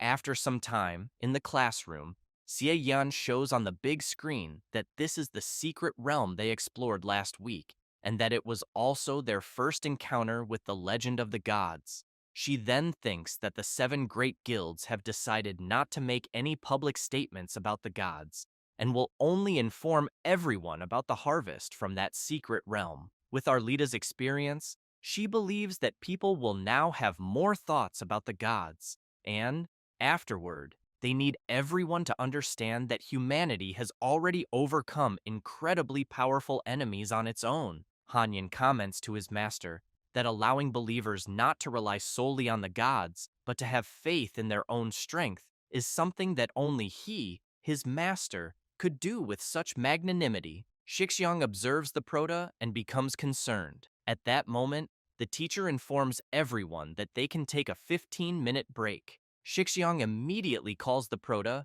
and says that there is something he would like to ask in private. After moving to a less crowded place, Shixiang asks the Prota if he knows about judgment achievements. He responds that he does. Shixiang is surprised and thinks that this was already expected from Assistant Professor Ningfeng, and that perhaps the people around him have already received such achievements. At that moment, the adventurer is startled by a strange sound. The Prota explains that it is not a unique achievement, and that, although everyone has a chance to obtain it, its epic rarity is still very good. Shixiang realizes that the Prota's tone is very relaxed, and that he does not seem to care about the true essence of the Holy Spirit, even granting such an achievement. Perhaps, in his eyes, this does not even count as a blessing worth considering. He then wonders about the people who follow the Prota and how many benefits they have already received, feeling a slight sense of envy. While observing his achievement, Shixiang admits that he is actually a bit concerned that this might be some kind of method to control him, which is why he wanted to confirm it. Ningfeng reassures him and explains that it has no negative effects, recommending that he simply continue using it. Hanyan comments to his master that it seems like Shixiang is a bit shaken and that, originally, he wanted to test his master, but in the end, he was subdued. Ningfeng explains that this is human nature and that he is not surprised since he never trusted him. Anything he might discover is something he does not mind being known. Moreover, if he is still willing to help him, that will impress him even more. Later, at the Blue Sharp Guild, Kalan is observing some events related to the Proto and comments that this is truly strange. He knows that, through these two encounters, he can sense that the omnipotent god of law is much weaker than before. After all, he was severely injured in that battle back then, and if Kalon were not specifically tracking him, it would be difficult to capture his unique magical aura. However, Kalon knows that the omnipotent god, by suddenly attacking his secret realm of judgment and revealing his own actions, makes him feel very confused.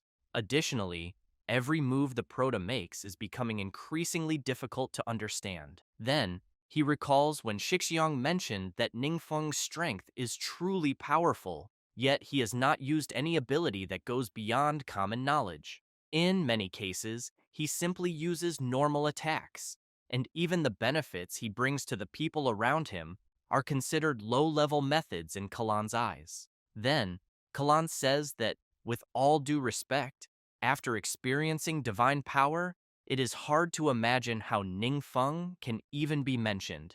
However, what intrigues him even more is the fact that if Ningfeng wanted to hide his identity, why would he participate in the training camp and do so many things that attract attention? He then wonders if Ningfeng is not afraid of being discovered by him. At that moment, Kalan opens his eyes and thinks that perhaps Ningfeng has only obtained one or two artifacts from the omnipotent god of law, which would explain everything. He knows that since the artifact can greatly enhance basic attributes, that alone is more than enough in this low-level world. Furthermore, since eliminating the parasitic demons requires the use of objects given by God, he does not want others to know what this artifact is.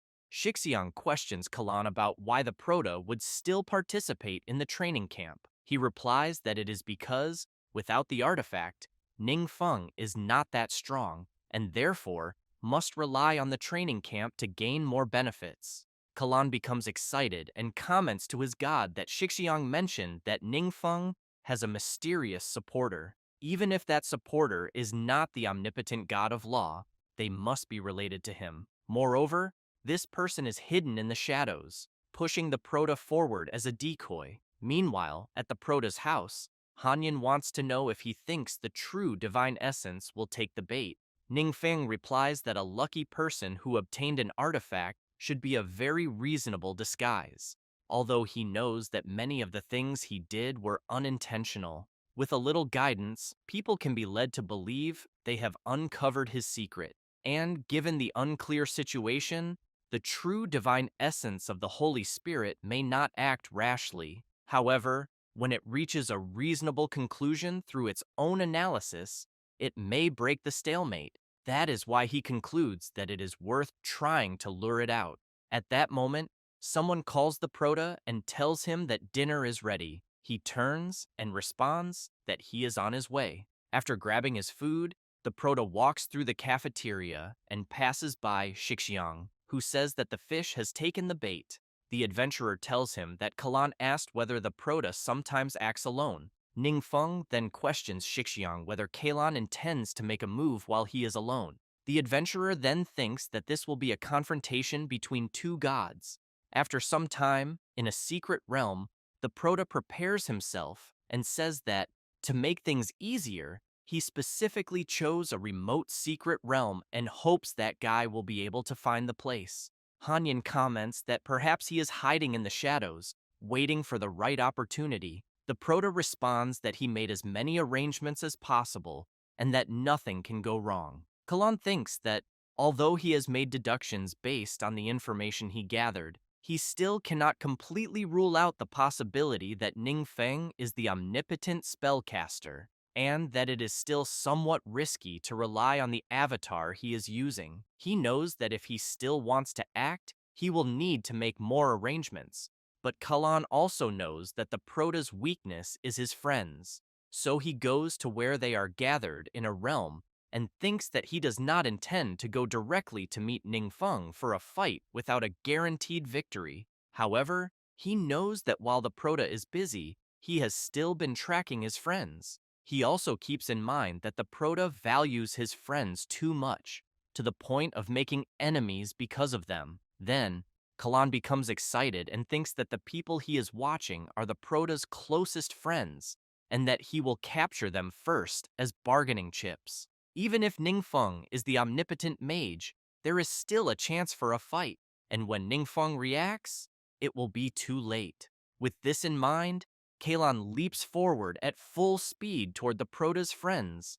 Just as he is about to grab Lao Fang's grandson's head, a black rift appears between them, incapacitating Kalon's movements. The Prota's friends break into a cold sweat as they watch the shadowy rift. The blonde guy, intrigued, comments that the power he is sensing comes from the dark world and immediately begins to question what the hell is going on. At that moment, the Prota appears with his active ability, Void Tread, which allows him to travel quickly to the marked location. He immediately tells Kalan that, despite being a god, he only targets innocent people. With a sinister look, Ningfeng makes it clear that, fortunately, he is aware of his despicable actions, and because of that, he made preparations in advance, exactly as he expected. Kalan screams, demanding to know if he is the omnipotent mage. The Prota begins to unleash his dark power and quickly asks Hanyan if he thinks it is possible for his ability to affect those around him.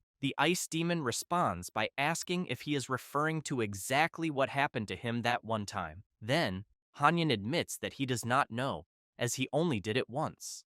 The Prota begins to recall when he had to choose some abilities for his friend and opted for Apocalypse of the Divine Scriptures, in which the designated follower receives the blessings of the gods, breaks their own limits, and significantly increases their power. He keeps in mind that this ability has a blessing called Shadow Protection, which allows followers to receive warnings and advanced protection when they are in danger. Moreover, since he is the one granting the protection, he can also sense danger in advance. Because of this, he plans to fly with Yue and the others to test the effects of this blessing. If it works, he will not have to worry about them being in danger. As they stare at each other, Kalan thinks that now is not the time for hesitation. Even if he loses the avatar he is using, he needs to test the Prota's strength. Ningfeng takes a deep breath and, releasing his terrifying power, makes it clear to Kalon that he does not deserve to be called a god.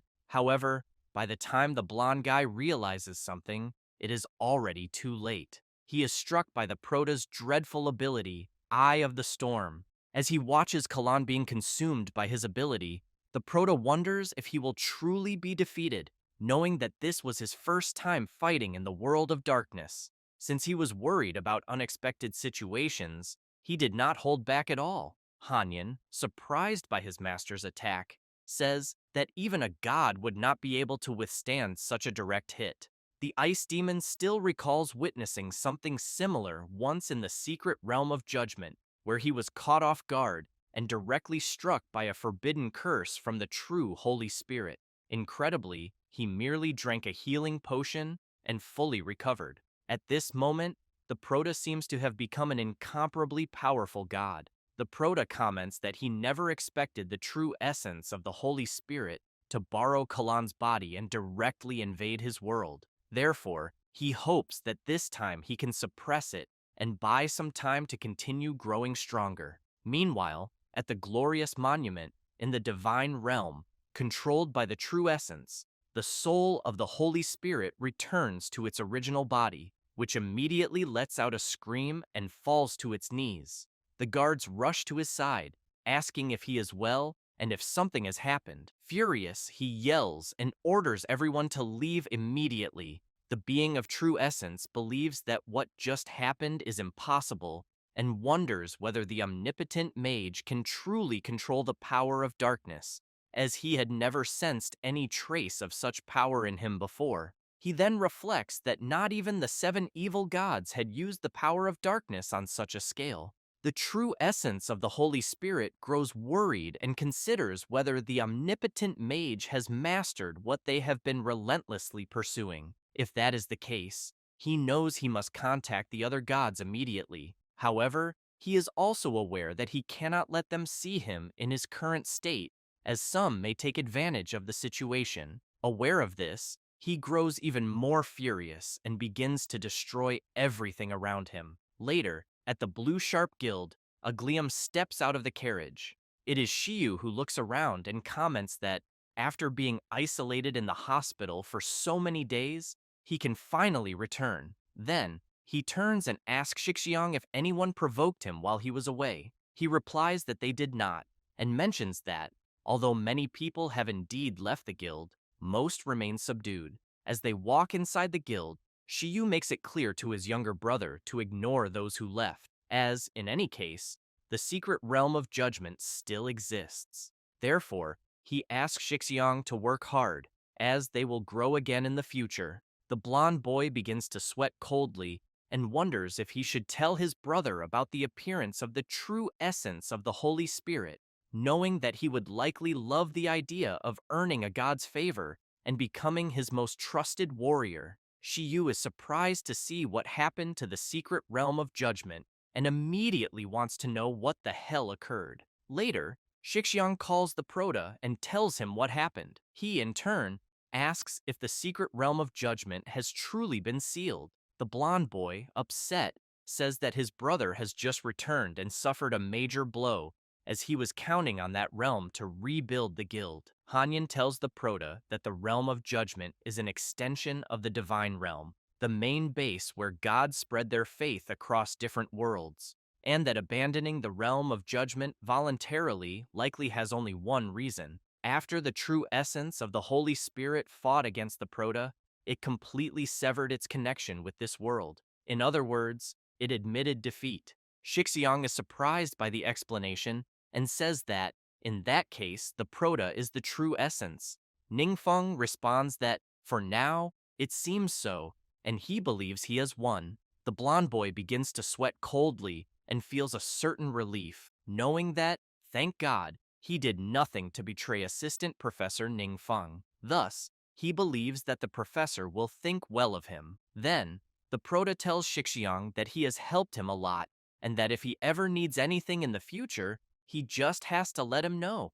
The blonde boy starts jumping with joy and says everything is fine, while his brother lies on the ground, lamenting. Later, at the training ground base, the whole class is gathered, and Ningfeng comments that although they have temporarily defeated the true essence of the Holy Spirit, some planning is still necessary. After all, he knows that, in the end, besides this god, there must be others who will inevitably take notice of this place sooner or later. He then smiles and thanks everyone for trusting him. Someone behind Chang Mukyu thinks of their brother and imagines that he probably can't even believe what is happening. It is Shixiang, who is very happy and surprised that the Proto invited him to be part of his group. It doesn't take long before everyone heads to a meeting room. Wang Yue is deep in thought after discovering that all those previous inexplicable incidents, caused by the so-called mysterious Grand Chief, were actually the work of Ningfeng, her childhood friend. The old man, Lao Fang, knows that the Proto has never harmed an innocent person. On the contrary, many lives have been saved thanks to his help.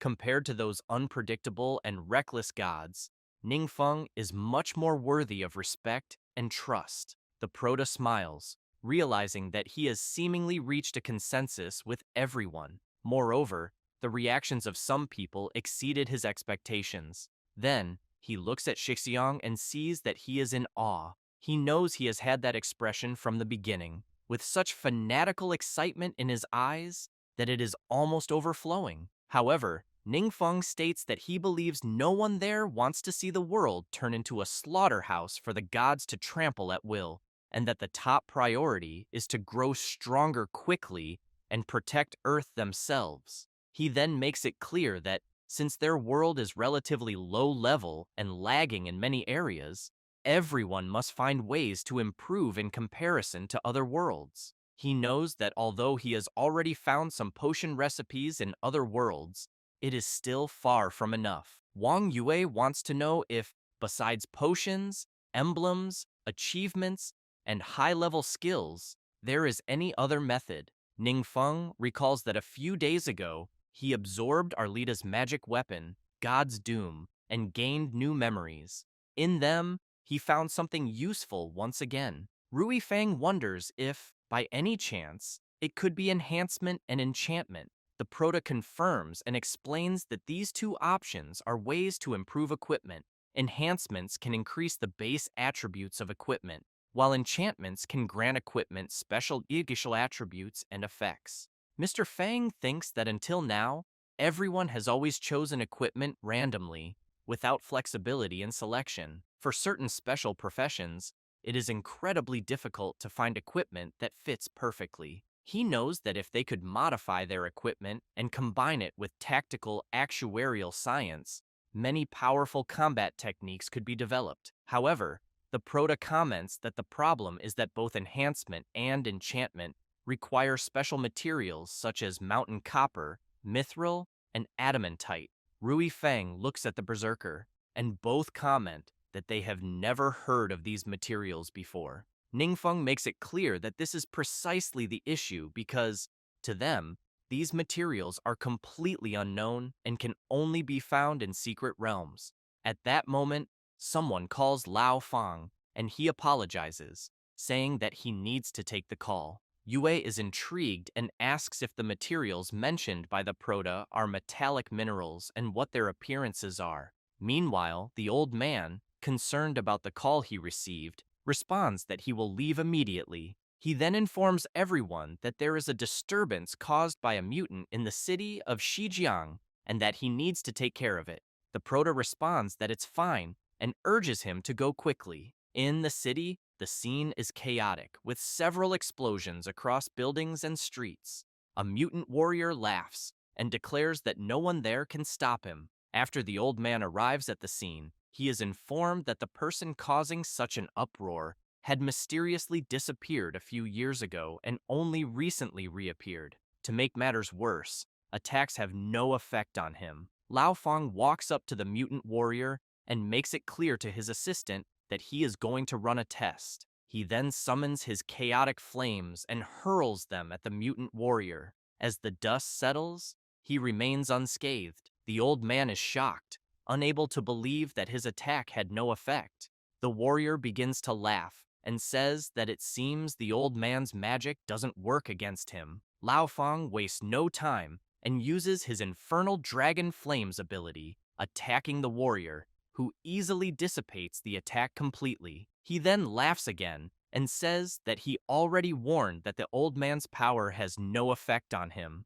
With a sinister expression, he reveals that his armor has been enhanced with mithril, a special metal with excellent magic resistance. The old man is surprised to hear that the mutant warrior's armor is made of mithril. Lao Fang turns around and starts running away, while the mutant warrior yells, wanting to know why he is suddenly fleeing. The old man grabs his phone and informs the Proto that he believes he has found a clue about mithril. The adventurers, speaking through the communicator, want to know what is happening inside the building, as they heard that the mutant is really strong and that even Director Fang couldn't handle him, requesting reinforcements. However, at the scene, the mutant warrior has already been beaten up and now wants to know who attacked him and why they took his armor and clothes. The Protoss group is on site, and he, analyzing the mutant warrior's armor, wants to confirm whether there is truly mithril in it. The warrior, his face bruised all over, says that even if the Proto steals his equipment, it will be useless since all enhanced equipment is bound to the user's soul, preventing others from simply using it. Ningfeng becomes serious and, with a sinister look, demands that the mutant warrior reveal where he obtained the mithril. Terrified, He confesses that he was chosen by a demon lord and sent to cultivate in the secret realm that this lord controlled for several years. He also states that there are several mines in this secret domain that produce special minerals capable of enhancing equipment. The entire Protoss group becomes serious and demands that the mutant warrior immediately provide the location of the place. After arriving at the location provided by the warrior, the system informs them that the realm they are about to enter requires a team challenge and that the minimum number of participants is 30. Ningfeng comments that he did not expect it to be a large-scale secret domain for 30 people. Lao Fang explains that this type of secret realm is very difficult, as the number and strength of enemies should not be underestimated. He advises everyone to act together. The Proto explains that, according to the information provided by the mutant warrior, the monsters in the secret realm are mainly orcs, organized into a total of 5 tribes. Their leader resides in the largest tribe, and only by defeating him can they occupy the entire secret realm. He says this and immediately starts entering the portal, calling everyone to follow. Meanwhile, a police vehicle speeds along, carrying the mutant warrior, who continues laughing.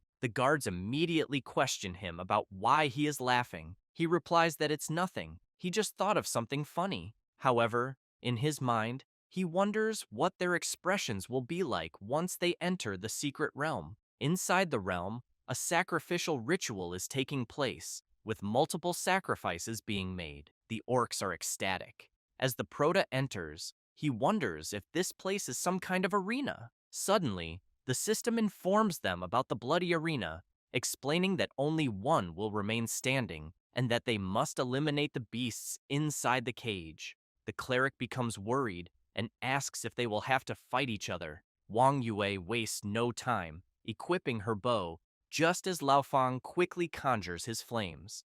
Both attack the barrier, but soon realize that it cannot be broken. The orcs begin laughing and shouting, saying that the little insects are trying to escape.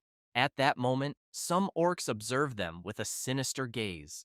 Their leader stands up and takes a deep breath. The old man is startled and shouts, saying that the 5 orcs present are the leaders of their respective tribes. The system then informs them that inside the arena, there are no friends, only mortal enemies, and that the countdown to battle will begin soon. The Proto smiles, grabs his sword, and attacks the barrier, shattering it effortlessly. One of the orc leaders is shocked and extremely surprised to see the blood-stained light barrier destroyed with a single strike. With his terrifying aura, the Proto orders everyone who can to leave. Later, in the Beastman tribe, the orc leader shows the Proto the place where they enhance their equipment. He reveals that the mountain copper, mithril, and adamantite mentioned by the Proto are stored in the warehouse next door. While preparing a weapon, the blacksmith is startled when the leader calls him an idiot, ordering him not to let his hands tremble while working and not to embarrass him in front of the Proto. Ningfeng becomes thoughtful and asks if this is how equipment enhancement works. The orc replies that it is, and that this is their ancestral technique. Then, the leader looks somewhat embarrassed and asks if the Proto is satisfied. Meanwhile, the blacksmith, intrigued, wonders why the tribe's leader, the strongest warrior chief, is being so humble to mere humans. The orc leader recalls the mortal fear he felt when the human mage attacked him. He had the distinct impression that, had he hesitated even a moment longer, he would have been destroyed. Fortunately, he surrendered quickly and saved his life. Ningfeng, still very intrigued, thinks that the world he lives in does not possess this type of technique.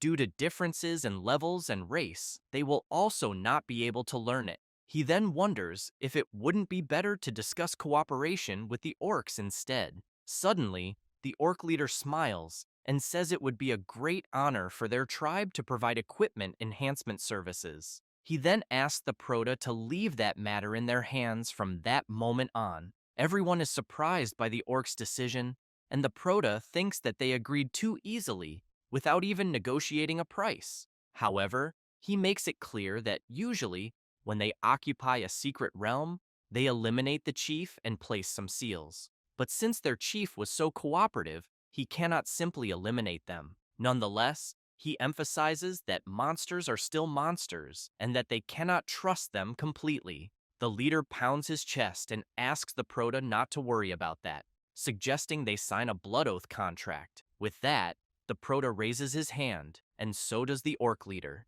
They then touch their hands together and create the blood contract. However, the leader feels something strange and immediately wants to know what is happening. The Proto looks at his system, trying to understand why the Apocalypse ability activated on its own. The leader examines the contract and realizes that it states he pledged loyalty to the Proto and obtained the contract for free, in addition to the Proto requiring enhanced equipment as an offering. The orc is utterly shocked to discover who the Proto truly is and immediately kneels, thinking that, since he received the contract for free, the Proto must be one of the 7 demon gods. He then tells Ningfeng that he does not know which demon god he is, but he begs for his forgiveness for any disrespect. The Proto feels awkward and wonders how he suddenly became a demon god just by casually signing a contract. However, he knows that being called that is exactly how monsters refer to one of the 7 evil gods. The orc leader recalls that they have always offered life, chaos, and destruction to the gods according to tradition, but never received a response. Who would have thought that the offering required by the current demon god would be nothing more than a simple task of providing enhanced equipment? He then realizes that if they wish to become stronger, they must use the correct offerings to worship the demon god, to continuously obtain the power of darkness. Finally, he reflects that he had never imagined he would receive the blessing of a god, and that he, Hargun, must have been secretly blessed to become the leader of the beasts. With this in mind, he begins to revere the Proto.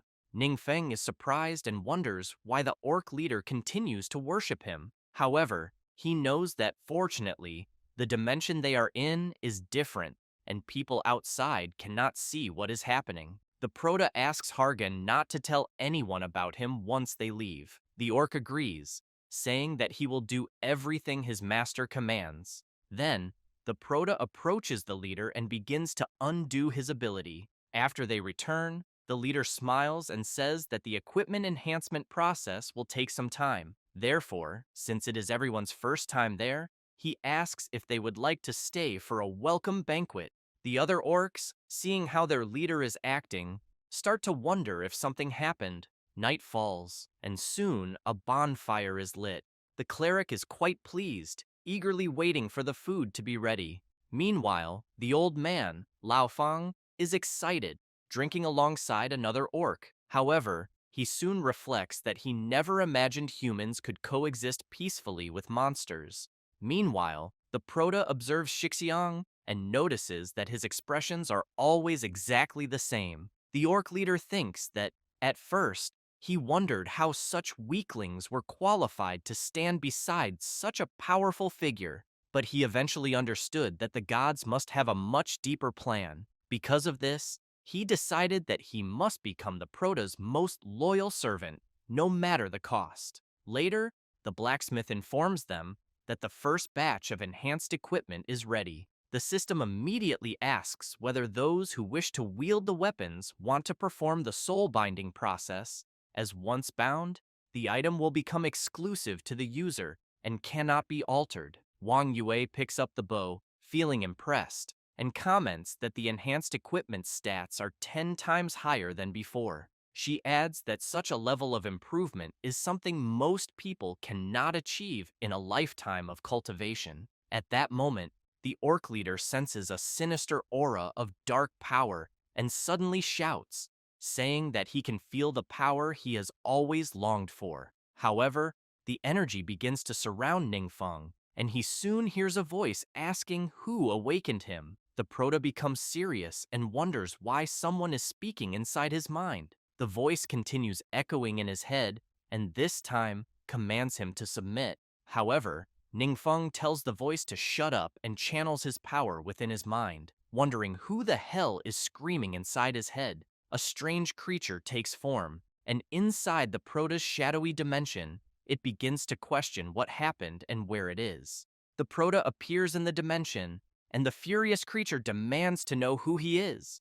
Ningfeng, disappointed with what he sees, replies that he is the one who should be asking that question. The creature grows even more serious and questions how the Proto dares to defile the divine. It then introduces itself as Jin, one of the 7 demon gods, claiming that its power is beyond the comprehension of a mere human. The Proto recalls that he has heard Hanyin mention this name before. Jin asks the Proto if this is the first time he is seeing a god, but tells him not to be afraid, as people from lower worlds like the Proto lack knowledge. He declares that if the Proto worships him, he will grant him divine protection. At that moment, Ningfeng remembers something and tells the creature that he eliminated it during the Great War between the 12 major gods and the 7 demon gods. Jin is stunned and demands that the Proto explain himself and reveal who he truly is. Ningfeng, feeling awkward, comments that the creature is too noisy and wonders how to silence it. Just then, a system screen begins to appear. The Proto sees this and tries to understand what is happening. Jin, furious, demands that the Proto look at him and answer his questions. Ningfeng unleashes his power and orders the creature to be silent. The system informs the Proto that his 3rd transformation cocoon break task is now ready and that he has 20 days to complete it. If he fails, the penalty will be the erasure of the host. Ningfeng is intrigued by this information. Meanwhile, in the realm of the gods, at Mingyao Stella, a guard arrives calling for his lord. Irritated, the lord says that he had ordered not to be disturbed. However, the guard informs him that the matter is important. He reports that the dwellings of Lost Souls Moro and Eternal Morningstar, 2 gods, have come to visit him, and that they have apparently found a way to achieve fusion of division. After entering, the god of Lost Souls' dwelling questions Sheng Ling about why he looks so unwell. Meanwhile, the goddess of Eternal Morningstar's dwelling remains silent. Sheng says that everything is fine, that a few issues have simply arisen that need to be resolved. He then asks if they have discovered anything in their research. The goddess raises her hand and begins to release a power. Sheng shouts upon realizing that he is witnessing the aura of a demon god. She explains that such power comes from the division of one of the 7 demon gods, and that, although her divinity fusion is less than 10%, she feels that her understanding of the laws of the universe has improved and that she can now even use some dark power. Requiem of Souls makes it clear that, through his observations, this fusion is currently stable enough, but it will take a long time to fully absorb another divinity. Still, he knows that this at least proves that the direction they are following is correct. The god of the essence of the Holy Spirit is surprised and concludes that the omnipotent mage must have realized the same thing. He assumes that the mage probably took the divinity of the demon god Jin and used some unknown method to fuse it. Moreover, he admits that apparently they are falling behind once again, while the Proto, even unknowingly, continues to stay ahead. Unfortunately, since he cannot be an ally of the major gods, they will have no choice but to destroy him. After some time, someone is serving tea. An adventurer politely offers the Proto a cup of tea. The Proto reflects that he has just reached level 90 and that he has been preparing for a day to complete the 3rd transformation advancement mission. However, unexpectedly, he encountered an unforeseen situation. The mission is for the all-element mage class and has several requirements, such as entering the Whispering Jungle Secret Realm, obtaining the Insignia of Nature, collecting 50 transmutation stones, and 150 spiritual wood sprouts. The time limit for the mission is 15 days, and its difficulty is ranked S. However, a few days ago, at the secret entrance to the Whispering Jungle Secret Realm, the portal began to behave strangely. The adventurers stationed there told the Proto that they understood his concerns, but unfortunately, something was wrong with the secret realm. Just a few days ago, the secret realm's entrance suddenly disappeared. Shocked, Ningfeng was determined to find out what was happening. Hanyin informs the Proto that this seems to be a precursor to the demonic tide. He explains that after accumulating enough energy, some secret realms may enter a brief dormant state to strengthen themselves. Once this strengthening is complete, the secret realm's entrance will reappear, often several times larger, releasing a large number of monsters to invade. This phenomenon is called the demonic tide. He then emphasizes that, in general, the longer a secret realm remains dormant, the fiercer the monster invasion will be when it reappears. If not handled properly, it can cause serious damage. Concerned about his third transformation mission deadline, Ningfeng asks Hanyin if he thinks it will take long for the secret realm's entrances to return. Hanyin apologizes to the Proto and says that he doesn't know. The Proto then reflects that not even the Ice Demon knows much about divinity. However, his system has issued a mission of such high importance and will not abandon him. Ningfeng considers informing the other adventurers about the demonic tide so they can start preparing as soon as possible. The Proto takes a deep breath and sips his tea. The adventurer thinks that the young man before her is simply incredible, as her captain reported the information he provided, and the higher-ups took it very seriously. Not only did they ask him to assume the position of Supreme Commander, but they also sent people to assist him. Who would have imagined that, in the midst of all this, he would be there, calmly drinking tea? Moreover, the three leaders of the great guilds actually volunteered to go out and take measures for various counteractions. The adventurer informs Lady Linghua that if they wish to evacuate everyone, it will take a lot of time and require significant manpower. However, she replies that they will have to do it regardless because, as the Proto specifically instructed, if not handled properly, this could cause severe damage. The adventurer is surprised and says he will arrange everything immediately. At that moment, a loud noise draws the leader's attention. A massive portal appears in the sky, and countless monsters begin emerging from it. Meanwhile, inside the whispering jungle secret realm, a creature asks its priest if he is certain that opening the portal before the scheduled time is the right decision. The priest questions why his minion is worried, as he had already said that he can feel the call of Lord Jin. He then shouts, declaring that Lord Ji is not far from them and that, to earn his favor, they must offer sacrifices immediately. Meanwhile, in the human world, the adventurers are in a state of panic, shouting for an emergency evacuation and instructing everyone to head to the shelter. The creatures continue pouring out of the portal in increasing numbers. Some of those that can fly begin to laugh, saying that the sacrifices are terrified and trying to escape. Others suggest making a bet to see who can eliminate more sacrifices before launching themselves at their victims. However, a freezing explosion suddenly erupts, striking several invaders. Some monsters are startled and begin questioning what the hell just happened. The Proto arrives and states that the creatures invading the human world aren't all that powerful. Hanyin explains that, in reality, the demonic tide isn't necessarily a bad thing, as if they manage to defend successfully, they can gain experience and abundant rewards. As the entire Proto's group prepares for battle, he feels excited at the thought of earning a massive amount of experience and rewards. One of the adventurers assisting in the patrol observes the Proto's group and thinks he knows they all come from the 7 great guilds. Although they are considered the frontline fighters among human adventurers, against such monsters, they are still like weak lambs. He knows they risk their lives facing powerful enemies, but seeing his comrades fall one by one, he wonders if this cruel war will be their endless fate, until he is surprised to see them all resolute and ready to fight whenever they can. Zhang Yanchuan, advancing without hesitation, shouts that he hasn't had such a good fight in a long time and feels like a completely different person. Ningfeng is pleased to learn that the first batch of high-grade potions and reinforced equipment has limited production, so they were prioritized for the elite forces of the 7 great guilds.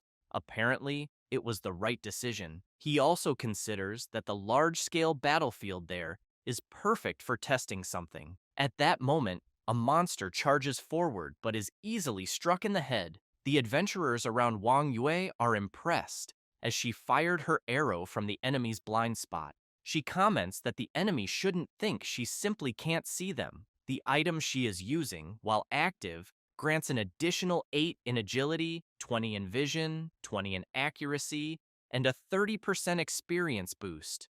The Prota believes that such a battlefield is perfect for his friends. He then shouts for them to show their improvements. Jiangshu and Ruifang activate their monster cleaner items, which, for a certain period, increase the primary attribute by 5 and grant a 30% bonus against a specific type of enemy. The cleric also activates her item, which provides buffs to teammates, allowing them to kill 10 enemies consecutively within a certain time frame. The item's effect grants an additional 8 in the spirit attribute and a 15% buff to skill casting speed. One of the generals is shocked and shouts that this is impossible. As the high priest had said, they were all warriors blessed by Lord Xiejin, but seeing his allies being defeated one by one, he wonders why the hell their offensive is actually being stopped by the enemy. At that moment, the general hears the high priest asking what is blocking the path. He realizes this is the high priest's voice transmission spell. The adventurers hear the voice as well and immediately want to know what is being said, but they cannot understand anything since it is in the monster's language. The Prota, however, finds this strange, as he can clearly understand it. The priest makes it clear to all his warriors that Lord Xiejin eagerly awaits the sacrifices and commands them to advance and make the enemy taste the fear of death. The Prota is intrigued by this and telepathically asks Xiejin in his mind if all those monsters are his people. The evil god responds that they are not and asks the Prota not to use them. He then shouts at the high priest that the idiots on the battlefield are trying to kill him faster and that he wants everyone to stop immediately. The priest hears this, is terribly shocked, and comments that he has received a response from the evil god. He then transmits to all warriors that they must heed the god's revelation. The creatures comment that they are listening, that it is a bit confusing, but it is becoming increasingly clear, until they hear Xiejin shouting that they must not continue advancing, or else they will be eliminated. The army freezes upon hearing this statement. One of the creatures asks the high priest if they have truly been abandoned by Lord Xiejin. The priest does not know how to respond and also wonders what they will do. The orc warrior is terrified and wants to know why the high priest is asking this, as he is the one who should be guiding them in battle. The priest considers whether they should close the secret realm first. The warrior becomes furious and says it is entirely his fault for opening the secret realm too early, and now the energy is severely depleted, making it impossible to close. Ningfeng sees a message from his system stating that they have successfully defended against the demon tide and that the reward calculation is in progress. The adventurers are impressed and comment that they gained so much experience that they leveled up 4 times and even received a high attribute gem. The Prota is surprised as he receives a hidden reward, the sacred reinforced key, an unknown item. Hanyan immediately asks the Prota what key he is holding. The Prota asks the ice demon if he has also never seen such an item. The demon apologizes to his master, saying he has never seen such a key, and judging only by its name, it may be an item that only the gods can use. The Prota considers that if this is the case, it is better to ignore it for now, as he knows his priority is completing his 3rd transformation task first. Sometime later, the Prota heads to the secret realm of the Whispering Jungle and enters the portal.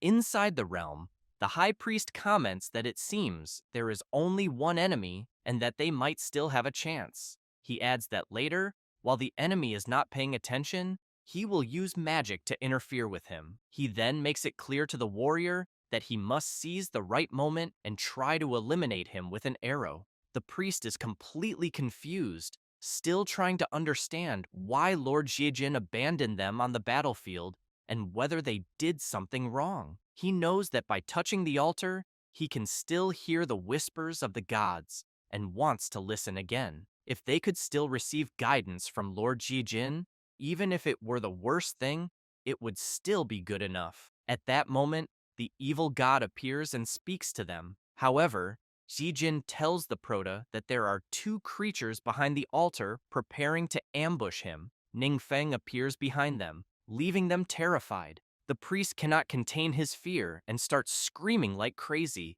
The Proto then eliminates them and obtains the Emblem of Nature, a legendary quality item that permanently grants an additional 5 to agility and spirit attributes. Ningfeng is impressed with the item's quality, but soon notices a sinister aura emanating from the altar. Jin says it is the power of darkness, and that the Proto can approach the altar to absorb it and increase his strength. However, the evil god also considers that if the Proto absorbs the altar's dark power, he himself might benefit as well. Without hesitation, the Proto uses his power and completely destroys the evil god's demonic altar. The god is surprised, as he did not expect such an approach from a human, and immediately begins asking why he did that. Ningfeng becomes serious and tells him to shut up immediately. He then thinks that he does not understand the operational principles of these demonic god altars and that,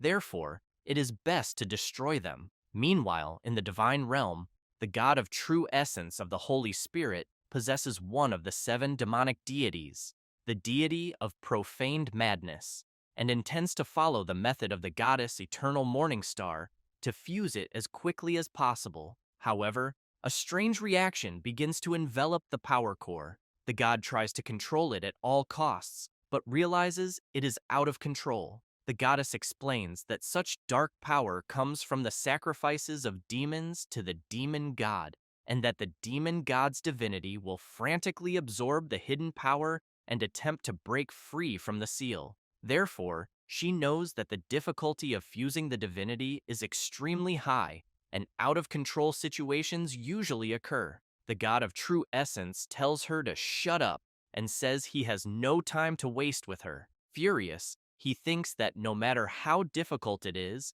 he knows the omnipotent mage can do it, so he can too. Meanwhile, at the class change center, the system informs the Proto that his rank S task has been completed 100% and that his understanding of the universe has significantly improved. The Proto is confused and wonders if something should be happening since he doesn't feel anything. However, another system message arrives, informing him that he can now temporarily open a passage to other worlds through the secret realm of believers, and that opening and maintaining the entrance will consume the dark power generated by the sacrifices of the faithful. Ningfeng is intrigued to learn that he can open a gateway to other worlds. He then decides to go to the Orc realm. Using his power, he quickly creates a portal. Hargun, watching his master, thinks that he is truly worthy of being an evil god, as he can casually destroy space and time. The Proto understands that his new ability is very important and realizes that just as these gods can enter his world, he should now also be able to enter the worlds they control. Standing before the portal, he wonders what kind of world awaits him on the other side and whether he should really take a look. The Orc leader asks the Proto if he wants him to accompany him. Ningfeng replies that it is unnecessary and that he is just looking around. However, he emphasizes that the exit is within the Orc realm, so he needs him to protect the place and prevent outsiders from interfering. Ningfeng also makes it clear that if the Orc leader encounters a formidable enemy, he will appear in an instant. Hargun assures his master not to worry and promises to fulfill his task without any problems. With that in mind, the Proto finally steps through the portal. As soon as he enters, he is amazed by the realm and thinks that the scenery is completely different from Blue Star. However, before anything else, he snaps his fingers and decides to use an item first, the Enchanting Illusion skill book, which makes it impossible for normal eyes to distinguish reality from illusion, allowing him to manipulate them at will. After learning the skill, the Proto recalls that this was another reward obtained in the previous realm and that it will be very useful. As he walks, he decides to find a place with a wide view to determine where he should go.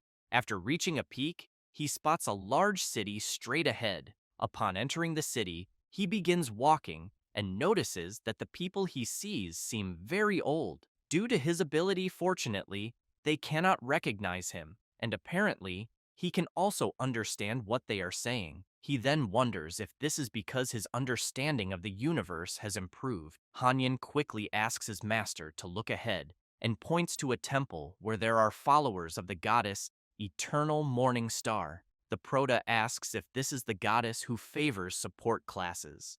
Hanyin confirms and praises his good memory. However, Ningfeng thinks that although he is curious about the temple, it is better not to go there to avoid alerting them. He then heads to a place where many people have gathered. One of them raises a staff, and Hanyin quickly asks his master what they are saying. The Prota comments that it seems those people came from a secret realm and obtained a very rare item. He also notes that the group appears to be very powerful, and that everyone around them shows envy. Hanyin, looking at the person holding the staff, tells his master that if he is not mistaken, the item is very similar to the one he used back then. Ningfeng is confused by what the ice demon said. He then explains that the artifact's style is quite unique, and that only another member of the divine lineage would create something like that. He then mentions the name of the Song of Death, Sasita. The Prota sees two creatures talking and decides to approach them. He then asks for permission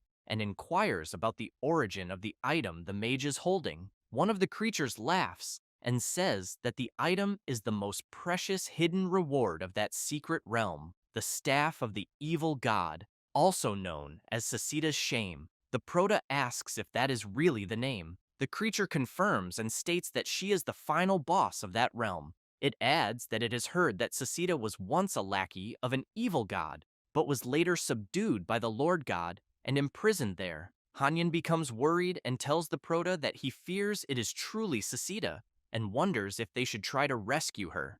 Ningfeng is intrigued about what decision to make. However, he comments that he also needs a staff of the evil god, so he wants to know how he can obtain one. The creature points a finger at the Prota and asks if he is a rookie. It says there is only one way to enter the secret realm and informs him that the cost to hire them to take him there is 1,000 balins.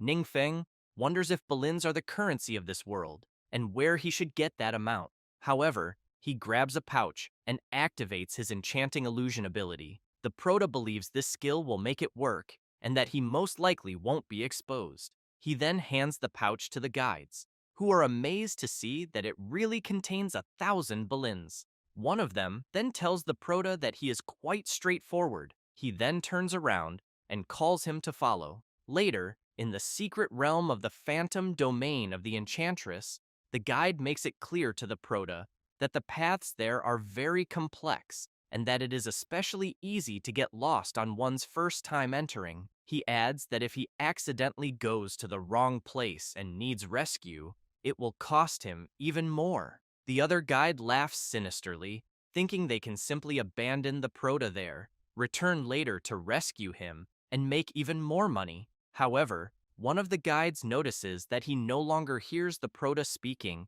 and turns to check if he is talking to himself. At that moment, they realize that Ningfeng is no longer there, and that, on top of that, the money pouch has also disappeared. Meanwhile, the Prota moves at high speed through the realm. Hanyin makes it clear to his master that he is not mistaken and that this is indeed Sasita's territory. He explains that the place was originally called the Songwang Dungeons, but people changed its name to something like the Phantom Domain of the Enchantress. As they explore the area, Hanyin states that he is very familiar with all the paths there and that there is no chance he is wrong. He asserts that if the secret realm has not been distorted or altered, Sasita must be very close.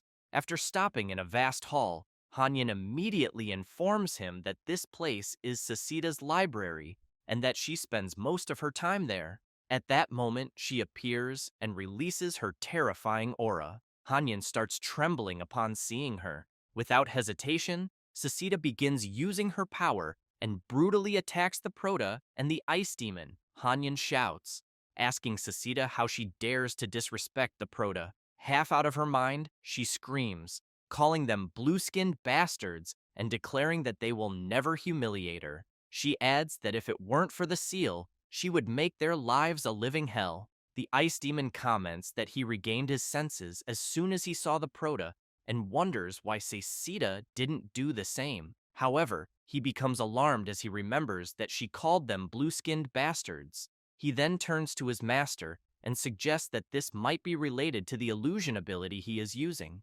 Keeping that in mind, the Proto deactivates his ability. Sasita immediately changes her expression and looks surprised. She then says she can't believe she is seeing the evil god. The Proto is frustrated to realize that everything happened simply because his ability was active. She shouts, asking the Proto if he is really the evil god. Hanyan also speaks up, saying that he is there. However, Sasita becomes furious, loses control again, and unleashes her terrifying power, calling the ice demon a blue-skinned bastard once more. The Proto immediately asks his friend what is going on and whether Sasita's illusion hadn't already been dispelled. While trying to dodge her attacks, the ice demon responds that everything is fine and that the Proto probably doesn't remember, but blue-skinned bastard was originally the nickname Sasita gave him. Shortly after, she returns to normal and asks the Proto what is wrong with him.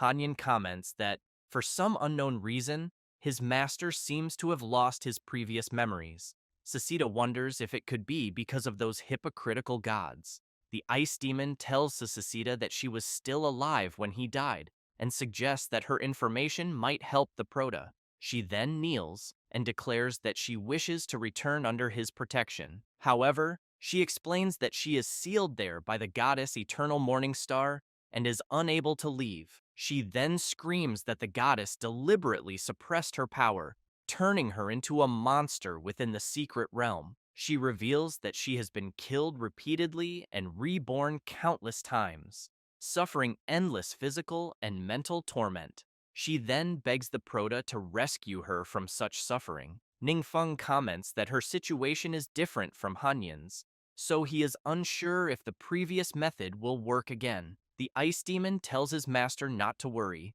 As long as it is his decision, everyone there will accept it. Hanyan makes it very clear to Sasita that the Proto must kill her first, and then use another method to try to save her. He then explains that this is how he was resurrected, but he is not sure if the same method will work on her. She says it is fine, and that she fully trusts the will of the Demon Lord. The Proto becomes serious, realizing that the place they are in is influenced by other gods, and it is not advisable to stay there too long. Knowing this, he draws his sword and thinks it is best to act quickly to get out of there as soon as possible. He then eliminates Sasita, and a seal is activated, enveloping them. Meanwhile, in the city, guards begin teleporting, wanting to know what is happening. Near the temple, someone comments that the seal in the secret realm has been triggered and orders all guards to enter the temple to investigate. Someone inside the temple shouts that no matter who is behind this, they must be captured and brought to justice by the goddess. The activated seal begins to spread throughout the entire realm. Sasita becomes terrified, saying this is bad because the formation has been triggered. She then pleads with the Proto to flee quickly and not to worry about her. Ningfeng realizes that she did not drop any items after being eliminated, meaning that he probably failed to save her. Doesn't take long for several guards to start heading toward the Proto. One of the generals shouts that he is trapped by the goddess's seal. Sasita becomes even more worried and apologizes to her master for trapping him there. However, she is shocked to see her master releasing a terrifying power. Ningfeng comments that he still has one last method, but he is unsure if it will work. He adds that if it fails, it could cause the secret realm to disappear forever. She screams, begging him not to worry. However, the Proto ignores her and uses his corrosive wind ability, creating a violent storm infused with dark power, capable of corrupting all light. All creatures are engulfed by this power and are quickly obliterated in a matter of seconds. The mage who was holding Sasita's item drops it, It is a legendary quality item that can be upgraded, containing additional spells such as Soul Withering and Phantom Domain Harvest. Additionally, Sasita's soul absorbed the city's divine power and did not dissipate. Instead, it is now bound to the item, and whoever wields it will receive a bonus of 12 points in the spirit attribute, 12 in magical damage, and a 15% increase in spellcasting range. Without wasting time, the Proto grabs the item, calls out to Sasita, and tells her that it worked.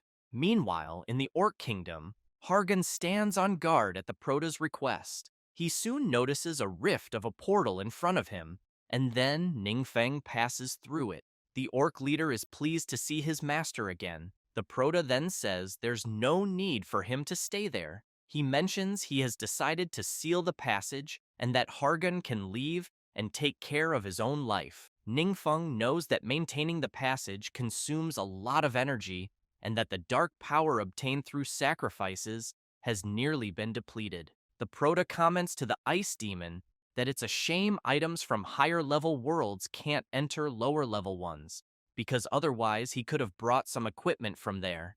Hanyan laughs and says, unfortunately, artifacts can't bypass such rules.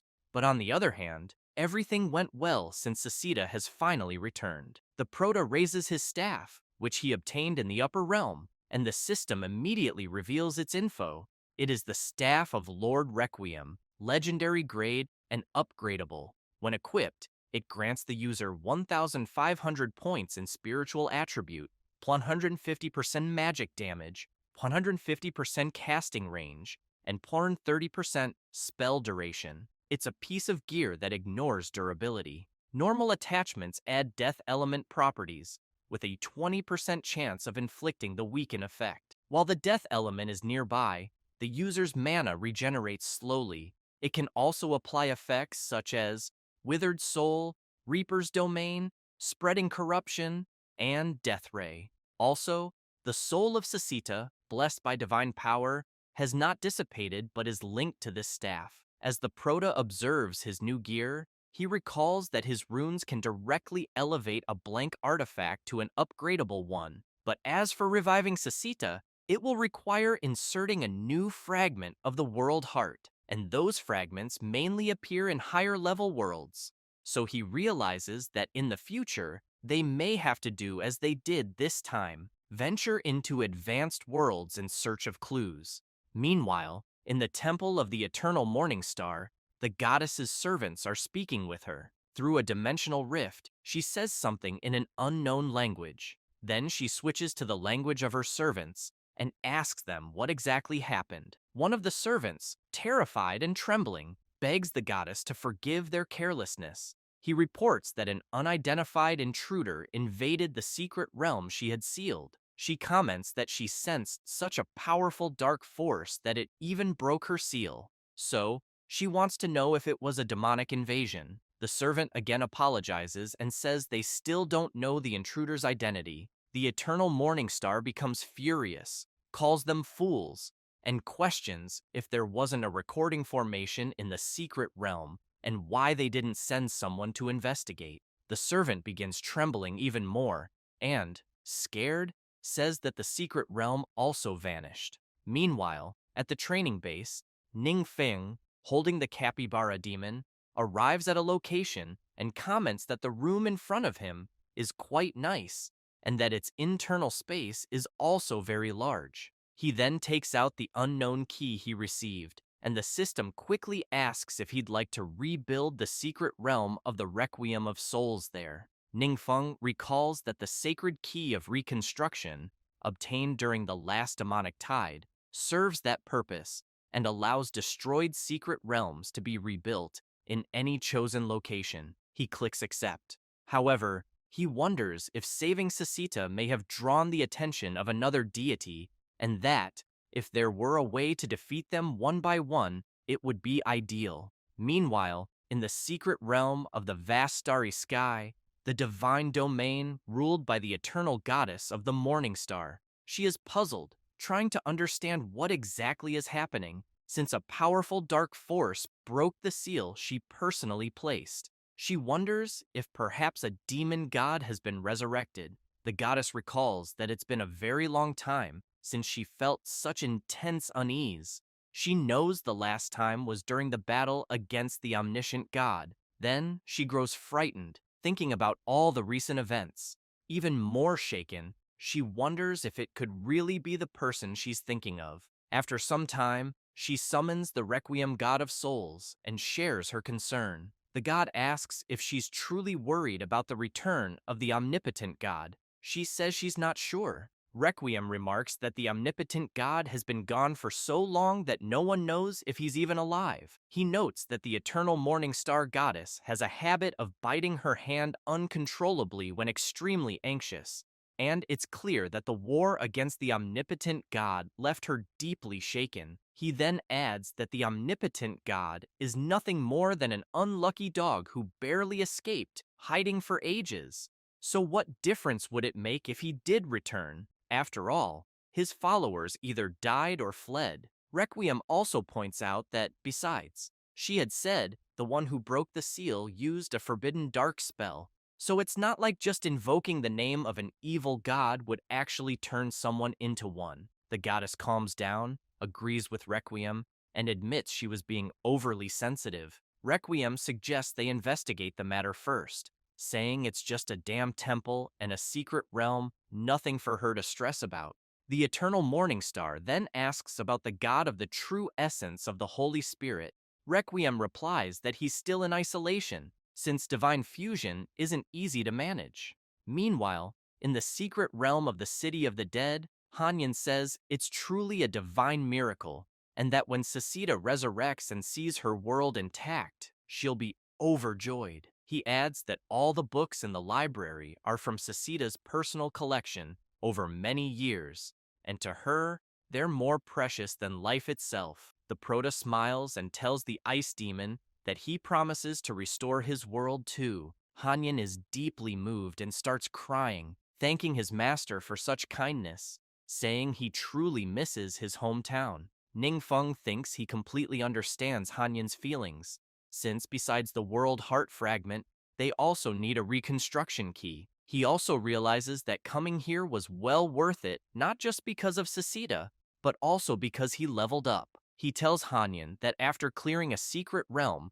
he instantly went from level 90 to level 120 and will soon reach his 4th transformation. The Ice Demon explains that in higher level worlds, experience points are incredibly high, making this a very fast leveling method. However, the Proto notes that causing such a stir might attract the attention of other gods, who could target him specifically. That's why, even when leveling up in the future, he needs to stay alert. He then calls the Ice Demon so they can head to the job change hall and accept a few quests.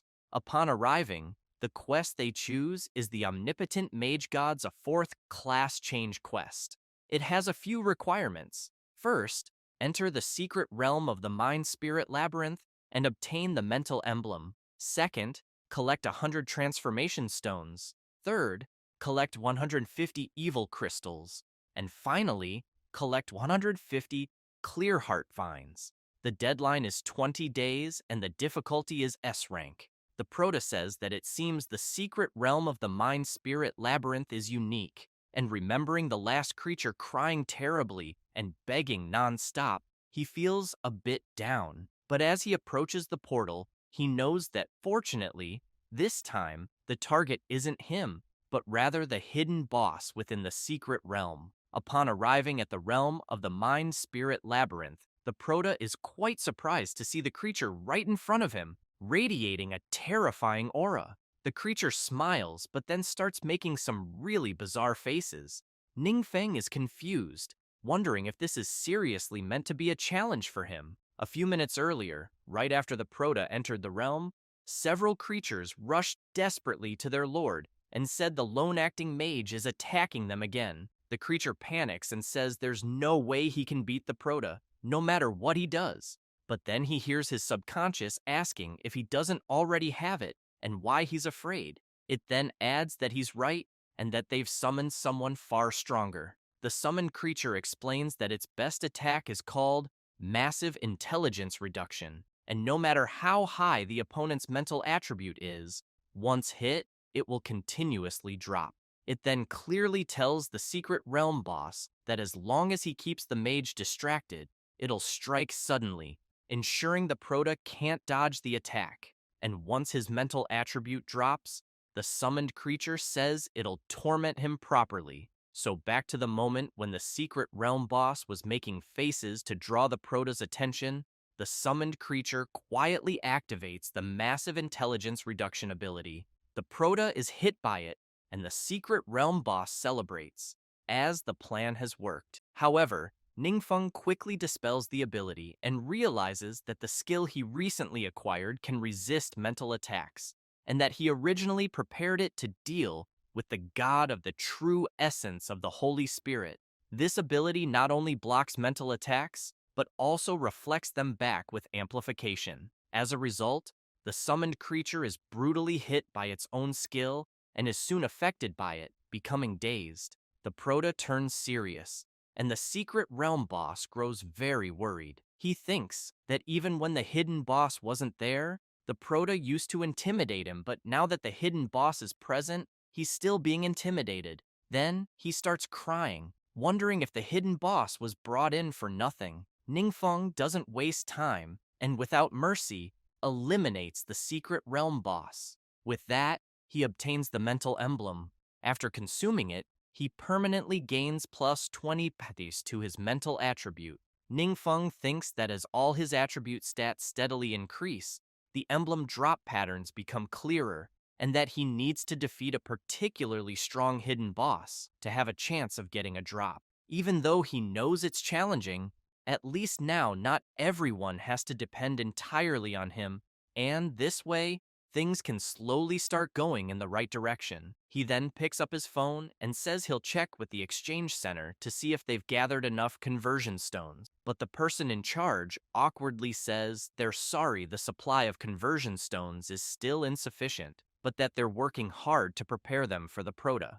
Ningfeng knows conversion stones are a high-demand item and that he just bought a batch for his third-class evolution recently. But he also knows there's still plenty of time before his mission deadline, so there's no need to rush. And for now, he'll return to the training field immediately. When he arrives, he sees several adventurers gathered and instantly wants to know why the training field suddenly got so lively. The adventurers, upon noticing the Prota's presence, cheer excitedly and shout that Boss Ningfeng is back. The Prota recognizes them as the elite group from the battle against the demonic tide, so he quickly asks what's going on. Lu Ping says the authorities just decided to extend the training camp's duration, and with all the recent changes, everything is now new knowledge, and that instead of wasting resources, it's better to focus and properly train a group of people. The adventurers approach the Prota and comment that now they'll have the chance to see him more often, so they want him to guide them properly. The Prota laughs and says the group around him is already the strongest in the country. One of the adventurers questions what he's talking about, since they all know that only he is the strongest in the country. At that moment, someone suddenly appears, and the adventurers wonder if it's Kai Yuchen and why she's in such a hurry. She then tells the Prota that something has happened. Ningfeng quickly asks what it is. She says the auction house just called and said the transformation stones prepared for him were stolen. He wants to know if someone actually dared to rob the auction house, and whether she knows who did it.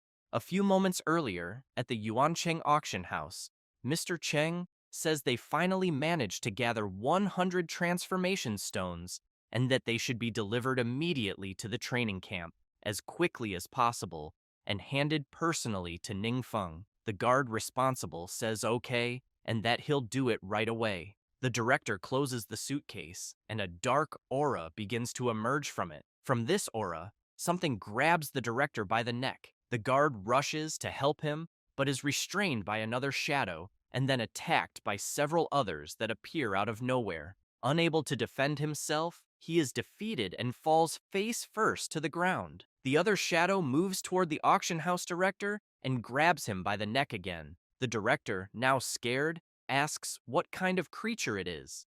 Just then, Someone arrives and comments that he heard Yuan Cheng's auction house had been stockpiling transformation stones lately, and apparently, that's true. The director gets serious and, looking at the guy, says he's Zheng Jiasheng, the eldest son of Zhenggui Auction House. The director knows that Zheng Jiasheng and Kai Yuchen were classmates in high school and participated in the same year's supernova. However, he was later disqualified from the college entrance exams for injuring someone intentionally and supposedly moved abroad in anger and never returned until now. At that moment, the boy's shadow tightens its grip on the director's neck, but he begs the shadow not to kill him yet, saying he still has questions to ask. He then demands to know why Yuan Cheng's auction house is collecting transformation stones and what they plan to do with them. The director shouts for the boy not to do anything reckless, and then says, they're for a very important client. Zheng Jiaxing finds that interesting and places his hand on the suitcase containing the stones, saying that's very convenient because Zhenggui's auction house would also love to have a client like that. Zheng makes it clear to the director that he's taking the stones and that, if that important client shows up, the director should tell him to find him at Zhenggui's auction house. He says that and disappears. The shadow creature releases the director, who falls to his knees, coughing hard while trying to scream and beg the boy to stop. After Kai Yuchen finishes telling the Prota everything that happened, he thinks to himself that the Zhenggui auction house is also a major trading house, rivaling Yuancheng in scale, and wonders if this could be a case of business rivalry between the two. Yuchen says that originally, this shouldn't have involved them, but when they sent people to negotiate, Zheng Jiasheng violently drove them out. She then says Jiasheng has grown much stronger than before, and the monster he summoned is stronger than most bosses in secret realms. Just then, the Prota's phone rings, and he asks the adventurer to wait a moment while he answers. She tells him to go ahead and that she'll wait.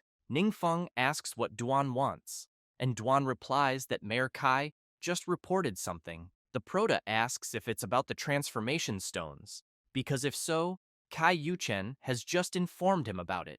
Duan says that's convenient, but he's already near Zhenggui's headquarters with the capybara demon, so the Prota doesn't need to make the trip himself. Ningfeng agrees and tells Duan to be careful. Hanyan comments that it's just a simple matter, not worth the Prota bothering to handle personally, and that Duan has been improving a lot lately, so leaving it to him would be perfect. Besides, the demon Man is with him.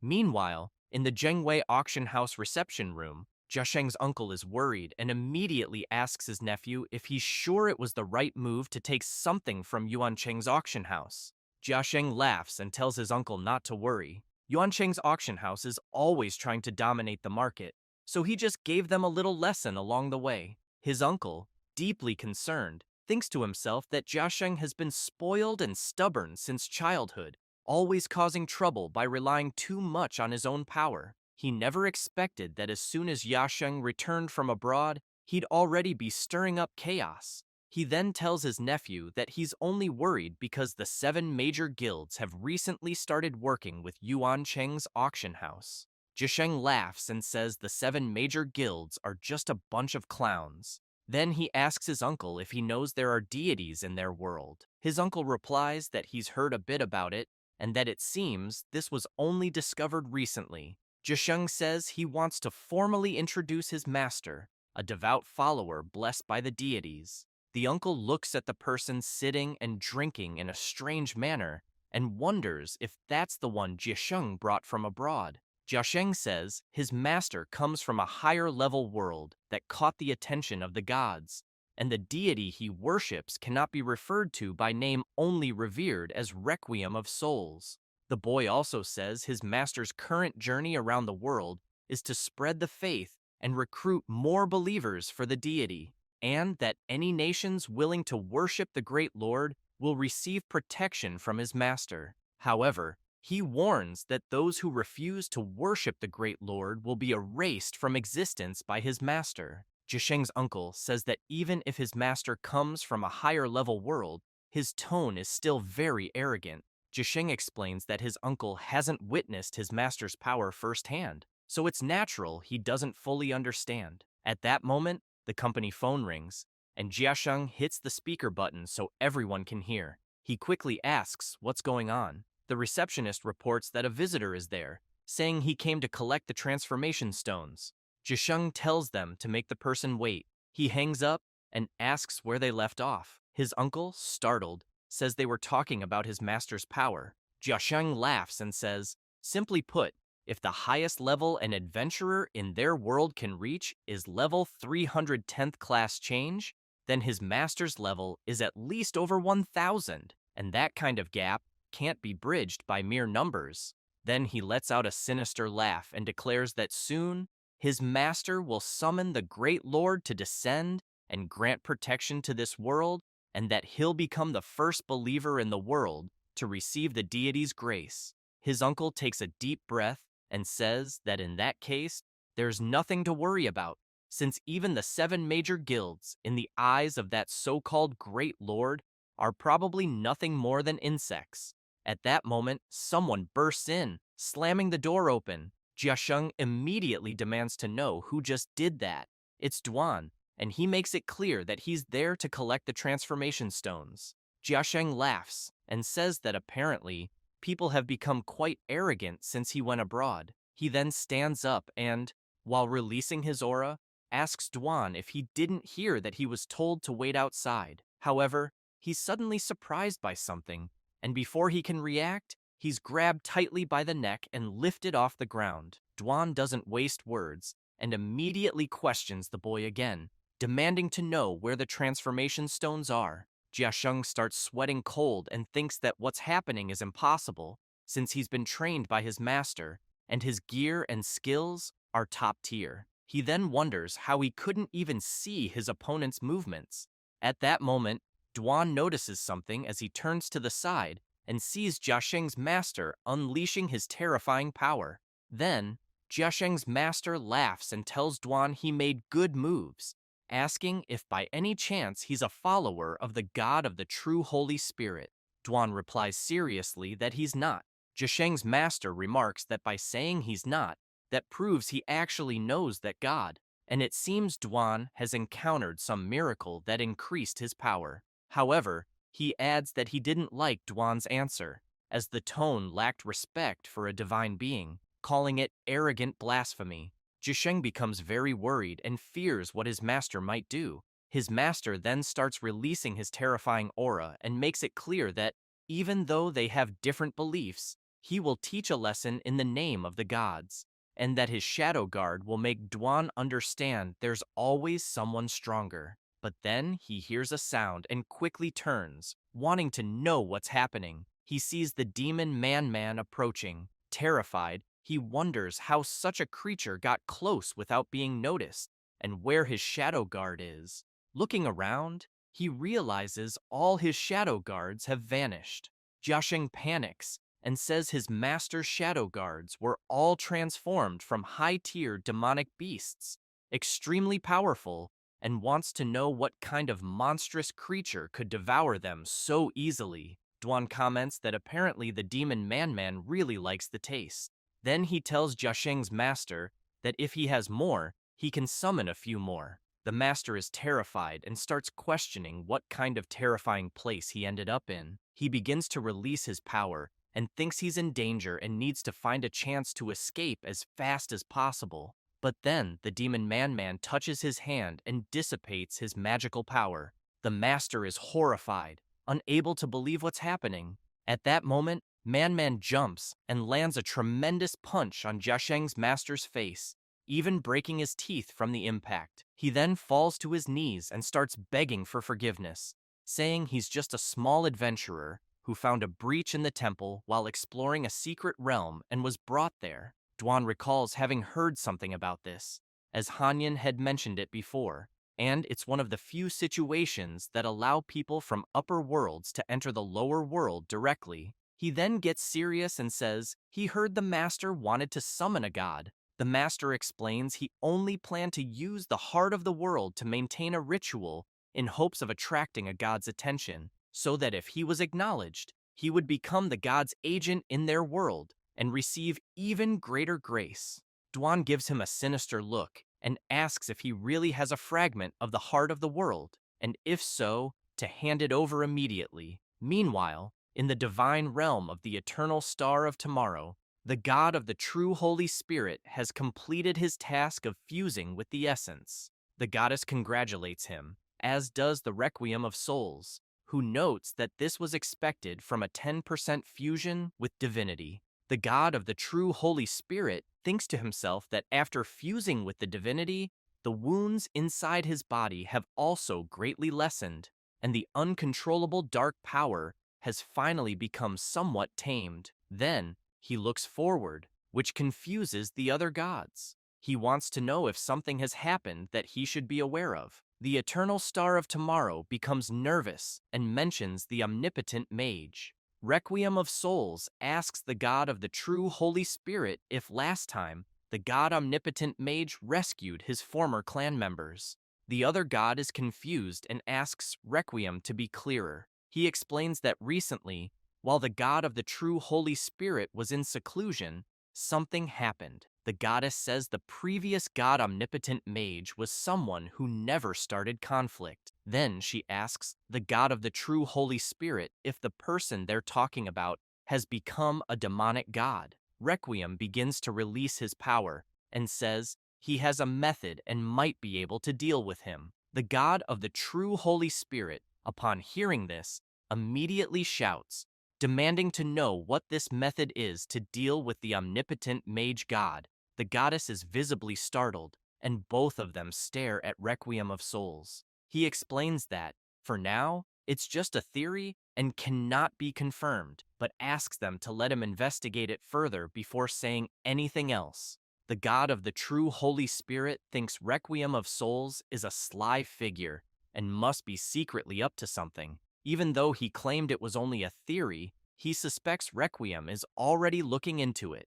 Requiem, on the other hand, thinks the God of the true Holy Spirit is a maniac and will definitely be eager to go after the omnipotent mage god, and that until things are certain, he must not be allowed to act recklessly. The goddess, curious, asks about the omnipotent mage god, wondering if they're just going to leave him alone. Requiem tells her not to worry. No matter how powerful the god of magic is, he's alone, and the faith from the lower worlds is very limited, not nearly enough to support a battle against the gods.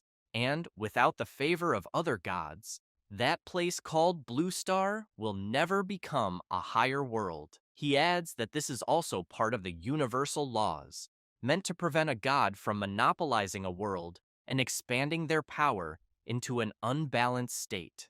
In other words, the omnipotent mage god's hideout will become a prison he created for himself. Meanwhile, in the lower world of Earth, the Prota is happy and petting the demon Man-Man. Zhesheng and his master are kneeling, desperate to know who the person in front of them is, since the monster that easily defeated them is being so obedient to him. The Prota turns and asks Dwan if the identity of the one-eyed man has been confirmed. Dwan says yes, explaining that about a month ago this person appeared in a secret realm in Livia. The Prota gets curious and asks if Livia is a small country in Eastern Europe. Dwan confirms it and says that Livia's authorities welcome the one-eyed man as a national-level power, forming an adventurer alliance under his name and forcing other countries to join. However, when they tried to join with their country, their officials were rejected. So Dwan assumes the man's objective is to demonstrate his power to everyone. The Prota lowers his head, and Dwan quickly asks if something's wrong. Hanyan then steps in and says the Prota needs to hear this. Although that one-eyed man claims to be a follower of the Home of Lost Souls, the deity he's summoning during the ritual is actually the Prota himself, the omnipotent mage god. Ningfeng is disappointed upon hearing this, but immediately tells Jiasheng's master that he's not telling the truth and asks who exactly he was planning to summon. Jiasheng's master is terrified and tries to say something but can't explain himself. He then starts slamming his head into the ground repeatedly in desperation, saying he was wrong and that he was summoning an evil god. At that moment, Dwan gives him a sinister look and calls him a bastard, demanding to know who told him that the omnipotent mage god is an evil god. Zhisheng's master becomes even more terrified and keeps apologizing. But amid all this, he realizes something and asks Duan if they also believe in the omnipotent mage god. He then says that this was expected of the omnipotent mage god after all.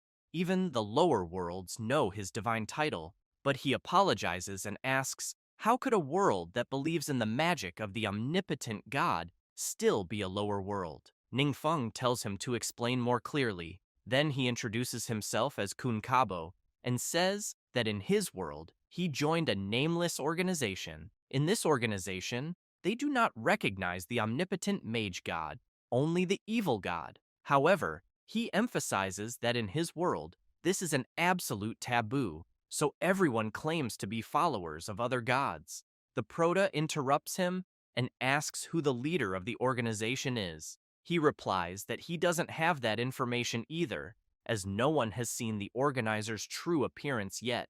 Hanyan tells his master that the leader of that organization might be a former follower of his, but it could also be a trap or someone with malicious intent. Ningfeng asks them to wait until he gathers some power through the sacrifice, and says that next time the gate to the other world opens, they'll go take a look. Zhisheng's master gets excited and says he never thought he'd meet one of them there. While the Proto and Duan feel awkward about Kabo's attitude, Hanyan comments that he's starting to like him. Ningfeng thinks to himself that Kabo provided a lot of useful information, and that there are already 2 world hearts collected, so they'll finally be able to resurrect Sasita. After some time, the Proto goes to the realm of the Song of Death and manages to revive Sasita. She is amazed, thanks Ningfeng, and says she waited eagerly all this time to see him again. Hanyan approaches and asks if she missed him too. Sasita gets furious and says he's the last person she wants to see, then demands that he leave her realm immediately. The Proto laughs and says it looks like the two of them have a pretty close relationship. She screams no and says that Hanyan always messed up the books she organized, never put them back in the right place after reading, and used to borrow books without returning them. That's why she banned him from the library.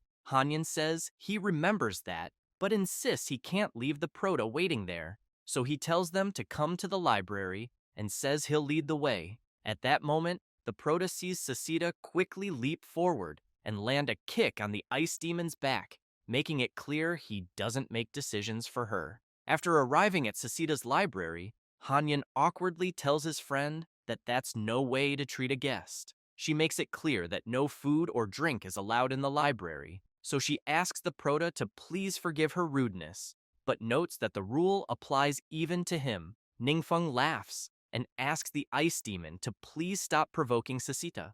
Then she asks her master if he understands the current situation. He says yes, and as he tells the story, she listens in awe. However, she comments that relying only on the world they're in to fight against the other gods could be extremely difficult, and that without divine intervention, the adventurers of this world can't break their limits or become true support. She adds that, as the Proto saw, Kabo, the one-eyed man, suppressed an entire continent by himself with power, and that kind of gap between world levels can't be closed just with numbers. In higher-ranked worlds, whenever the Proto intervenes, he will always draw the attention of other gods. Ningfeng asks if basically it means others can't come in and they can't go out. Sasita confirms and says, the most important issue is that this will cause a problem if other gods secretly send people to infiltrate and cause destruction. They might not detect them in time. The Proto thinks to himself that if other gods are willing to sacrifice their believers and send suicide squads, like when he rescued Sasita before, it caused many problems. Also, these gods treat their followers like pawns, so they really might do something like that. Hanyan tells his master that he once had a theory. He then says he noticed earlier that the exclusive achievements the Divine Lord can grant don't only belong to his own domains, but also involve other gods' domains. And to be precise, they involve 2 gods, the agility type Shadow Commander and the support type Sage. After hearing those 2 names, Sasita comments that they were already eliminated by the Lord God during the War of the Gods. The Proto is a bit puzzled by that, but Hanyan says that apparently it seems his master had considered that possibility too. Sasita gets nervous and wants to know what the two of them are talking about. Hanyan says he only realized this possibility recently, and that the divinity of the Shadow Commander and the divinity of the Sage's Prayer might also have merged with the Prota's divinity. He gets excited and says that if this theory is true, a few things can be explained. For example, how the Prota was directly hit by a curse and still fully recovered. Also, how his master can grant exclusive achievements from those two gods, but not from others. Then he says this could mean they don't have just one god on their side, but actually three. But he quickly remembers the demonic god Xie and says no, that makes four gods. Ningfeng comments that, in other words, if they kill other gods, there might be a chance of fusing with their divinity too. Hanyan makes it clear to his master that this theory still needs to be verified, so the Prota gets serious and asks him to verify it immediately. Meanwhile, in the realm of the gods, the god of the true essence of the Holy Spirit, as well as Requiem of Souls and the goddess of the eternal star of tomorrow, all sense something strange. They immediately want to know what's going on, as they suddenly felt a terrifying threat. They begin to recall the time they confronted the omnipotent mage god. The god of the true essence of the Holy Spirit shouted that they weren't there to fight him and asked why he refused to listen. But the omnipotent god simply stayed silent. The goddess commented that he disliked conflict, and that's why they never forced him. But what he's doing now is clearly antagonizing all the gods. Requiem of Souls asked him to stop what he was doing and not act so recklessly otherwise. As one of the 11 prime gods, they would demote him to a demonic god. At that moment, the omnipotent mage god took a deep breath and, releasing his terrifying power, made it clear that if they judge him as a demonic god, then from that moment on, he will be just that. Back in the library, Sasita says that if Hanyan's theory is correct, maybe the Prota can become the final god and rule the entire universe, and that this way, the natural order would be restored. The ice demon points out to his master that the system inside him might be a manifestation of some kind of universal law, and that's why he always remembers tasks during critical moments. Ningfeng becomes serious and says that speaking of universal laws, he suddenly remembered that after completing the mission of his fourth transformation, he gained a new power with it.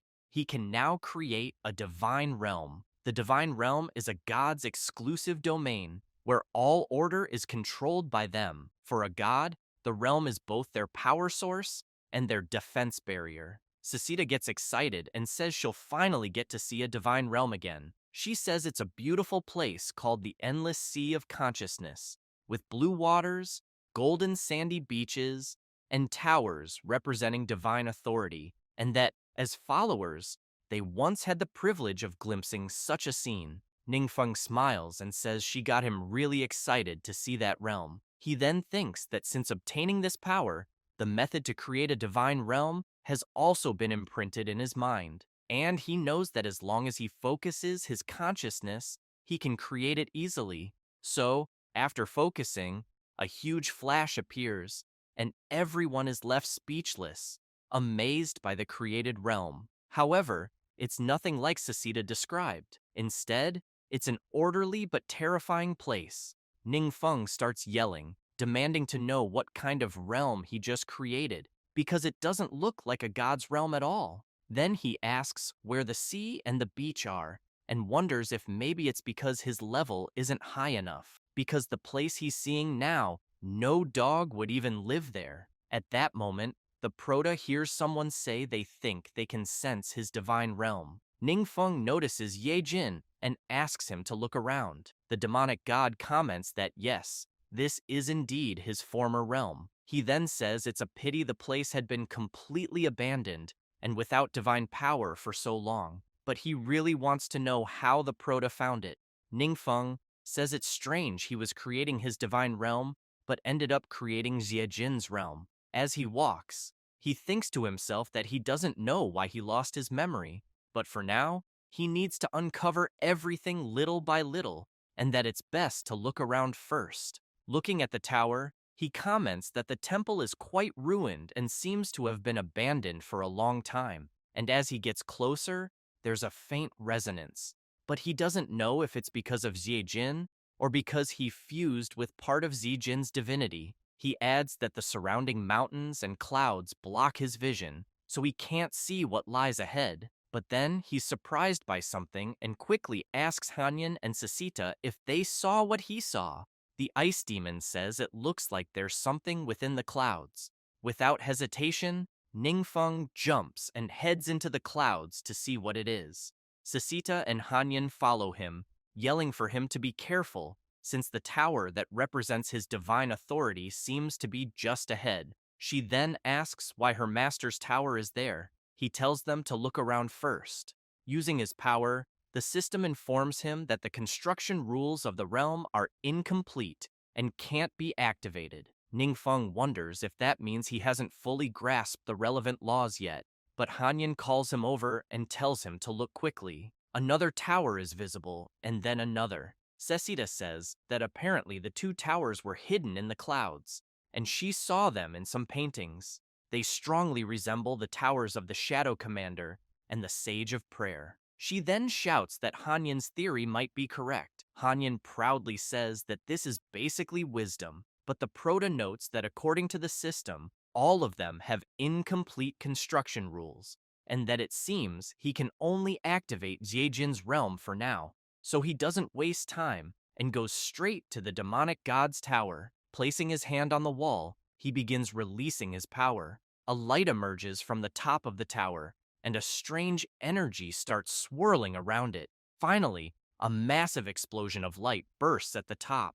The system informs him that he has acquired the authority to enhance the realm, and that he can use the power of darkness to strengthen it, and the death of any intruder will enhance his divine power. Ningfeng is shocked and wonders if the power he's feeling really belongs to a demonic god, because now he can increase his divine power through killing. No wonder secret realms often invade other worlds. He comments that this is the first time he's come into contact with a god's ability, so he needs to spend some time carefully studying it. Meanwhile, in the realm of lost souls controlled by the god Requiem of Souls, he reflects that the reappearance of the omnipotent mage god is unexpected. However, he knows that since he finally revealed himself, it's better than hiding in the shadows. He then observes the mage god's tower closely and thinks that since he managed to access and understand the rules that originally belonged to him, Requiem knows this has significantly boosted his power. It also made him realize for the first time that a god's rules can be transferred. But he knows, unfortunately, that he's not the only one who discovered this, and that has led to mutual suspicion among the gods, fearing that others of the same domain might exploit their rules. The 10 prime gods are split into factions of various sizes, and it's probably difficult to unite them all against the omnipotent mage god right now. But he knows that luckily, he has mastered a new power source from divine fusion, and that the power of the evil god might be the key to breaking this stalemate. Then he sees what the system showed the Proto, and comments that the omnipotent mage god has practically lost his realm and can only hide in lower worlds, thinking that with the restrictions of universal laws, no one can do anything to him. So he releases his power and declares that he's going to put that to the test. Later, at the training center, the Proto yawns and says he's very tired because, as expected, the power of a god can't be understood in a short time. Duan arrives and immediately calls him. Ningfeng asks if everything in the exchange has been settled. He replies yes. The Proto comments that Kabo is very arrogant and conceited, that he really seems to think of himself as a follower of the evil god. So he asks Duan to keep an eye on him, otherwise he will cause more problems. Duan agrees, but mentions that Kabo seems a bit different from what he had imagined. He then says he didn't expect even the fighter class to become a believer in the Lord God, and that if he hadn't seen it with his own eyes, he wouldn't have believed it. Duan, a little awkward, wants to know why Kabo suddenly became a different person. The one-eyed guy smiles and apologizes to Duan for his previous arrogance and explains that when he arrived in this world, many malicious people tried to take advantage of him, so he had to make them feel admiration to avoid many problems. Duan recalls that he asked the Prota to investigate Cabo's situation, but apparently he really hasn't done anything outrageous since arriving in this world. However, still wary, Duan gets serious and asks Cabo if, the way he acts, he's not going to ruin the image of the omnipotent god of magic. Cabo gets embarrassed and asks Duan not to worry, saying everyone thinks he's a follower of the House of the Soul God, and that he will talk about it when the time is right, and that he was inspired by the Prota and abandoned darkness for light, turning over a new leaf, and that he absolutely won't cause any problems for his master. As soon as Duan hears that, he's stunned, thinking that this guy changes his personality way too easily. After telling all this to the Prota, he concludes that Cabo isn't as stupid as they thought, and in that case, they can observe him a bit more to see if he's really trustworthy. Then Ningfeng comments that, as for his true identity, there's still no need to reveal it. Duan informs the Prota that Cabo and Zhengwei specially prepared an apology banquet and hope the Prota will grace them with his presence, and that they also invited the Yuancheng trading house to join them. Ningfeng smiles and says, then they should check it out, and that it's a good opportunity to rest too. After arriving at the Zheng family mansion, the Yuancheng family meets them, and they begin to chat. People passing by are impressed and comment that something big is happening because they heard the two main auction houses will be meeting. At that moment, a limousine arrives.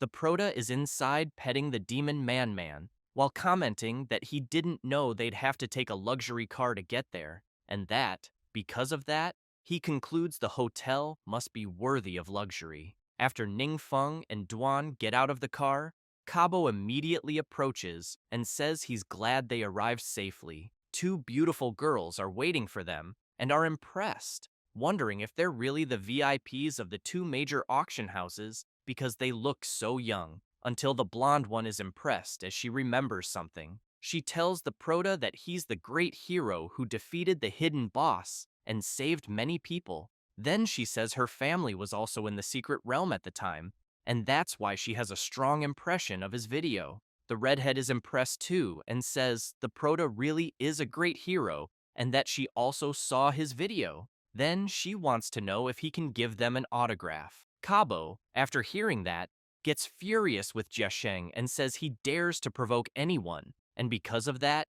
he's practically ruined because of him. Then the one-eyed guy asks the Prota to go ahead. After everyone enters and sits down for the banquet, they start chatting and relaxing a bit. The blonde is giving some ice cream to the demon Man and is very happy to know that the creature likes licking ice cream. At that moment, Jiasheng stands up, draws everyone's attention, and says that the misunderstanding that occurred is clearly his fault. Cabo also stands up and says that, as his master, he did not teach him properly, and therefore also takes responsibility. Kai Yuchen is pleased and thinks that Jiasheng finally apologized for something, which is incredible, and that he is still benefiting from the influence of assistant instructor Ning Feng. Mr. Zheng calls for the Prota and says that, to express their apologies, they, the Zhengwei auction house, are willing to gift 25% of their shares, along with 3 mines that produce transformation stones. Mr. Yuancheng also says that, to express their gratitude, they, the Yuancheng Trade Exchange, are also willing to gift him 25% of the shares, along with 3 mines that produce transformation stones. The girls are very surprised and comment that a quarter of the shares of the 2 main companies is something incredible, and even if he does nothing in the future, it is enough to live for generations. Mr. Yuancheng comments and makes it clear that they don't understand, and that ever since they approached the Prota, the company has never lacked high-quality products, and turnover has multiplied several times. He then emphasizes that 25% of the shares is nothing, because the most important thing is that the Prota is willing to work with them. Ningfeng thinks that the shares are a small matter because he knows the mines are the most important, and that he just completed the 4th transformation mission, and the transformation stones he will need after that will definitely increase. And now, with their own minds, they won't have to make temporary purchases constantly. Cabo calls the Prota and says that, moreover, there is another matter on which he would like to know his opinion. The one-eyed man, a bit worried, thinks that the day before, he asked the Jingwei trading house to organize some information about Ningfeng, and then realized that he is absolutely extraordinary, and that Duan shows tremendous respect for him, and that maybe the Prota is indeed the omnipotent god of magic in that world. He also thinks that, on top of all this, there is the demon Man-Man, who is his pet. At that moment, Man-Man turns and starts staring at him, and Cabo gets scared because the demon noticed he was being stared at.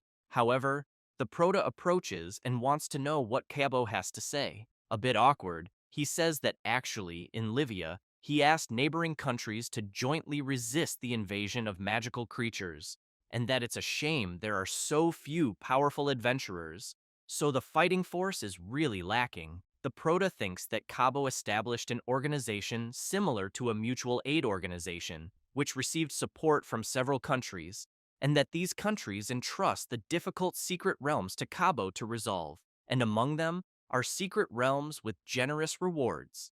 And that's how Cabo obtained the 2 World Heart fragments. He smiles and tells the Prota that, if possible, they hope to achieve cooperation with him to jointly maintain the security of the Blue Star.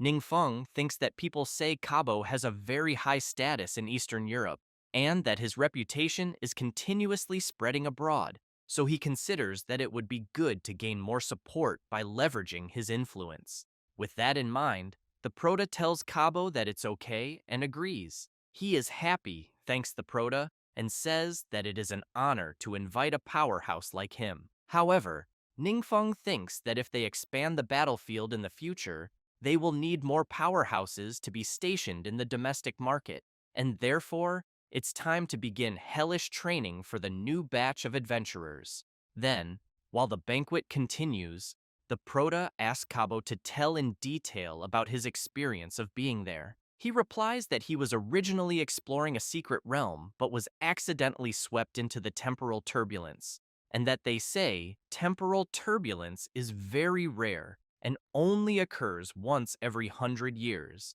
and that he doesn't know how he encountered it. He then says that, speaking of such a subject, he still feels a lingering fear that time and space are extremely unstable within the temporal turbulence, and that being able to come out alive and unharmed was truly a blessing from God. Later, somewhere in the realm of the Blue Star, some people are surprised and want to know what they are seeing, a kind of dimensional rift, or even a timeless vortex. Meanwhile, at the training center, the leaders of the major guilds and Professor Jie Yan are all gathered. Ningfeng, inside the control room, thinks that the various guild presidents he met during the short period are decent people, and that, along with Professor Xi, they are the ones who can currently be developed.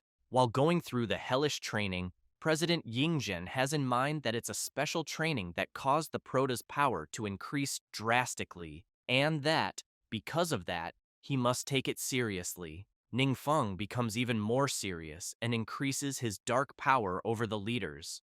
While Lu Ping and Yan Xuan endure the pressure, Madame Linghua asks Yingzhen if they're just going to defend themselves so passively, since the hellish training they're undergoing is too diabolical, and that, if she didn't trust young Ningfeng, she would already think he's clearly an evil god. Yingzhen replies that there are quite a few of them, so he suggests they try to coordinate based on the battle team model and proposes using the guard formation. Thus, they all assume the formation and begin resisting the pressure. The Prota, seeing this, says they'll probably be disappointed because his friend Yue and the others tried that method and it was useless. However, he comments that after studying authority in the realm of God, he has more information when observing this kind of fighting style, and, looking at the guard formation, the Prota comments that, as expected of experienced adventurers, they coordinate more smoothly. Madame Linghua uses her Earth Shield skill, and Jie Yan activates her Suffering Purification skill. But soon both become confused as they feel something strange. Lu Ping and President Yingzhen are left open-mouthed, surprised by what they're seeing. The system informs that with the increased suppression, when the scholar and priest classes are present and form a guard formation, the defensive bonus effects increase by 20%. Ziyan immediately begins to question what's going on. Then, Yuening and Lu Ping receive an 8% evasion increase and a 15% armor boost for having two of the assassin class together. Hanyan asks them to trust the team-activated domain effects. Sasita, impressed, wants to know if something like that really exists.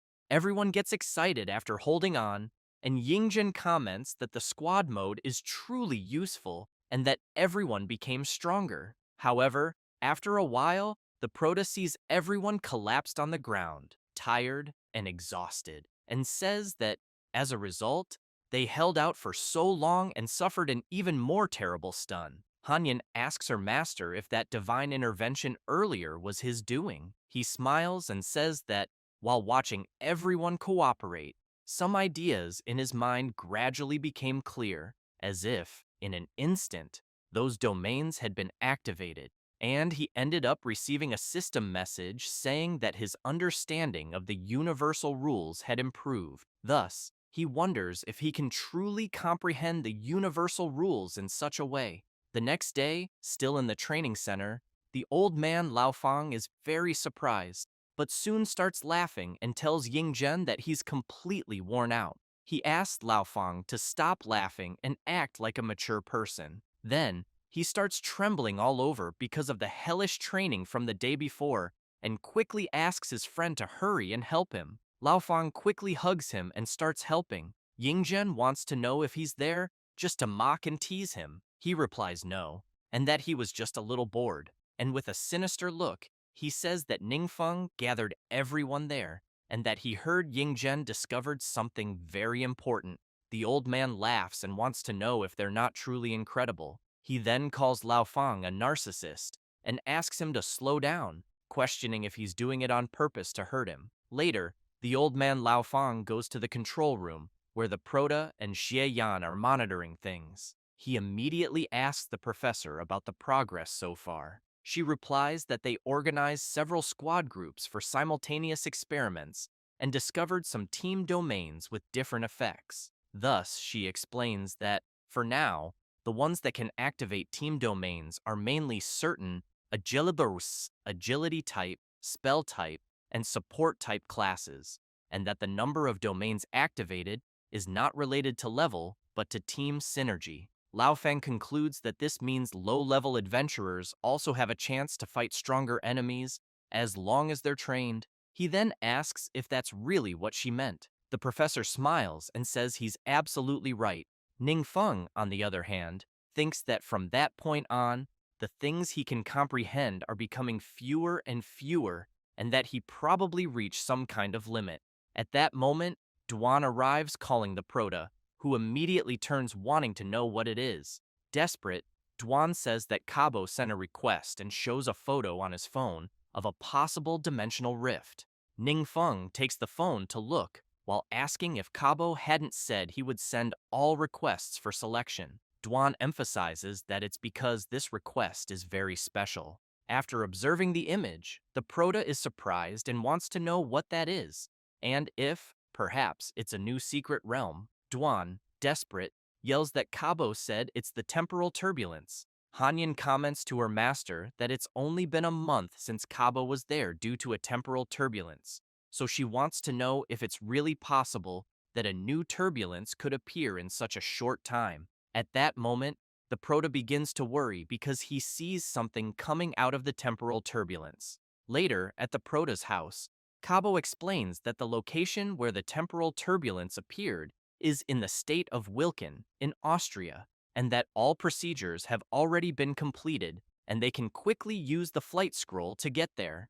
Ningfeng replies that it's fine and that he'll go there. Cabo is confused by the Prota's response and quickly asks if he's going alone. Ningfeng replies yes and wants to know why he couldn't go alone. The one-eyed man is startled and says that the temporal turbulence truly dangerous and that maybe something unimaginable has come out of it. He then asks the prota to at least bring his super strong pet along. Ningfeng thinks that since there are unknown dangers, he fears that others won't be of much help, and that only Hanyan, Sasita, and himself are enough. After arriving in the state of Wilkin, they wait outside until someone arrives. A beautiful woman appears calling for her master. Kabo tells the prota that the person ahead is Lilith, and that she is also one of his disciples, and her father is the governor there. However, they're surprised to see her trembling all over as she approaches. She seems to be worried and crying at the same time. Kabo quickly asks if something happened. Someone arrives and places a hand on her shoulder. It's her father, who pulls her close and introduces himself as Andre, Lilith's father. He then apologizes for letting them see his daughter in such a state and says he will explain the situation to everyone. He asks everyone to please follow him. After arriving at a huge place, Andre says that from there, they can see the exact location of the temporal turbulence. Then, everyone can see the state the turbulence is in. Andre explains that the reason he issued the request to everyone is because this temporal turbulence is beyond their understanding, and that in a short time, it swallowed a small town and formed a space similar to a secret realm. He also emphasizes that all the original residents turned into powerful and terrifying monsters, and that the government already sent squads to face them, but unfortunately, many people were sacrificed, and they still haven't managed to destroy that secret realm. He then says that the team Lilith personally formed was also completely wiped out in the process, and that only she, fighting with all her strength, managed to escape, and that this was thanks to the training she had with Mr. Cabo. Otherwise, she would probably be gone as well. Lilith takes a deep breath and says she's very sorry, and that those team members were her best friends,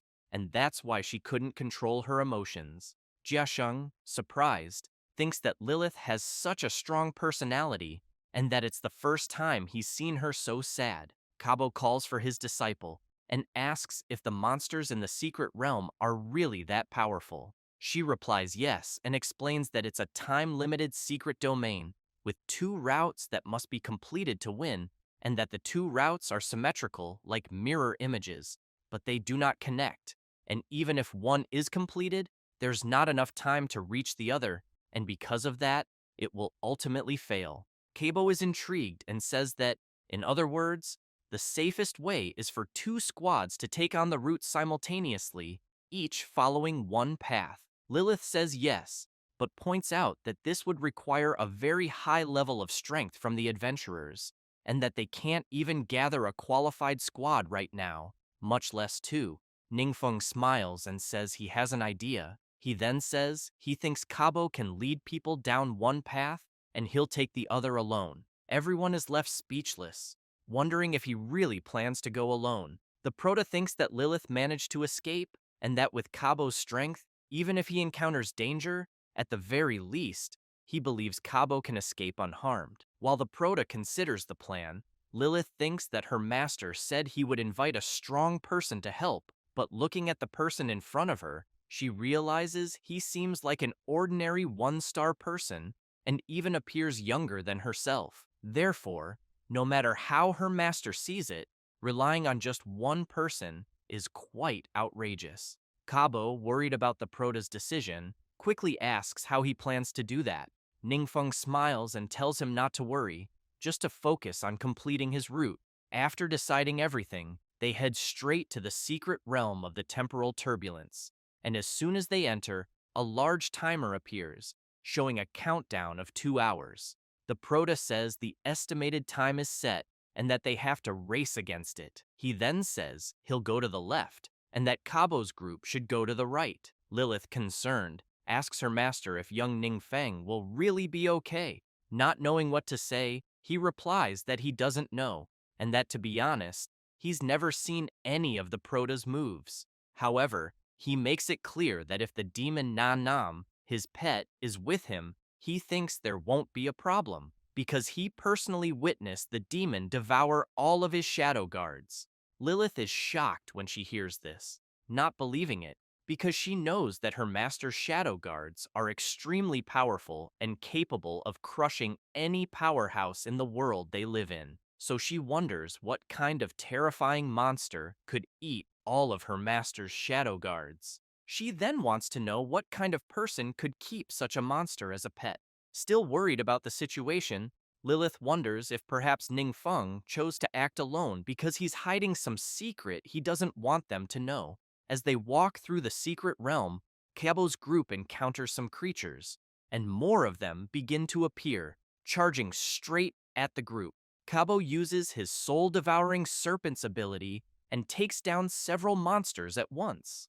Jiacheng gets excited about his master's skill and says it was expected. He, in turn, wonders if the monsters they just defeated are the ones that humans transformed into. Then, he thinks they are indeed much stronger than the usual monsters of secret realms. However, he knows he can still handle them. He also keeps in mind that the Protoss strength is above his and that, because of that, there will be no problems. At that moment, the time remaining is 1 hour, 51 minutes, and 43 seconds.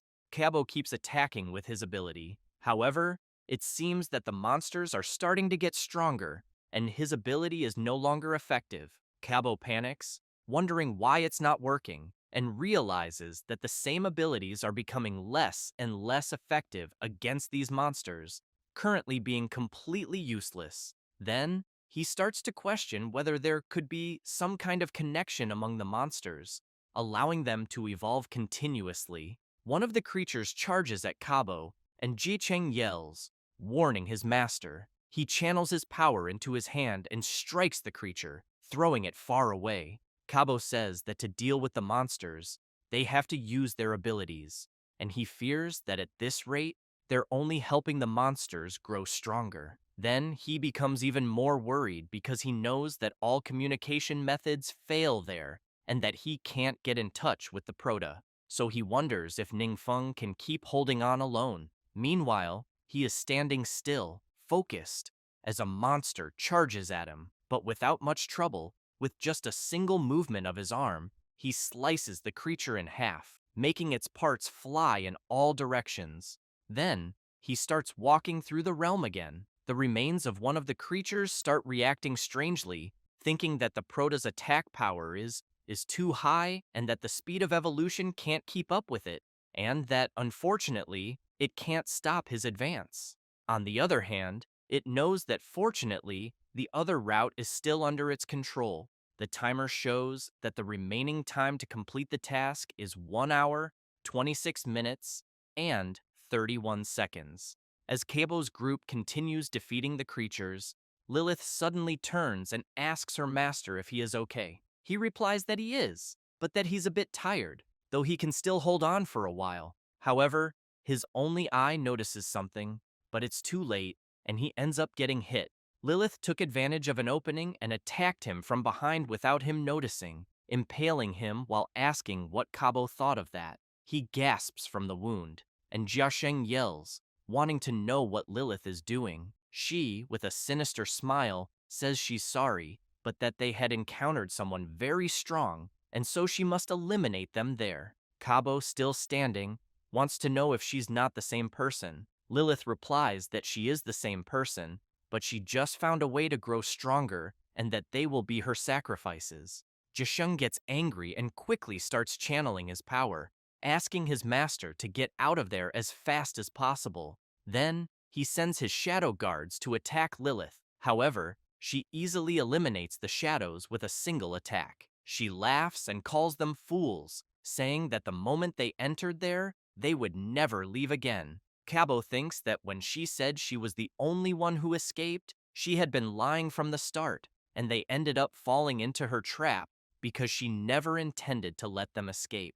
Lilith thinks that her master's panicked expression is exactly the same one she had some time ago, but she knows she's smarter than him. Then, she starts remembering when she had that same expression, standing before several evil creatures, and, in desperation, began to scream, begging them to wait, saying she understood his power and to spare her humble life, and that, In return, if he wished to conquer the world, she would be willing to become his most loyal servant. At the time, her partner was outraged and yelled, wanting to know what she was saying, reminding her that Clark and the others had sacrificed themselves to give her a chance to escape. However, he barely had time to say those words before being brutally attacked. Lilith was serious, telling him to shut up. The other adventurers were stunned by the situation. Then, a divine voice began to say they were too weak, unworthy of its loyalty, and that it preferred to use them as sacrifices. Thus, several shadows started grabbing all the adventurers, and while they were being offered as sacrifices, Lilith was excited, saying that of course the divine being could use them all as offerings, but that if the deity was willing to grant her power, she promised to offer even more sacrifices.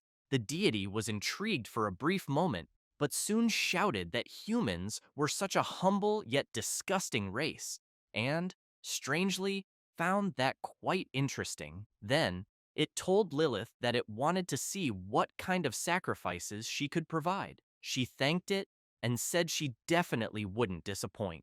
After thinking about that, with a sinister look, she says she has no time to waste with them and that they should just become her sacrifices. Jiasheng and his master begin to worry about what's going to happen. However, at that moment, the system announces that the left route has been completed. They get excited and start celebrating. Lilith tells them to wipe the smiles off their faces and says it's useless, as the two routes aren't in the same space-time, and even if the Proto completed one, he won't be able to complete the other. But then another message arrives saying the right route has also been completed. She is stunned, in disbelief, and starts screaming in desperation, wanting to know how he did it. Meanwhile, Ningfeng is standing before the massive monster he just defeated and observing the area, comments that it's exactly as Lilith had said, that both routes are mirrored images, and he only had to use his Void Walk ability to cross from one route to the other without needing to retrace his steps. But he soon starts to notice something and wonders if he's being teleported somewhere else, until he is indeed teleported. Meanwhile, Lilith is desperate to know how the Proto managed to complete both routes, until she, Jiasheng, and Kabo all begin to question what is happening and are then pulled somewhere. After all of them are teleported, Jiasheng is panicking, wanting to know where he is and what's going on. Lilith knows that whoever completed both routes would be teleported to the space regardless of their master, but knows it's her first time there too. Then, she's surprised by something. She's standing before a massive creature. Jiasheng asks his master if what they're seeing is the final boss of the secret realm. He comments that, judging by such a terrifying aura, it's at least a demon lord-level monster. Then, he thinks it's possibly the most powerful being below the demon god, and that they're all definitely going to die there.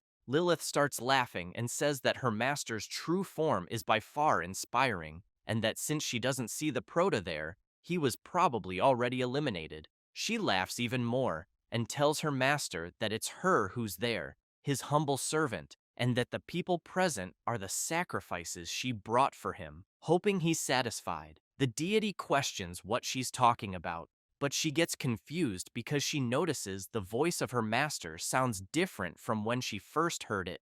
At that moment, someone appears walking atop the deity's head. It's Ningfeng, radiating a terrifying aura, and with a crushing gaze, he tells Lilith to give a good explanation. Jiasheng and Kabo are left speechless, shocked to see the Proto.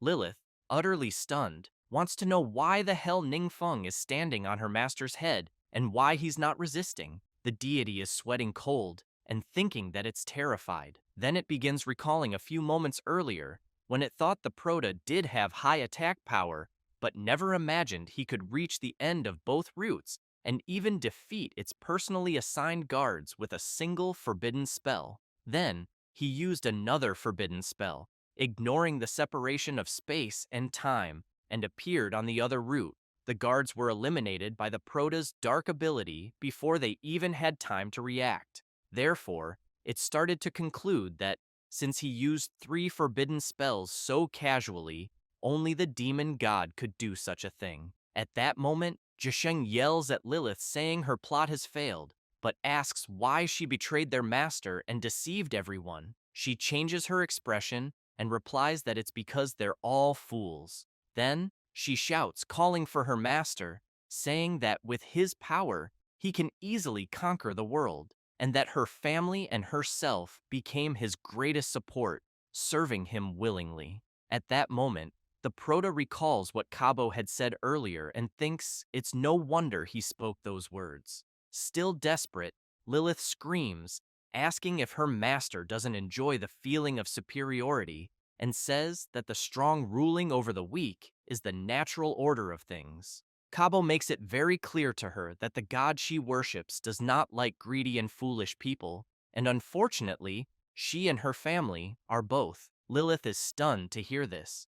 Sasita is impressed by Cabo's words and comments that those words really match the Lord God's style. Hanyan notes that Cabo understands the Proto very well. Still in despair, Lilith begs her master to hurry and eliminate everyone. At that moment, a massive hand begins to move with force. Lilith becomes terrified at the sight. The deity, without any mercy, crushes her. Ningfeng makes it clear that time is almost up, and that he will finish off the secret realm boss and call it a day. So he leaps while activating his ability and, as usual, defeats the boss with a single move without much trouble, until he's surprised to see an unexpected drop. The system announces that he obtained the emblem of the relic of the end and asks if he wants to begin the absorption. Then, the secret realm starts experiencing energy fluctuations.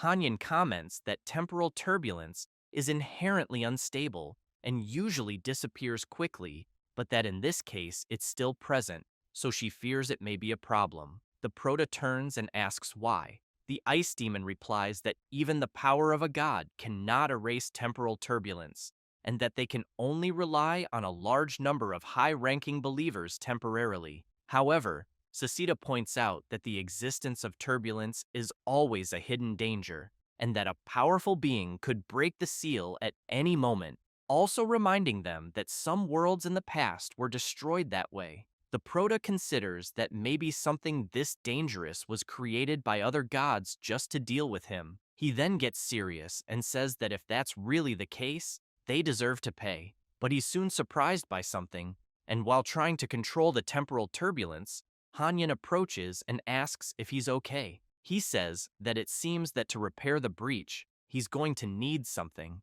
At that moment, a system mission arrives in which Ningfeng has to repair the world, and the time limit to do so is 2 hours. The penalty for failure is the elimination of the host. The Proto keeps in mind that even the power of a god cannot erase temporal turbulence, and yet the system gave him the task to repair it. So he questions whether the system is an existence above the gods, since it constantly threatens him with elimination if he fails, completely disregarding the omnipotent god of magic. Jiasheng turns to his master and asks if they should do something. Cabo says that Ningfeng seems to be thinking about something and that, therefore, they shouldn't disturb him for now. The Proto tries at all costs to restore the temporal turbulence. However, something begins to happen that deeply frightens him. Then he starts screaming in pain, and while trying to endure it, he thinks that the temporal turbulence is tearing his body apart, and that this kind of excruciating pain is unimaginable, until he hears a strange voice. At that moment, several system notifications arrive, stating that the gods will fall. He panics, wondering if this is a trap, but he thinks that, trap or not, he knows that if the system issued a task, there must be a way to complete it.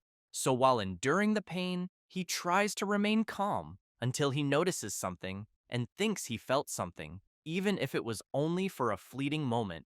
But he knows that deep inside, a different rupture point appeared. Then, he begins to focus even more. However, it's proving difficult, and he thinks that the temporal turbulence seems to be deliberately interfering with him, so he must focus even more. It doesn't take long until he gets an idea. Meanwhile, outside the secret realm, someone is waiting. It's the governor, Lilith's father, who is thinking that it's already been over 2 hours since they entered the secret realm, and that, apparently, it seems his daughter's plan worked.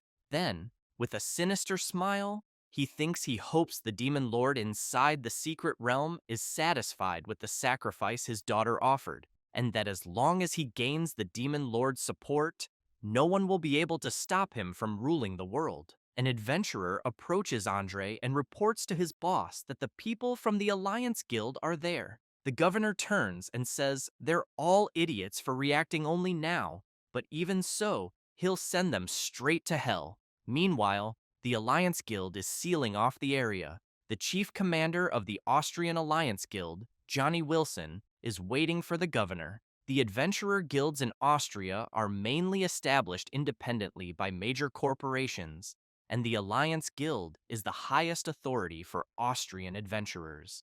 One of the adventurers asks the chief commander if they should go in and arrest Governor Andre. He replies that they should wait a little longer. At that moment, some traces of a flight scroll approach them, and Johnny gets excited to see that his old friend has finally arrived. Meanwhile, inside the secret realm, the Prota is thinking that he found a starting point of the temporal turbulence and can use his divine power to fix it in place, knowing that once it's fixed, that point will no longer be out of control. Then, he begins to see faint spots in other places again. With that, he gets excited and concludes that as long as he follows those methods, the breach will be fine. Hanyan and Sasita are surprised and comment that the breach is really closing. Ningfeng takes a deep breath and thinks that he has finally managed to restore it. And a message from the system arrives saying that his understanding of the universal laws has improved and that the resilience of the world he protects has increased. Sasita also sees this and comments that what she is seeing is beyond her knowledge. The Prota says that he will explain later and that he will study it slowly afterwards. Then, he becomes serious and thinks about the voice he heard earlier when repairing the temporal turbulence, wanting to know what exactly that meant. At that moment, Zhesheng points his finger and asks his master to look, because the breach is clearly stabilizing. Then he tells his master that it seems the environment is returning to normal and that this is believable. The Prota approaches Kabo, who becomes frightened and shouts, begging Ningfeng to believe him, saying that he, one-eyed Kabo, never had any intention of conquering the world. The Prota smiles and, touching his shoulder, says that he believes him. After leaving the secret realm, Ningfeng turns around and hears a strange sound and immediately wants to know what it is. 20 minutes earlier, one of the Alliance Guild adventurers was surprised by the 3 traces of flight scrolls, and one of them was for the former commander, friend of the current commander. It was Lao Fang, accompanied by Wang Yue and Zhang Yanchuan. The old man immediately asked Johnny about the current situation. Wang Yue has in mind that the Holy Light Knight, Johnny Wilson, chief commander of the Austrian Alliance Guild, just like Mr. Fang, is a legendary figure, usually seen only in the news. The commander explains that they are in the process of arresting the ambitious Governor Andre, but emphasizes that they cannot get close to the secret realm and are therefore waiting. He deeply regrets involving the adventurers from Laofang's country in the shameful conspiracy. The old man makes it clear that the Prota is in the secret realm, and that because of that, there shouldn't be any serious problems, and that he should just focus on dealing with the governor, because he must pay the price for deceiving Ningfeng. The commander is confused, wondering how they can be so calm, knowing that the secret realm is the most serious issue. Nearby, several adventurers were brutally eliminated.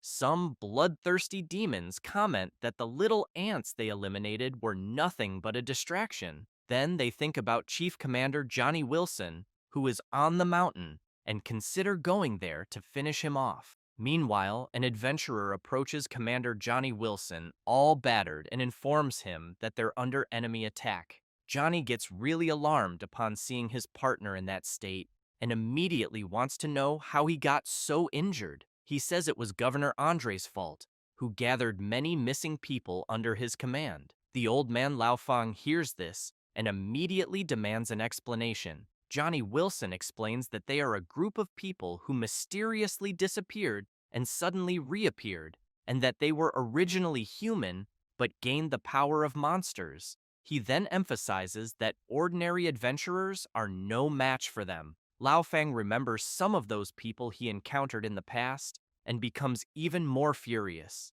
The commander then adds that Governor Andre's daughter, Lilith, had previously tracked missing people, and apparently, it seems they've been using this opportunity to build their forces all along. At that moment, a powerful attack comes their way. He notices it and shouts for everyone to look. Johnny Wilson panics, thinking there won't be enough time to defend. However, an explosion occurs before the attack reaches them. They're confused, trying to understand what just happened. It was Wang Yue who, thanks to her excellent aim with her divine bow, managed to intercept the attack heading toward them. Meanwhile, the monster who launched the attack gets agitated, wanting to know how the hell its attack was blocked. Johnny Wilson, very surprised, wonders how this is possible, since that young girl is even luckier than he is. At that moment, both Wang Yue and Zhang Yanchuan charge at the monsters. Mr. Lao Fang doesn't fall behind and also rushes in. After easily defeating the monsters, the commander remains amazed, wanting to know how Mr. Fang became so powerful. He explains that it was Ning Feng who trained him with a special training regimen. Upon learning who that name refers to, the commander is once again surprised, since he knows that person is inside the dungeon, and it's no wonder Mr. Fang wasn't worried. The old man asked Johnny to take them inside, because if they delay any longer, it might be too late. After some time, once everyone is gathered, a pile of monsters is stacked on top of each other, and both the protagonist, Kabo, and Zheng Jiansheng are there waiting. As soon as Ningfang sees his friends, he's happy and immediately wants to know what they're doing there. Lao Fang explains that the Austrian chief commander, Johnny Wilson, discovered some unusual activities by Governor Andre and, since it involved the protagonist's safety, he contacted them immediately. That said, he turns and makes it clear that the commander is an old friend of his. Johnny is surprised, wanting to know if the protagonist really managed to complete the secret realm. At that moment, Cabo approaches and presents Governor Andre. He gets nervous and says he demanded to be judged by the state, since he is the governor, and that he knows according to national law, any crime he may have committed cannot be judged by a foreigner. Otherwise, it will be considered a declaration of war. The commander responds that the governor is right and starts smiling joyfully. However, Johnny explains that he is prepared to use his authority to invite Mr. Ning Feng to become an honorary citizen of Austria. The protagonist laughs and replies that he accepts the invitation. The governor panics, calling the commander a crazy bastard. Thus, Johnny shouts that he hopes Mr. Ning Feng, as a representative of the entire world, sends him to hell. After a while, several adventurers are seen carrying the monsters' corpses, and a girl is annoyed, wanting to know why she has to carry bodies, since that's not something a woman should be doing. Another adventurer wants to know what nonsense she's talking about, since aside from Commander Johnny Wilson, everyone there is a president of a top-tier guild, and they're all fighting to talk to the hero of the Dragon Kingdom, and that the only ones left with the lowest status are them, the ones carrying the bodies. The girl gets really excited, saying that the protagonist from the Dragon Kingdom is truly powerful, and that she'd really like to talk to him a bit, and maybe it'd be even better if she could go on a date with him. The adventurer gets annoyed with her and tells her to stop dreaming and help carry the monsters already. The commander tells the protagonist that they've prepared a special banquet for him and asks him to please grant them the honor of showing their respect and gratitude. However, Ning Feng is thinking that after closing the temporal rift, he leveled up to 150. So, he reflects on whether he should switch classes in Austria, since his personal data will be stored there, which seems unnecessary. But he knows that to expand his influence, staying there for a meal is still acceptable. Besides, repairing the temporal rift used up a lot of energy, and he's feeling a bit tired from all the effort. After considering it, he takes the commander's hand and says he'll be glad to accept his offer. Johnny laughs and says he's very pleased about that. The next day, at a five-star hotel, the banquet is ready, and as soon as the protagonist arrives, Johnny kindly asks him to take a seat. Ning Feng is impressed by the amount of food in front of him and thinks that he really is starving. He then starts thinking about the cooperation between the Austrian, Dragon, and European guilds, and concludes that they've already become quite powerful, and luckily, he knows they'll soon be able to form an alliance to protect Blue Star. At that moment, the commander hears his phone ringing, so he apologizes and excuses himself, saying he needs to step away for a moment. The protagonist replies that it's fine and that he can go ahead.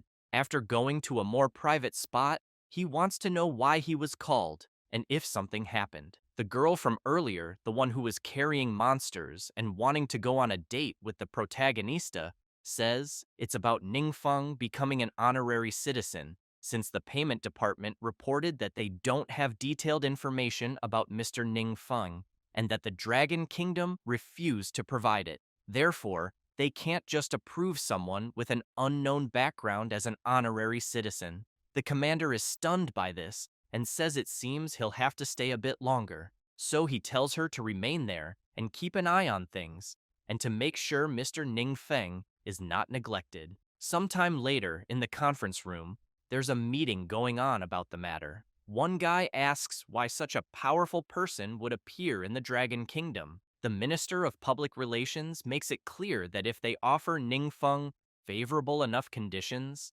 they might be able to lure him to Austria, so he thinks they should try. At that moment, a massive explosion hits the entrance of the conference room, and several monsters appear. The council members are terrified, wanting to know why there are monsters in the parliament and where the guards are. One of the members starts laughing and then yells that they're all right because they will never allow someone of unknown origin from the Dragon Kingdom to join the country. Another member wants to know what he's talking about in a situation like this.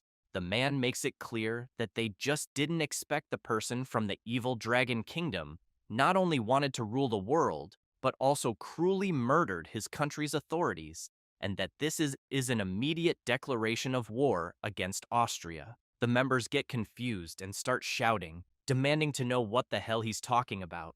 At that moment, the man speaking starts to have his head split open, and soon his entire face, revealing Lilith, Governor Andre's daughter. She starts laughing and unleashes her intense, dark power. Later, the commander runs to the location in a panic, and as soon as he arrives, he sees the chaotic scene and the council members all injured on the ground, wondering what the hell just happened, until he hears his phone ringing. As soon as he answers, he yells to make it quick because he has an urgent matter to handle. Someone informs him that a large number of statements from unknown sources are appearing online, claiming that the foreign adventurers killed Austrian officials, but that Austria's top guilds are trying to cover up the truth. They also say the Congress refuses to allow this killer to become an honorary citizen and have called on everyone to unite against the powerful. Moreover, many people are currently supporting this online.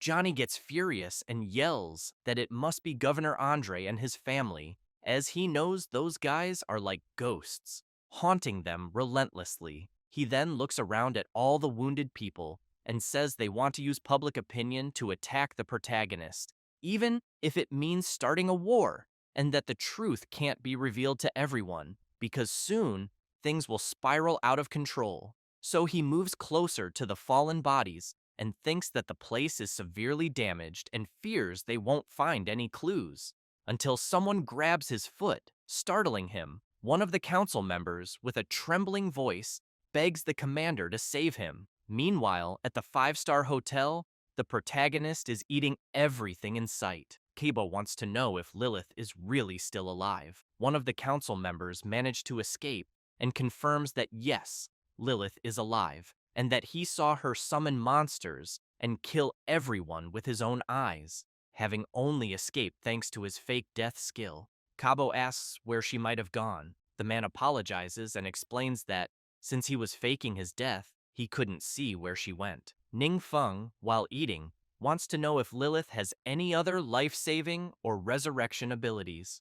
Cabo replies that, as far as he knows, no, unless she secretly learned one and kept it hidden. The council member kneels and starts shouting, begging Mr. Ning Feng to become their honorary citizen, as they need his protection. At that moment, Commander Johnny appears and, furious, punches the council member in the head and tells him to shut up. The protagonist starts to assume that for Lilith to have survived the Demon Lord's attack, she's really something, and because of that, he thinks he'll have to keep an eye on her movements from now on. Later, still at the five-star hotel, the commander makes it clear to the protagonist that he's very sorry for causing him so many problems, and emphasizes that if he needs anything, they'll do everything possible to accommodate him. Ningfeng replies that he does need something. He'd like some skill books on Austria's exclusive magic type. Johnny smiles and says that won't be a problem at all,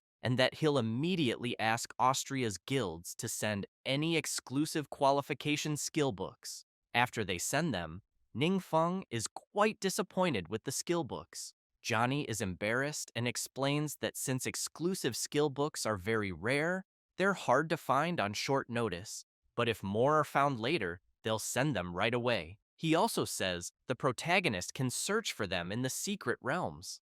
Ningfeng smiles and says he understands. However, he adds that he has other matters and needs to return to his father for a while first. Then he says Cabo will stay to help deal with the follow-up matters.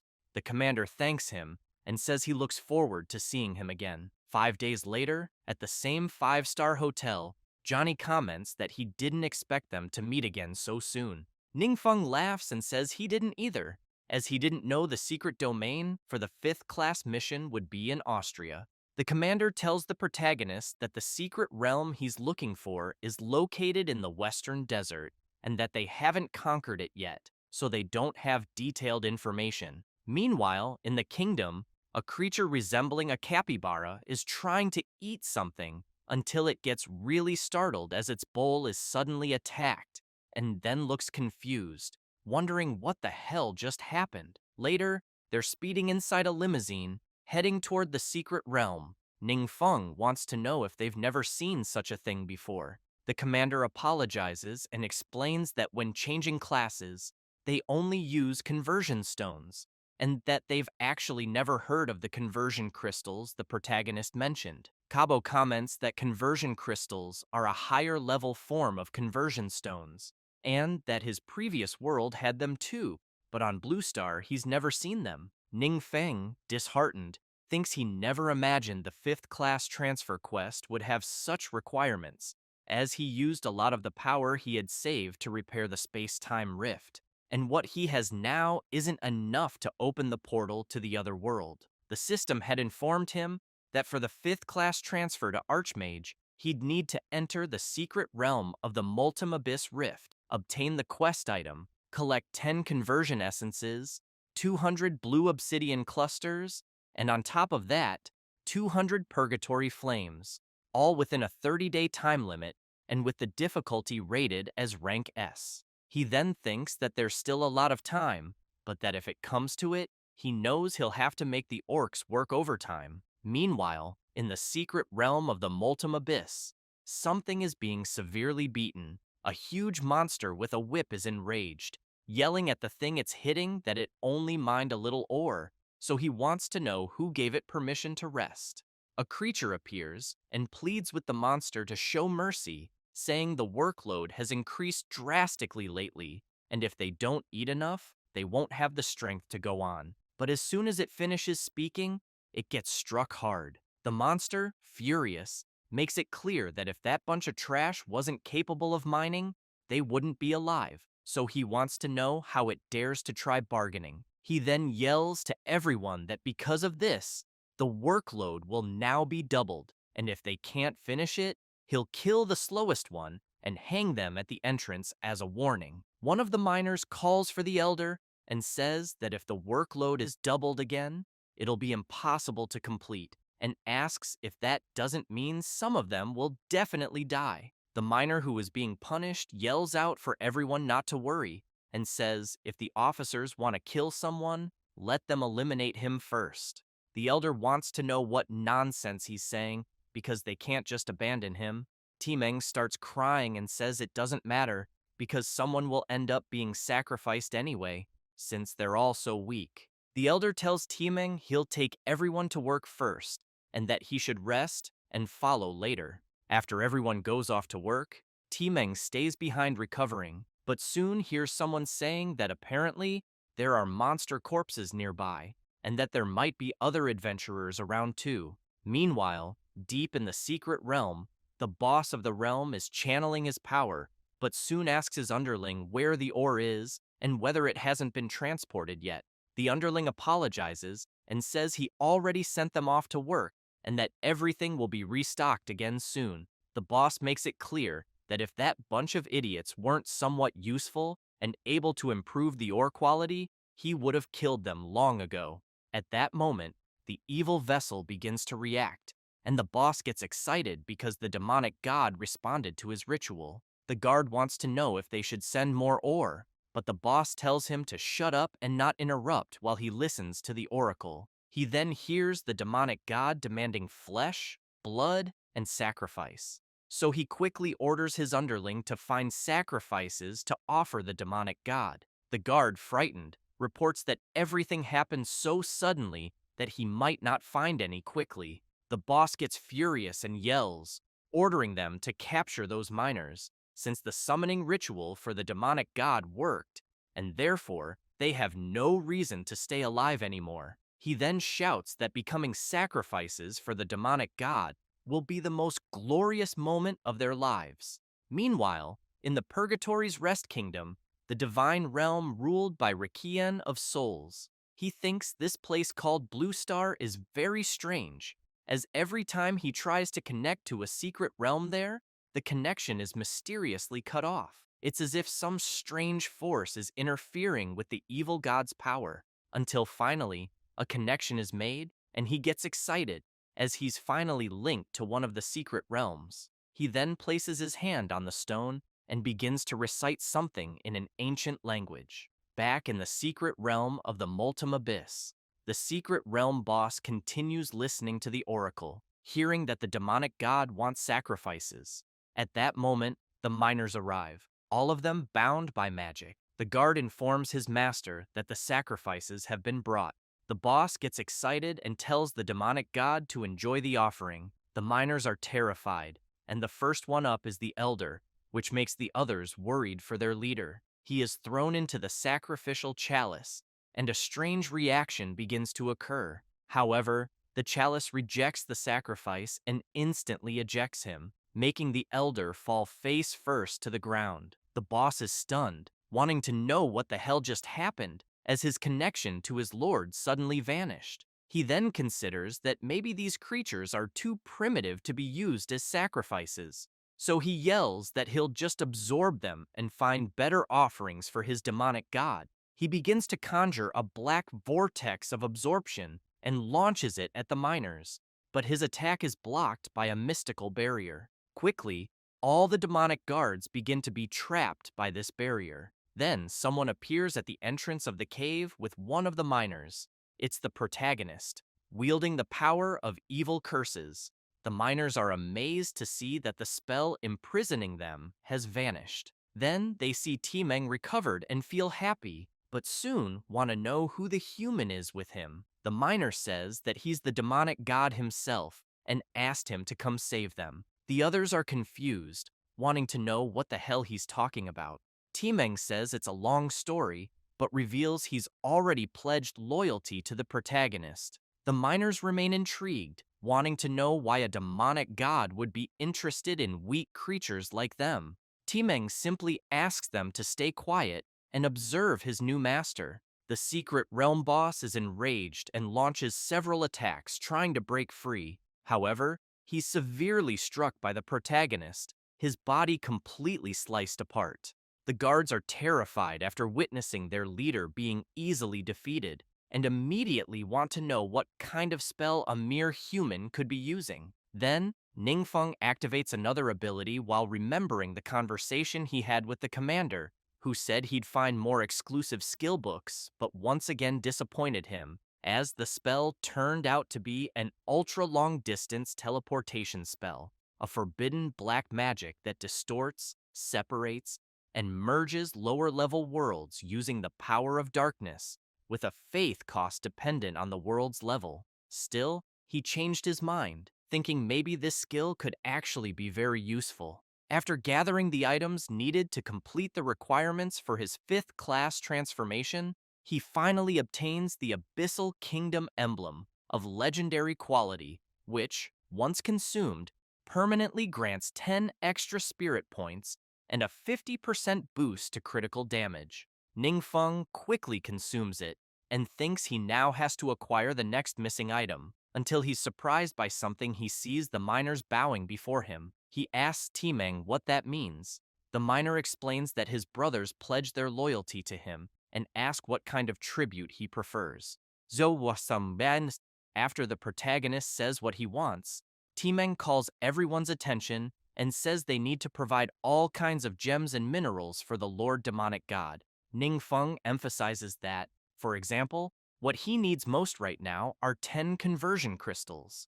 The elder responds that it's no problem. As long as he can keep supplying conversion stones, then they'll immediately make conversion crystals for him. The protagonist takes out a treasure chest and says he thought it would require more. As soon as the elder receives the chest containing the conversion stones, he explains that making conversion crystals takes some time, and that, if the protagonist wants more gems, Timeng can take him to the secret realm's treasury. So the miner promptly asks his master to follow him. Once they arrive at the great entrance door of the secret realm's treasury, it opens.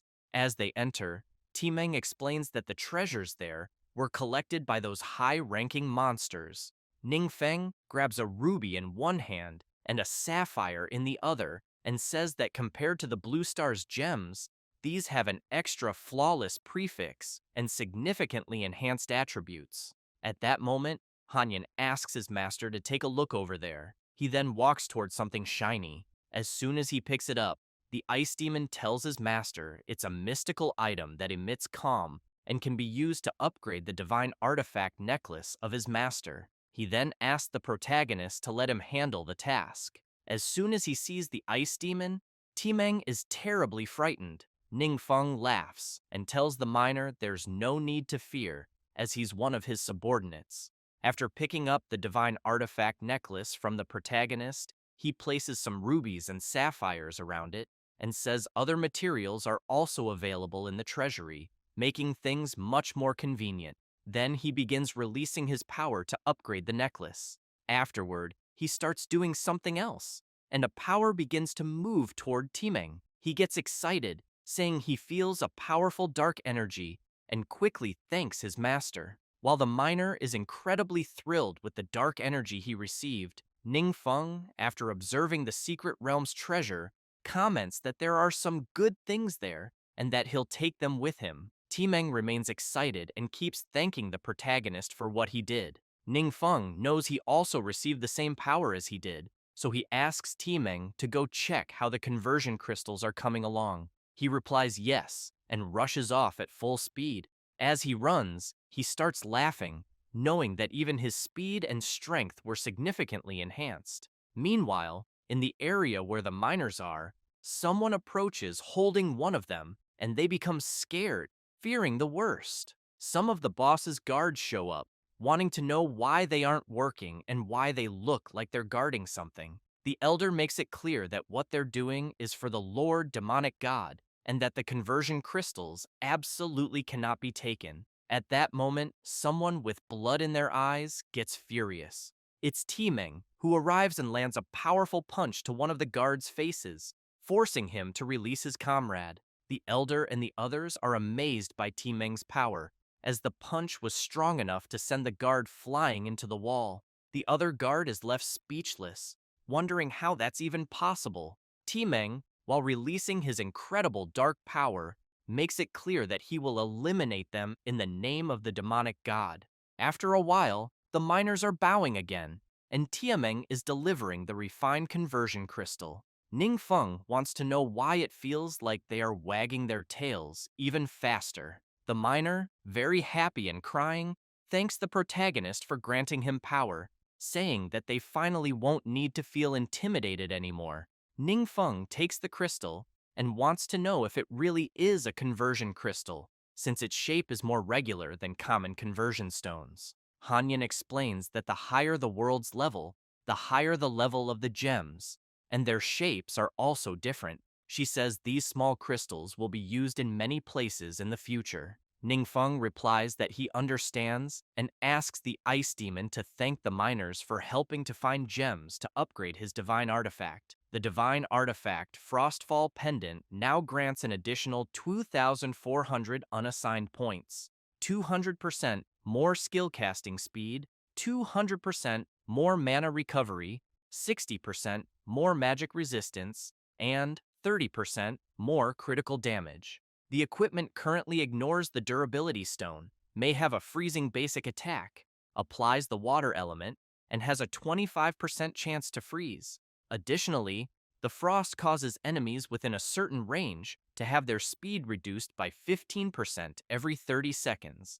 The divine artifact also grants 2 additional spells, the icy ice wall and the rising cold tide. Ningfeng gets too excited and says he didn't think he could get an item above legendary quality. Hanyan mocks Sasita, saying his divine artifact is even more powerful and that he was the first to upgrade. She gets furious and tells him to shut up or she'll beat him up. At that moment, something strange starts happening to the protagonist's body, and he's surprised to see it happening. He then wonders what just happened because he feels a bit of his divine power was drained from his body. He tries to calm down while thinking there wasn't much divine power, but it disappeared very quickly, and he didn't even have time to track where it went. He then says goodbye to the miners and thanks them. Sasita wants to know how the divine power suddenly disappeared, then says he's sorry because they know very little about what just happened and won't dare speak carelessly.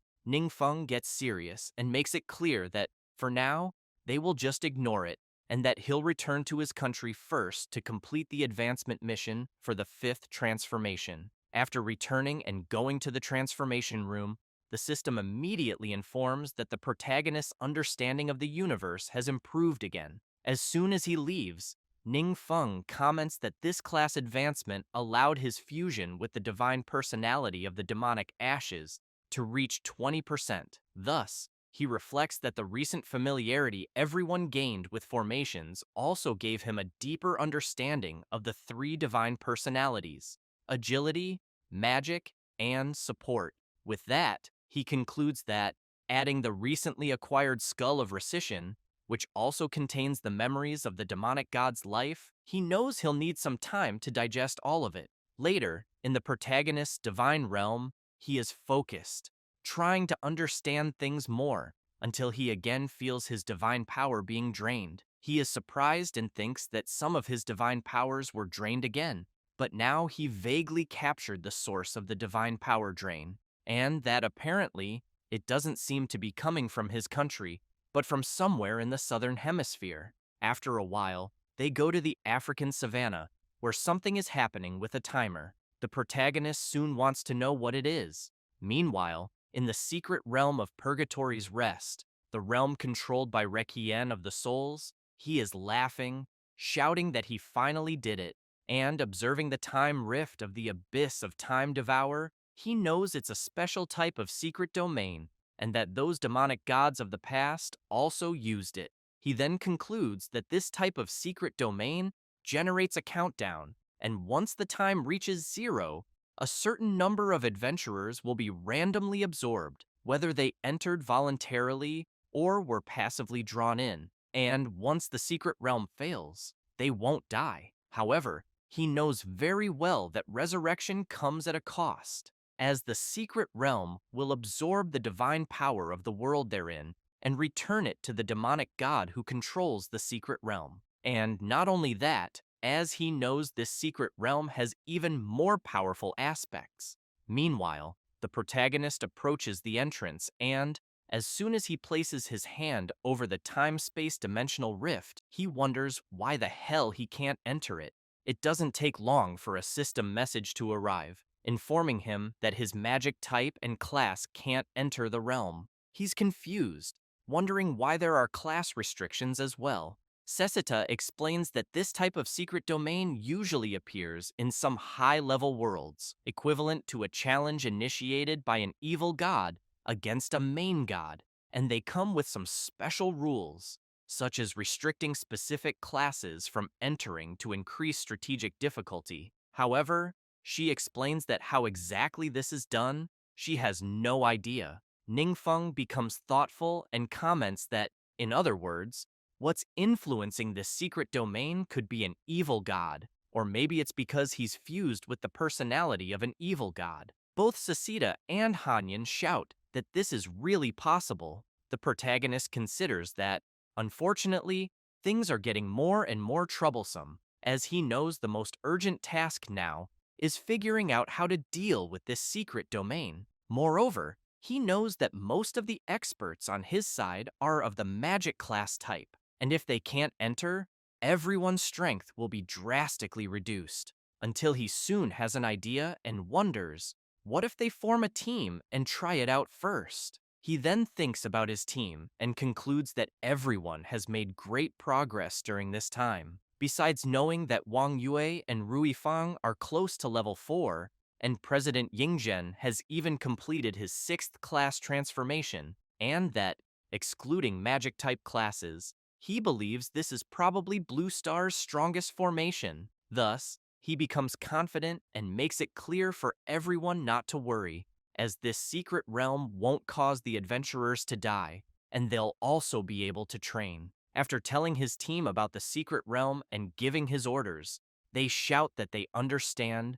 and will do their best. With that, they head to the portal, and as soon as they enter the secret realm, President Yingzhen shouts for them to form the attack formation and pay attention to mutual cooperation. They respond affirmatively and charge ahead until someone jumps toward President Yingzhen. He tries to defend himself as best he can, but soon sees something else coming his way, and with not much he can do, ends up being trapped by a strange spell. Duan is struck by an attack and becomes puzzled, observing his injured shoulder. Madame Linghua doesn't like what's happening at all, but soon becomes frightened when she senses someone quickly approaching from behind. The protagonist, meanwhile, is thinking that his divine power was drained again, and that it's already been 10 minutes since his friends entered the secret realm, so he wants to know if the enemy is really that powerful. Then, suddenly, several return teleports begin to appear, and it's all of them. Wang Yue apologizes to his friend and says they didn't make it. He wants to know if everyone is okay and if anyone's injured. Yingzhen looks confused and says something strange happened, as all their wounds healed after leaving the secret realm.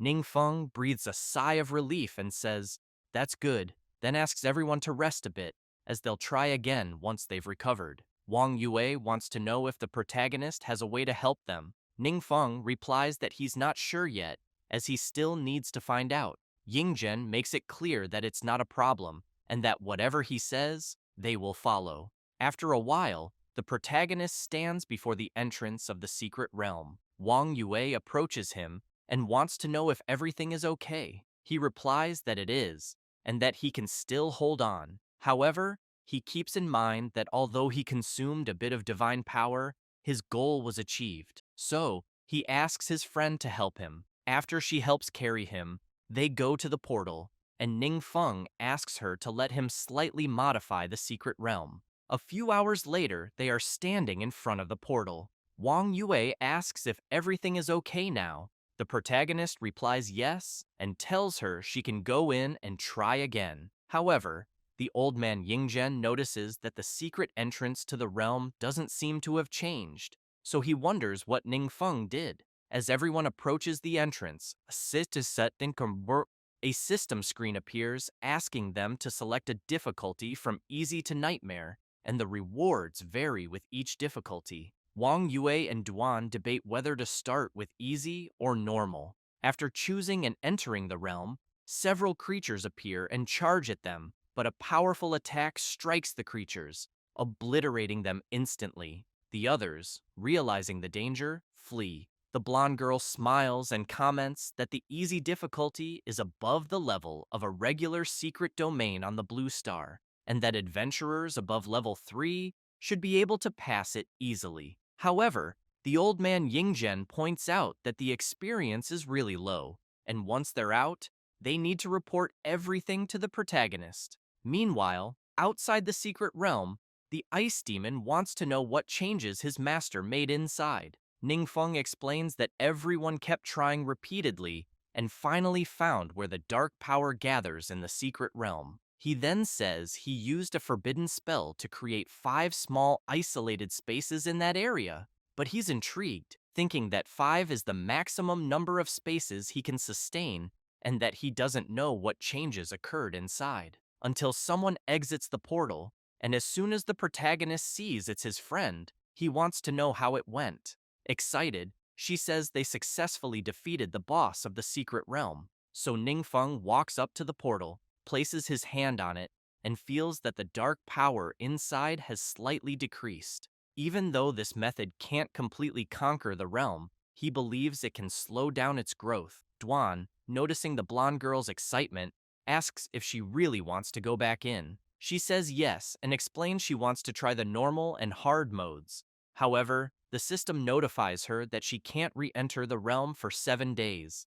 Wang Yue asks the protagonist why there are still restrictions. He replies that it doesn't matter, because they can find others to try and figure out the secret domain's rules, but he thinks that as long as the secret realm isn't overly stimulated, they'll have more time to find solutions. Looking at his friend, he feels it's worth letting them all grow stronger. The blonde girl grows suspicious and, slightly embarrassed upon noticing her friend watching her, asks what's wrong. Ningfeng gives a slight smile and says it's nothing. But he thinks that before receiving the new decision creed in the temporal turbulence and absorbing the monarchy's memories, there was actually a lot of important information. He then recalls a memory fragment where, deep in the ocean, there was a bow, and from the memories he's already absorbed, he knows the ancient demon god fought the other gods. One of them, the Shadow Commander, was equipping an item for battle.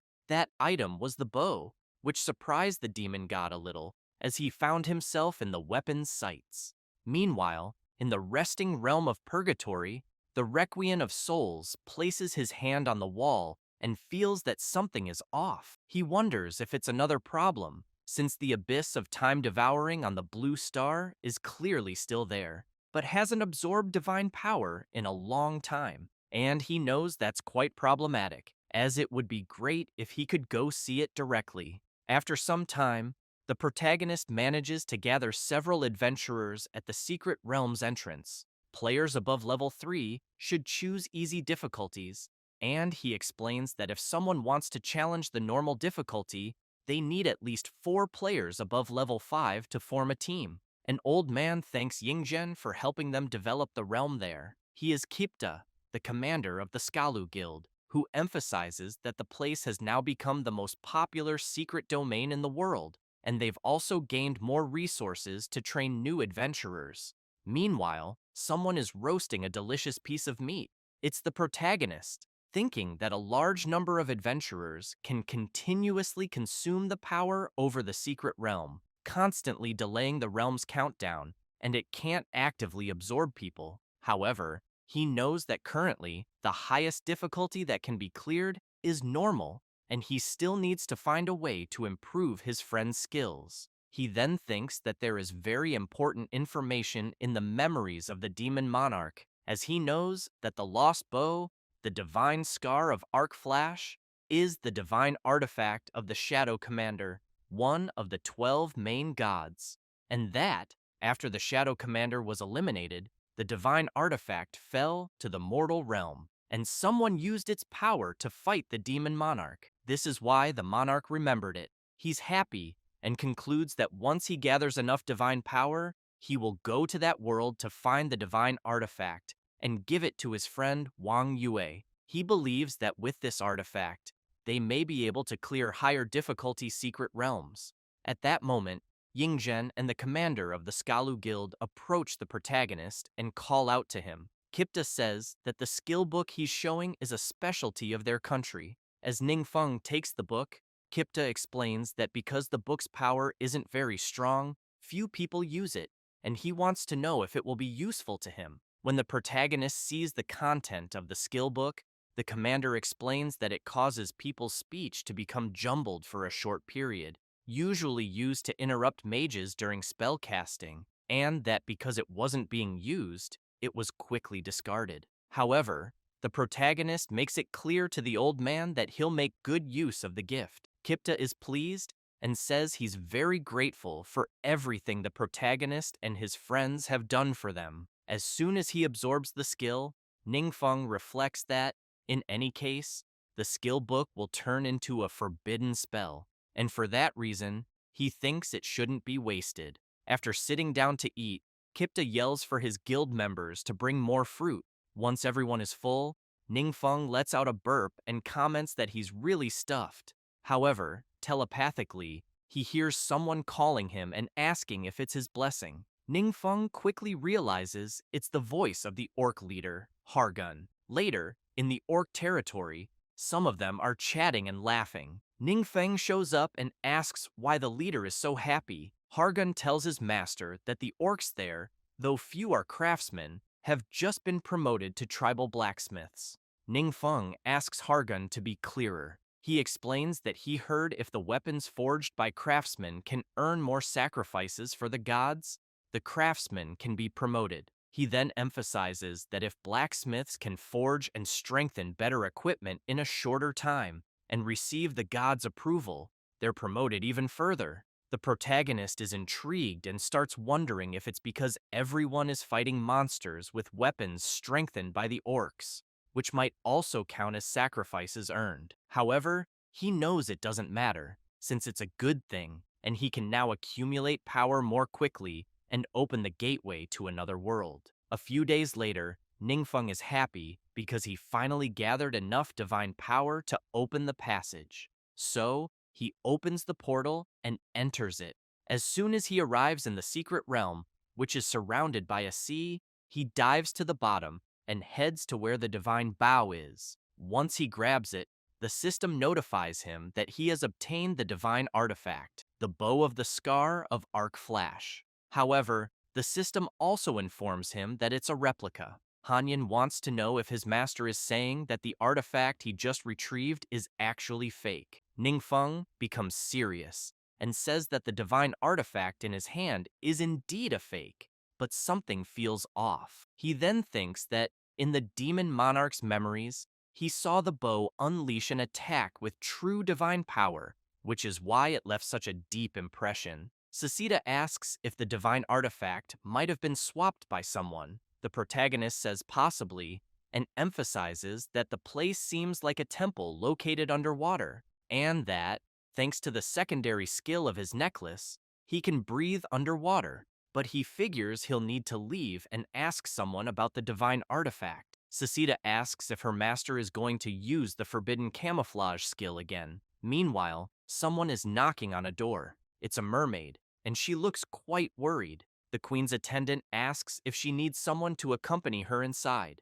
She takes a deep breath and says there's no need, she wants to be alone for a while. As the door opens, the creature from the aquatic secret realm passes through. She then starts remembering a moment when she asked an aquatic being if what he had just said was a marriage proposal. The being confirmed, saying that if the queen were willing to marry their handsome prince, he believed the cruel war they were fighting could end very soon. However, one of the queen's guards became furious, shouted, calling the messenger insolent, and made it clear that they were the ones who started the war, and therefore the queen would never marry an invader. The fishman asked the guard not to yell at a mere messenger, and said that if he had courage, he should defeat them on the battlefield. The guard was enraged by such behavior, but the queen told him not to act rashly. The creature continued yelling at the queen, saying that she was rational and that,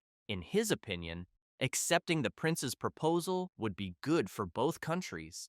but the queen pointed out that their hands were stained with the blood of civilians and that she would absolutely never marry a demon. The creature's expression changed, and he said that this would be very troublesome and that he would sincerely report her attitude to his superior. Then he shouted, emphasizing that he hoped the prince wouldn't get too angry, which made all the guards furious at such insolence.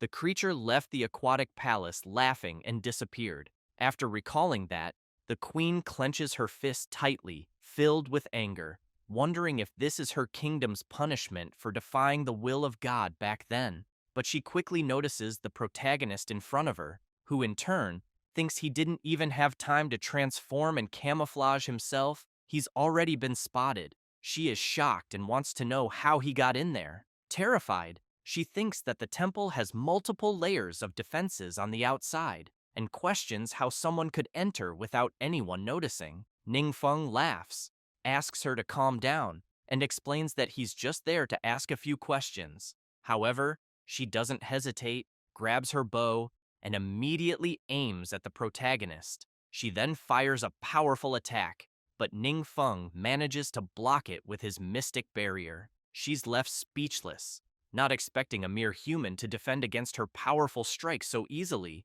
Ningfeng then becomes serious and asks if they can talk calmly now. The queen begins to tremble, worried, staring at the portal in front of her and wondering if the intruder came through it. She then reflects that her earlier attack was completely ineffective, that his defense is shrouded in thick, dark power, and thinks he might be trying to take her divine artifact. In her eyes, the protagonist now has a sinister expression, and she fears her kingdom may truly be on the verge of destruction. But Ningfeng shows the bow and says it's a fake, which is why he wants to know if she knows where the real one is. She is stunned and says she didn't know it was fake, and that she has no idea where the real divine artifact might be. Sasita informs her master that she's lying. Hanyan emphasizes that the queen probably thinks they are mere invaders. So the protagonist asks the queen to calm down and not get stressed, as he has no use for her personally and just wants to use the divine artifact for a moment. She is shocked and wonders if the human in front of her is calling a blatant robbery alone. Sasita comments that the queen seems even more nervous. At that moment, the queen shouts that her kingdom is under invasion and that her divine artifact is the last hope to protect it, so she absolutely will never hand it over. But then she becomes scared and starts questioning her own words, knowing that if she provokes him, the whole kingdom will be doomed, as they can't fight on two fronts. Ningfeng wants to know what she means by invasion and asks if she can explain what's happening. At that moment, someone arrives shouting for the queen, and she immediately asks what happened. The guard reports that the enemy's vanguard has broken through the defense line and is heading straight for the royal capital. He makes it clear that everyone is ready for battle and that she must give the order as soon as possible. She's paralyzed upon hearing this and starts thinking she has become the monarch of a fallen kingdom. But the protagonist steps forward, calls out to her, and says he'll go with her to see the situation. She's impressed, but quickly becomes nervous and yells, saying that no matter what happens, she won't agree to any of his terms, and he shouldn't think of forcing her to send him. However, in her vision, she sees Ningfeng with a sinister expression, as if he's plotting something, but he turns and replies that he understands and won't interfere. At that moment, another guard arrives calling for the queen and is quite surprised to see her with a human. He then asks her who the person beside her is. She's startled and says it's a long story and that it's better to deal with other matters first. With that, she rushes out at full speed, but is soon met by several citizens of her kingdom calling out to her. She wants to know why they're all there. An old man says that she and her ancestors were invaded by the enemy because she was protecting them, and that in a moment like this, everyone should fight alongside her. All the beings get excited and start shouting that they will help in the battle. The old man also emphasizes that even though their strength isn't what it used to be, they can still fight on the battlefield. The queen begins to cry and then thanks everyone for their help. Sucita calls out to her master, and looking at the aquatic people, says she thinks they all seem like his loyal believers. Meanwhile, the messenger informs his master of Queen Mingja's response.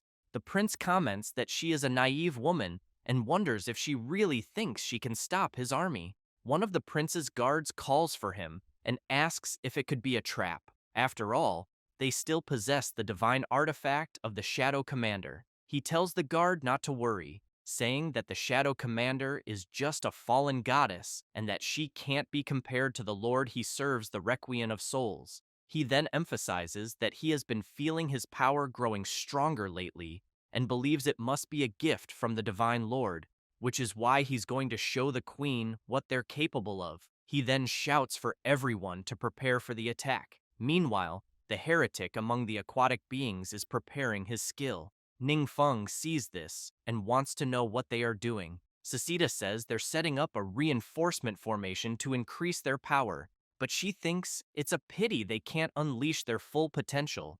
At that moment, Queen Mingjae becomes very frightened as she sees the prince's troops charging into battle. The mages shout to attack and quickly begin casting their spells at the approaching creatures. However, they're terrified to see that their attacks have no effect and start questioning what the hell is going on. The prince begins shouting with his power activated. He then laughs upon seeing that the heretics have joined the battle.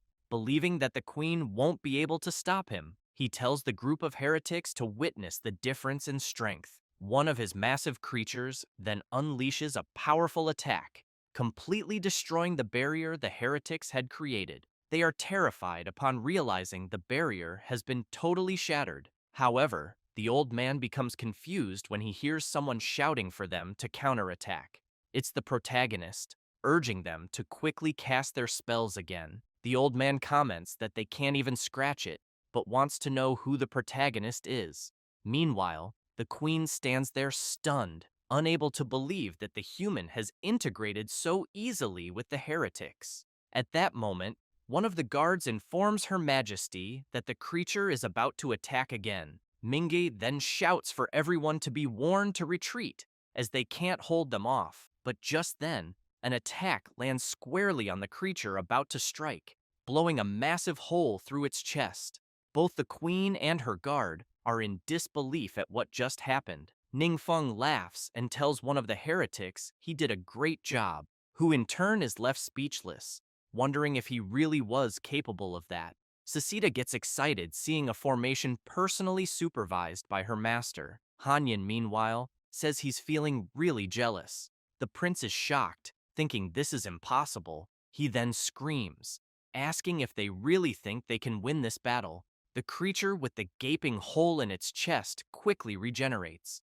The prince explains that the corrupted sea monsters present were all personally summoned by him, and emphasizes that unless the protagonist cuts off their connection, they will continue to regenerate.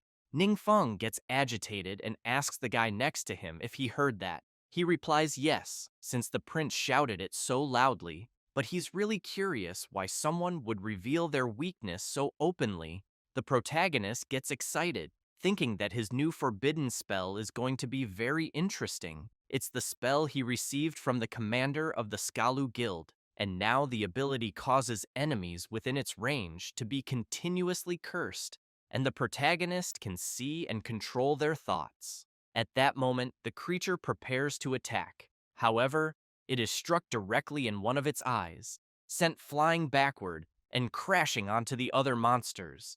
The aquatic prince goes mad with rage and yells, demanding to know how they found the sea monster's core, since he knows that the core of every sea monster is located in a different place. Ningfeng congratulates the heretics and asks them to strike again. The heretics comment that they didn't expect even insight-type magic to be enhanced within such a formation, and that now they can clearly see the monster's magic cores.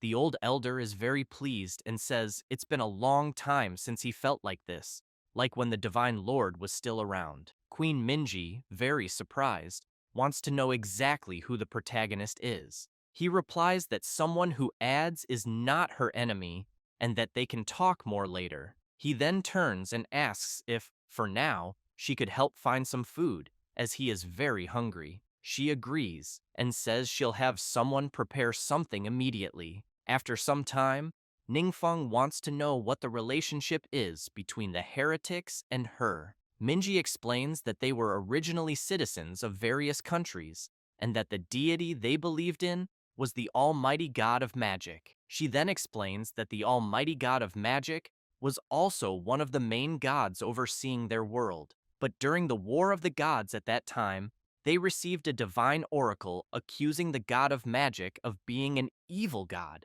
Because of that, the followers of the almighty god of magic were forced to abandon their faith or be marked and mercilessly killed. And, apparently, the gods seem to encourage their followers to do the same. However, she emphasizes that her ancestors believed those people were innocent, so they stood up bravely and took them in. But unexpectedly, the god their own country believed in, the Commander of Shadows, also fell during the War of the Gods.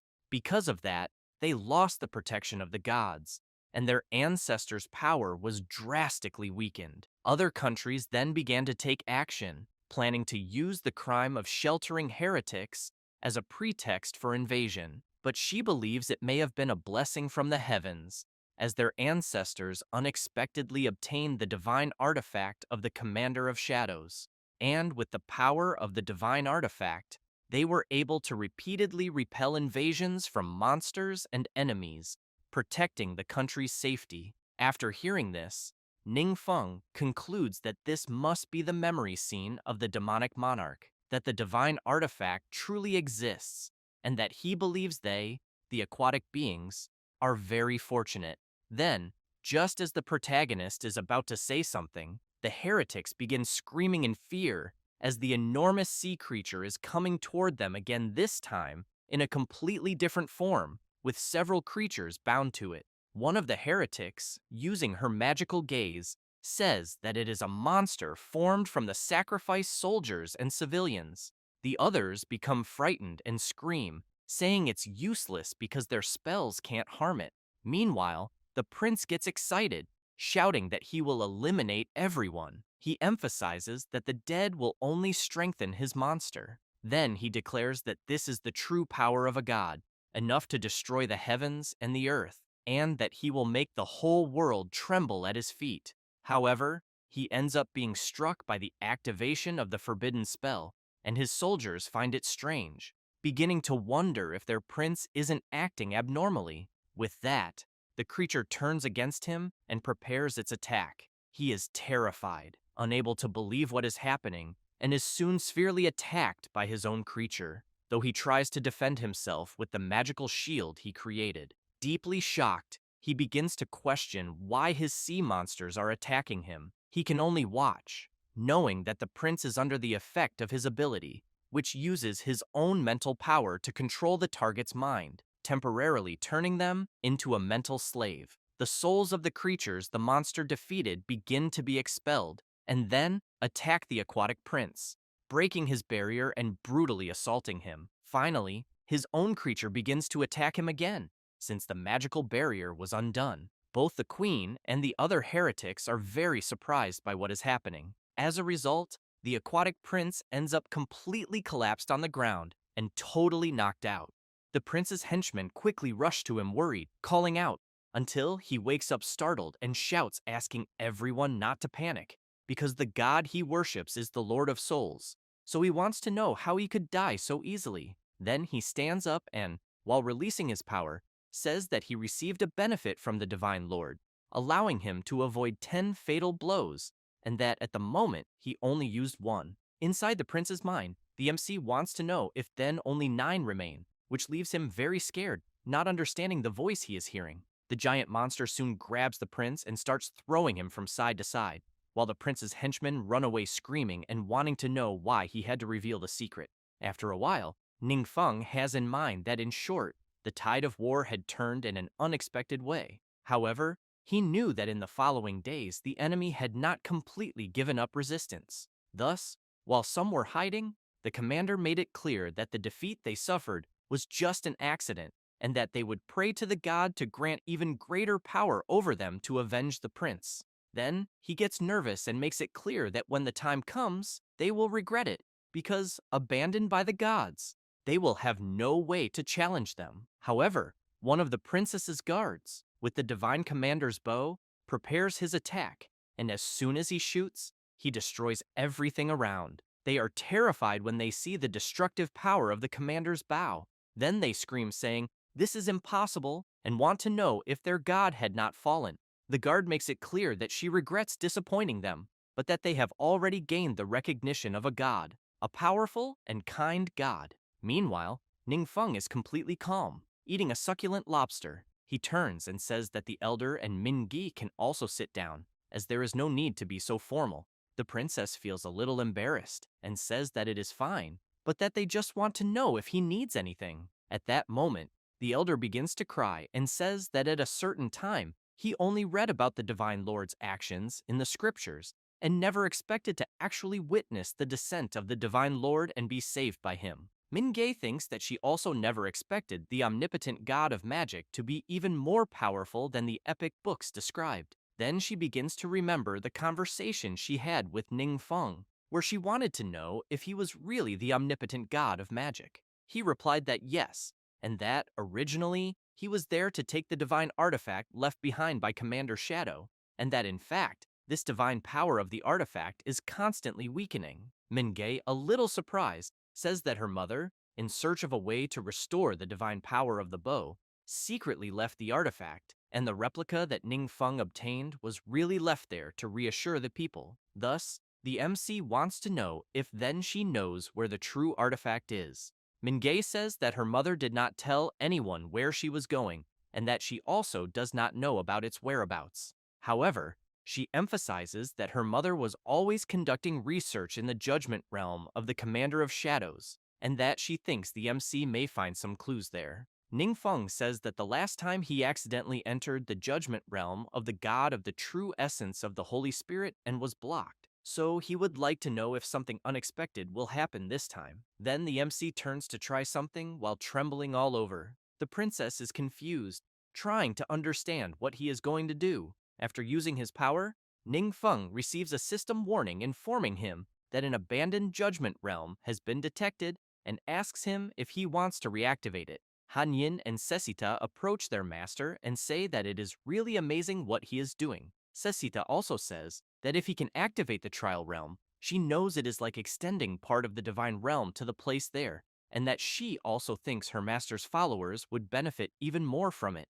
Ningfeng clicks yes, and a power begins to envelop the place, which immediately leaves the princess worried, wanting to know what is happening. And as soon as such power merges with the tower, she becomes even more astonished and shouts that the judgment realm, which had long been absorbed, was truly restored. Then she becomes excited, commenting that after the gods fell, the divine artifact was their only hope against powerful enemies.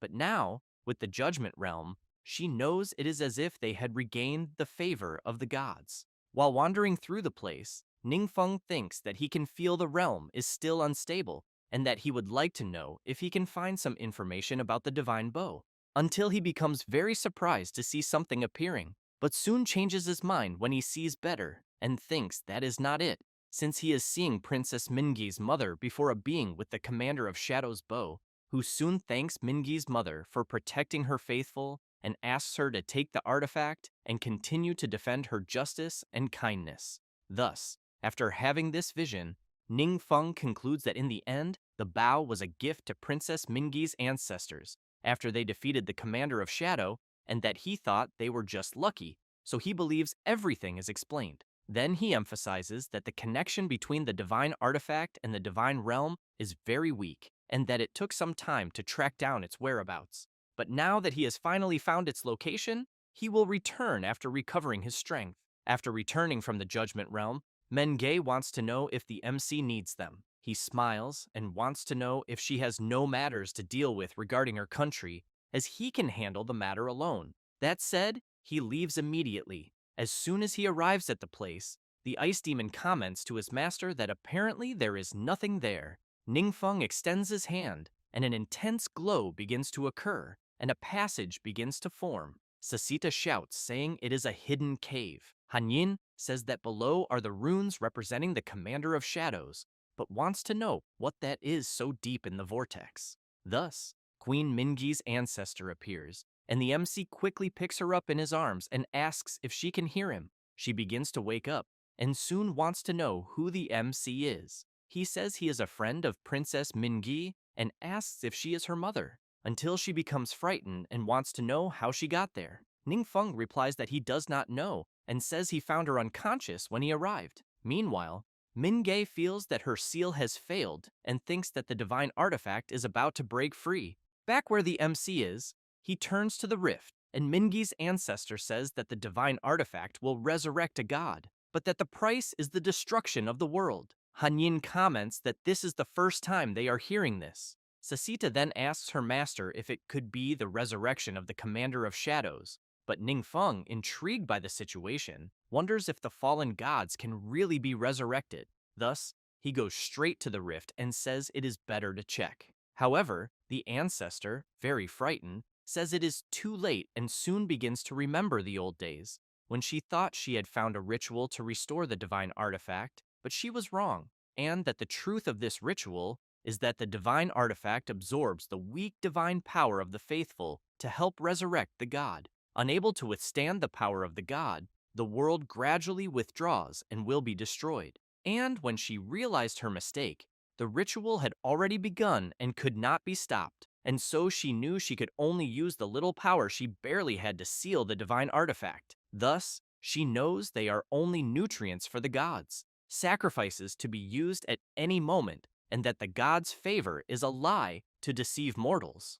Then she apologizes to Mingi for having failed and thinks it is a pity she cannot be by her side before the world is destroyed. Meanwhile, the MC, as he approaches the flow of power, thinks that the surrounding environment there is affected by the divine power and that it began to distort and collapse.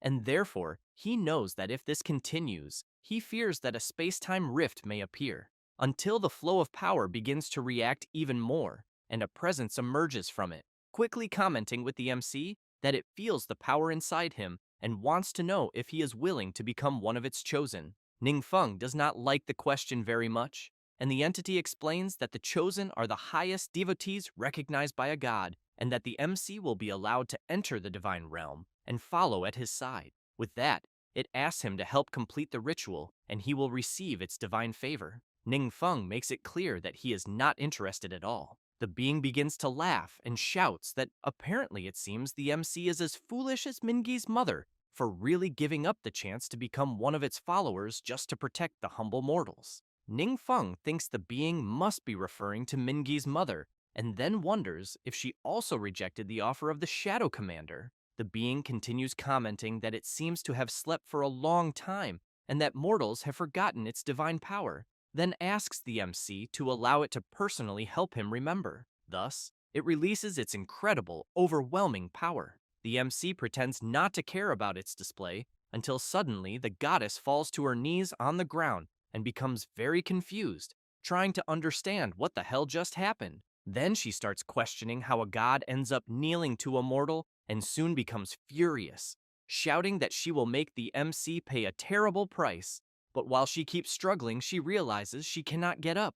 Then, beside the MC, something begins to appear, and a spiritual warrior emerges, jumping onto her back, and with his high speed begins to circle Ningfeng. The goddess becomes excited and makes it clear that he was being bold by looking down on a god, and that now he would experience her forbidden spell. However, without much difficulty, Ningfeng manages to annihilate the goddess's spell. Ningfeng comments that apparently she left a trap set in advance, but makes it clear that unfortunately for her, he did not lower his guard. The goddess is stunned and shouts, wanting to know how he could wield such immense power, and soon wants to know if he received the power of the omnipotent god of magic. Ningfeng does not quite understand where she is going with this.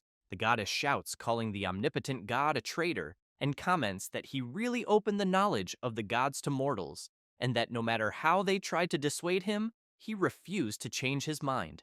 Then she begins telling of when this happened, where mortals could not restrain their desires, and that if they obtained great power, they would lose their reverence for the gods, and that when ambition swelled beyond repair, they would even challenge the position of the gods. Then she makes it clear to the MC that they, mere mortals, simply do not understand, for the gods are the pillars of the universe, and that once a god falls, the laws of the universe lose balance, and everything will be totally annihilated, and the final result is nothing but the apocalypse. Ningfeng just keeps listening to the goddess saying all this. Then she shouts, asking him to help her complete the resurrection ritual, and that if he is willing, she can recommend that he replace the omnipotent god of magic and become a new god. Ningfeng, while beginning to channel his power, wants to know if she had not said that the gods are the pillars of the universe, since she wants to eliminate the omnipotent god of magic, and therefore wants to know if the threat of the omnipotent god of magic could be more terrifying than the apocalypse itself. The goddess begins to despair and shouts, asking him to stop and not try to be foolish, for if he dies, there the laws of the universe will definitely spiral out of control. Ningfeng becomes serious and replies that he does not care and that he could not care less. Thus, without any mercy, he strikes his powerful attack at the goddess. Meanwhile, the ancestor, seeing the explosion, wonders if the resurrection of the god was completed, until the MC appears behind her wanting to know if she is okay. Then the true bow of the Shadow Commander is revealed, while the essence of the Shadow Commander inside the bow keeps screaming and asking the MC to remove his filthy hand from her. Princess Mingi's mother is shocked, wanting to know how he can hold the divine artifact without problems, since after the ritual was interrupted, the artifact gained its own consciousness and rejected everyone. Ningfeng gives an awkward laugh and says it is a long story, but in short, he thinks the consciousness inside the divine artifact disappeared. She wants to know if she could take a closer look, and soon the MC hands it to her. She finds something strange and, observing the divine artifact more closely, comments that it seems some terrifying words have appeared on it, then wants to know what this God Slayer is. The artifact in question is the weapon of the Shadow Commander, of divine quality and can be improved, and at the moment the bow grants 1,500 points of agility, 120% increase in attack speed, 50% more armor penetration damage, 30% more movement speed, and 30% more critical hit rate. In addition to the item ignoring durability and having a chance to leave an afterimage that briefly confuses enemies when moving quickly, and it can also apply a target to the enemy to track their movements. It possesses spells attached to the item, namely Quick Shadow Barrage, Rain of Arrows, and Hidden Snipe. Then the ancestor looks around and comments that apparently the divine power that was being drawn has also disappeared, and finally, the ritual was interrupted.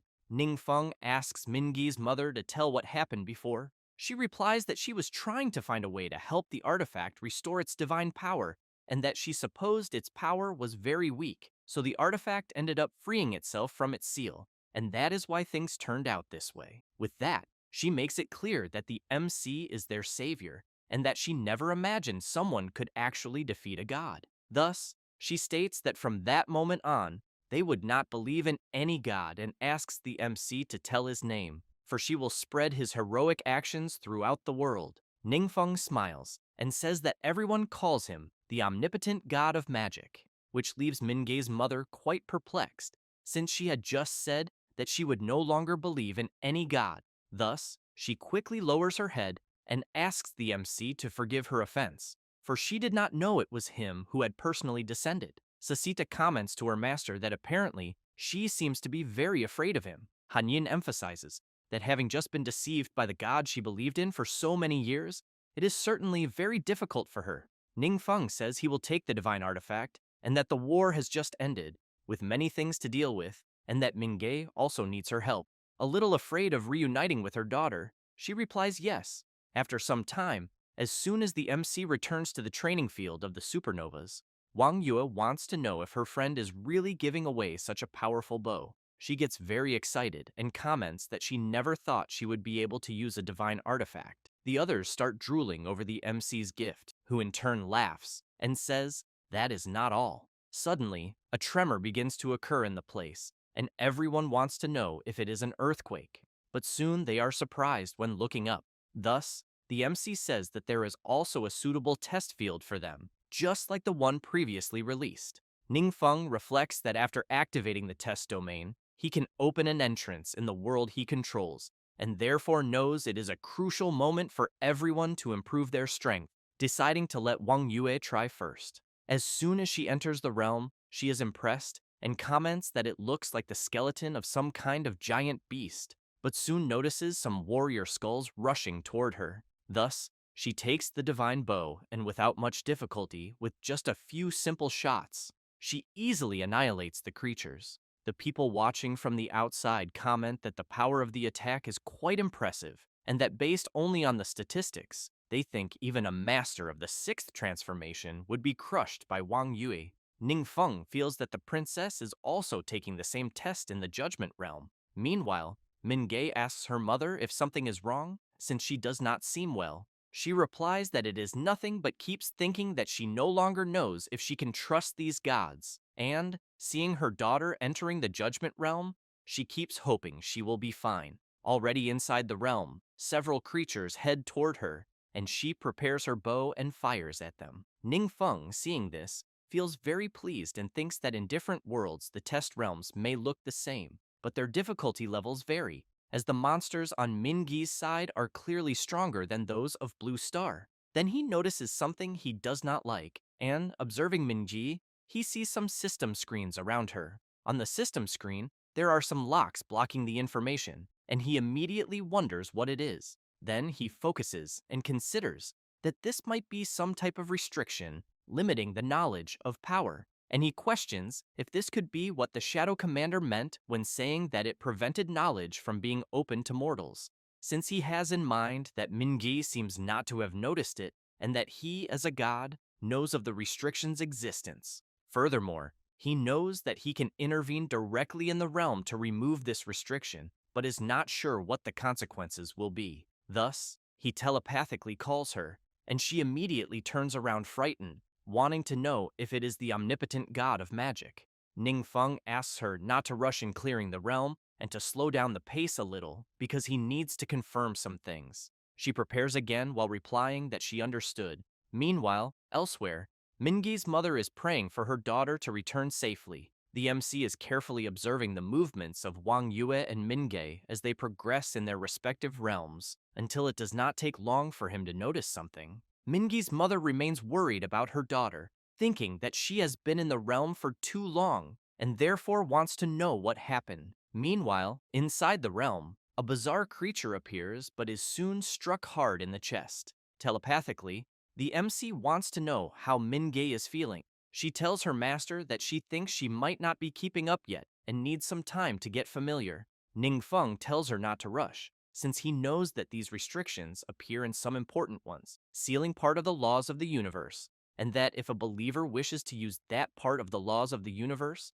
they can only pray to a god and then activate the laws with the help of divine power. However, he knows that this method makes the believer blocked by divine power, unable to come into contact with the laws of the universe themselves, and that if this continues, he thinks believers will start to firmly believe they must rely on gods to gain great power. Yet, he questions whether this is the method the gods use to control mortals, until a sinister creature appears before Mingei, and behind her, something starts emerging from the ground. Several claws appear and hit her, leaving her worried. She apologizes to the MC and comments that she is being very clumsy. Ningfeng tells her that she doesn't need to consider her thoughts, so he asks her to carefully feel each movement and what is different from before. She reflects on this as she looks at the bow. Then, she tries to focus as two creatures approach. Minji disappears from the monster's line of sight and appears right behind them, ready to strike.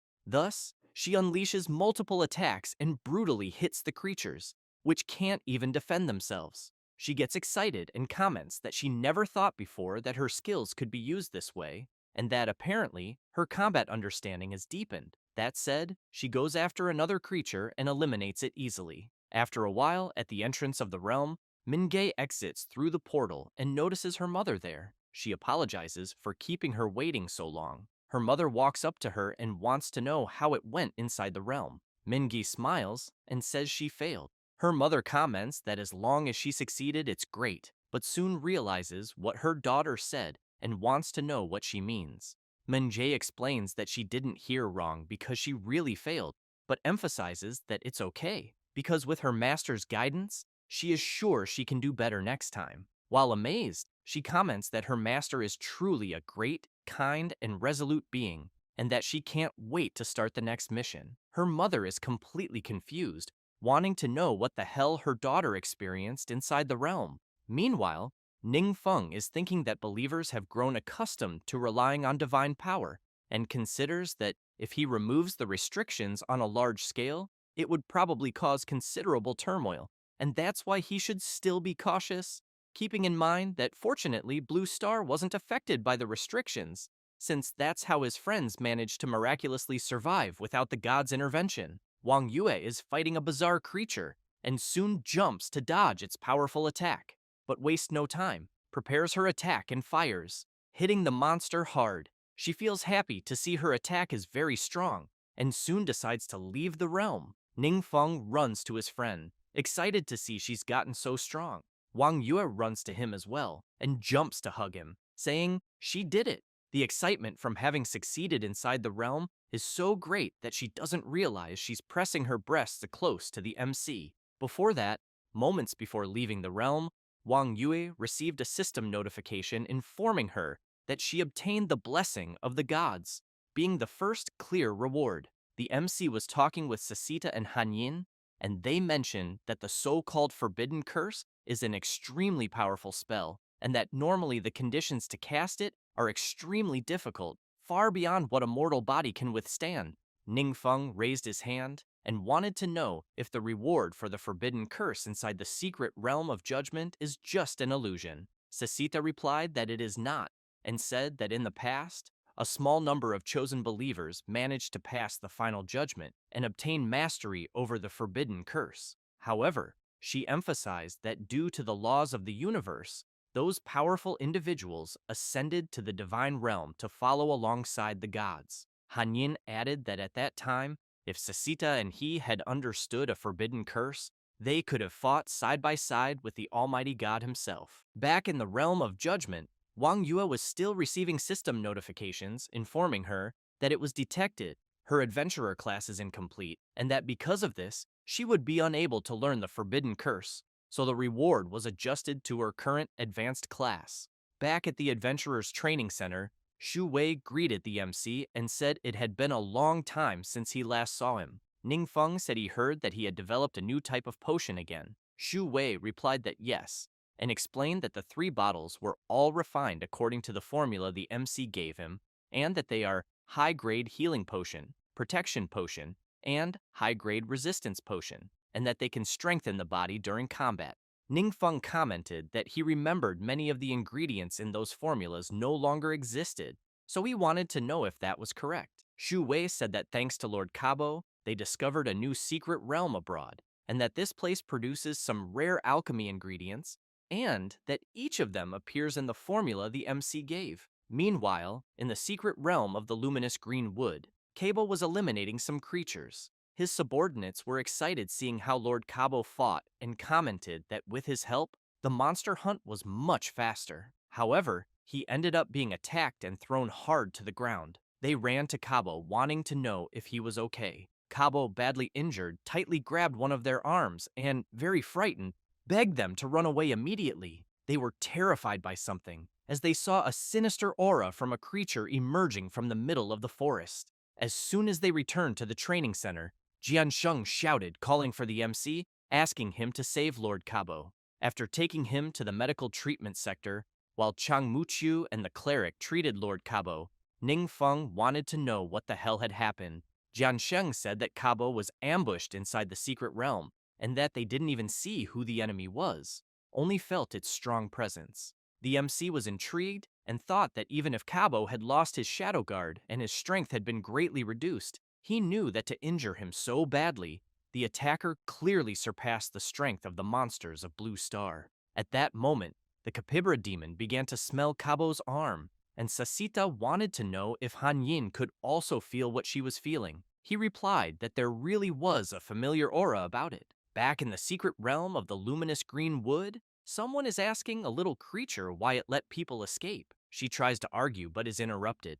and a bizarre being tells the little creature that he wanted to give her a chance to prove her worth, but judging by her performance, it was completely disappointing. Then he thinks that he knows those adventurers wish to destroy their homeland and steal their lives, so he makes it clear that if they are allowed to leave, the next day they will return with even more people. Thus, he emphasizes that the little creature's mistake could plunge the entire secret realm into disaster, and therefore he wants to know if she wants to eliminate them all. The mushroom apologizes several times and promises that it will never let him down again. Her boss thinks that he knows the little creature in front of him is a hidden boss he summoned not long ago, and that its strength is terrifyingly high. But in contrast, its mind is unstable, and it shows a strange dependency. Keeping that in mind, he thinks that he then exploited that weakness and made it his subordinate, since he knows that with its help, he can now put his conquest plan into action.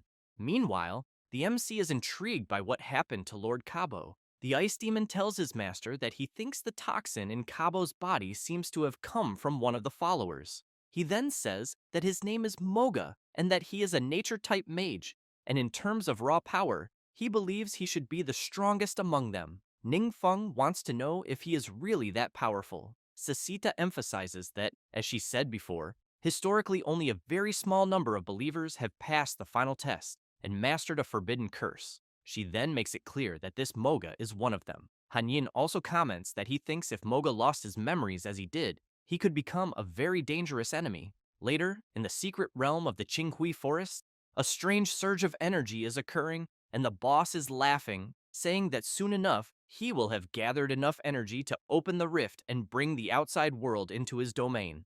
But upon noticing the expression of the little mushroom, he wants to know if something is wrong. The creature is frightened, but answers that everything is fine. However, he thinks that being called Little One feels so familiar because someone very close used to call him that. He remembers that at first, he thought the man in front of him was that same person. But when he attacked the intruder, he suddenly felt a very familiar sensation, and that was precisely why he didn't deliver a fatal blow. He then starts to struggle with himself and thinks that he remembered something, but it is too vague to understand, so he wants to know what he should do.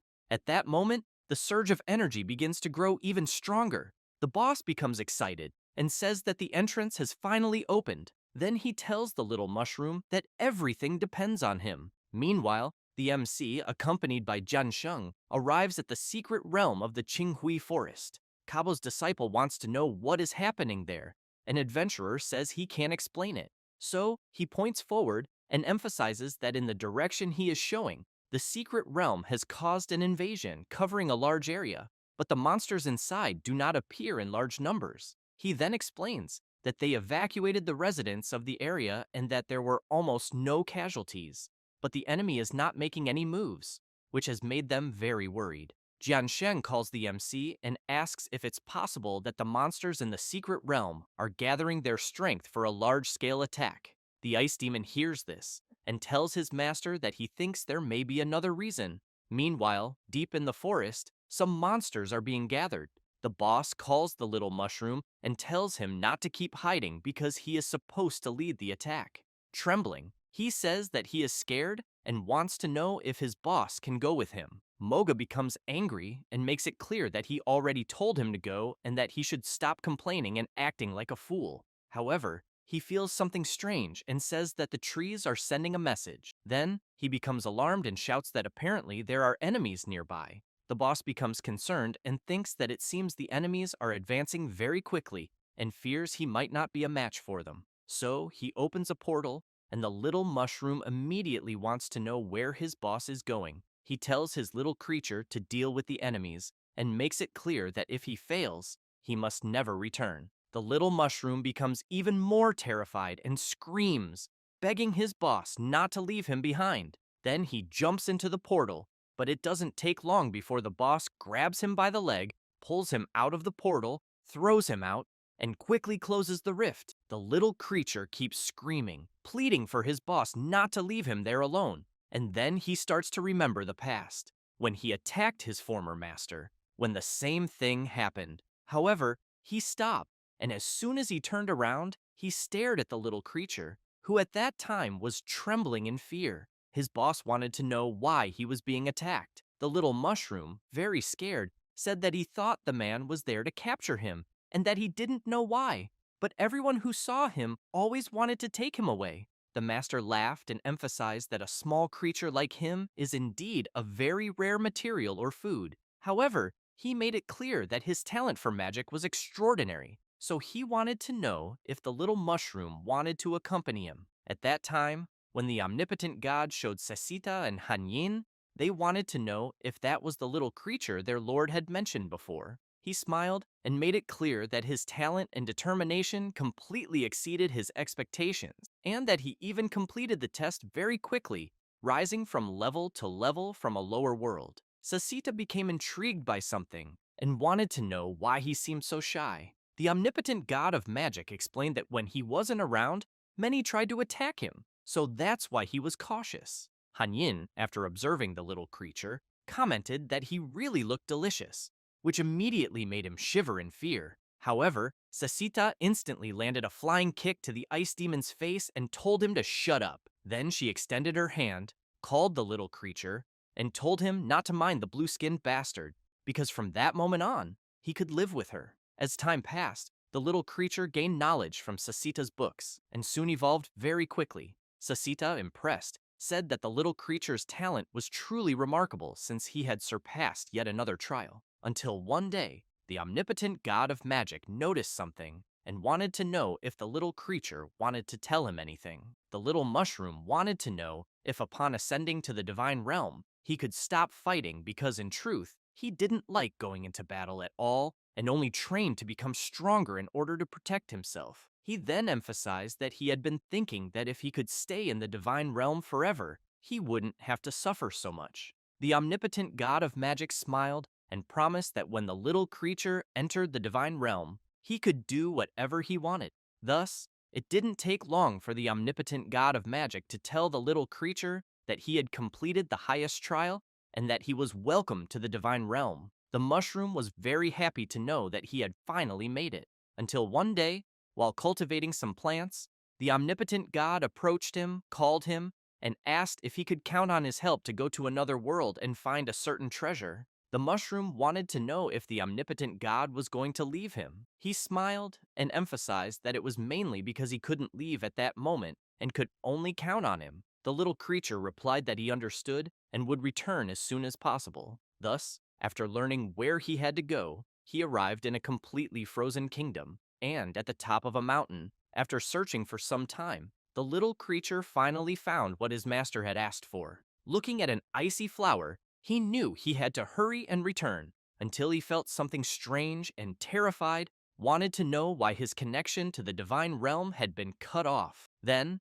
desperate, he began to shout, begging his lord not to abandon him there, until, after some time, in a certain place, a human was preaching that the omnipotent god of magic was an evil faith that had already been purged by 11 gods, and from that moment on, anyone who still worshipped the omnipotent god of magic would be considered an unforgivable heretic. Meanwhile, someone was lurking, listening to all of this, and quickly began to move. It was the little creature, who, very confused, thought that if it was like this everywhere, then he wanted to know what the hell was happening. Then he noticed an attack rapidly approaching and activated his magic barrier, blocking the strike. But a massive explosion occurred at the site, and someone started shouting that they had found a fool siding with the evil god.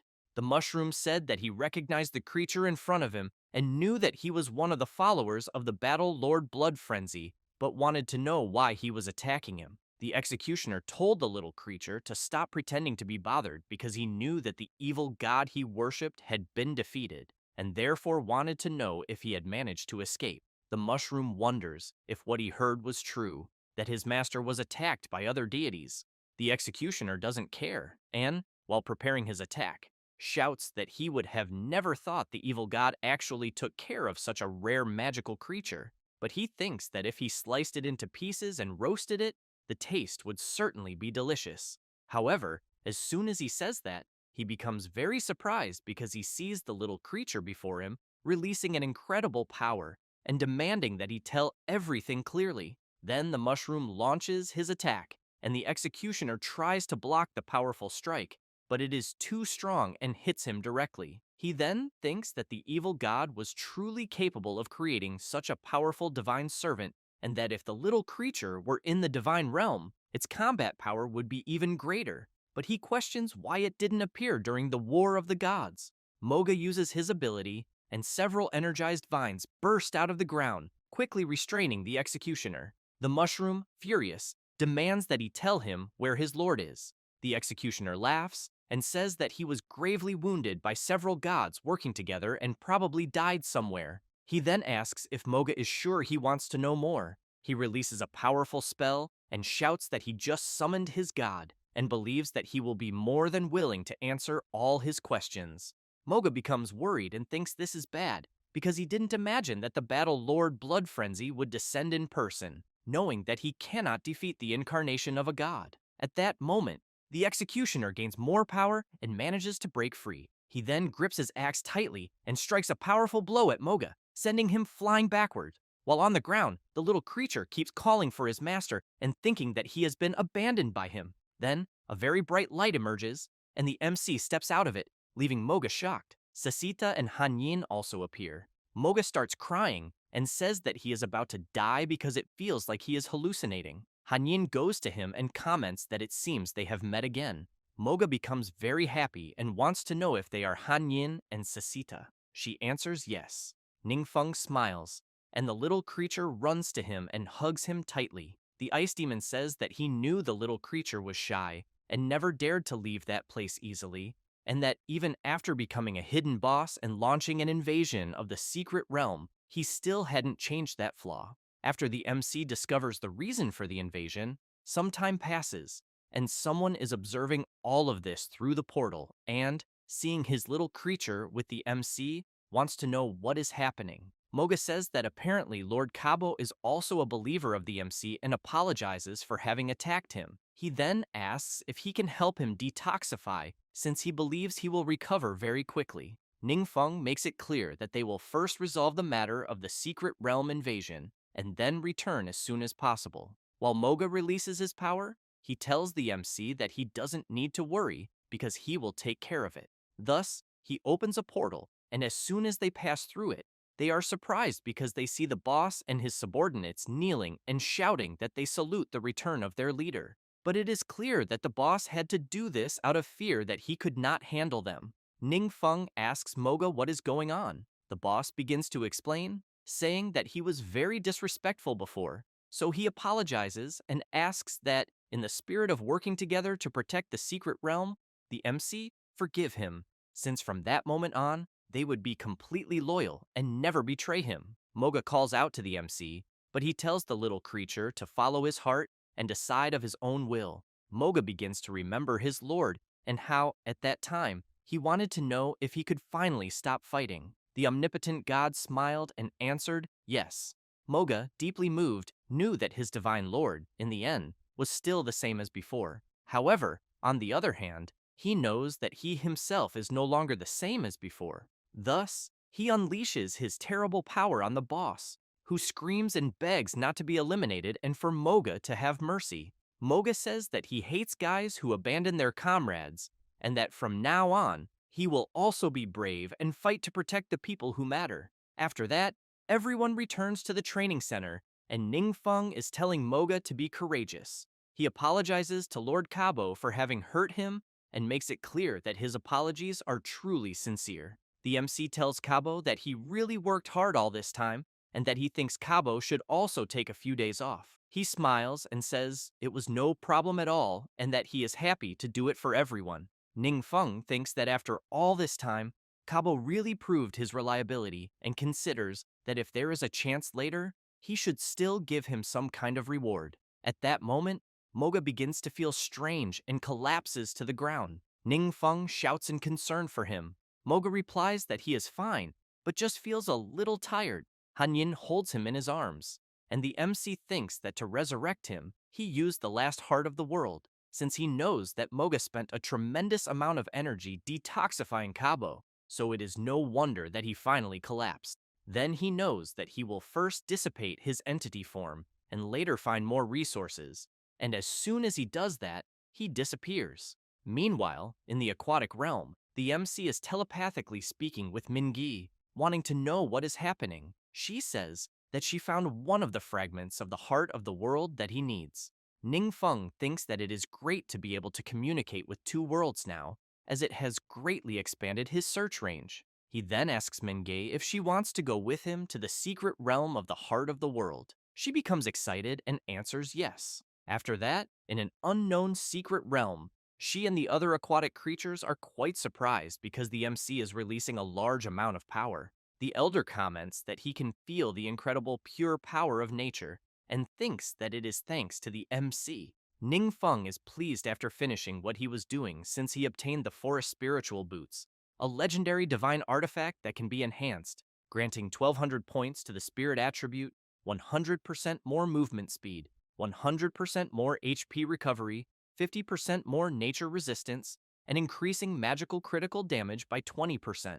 The equipment has no durability, and the item has a 20% chance to apply a paralysis effect, in addition to ignoring complex terrain when moving through forest areas, also containing attached spells, such as Wall of Thorns, Giant Swamp Mosquito, Vitality Infusion, and Mark of Nature. Moga's soul also does not dissipate thanks to the protection of divine power, and instead becomes bound to the boots. Meanwhile, someone is watching what the MC is doing and doesn't like it at all. Then he smiles and thinks that the MC is a very arrogant mage, but apparently seems completely defenseless. Thus, he quickly rushes toward him, and as he approaches, he shouts that the MC is a wonderful meal. Then, he opens his huge mouth with sharp teeth and prepares to bite, but the MC, without much effort, lands a punch right in the middle of his face, applying the effects of freezing, paralysis, and body weakening. The vampire is thrown hard to the ground and becomes very confused as he feels his body suffering from several effects at once. Then, he becomes frightened as he sees the MC and his group watching him closely from up close.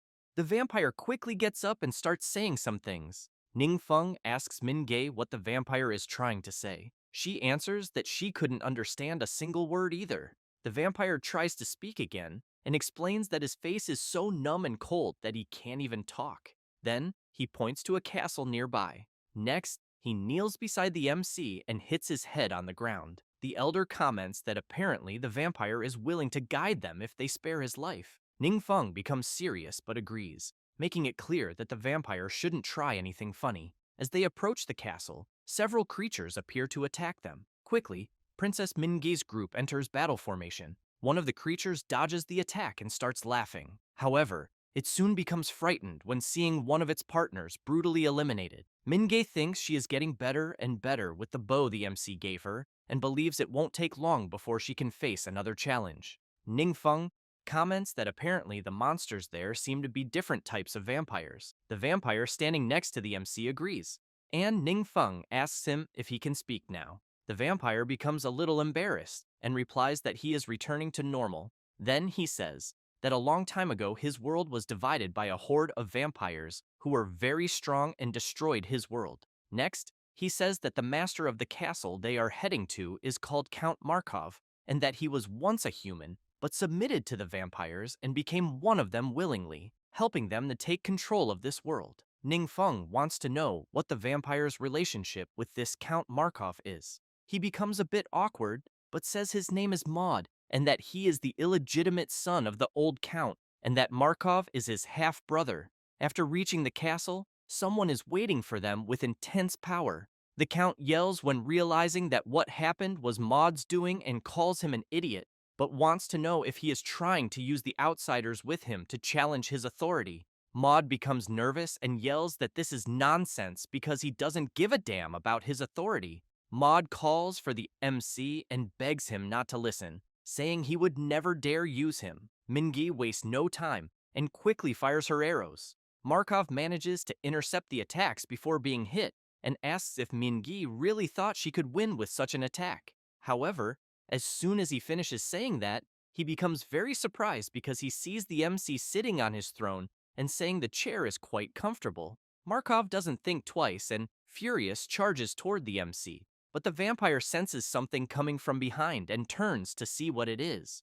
Min-gae and her companions are attacking from the rear. Ning-feng thinks the princess has talent and that she gets stronger with each battle, and that her progress is quite evident, and that as long as the others can create an opening for her, Man-ji will not waste the chance. She then lands a direct shot on the vampire. He begins screaming in pain from the attack and, while being torn apart, thinks that he will curse her for all eternity. Then he laughs and emphasizes that Mingi will share the same fate as his, in which she will become a slave of the vampire king. Something starts heading in her direction, and both she and the others in her group become frightened by a mark that has just appeared on their hands.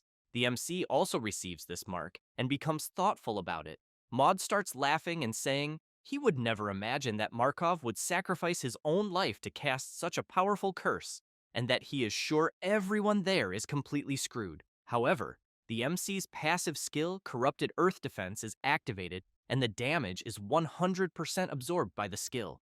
The absorption limit equals the amount of damage the passive skill can inflict, and, after the attack's end, the Corrupted Earth Defense gradually regenerates. Ning Feng makes it clear that physical attacks are completely useless. Then, his passive skill of Vile Disease Retribution is also activated, in which he is immune to all mental attacks, reflecting them back at the attacker 100 times stronger. Then the MC emphasizes that mental attacks against him also will not work. But Ning Feng knows that a curse is neither a physical nor a mental attack, so he knows he ended up being caught by it.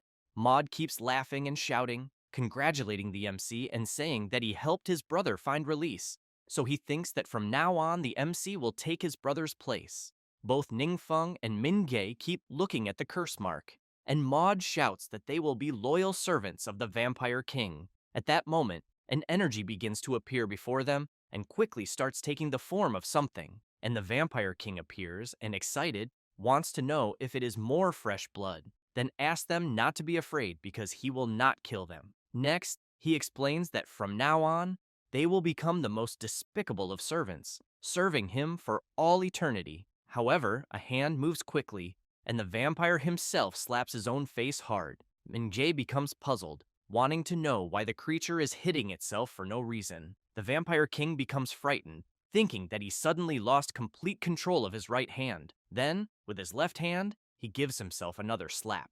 After that, he begins struggling violently. Min-gae and her group are left open-mouthed, trying to understand what the hell is happening. Ning Feng becomes excited, thinking this is the perfect moment to use his deliberate indulgence skill, because he knows that through the curse, he could even make the vampire kill himself. Next, the Vampire King grabs his own sword and places it against his neck and, not understanding anything, wants to know what powerful being the MC is. Then he swears that he is willing to be loyal to him if he spares his life. Ning Feng smiles, asks the vampire not to be afraid, and says he will not kill him. The king becomes very frightened, and the MC emphasizes that he will have only one condition. After that, he returns to the adventurer's headquarters and, as soon as he places the curse mark he received on Cabo, he asks him to try. Quickly, Cabo places his hand on the curse mark and murmurs something very quietly. An energy begins to come out of the mark, and the Vampire King appears kneeling and telling Cabo that he, a humble servant, swears to serve him until death. Cabo becomes surprised, thinking that the vampire he is seeing is a being of a higher level than his, and, on top of that, he is calling him Master, since Cabo has in mind that the vampire could eliminate all his old summons with one hand. Markov, very disappointed with himself, reflects that he would never imagine the MC would use his own curse to summon him in reverse.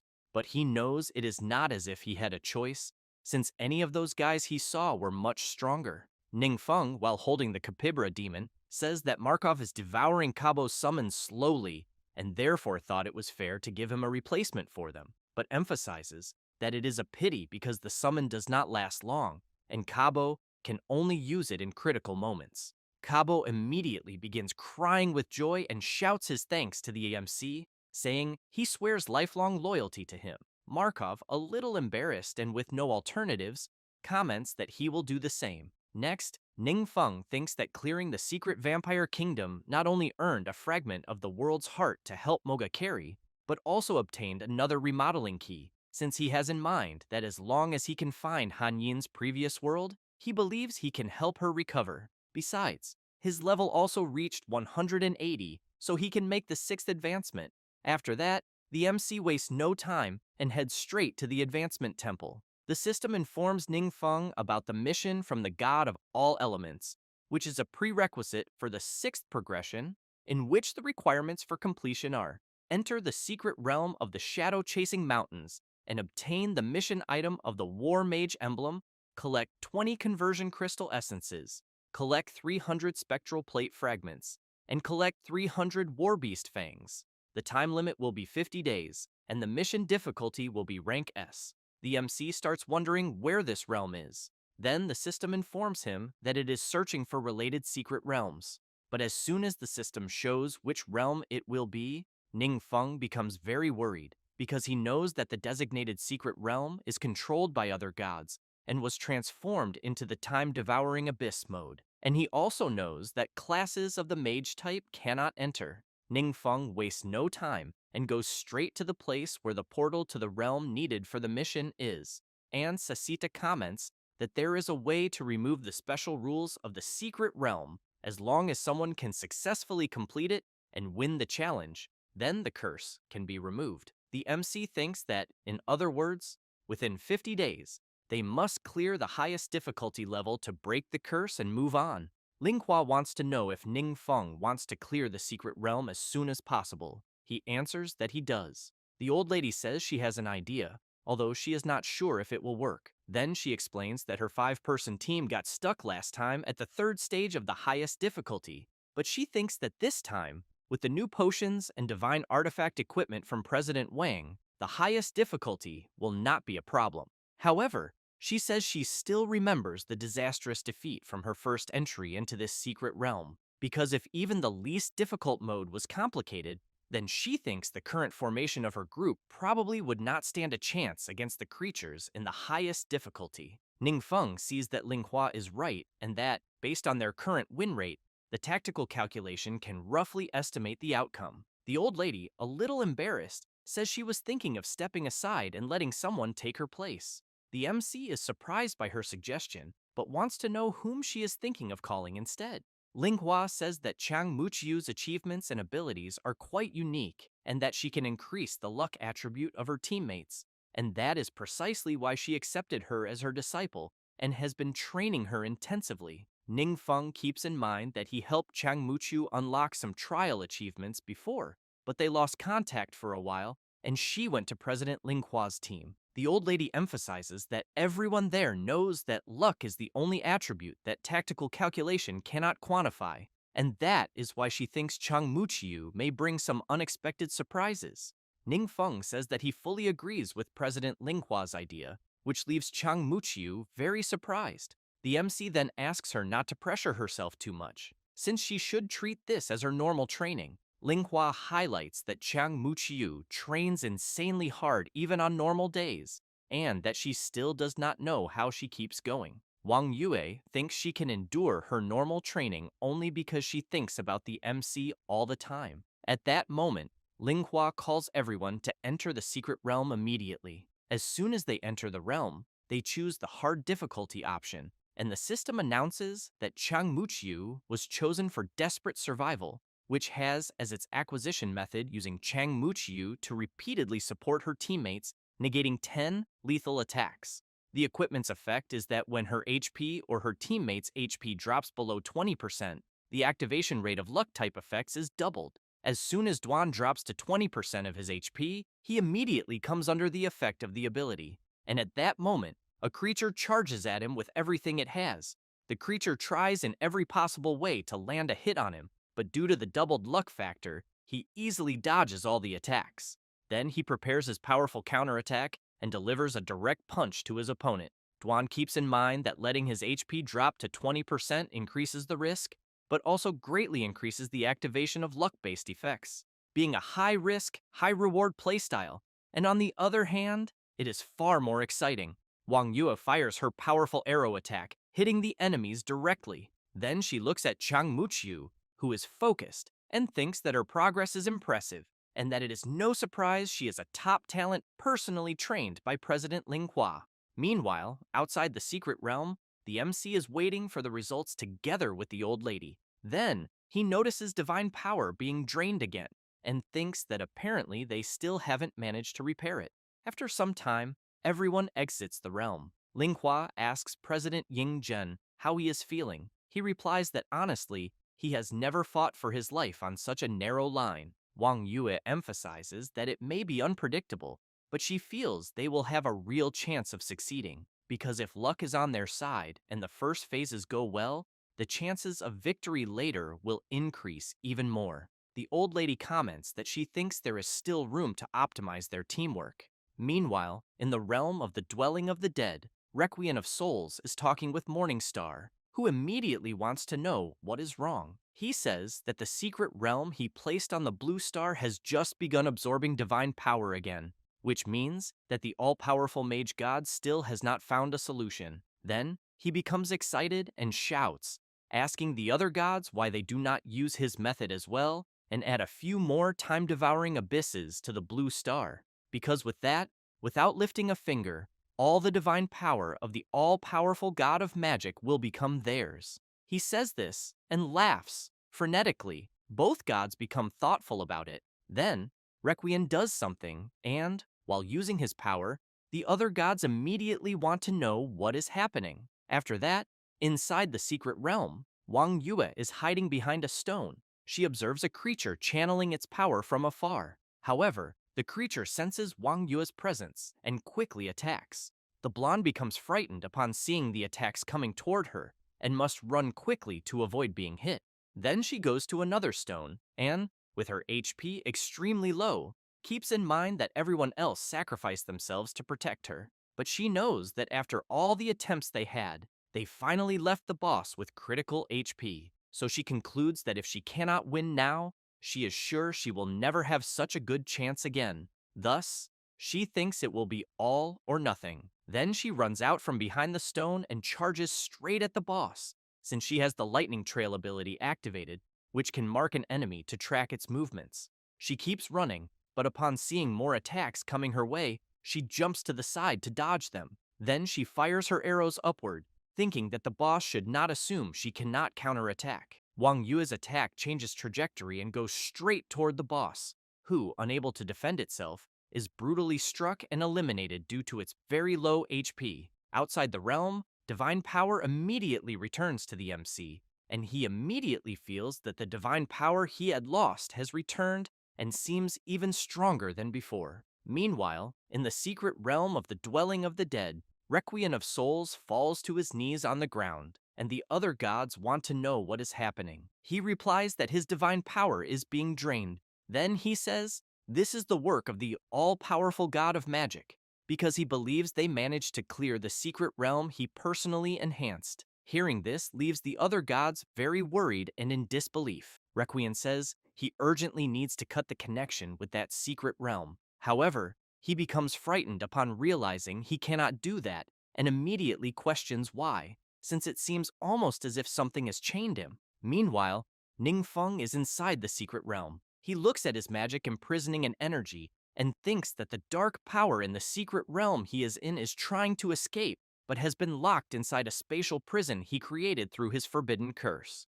Then he laughs and makes it clear that after draining his divine power for so long, it is time for the power he is imprisoning to entertain him. Then, two creatures take advantage of the fact that the MC is distracted and charge at him. However, Ningfeng does not even turn around and simply uses his ice explosion magic, easily freezing the creatures. Hanyin laughs and comments that this was already expected from her master. Sasita comments that the MC is always so incredible. Later, Ningfeng decides to face the boss of the secret realm, who in turn is launching his attack.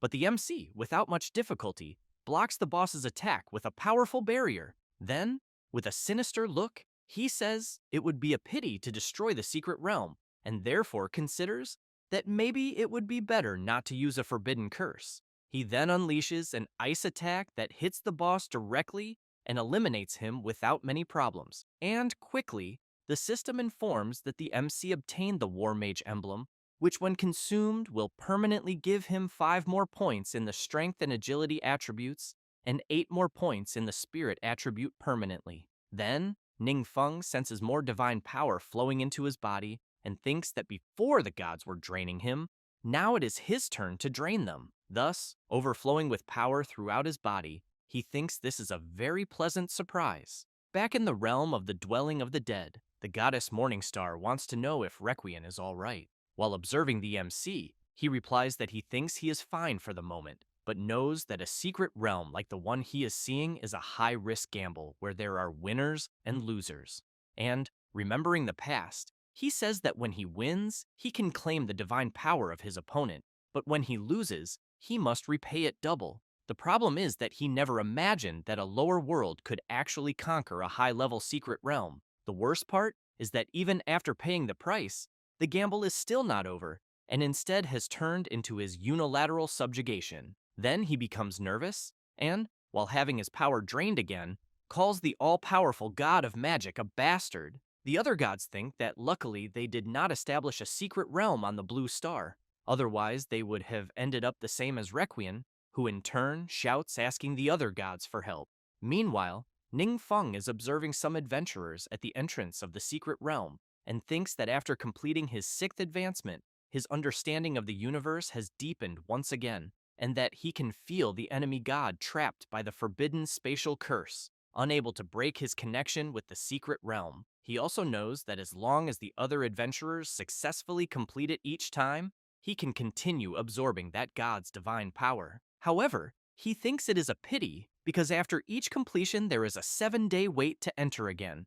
Otherwise, he thinks he could simply do a speed run. So he knows he can leave things there for now and see what has changed in the other worlds. Then, he becomes very surprised by what he is seeing. Later, in the aquatic secret realm, Princess Mingjae is shouting to her people that they held a public trial for the criminals who instigated the war they had. Then the guards begin bringing the prisoners, and Ningfeng, watching everything through his ability, thinks that the prisoners are subordinates of the prince he defeated. Back in the kingdom, the residents are furious with the prisoners until the elder shouts, asking one of the prisoners how, as commander of his army, he planned and executed the invasion of his nation. The commander in question says that he is afraid he does not understand what the old man is saying. Then he says that it is common knowledge that the old man's nation ignores divine teachings and shelters heretics.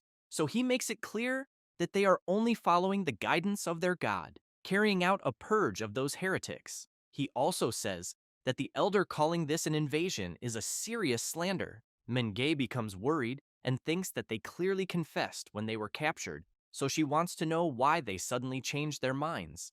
At that moment, the elder becomes nervous and shouts, asking another prisoner whether in the city of Hengjiao he did or did not give the order to massacre civilians. The prisoner replies that he could not distinguish between soldiers and civilians since everyone was resisting, and in the name of self-preservation, he simply took the necessary action. The residents become furious upon hearing such a statement and shout that all of this is nothing but sophistry and that all the prisoners should be killed. One of them begins laughing and agrees with the people, then asks to be executed because he knows that dying in the holy war is to receive divine salvation. Both Mangay and the elder cannot believe what they are witnessing, and while looking at the prisoners, they can only see on their faces that they are quite confident and calm. As soon as she returns to the palace, Mangay, very furious, tells the elder that even if the prisoners refuse to confess, she thinks they can still proceed with the trial, but she has the feeling that it is not so simple. The elder agrees with her and emphasizes that given how utterly fearless they were, there must be another conspiracy at play. Mengay wonders what she should do, since she has in mind that if they proceed with the trial, they may be falling right into their trap.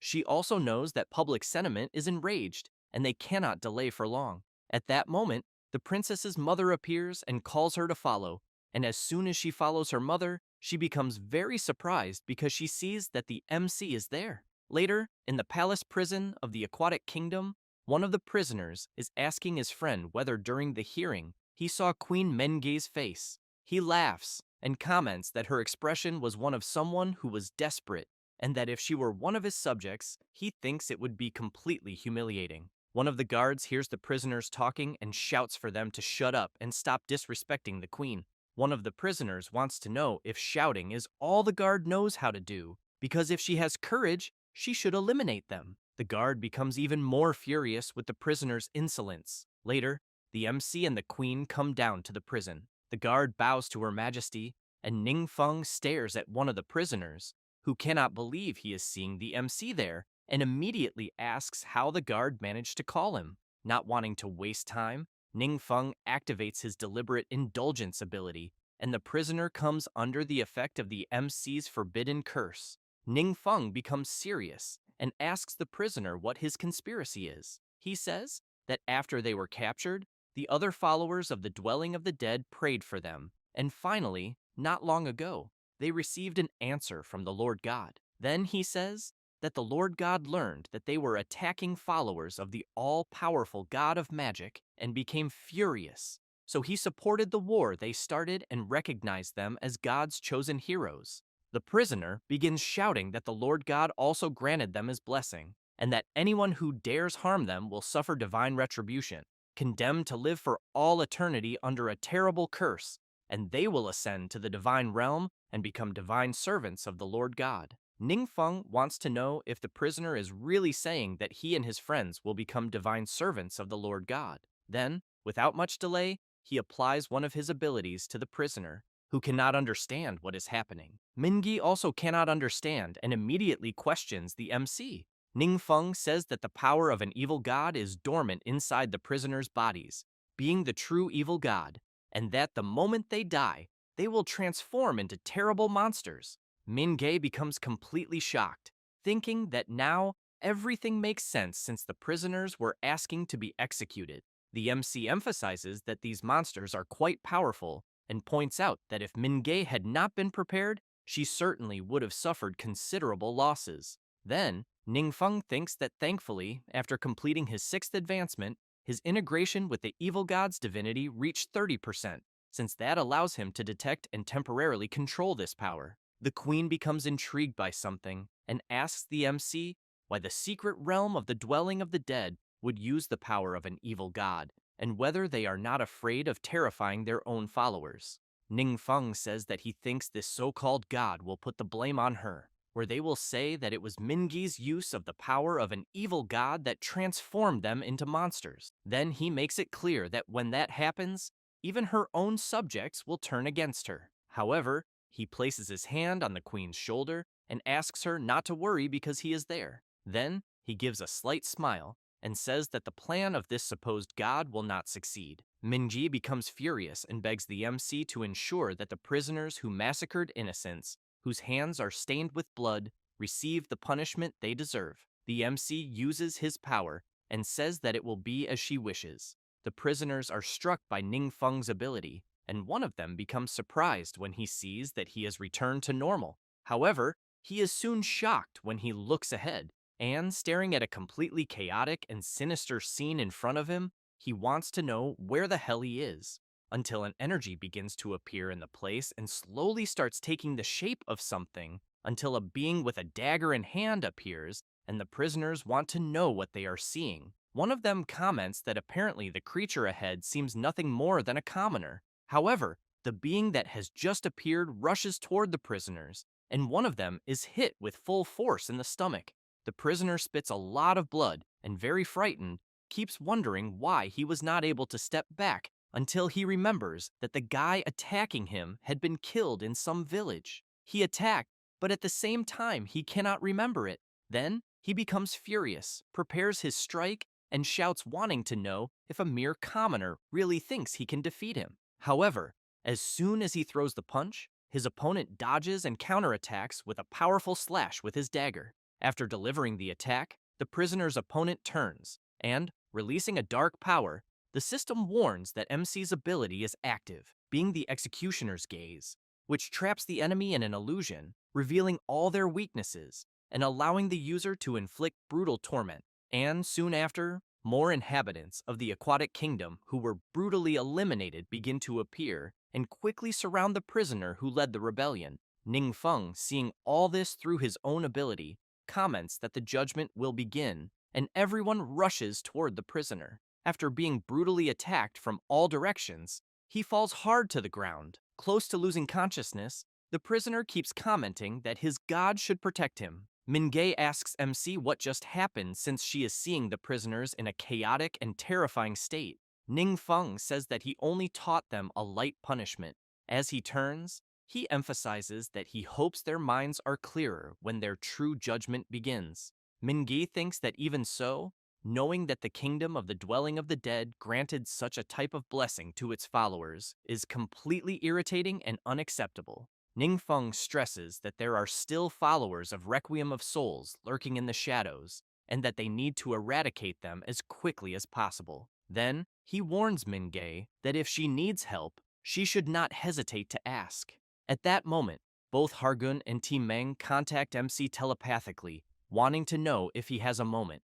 After some time, in the secret realm of the Haugan tribe, Hargun is holding a weapon in his hand and asks MC to take a good look. He also shows a powerful gauntlet with claws overflowing with power, and, while lifting the axe, shows its power. Ning-feng wants to know where he got such a thing. Hargun smiles and says that not long ago, one of his tribe's blood forgers acquired a new ability, then explains that when enchanting equipment, 1 to 3 affixes will be generated randomly, and that currently, the highest level affixes are of epic quality. For example, the quick swap affix he is showing, which allows a person to switch equipment in the blink of an eye. MC comments that this is a truly remarkable ability since he knows it pairs perfectly with the tactical precision ability. Hargan laughs and emphasizes that he knew his lord would find it interesting. Then, he makes it clear that since everyone there placed their faith in MC, everyone's strength has been growing with each passing day.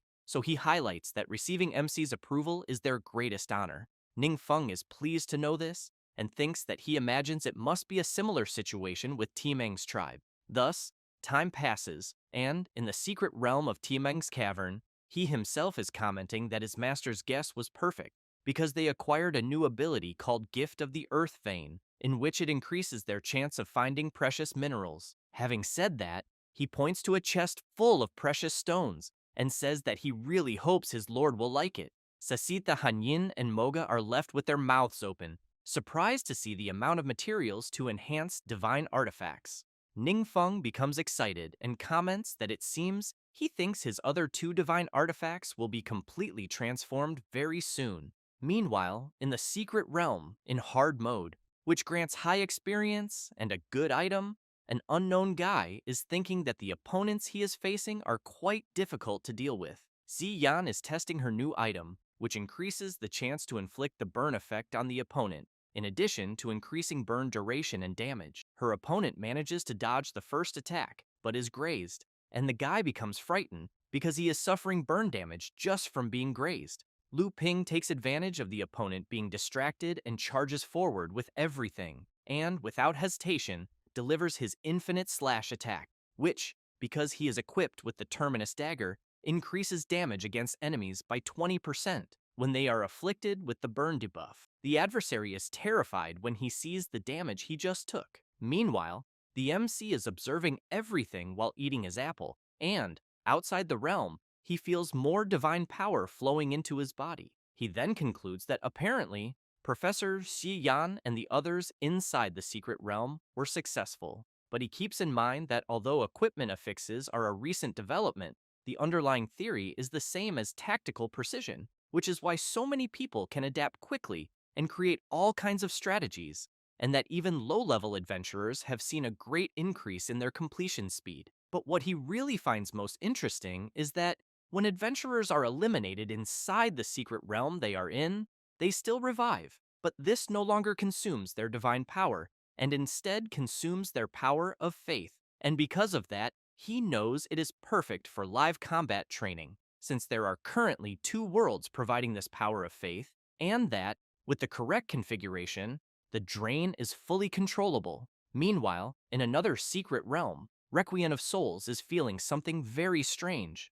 The other gods are trying to help him. The god of the true Holy Spirit is intrigued, wondering why Requiem seems to be becoming increasingly unstable. As for him, he thinks that he is feeling his divine power being depleted faster and faster, and that he cannot contain it. The goddess of the eternal star of tomorrow also feels something strange and thinks that something is really wrong with Requiem. Since she knows that this should not be happening because of a simple drop in energy, she becomes even more confused when she sees Requiem laugh and soon wants to know what it is about. He is taken by a strange force and transforms. The god of the true Holy Spirit becomes very frightened, thinking that the force he is sensing belongs to one of the 7 evil gods. Requiem breaks the barrier that surrounded him, and the goddess of the eternal star of tomorrow is shocked, wanting to know how he did that. Requiem laughs and launches his attack. The goddess creates a barrier to defend against the attacks, but due to Requiem's strength, she is violently thrown far away. The god of the true Holy Spirit becomes nervous and attacks Requiem with everything from behind, but ends up being very surprised to see that his body was just a clone, rendering the attack useless.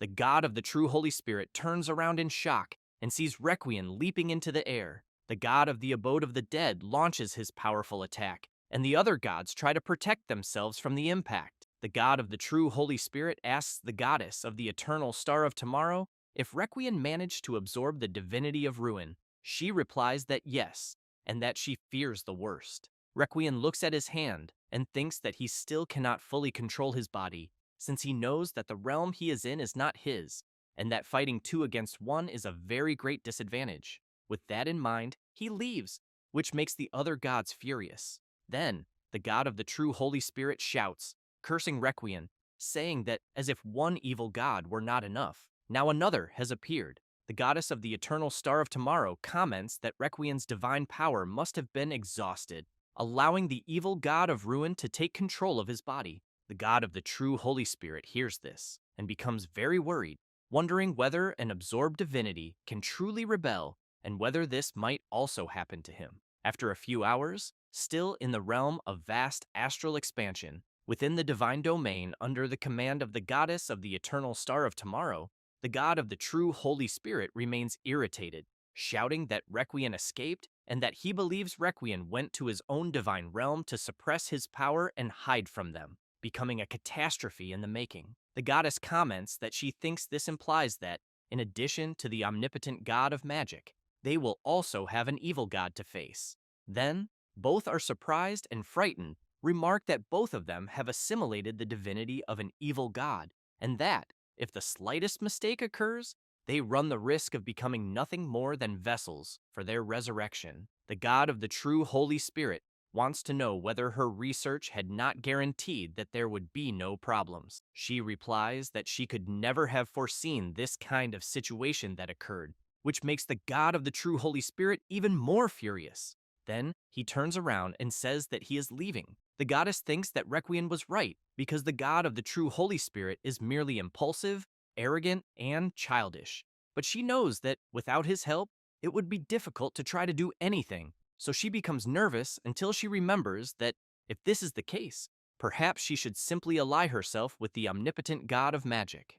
Meanwhile, in the realm of the depths of the sea, Manje is astonished by something, as one of the royal guards is reporting that, for unknown reasons, the god of the abode of the dead suddenly abandoned that realm, and that his temples and trial realms fell into ruins overnight, and his most devout followers turned into monsters. Having said that, she also reports that chaos swallowed all the nations that worship the abode of the dead, and countless refugees are fleeing toward the palace borders, seeking asylum and begging for help. The princess's mother wants to know what her daughter intends to do. She replies that she has no intention of playing the role of the Sacred Heart because she thinks that if the civilians are innocent, they must accept them, but that, as for those who once supported the invasion against them, she believes they must all face judgment first. Later, in the submerged prison, one of the followers of the god Requiem is still being kept imprisoned until he wakes up and realizes that, apparently,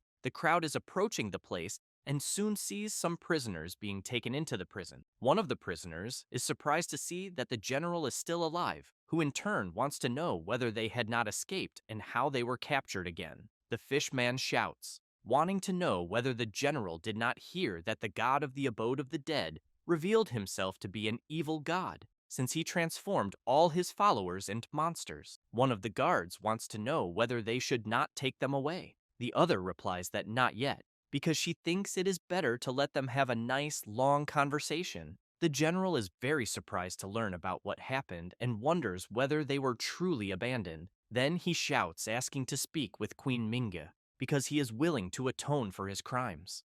The guard remains silent for a brief moment until she replies to the general that it is too late. Ning Feng appears and says that he suppressed the power of darkness within the prisoners, and that, because of that, he thinks they will not turn into monsters again, since, at the moment, they are ready to obediently face judgment. Then, he feels something strange and wonders what is happening. Therefore, he goes to a window and sees that, apparently, his divine realm tower seems to have emerged even more, since he can feel something profound within that mist that is calling to him. Then, he activates his ability and aims at the divine realm of the abode of the dead, and ends up feeling something very strange. Meanwhile, Requiem is there in the realm, in conflict with himself. The other half, the evil god of ruin, laughs and tells Requiem to stop resisting. He, in turn, thinks that the loss of divine power created an opening, and those bastards of Mishang really took advantage of it. Thus, Requiem makes it clear that even if the evil god takes possession of his body, it will be useless, because he is under a severe curse, and if he cannot get rid of it, he will soon fall, and the evil god will fall together with him. The evil god asks Requiem not to try to deceive him, and wants to know whose curse is strong enough that even Requiem cannot resist it. He laughs and says that it belongs to the omnipotent god of magic. The evil god takes possession of Requiem and, very worried, wants to know whom he is talking about. Then he thinks for a brief moment and imagines that if it really is the omnipotent god of magic, he wonders whether they would not be on the same side. Requiem says that it is a long story, but that, at the moment, the omnipotent god of magic is their enemy. Then he thinks that he cannot let the evil god know too much, because he needs to stabilize him first and see whether they can cooperate together. Thus, he goes to the divine realm ruled by the goddess of the eternal star of tomorrow. Both the god of the true Holy Spirit and the goddess of the eternal star of tomorrow are already waiting for Requiem and the evil god, who in turn shouts warning them not to try any tricks, since he and the god of the abode of the dead are in a state of coexistence, and therefore emphasizes that if they try to betray him, everyone will perish together. Requiem emphasizes that, with him there, the others will not perish, and therefore thinks it is better for everyone to think about how they will deal with the omnipotent god of magic first. The evil god goes up to the goddess of the eternal star of tomorrow and wants to know whether she had said that the omnipotent god of magic was hiding in a lower world and refused to show himself. She replies that yes, which makes the evil god excited to learn this, and he comments that he has a plan. Requiem is frightened and immediately wants to know what the plan is. The evil god tells Requiem to just wait and watch the show. Having said that, he activates his dark power, which makes Requiem even more frightened, thinking that he is feeling a familiar sensation. The evil god says that to deal with a lower world, it is obvious that they will use the time-devouring abyss, since he knows that the gods there already suffered enough from the time-devouring abyss back then as well. At that moment, someone appears out of nowhere behind the evil god. It is the god of the true Holy Spirit, who immediately grabs the evil god, calls him an idiot, and says that he ended up becoming what he is because of the time-devouring abyss.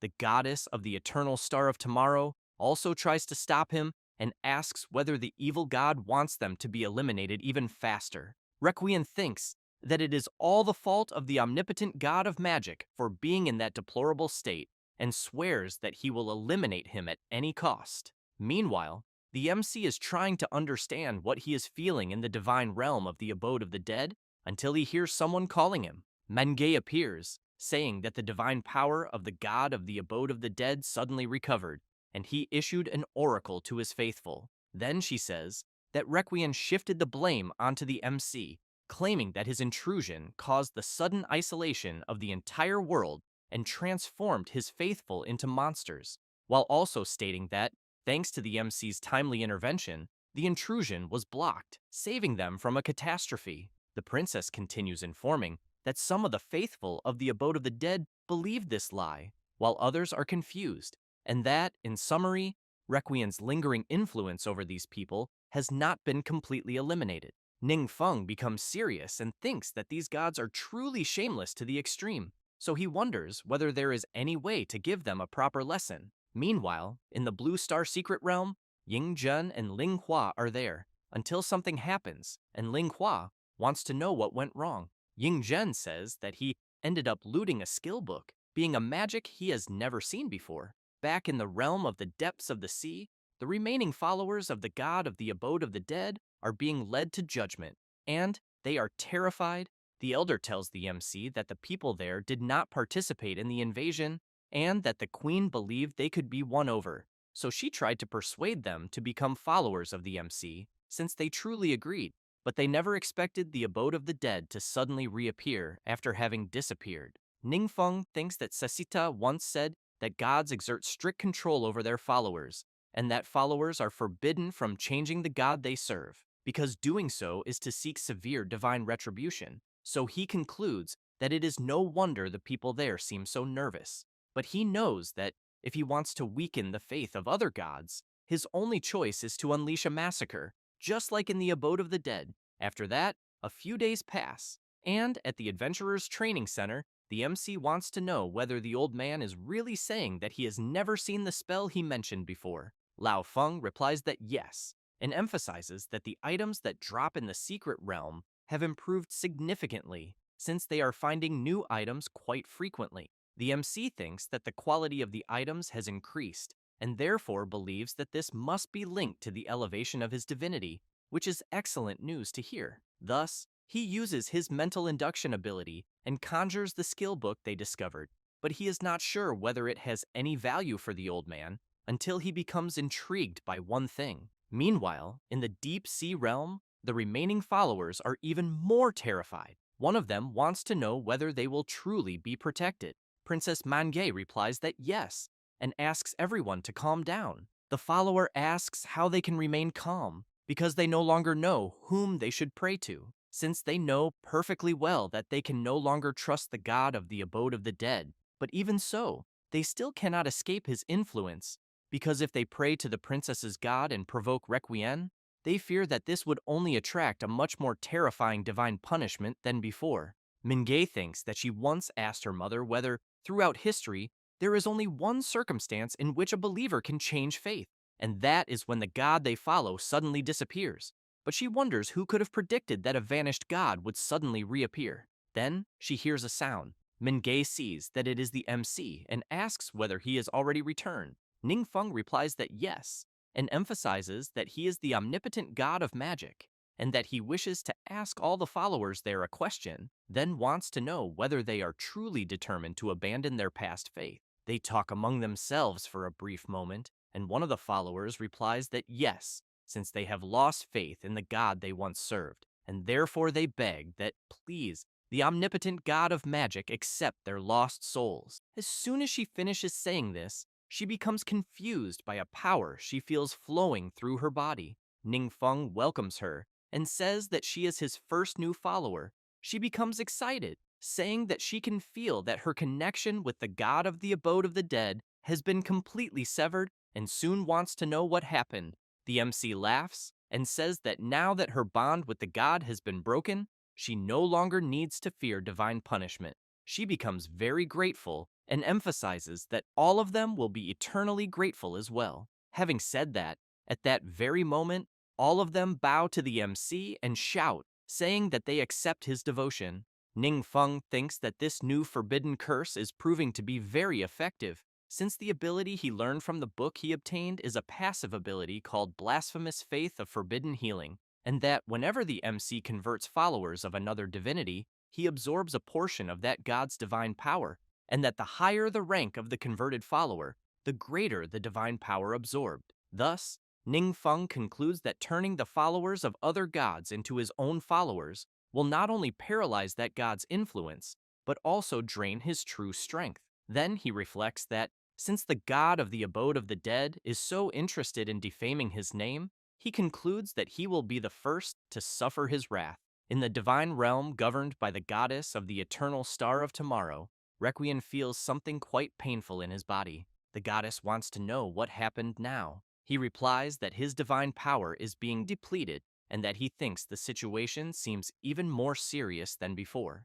The goddess wants to know whether it could be something related to the blue star. Requiem replies that it is not and says that it originates from a completely different world, since he feels his followers diminishing, and that, with each lost soul, a portion of his divine power is forcibly drained. The God of the true Holy Spirit wants to know what exactly is happening. Requiem replies that he does not know, because his connection with that realm grows weaker every second. Then, he asks the goddess to contact the Supreme Lord of the Firmament immediately, because he also maintains followers in that world, and to tell him that, if he detects the slightest anomaly, he should completely destroy that world. At that moment, a system screen begins to appear for Requiem, and the system asks whether he wishes to initiate a divine war against the designated world. Requiem stares at the system, but thinks that, limited by the laws of the universe, a god cannot simply annihilate a world, particularly one that is under the protection of another divinity,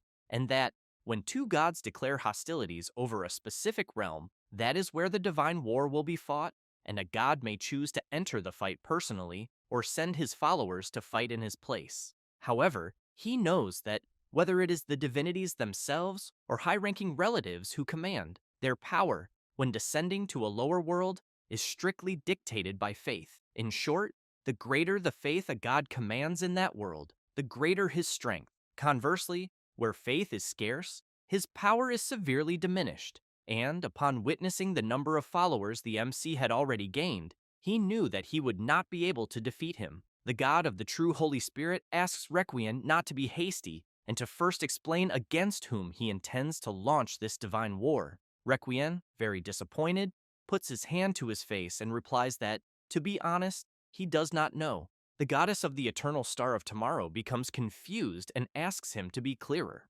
Requiem says that the few followers he has left reported that there is someone in that world operating under the name Shadow Commander, so he emphasizes that he assumed it was just an insignificant nobody and therefore did not pay much attention. Then he says that, as the gods there witnessed, he actually managed to initiate a divine war, which means that the opponent is truly a god, which leaves the goddess quite surprised to learn this.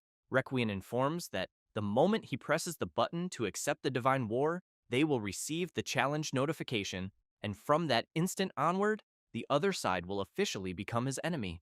Meanwhile, Ningfeng is just waking up and then stretches thoroughly and thinks that he was worried that converting the followers of another god would bring trouble to his doorstep.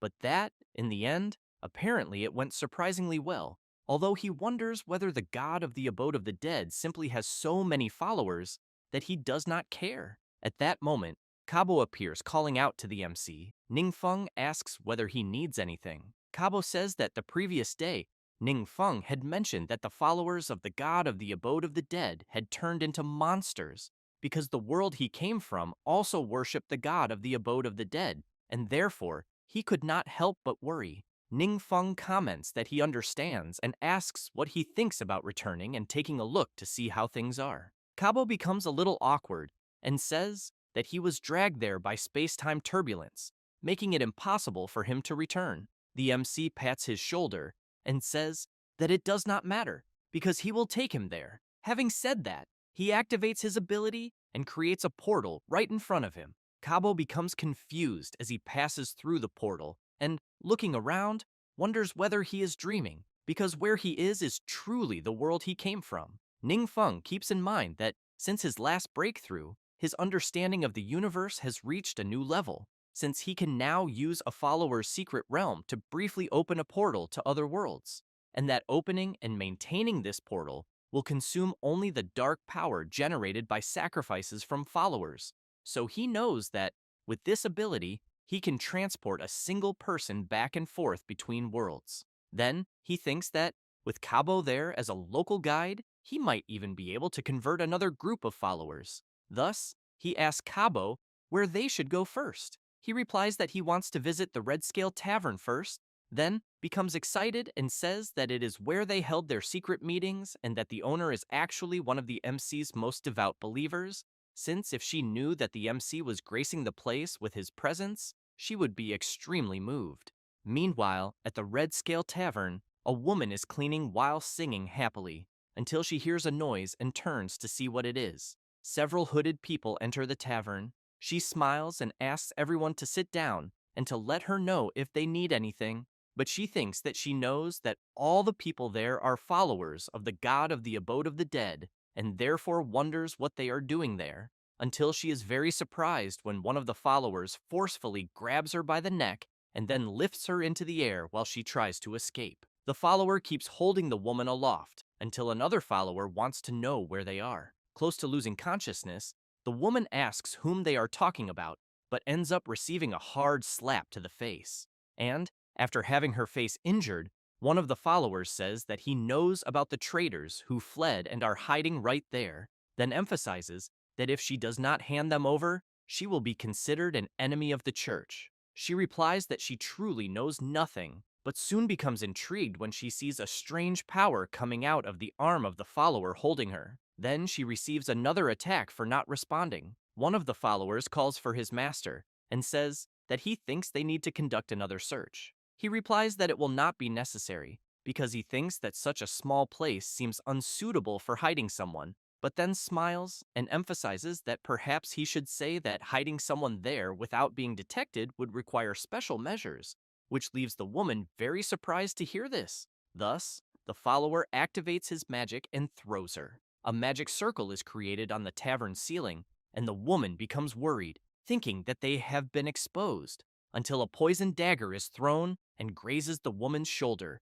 causing her to scream in pain. The leader of the followers comments that he would not have imagined that it was a concealment array from the lineage of the omnipotent god of magic. Then, wants to know whether the woman is a follower of the evil god, since he thinks it is no wonder she had the audacity to hide traitors there in the tavern, because if it were anyone else, they would never have detected the existence of that formation. Having said that, he states that it is one of the 5 sacred places of the order, and that the useless tricks of a mere omnipotent god of magic would never escape his perception. Then, he releases his dark power and shouts, saying that since those hiding there refuse to reveal themselves, everyone should watch as he destroys the array. However, he ends up being surprised by an attack coming straight at him with full force and, unable to defend himself, is eliminated in an instant. Terrified, one of the followers asks where the woman who was there with him is. At that moment, the MC appears with her in his arms. Cabo shouts, telling his friend not to be afraid because they are already there, but observing the followers in front of him, he knows that in terms of strength, he is no match for them. However, he knows that if it comes to a battle of summons, Markov will certainly handle it. One of the followers comments that the creature they are seeing in front of them comes from a higher world. Another follower wants to know how a being of that caliber could serve a mage from a lower world. Markov asks Cabo whether he should leave any survivors. Cabo replies that he should not. Thus, as Count Markov charges forward with full force, Cabo says that the followers discovered the master's formation and that there is a risk they might signal the god of the abode of the dead. The followers attack Markov, but the Count manages to dodge the attacks and counterattack in the blink of an eye, eliminating the followers. The woman in the MC's arms is surprised and thinks that Cabo used to be so weak, then wonders how he ended up becoming so powerful, and, looking at the MC, also wants to know who this person who saved her is.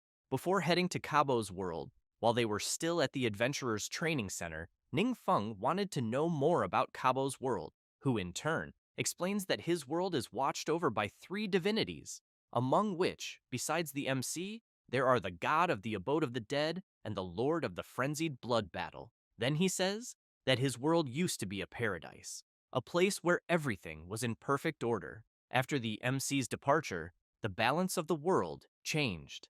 People abandoned order and began to worship the law of the jungle, where strength dictates the rules, and the strong took everything, while the weak were left to struggle for survival at the bottom of the pit.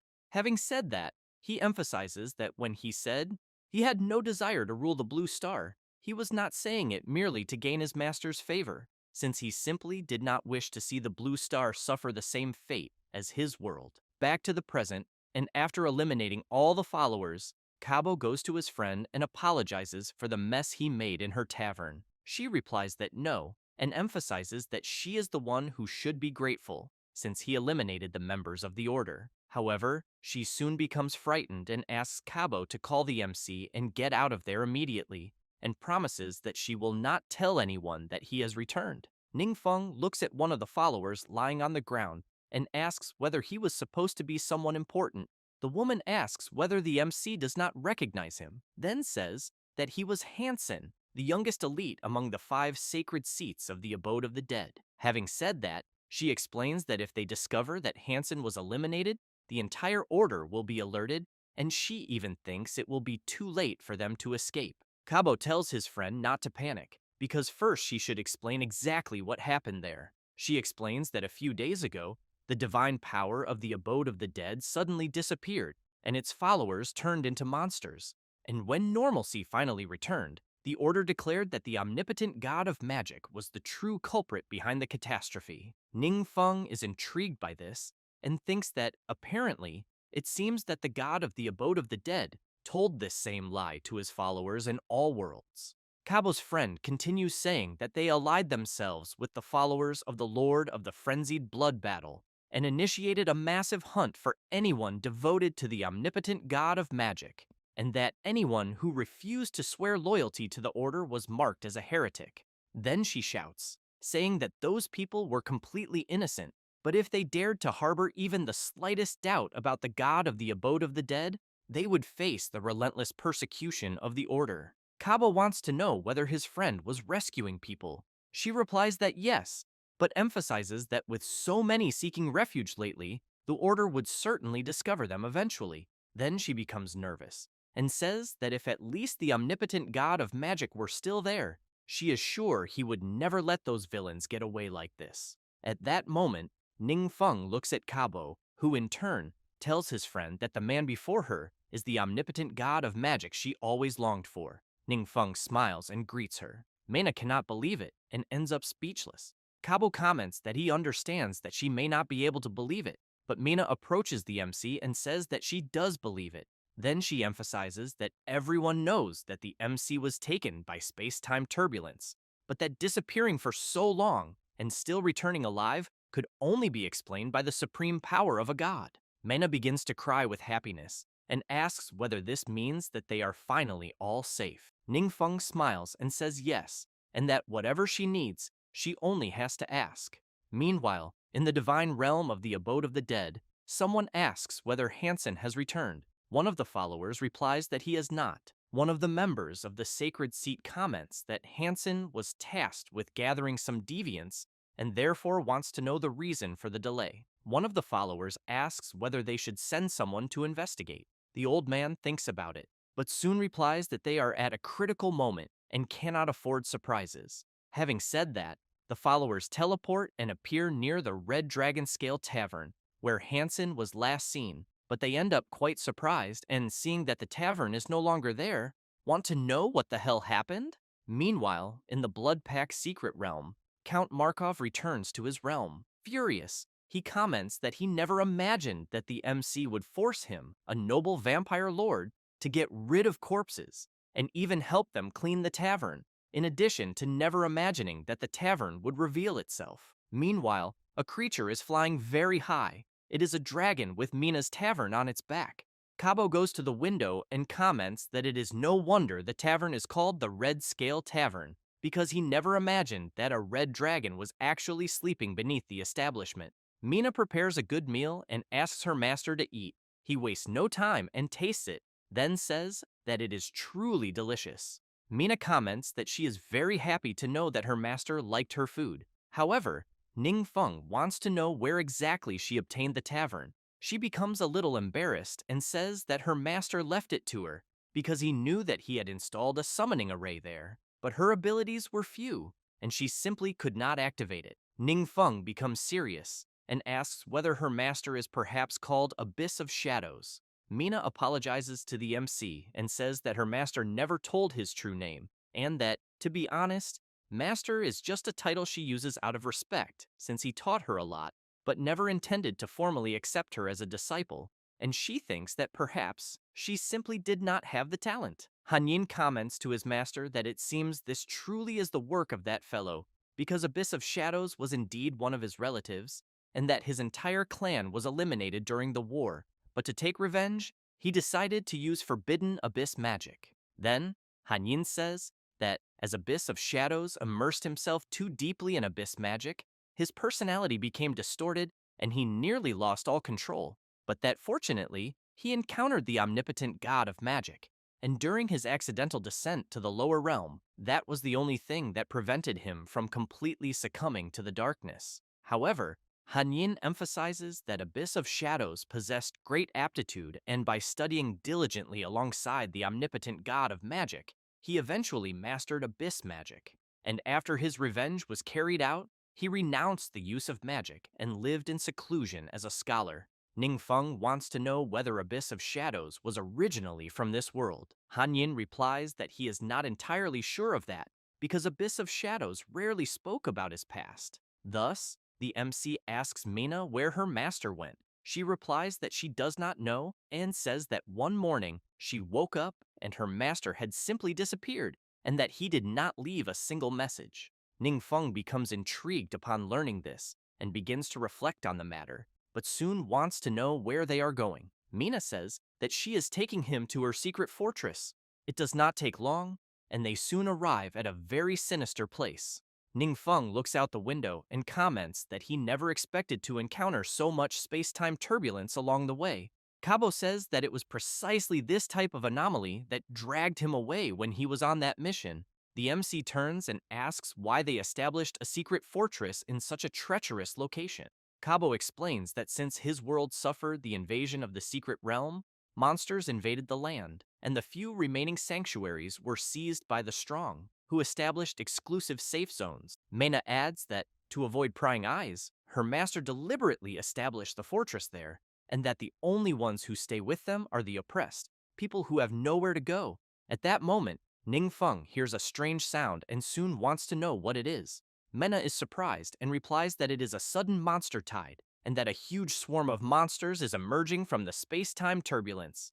The creatures begin to advance toward them. Mina says that the creatures they are seeing are flying monsters, and that they are notoriously difficult to deal with.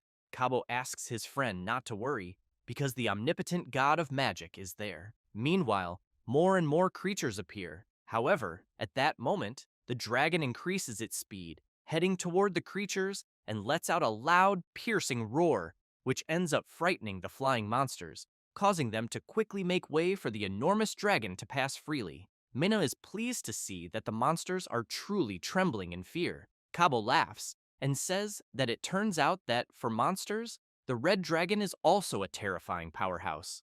Ningfeng thanks the dragon and says that he did an excellent job, which in turn makes the dragon very happy to see that he was praised by the omnipotent god of magic. After that, it doesn't take long before they arrive at the secret fortress. The people there look up and see the enormous dragon arriving. One of them gets frightened and shouts that monsters are approaching, and everyone must protect themselves immediately, until Mina appears at the window of the tavern that is on top of the dragon and shouts for everyone not to be afraid. Then, the enormous dragon lands on the ground, begins to transform, and turns into a small sphere, which soon goes inside the tavern. Mena picks it up and stores it away, but she finds something strange. Ningfeng comments that, apparently, it seems that her master is still putting her to the test, since he was willing to entrust the red dragon to her care. She is moved when she hears that and thanks him, because she is very happy. Kabo goes outside the tavern and soon greets everyone, and says that it has been a long time since he last saw them. Then he says that it is a long story, but that, in short, he owes everything to the MC. Meanwhile, in the kingdom of the abode of the dead, one of the leaders of the sacred seat wants to know what his subordinate is implying with disappeared. He reports that when they arrived, the Red Scale Tavern had already vanished, and that they even searched the area thoroughly, but did not find any trace of Lord Hansen. The leader emphasizes that Hansen is one of the 5 sacred seats of the order, and that he is among the few true powers of the kingdom. Yet apparently, his subordinate is saying that he and his men simply disappeared into thin air. Therefore, the leader orders them to investigate everyone connected to the Red Scale Tavern and, if necessary, interrogate anyone who has ever stepped inside it. But he stresses that if they refuse to cooperate, then they are heretics who worship the evil god, and his subordinate knows how to deal with them. One of the followers becomes somewhat reluctant about that.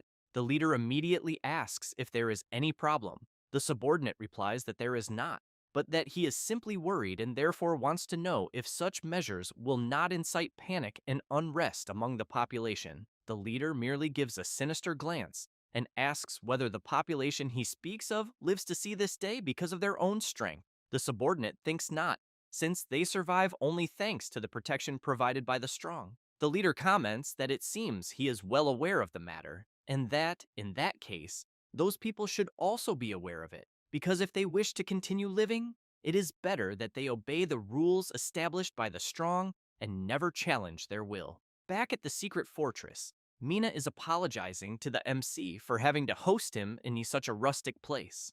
Ningfeng asks her not to worry about that, but simply to tell him about the real situation there. Mina explains that, as he can see, the place is the home of sinners from all over the land, and that they were mercilessly exiled there for violating all kinds of draconian laws, whether serious crimes or minor infractions. She also says that, aside from the safe zones established by the strong, the rest of the world is overrun by monsters, and for powerless commoners, being exiled there is a fate more desperate than a death sentence. But she emphasizes that fortunately, her master saved many people and established the fortress where they are now.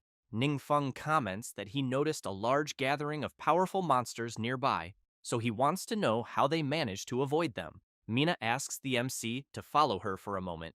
Soon they arrive near a kind of rift energy. Mina explains that there is a rift, an entrance to the turbulence of space and time inside the fortress, and that somehow they can enter and leave it at will, and whenever they are attacked, they run and take refuge inside the rift. Then she says that it seems incredible, but the environment on the other side is exactly the same as where they are, and it is almost like looking into a mirror. However, she emphasizes that the entrance has been shrinking over the years, and therefore she fears that one day it might disappear completely. At that moment, the MC senses something coming from the rift. Then he hears someone telepathically calling him Lord God. The voice continues asking if the Divine Master Lord is there. Ningfeng asks if it is Ying Yuan. The voice replies that it is indeed his subordinate and that he never imagined he would have the chance to see him again. The MC asks what is happening to him and why he can only hear his voice but not see his form.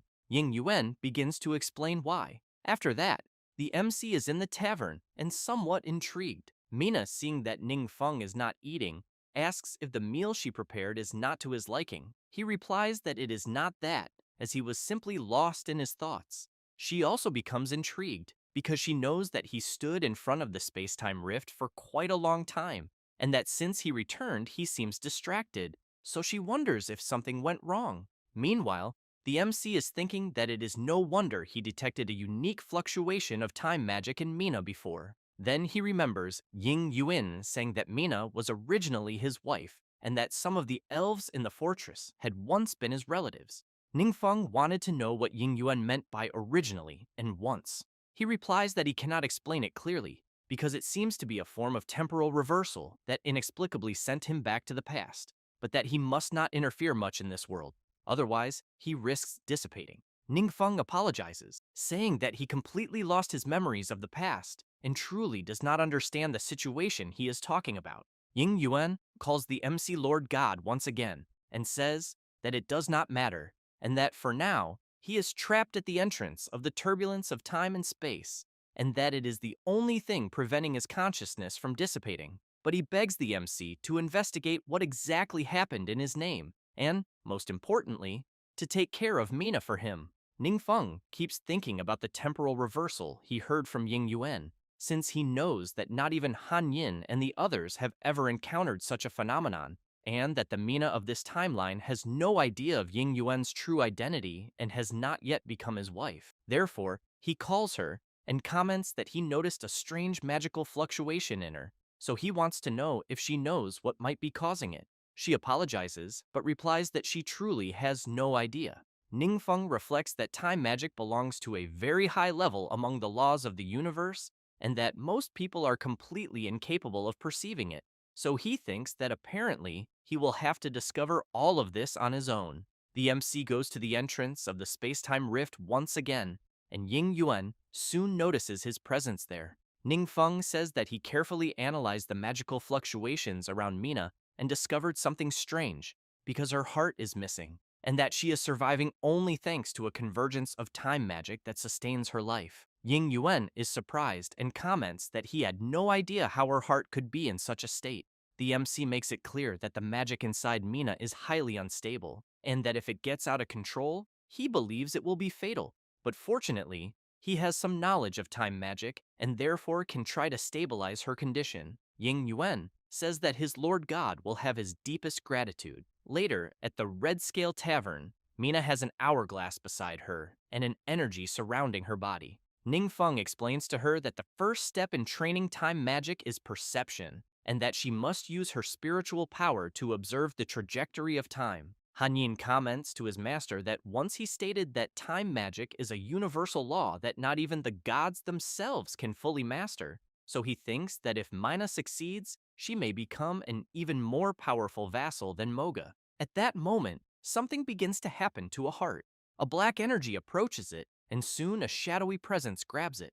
One of the leaders of the sacred seat is interfering with Mina's heart, and asks if she truly thought he did not know that she believed in the omnipotent god of magic, since he only allowed her to live this long due to certain unavoidable circumstances, and as long as she remained within his sight, he did not mind if she spent her days saving those heretics. However, he becomes irritated and wants to know how she dares to try to escape, and says that because of that, he will force her to come out. The next day, in the kingdom of the abode of the dead, one of the leaders of the sacred seat summons two people. One of them is Commander Luke of the Order of the Frenzied Bloody Warlord, and the other is the Vice Commander Zane. The leader tells the two that there is no need for tension there, because even if the omnipotent god mage descended in the flesh, he believes he would not necessarily be a match. Luke thinks that he fears Bishop Fenrich is not boasting for nothing, but that although they share the position of the sacred supplication, he believes Fenrich's power is light years ahead of theirs, since it has completely surpassed their understanding. He also knows that only because of the existence of that heart was he able to access a power that transcends the divine, and that if something happens to Mina, the heart will also be affected. But although it would not be impossible to resolve, he cannot allow any god to discover the existence of the heart. Fenrich says that he requires their combined strength to capture Mina immediately and asks if they have any questions. Luke replies that the bishop has their full cooperation. Fenrich emphasizes that with 2 great orders and 11 sacred seats, they possess the most powerful force in that world, and that an insignificant Mina has no chance of turning the tables against them. Meanwhile, in the MC's kingdom, some creatures come out of the rift and attack Mina. She activates her power and strikes the creatures directly, freezing them in time before completely eliminating them. Cabo, seeing his friend training, is impressed when he realizes that she can actually stop time. He knows it was only for a brief moment, but in battle that is all it takes to determine life and death. Then he tells the MC that he never would have thought that after his hellish training regime, and with the help of his abyss magic, Mina's power would already surpass that of a sacred seat. Ning Feng says that the time magic Mina uses is not bound by the shackles of divine power, and that is why she was able to endure his training. But as for the rest of them, they must first break the shackles of divine power before becoming like her. Cabo is impressed and immediately asks if he also has a chance. The MC replies that he does, and Cabo becomes very grateful. Then Mina calls the MC and says that she has already taken care of all the monsters. He says that she did very well, but that now he will close the turbulence of space and time. Saying that, he begins to seal it. However, a reaction occurs, and Ning Feng realizes that helping Mina with her special training has made his own mastery of time magic increasingly proficient, and he considers that perhaps he might be able to use that lost magical power. So he continues trying to understand it. Then a man appears running desperately, warning Mina that something bad has happened. He says that members of the 2 great orders are approaching them, and that it seems several members of the sacred seat are with them. Cabo and Mina are surprised and ask if that is really happening. Cabo says that his master is busy at the moment and that he will go with her. Somewhere in the sacred fortress, Luke comments that the people there are truly cunning rats, because he did not expect them to be hiding in a place like that. One of the Sacred Seat members comments that the turbulence of space and time interferes with detection magic, and that it is no wonder they could not find them all this time. Fenrich says they should be grateful to the prisoners they captured for providing the clues. Meanwhile, Cabo and Mina rush at full speed to see what is happening. The bishop and the others are ready for any intervention. Meanwhile, the MC is trying to manipulate the space-time rift. Then he begins to hear another voice saying that the gods will surely perish. Ningfeng becomes serious and thinks that it is the same strange voice again. Back where the bishop is, Cabo and Mina arrive at the location. Fenrich comments that he was wondering where the rats had gone, but apparently they had been hiding in a place like that the whole time, and because of that, he must admit, he even has to admire their courage. One of the Sacred Seat members has just eliminated one of the exiled residents. The bishop orders them not to leave any survivors except for Mina. With that said, they charge toward Mina and Cabo. She does not stand still and immediately begins to channel her power. One of the henchmen launches an attack and shouts, asking if she is just going to stand there to be eliminated. However, he soon becomes confused by something, as he is completely restrained by a strange energy. Mina asks if the man she just captured was the one who eliminated her entire clan. He begins to be slowly strangled by her ability, and one of the bishop's followers becomes frightened, saying that this is impossible, because Mina should be only a commoner, so he wants to know how she could defeat someone from the sacred seats. Another member shouts, telling everyone not to panic, because no matter how powerful they are only two. At that moment, Mina raises the hand where she keeps the great red dragon and, in the presence of Count Markov, shouts asking who said it would be only her and Cabo, which leaves everyone terrified. The red dragon prepares its flames and fires them at several enemies. Count Markov does not stand still either and soon eliminates a few as well. Luke is surprised and comments that what he is seeing is a high-level monster, so he wants to know why it would obey her orders, and if perhaps it is some work of the omnipotent god of magic.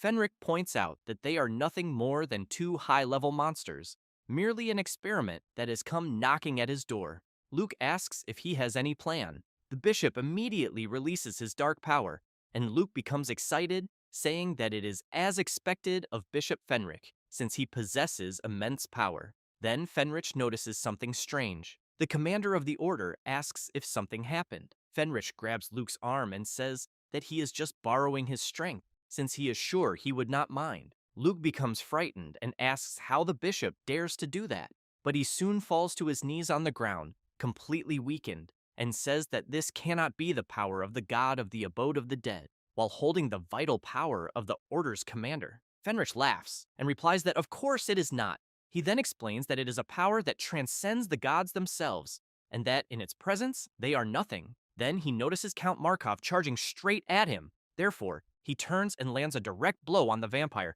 who can barely do anything. Cabo is in shock, because he did not expect Count Markov to be defeated so easily. At that moment, the great red dragon charges toward the bishop, but he disappears before the dragon can bite him. Fenrich appears in front of Mina and tells her that her ability to obtain such immense power is all thanks to the gift she gave him. Then, he makes it clear that from that day on, he will never let her leave his side again. Faced with the bishop's overwhelming power, Mina becomes terribly frightened. Cabo becomes worried about his friend and shouts asking if she is all right. However, he becomes confused when he sees a strange green fire appearing near his body, which soon spreads and he begins to suffer heavy damage. This is Fenrich's doing, who orders Cabo to remain silent.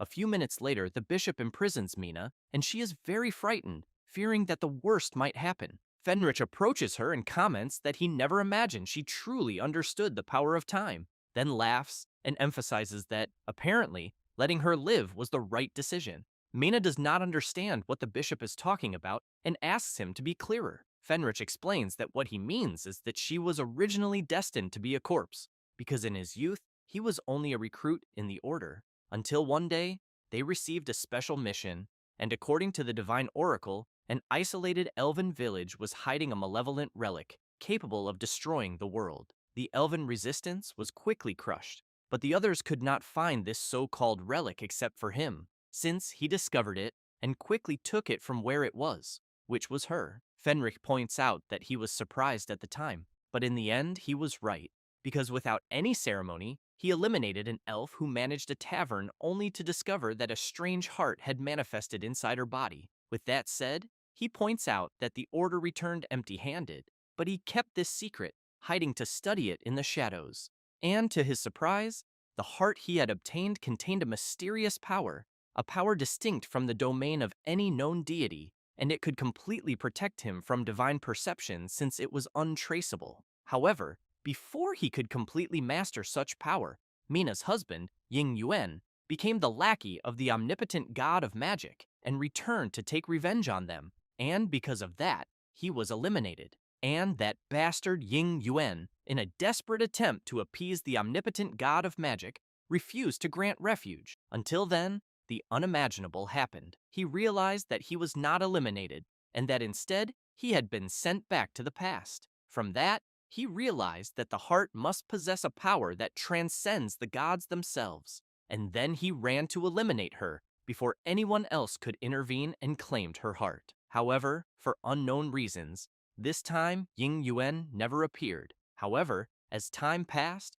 the heart truly began to wither and its power disappeared. Therefore, he was forced to choose elimination once again and was sent back to the past, one more time. That meant he had infinite chances, countless attempts to finally master the true power of the heart. Fenric emphasizes that it took many cycles, but he finally discovered the truth, which is that Mina does not die immediately after losing her heart, and because of that, he knows that as long as she is alive, the heart will not wither. With that said, he approaches her and makes it clear that the fact she is breathing until that day is entirely due to his mercy, and that she should be immensely thanking him for it. Mina is stunned upon learning all of this, and shouts asking if what he is saying is that basically he eliminated her many times.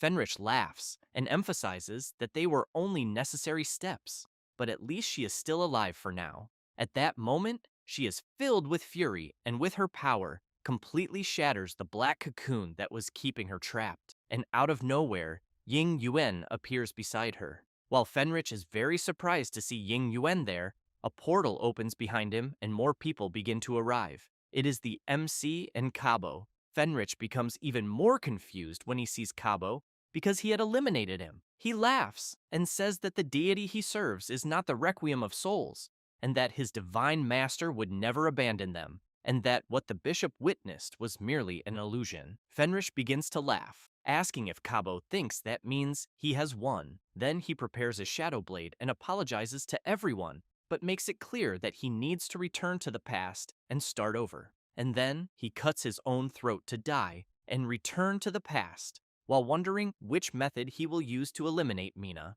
The wound on his neck opens even more, and he continues laughing. However, he soon becomes confused, asking what is happening, because he should have already returned to the past. But the MC had done something with his power of time, and Fenric soon realizes that he had stopped Mina's heart in time. Ying Yuan tells the bishop that they still have accounts to settle, then calls the MC and asks him not to grant the bishop a quick elimination, who immediately becomes completely shocked upon hearing Ying Yuan calling the MC master and asks if he truly is the supreme divine master. But right after that, he laughs and, calling the MC the omnipotent god of magic, asks if he believes he saved his follower. Then he says that one day in the future, Mina herself will eliminate him with her own hands. Then Fenric begins to feel the wound he made on his own neck even more. After that, something begins to happen, until he becomes surprised and, looking around, asks if he has returned to the past again. Then he becomes excited and shouts that the power he obtained truly transcends the gods, because even with the omnipotent god of magic acting personally, he was unable to do anything. And while he walks through the place, he thinks about Mina and that they will see each other once again soon, and that as payment for the time travel, he will make sure to dream of a very entertaining way to see her eliminated. And as soon as he arrives at the Red Scale Tavern, he does not notice the enormous dragon passing behind his back. Soon after, several chains emerge from the ground and imprison him. Fenric begins to shout, asking what the hell is happening. Mina appears with a sinister aura, welcoming him. Fenrich becomes confused and asks how she recognizes him and whether she followed him back to the past. She replies that she did not and says that she is still in the original timeline, but to be more precise, he is the one trapped in this single day, and she is simply observing him. With that said, she shouts that in his search to steal her heart, he hurt her repeatedly, and now it is his turn to experience exactly the same agony. Fenrich asks Mina to wait a moment because he can tell her a secret, since he believes she has no idea how powerful her heart truly is. She places her hand over her heart and asks what he means by that. The bishop laughs and asks if she has any idea what he heard while he cultivated with her heart. Therefore, he says that a voice whispered to him that the gods will fall many times. Then he begins to laugh like a madman and says that her heart can completely block the perception of the gods, and that this proves that her power transcends divinity itself. And therefore, when she possesses such a supreme artifact, he asks how she can resign herself to being a pathetic vassal to the gods. Mina looks back and asks the MC what Fenrich is saying. He comments that what Fenrich is saying is most likely true. The bishop becomes very surprised when he realizes that the omnipotent god of magic is also there, but wonders if he had been sitting behind Mina the whole time and why he did not detect him. Ningfeng makes it clear that the hidden power within her heart truly surpasses that of the other gods, but that does not include him. With that said, he comments that Mina has nothing to worry about and that she only needs to focus on her cultivation. Later, in another part of another secret realm, Sasita, Hanyin, and Moga are congratulating the MC for having obtained another new vassal. Ying Yuan calls the MC Divine Master and asks if he can stay there for a while to accompany Mina. Ningfeng replies that of course he can, because he thinks it will be perfect, since the two of them there can help him gather more followers while they are together, because he discovered that the turbulence of space and time there can interrupt the perception of the gods, and that even if he converts his followers, he believes they will not be able to detect it. Then he calls Ying Yuan and asks if he happens to have any artifact or divine equipment that he can give. Ying Yuan comments that he is very sorry because when he regained his consciousness, the bracelet he is wearing was already severely damaged. The item in question is the Infernal Flame Dragon Bracelet. The item may have once possessed immense glory, but at the moment it is nothing more than a pile of fragments. Han Yin asks if her master agrees that they should eliminate Ying Yuan for having nothing to offer. Ningfeng laughs and emphasizes that Ying Yuan's situation is different from theirs and that he will have to find another way, until the MC receives a system notification informing that a certain deity has declared a divine war against him in a designated realm and that he must decide whether he will accept it or not. Meanwhile, in the divine realm of the abode of the dead, Requiem of Souls asks if his other possessed half is sure that what she did will work. She replies that it will, and asks Requiem not to forget that both of them are sharing the same body at the moment, and that this means the world there contains more than just his followers, because it contains hers as well, and that if they descend using her persona, they will be able to confront that certain bastard directly. Back in the realm where the MC is, Han Yin comments that it has been a while since she last saw a divine war. Ningfeng asks what exactly it involves. Han Yin says that despite the grand name of divine war, it is actually just a small skirmish between deities. Sasita emphasizes that the intensity does not even come close to the time when the MC fought alone against the 11 sovereign gods. Ningfeng comments that the opposing side requested the battle to take place in the world of Mingje, with each side selecting 5 followers to fight, and that it will be in hidden identity mode and the date is set for 1 month from now, and that the first side to win 3 matches will claim victory. Mina becomes confused and asks Ying Yuan what hidden identity means. He explains that it means the deities on both sides will completely not know the true identities of their opponents, as well as the identities of the opposing believers. Ningfeng emphasizes that if only the believers are allowed to fight within the aquatic realm, aside from the supreme strength of Queen Minga, the others are somewhat lacking, and because of that, he believes securing 3 victories out of 5 will be difficult.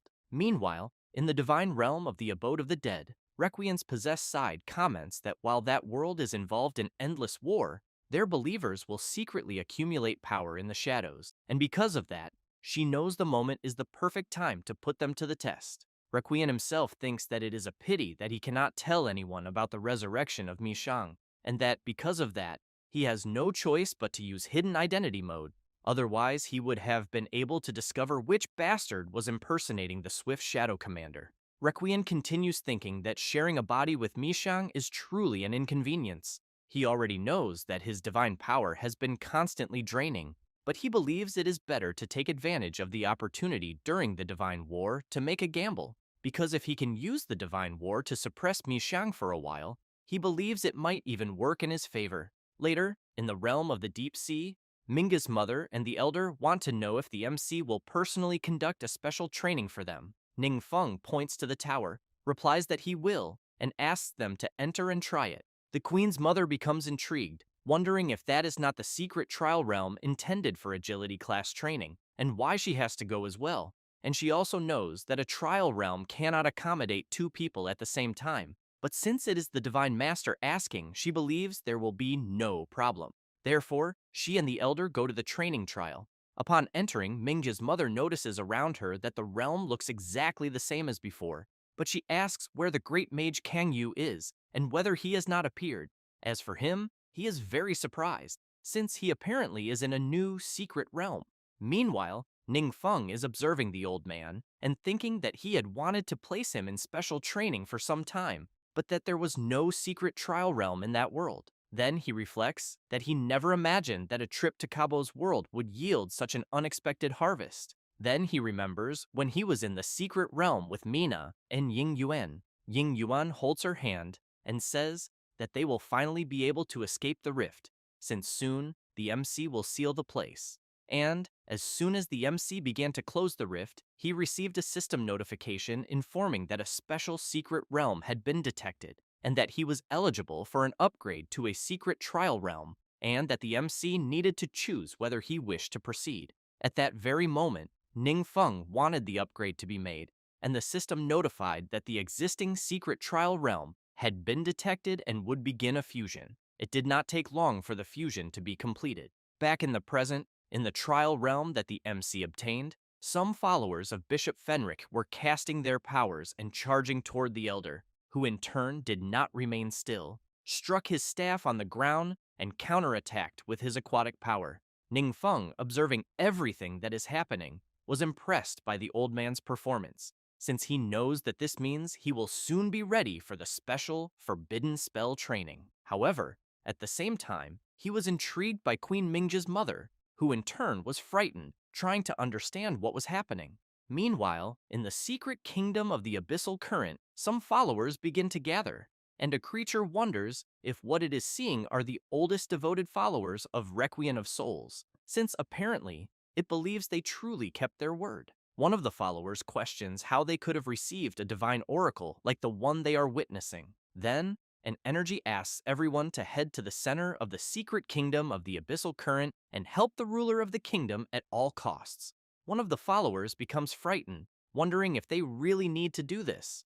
The sinister creature with them comments that it is actually quite simple. With that, it equips its weapon and tells everyone that it needs to devour potent life force to replenish its energy. One of the followers asks what the creature is doing, since they are there to help under the orders of a divine oracle. The creature laughs and says that, naturally, they are there to help it at all costs. The followers become enraged and shout, demanding that the creature be eliminated as quickly as possible. However, they soon realize that their abilities are not working and assume that this can only be the work of the Divine Master. The creature points its sinister scythe at the followers and calls them fools. And, after eliminating all the followers, it comments that they were the cost in the situation of at all costs. Meanwhile, in the secret kingdom of the deep sea, Minga's mother is still frightened, wondering what is happening, since while the system informs her that a large amount of dark power has been detected within the target body, she notices a strange energy surrounding her. Then, the MC appears, wanting to know what is happening. Luoxi comments that she thinks she is under a curse. Then she explains that some years ago, while invading a secret realm, she was severely injured by the realm's boss. But although she was fortunate to survive, She believes she was corrupted by the dark power of the secret realm's boss. Luochi reflects that she kept this hidden from the MC and never expected to reveal it, so she wonders if he will abandon her. She is then surprised to hear Ning Feng telling her not to panic, as she just needs to follow his instructions and try to channel the dark power within her body. The MC thinks that it is a good thing he gained some experience while monitoring Mina, but he knows he must at least help Luoxi control this dark power. However, he fears that he may have to change his candidate for the Divine War. Ningfeng, Sasita Moga, and Han Yin wait as Luochi concentrates the dark power. Then, she begins, and Han Yin comments that the dark power within Luoxi really seems to be starting to flow smoothly. Sasita tells her master that apparently he will gain another monster with extraordinary talent. Ningfeng comments that Luochi seems to have understood the method he taught her remarkably well. Then, something happens to the energy within Luoxi. The MC thinks that what is happening is the shackle of divinity, which is preventing the flow of dark power. It does not take long for Luoxi to break through this power. Ningfeng becomes excited upon seeing that she truly managed to break such a barrier, and she soon unleashes her monstrous power.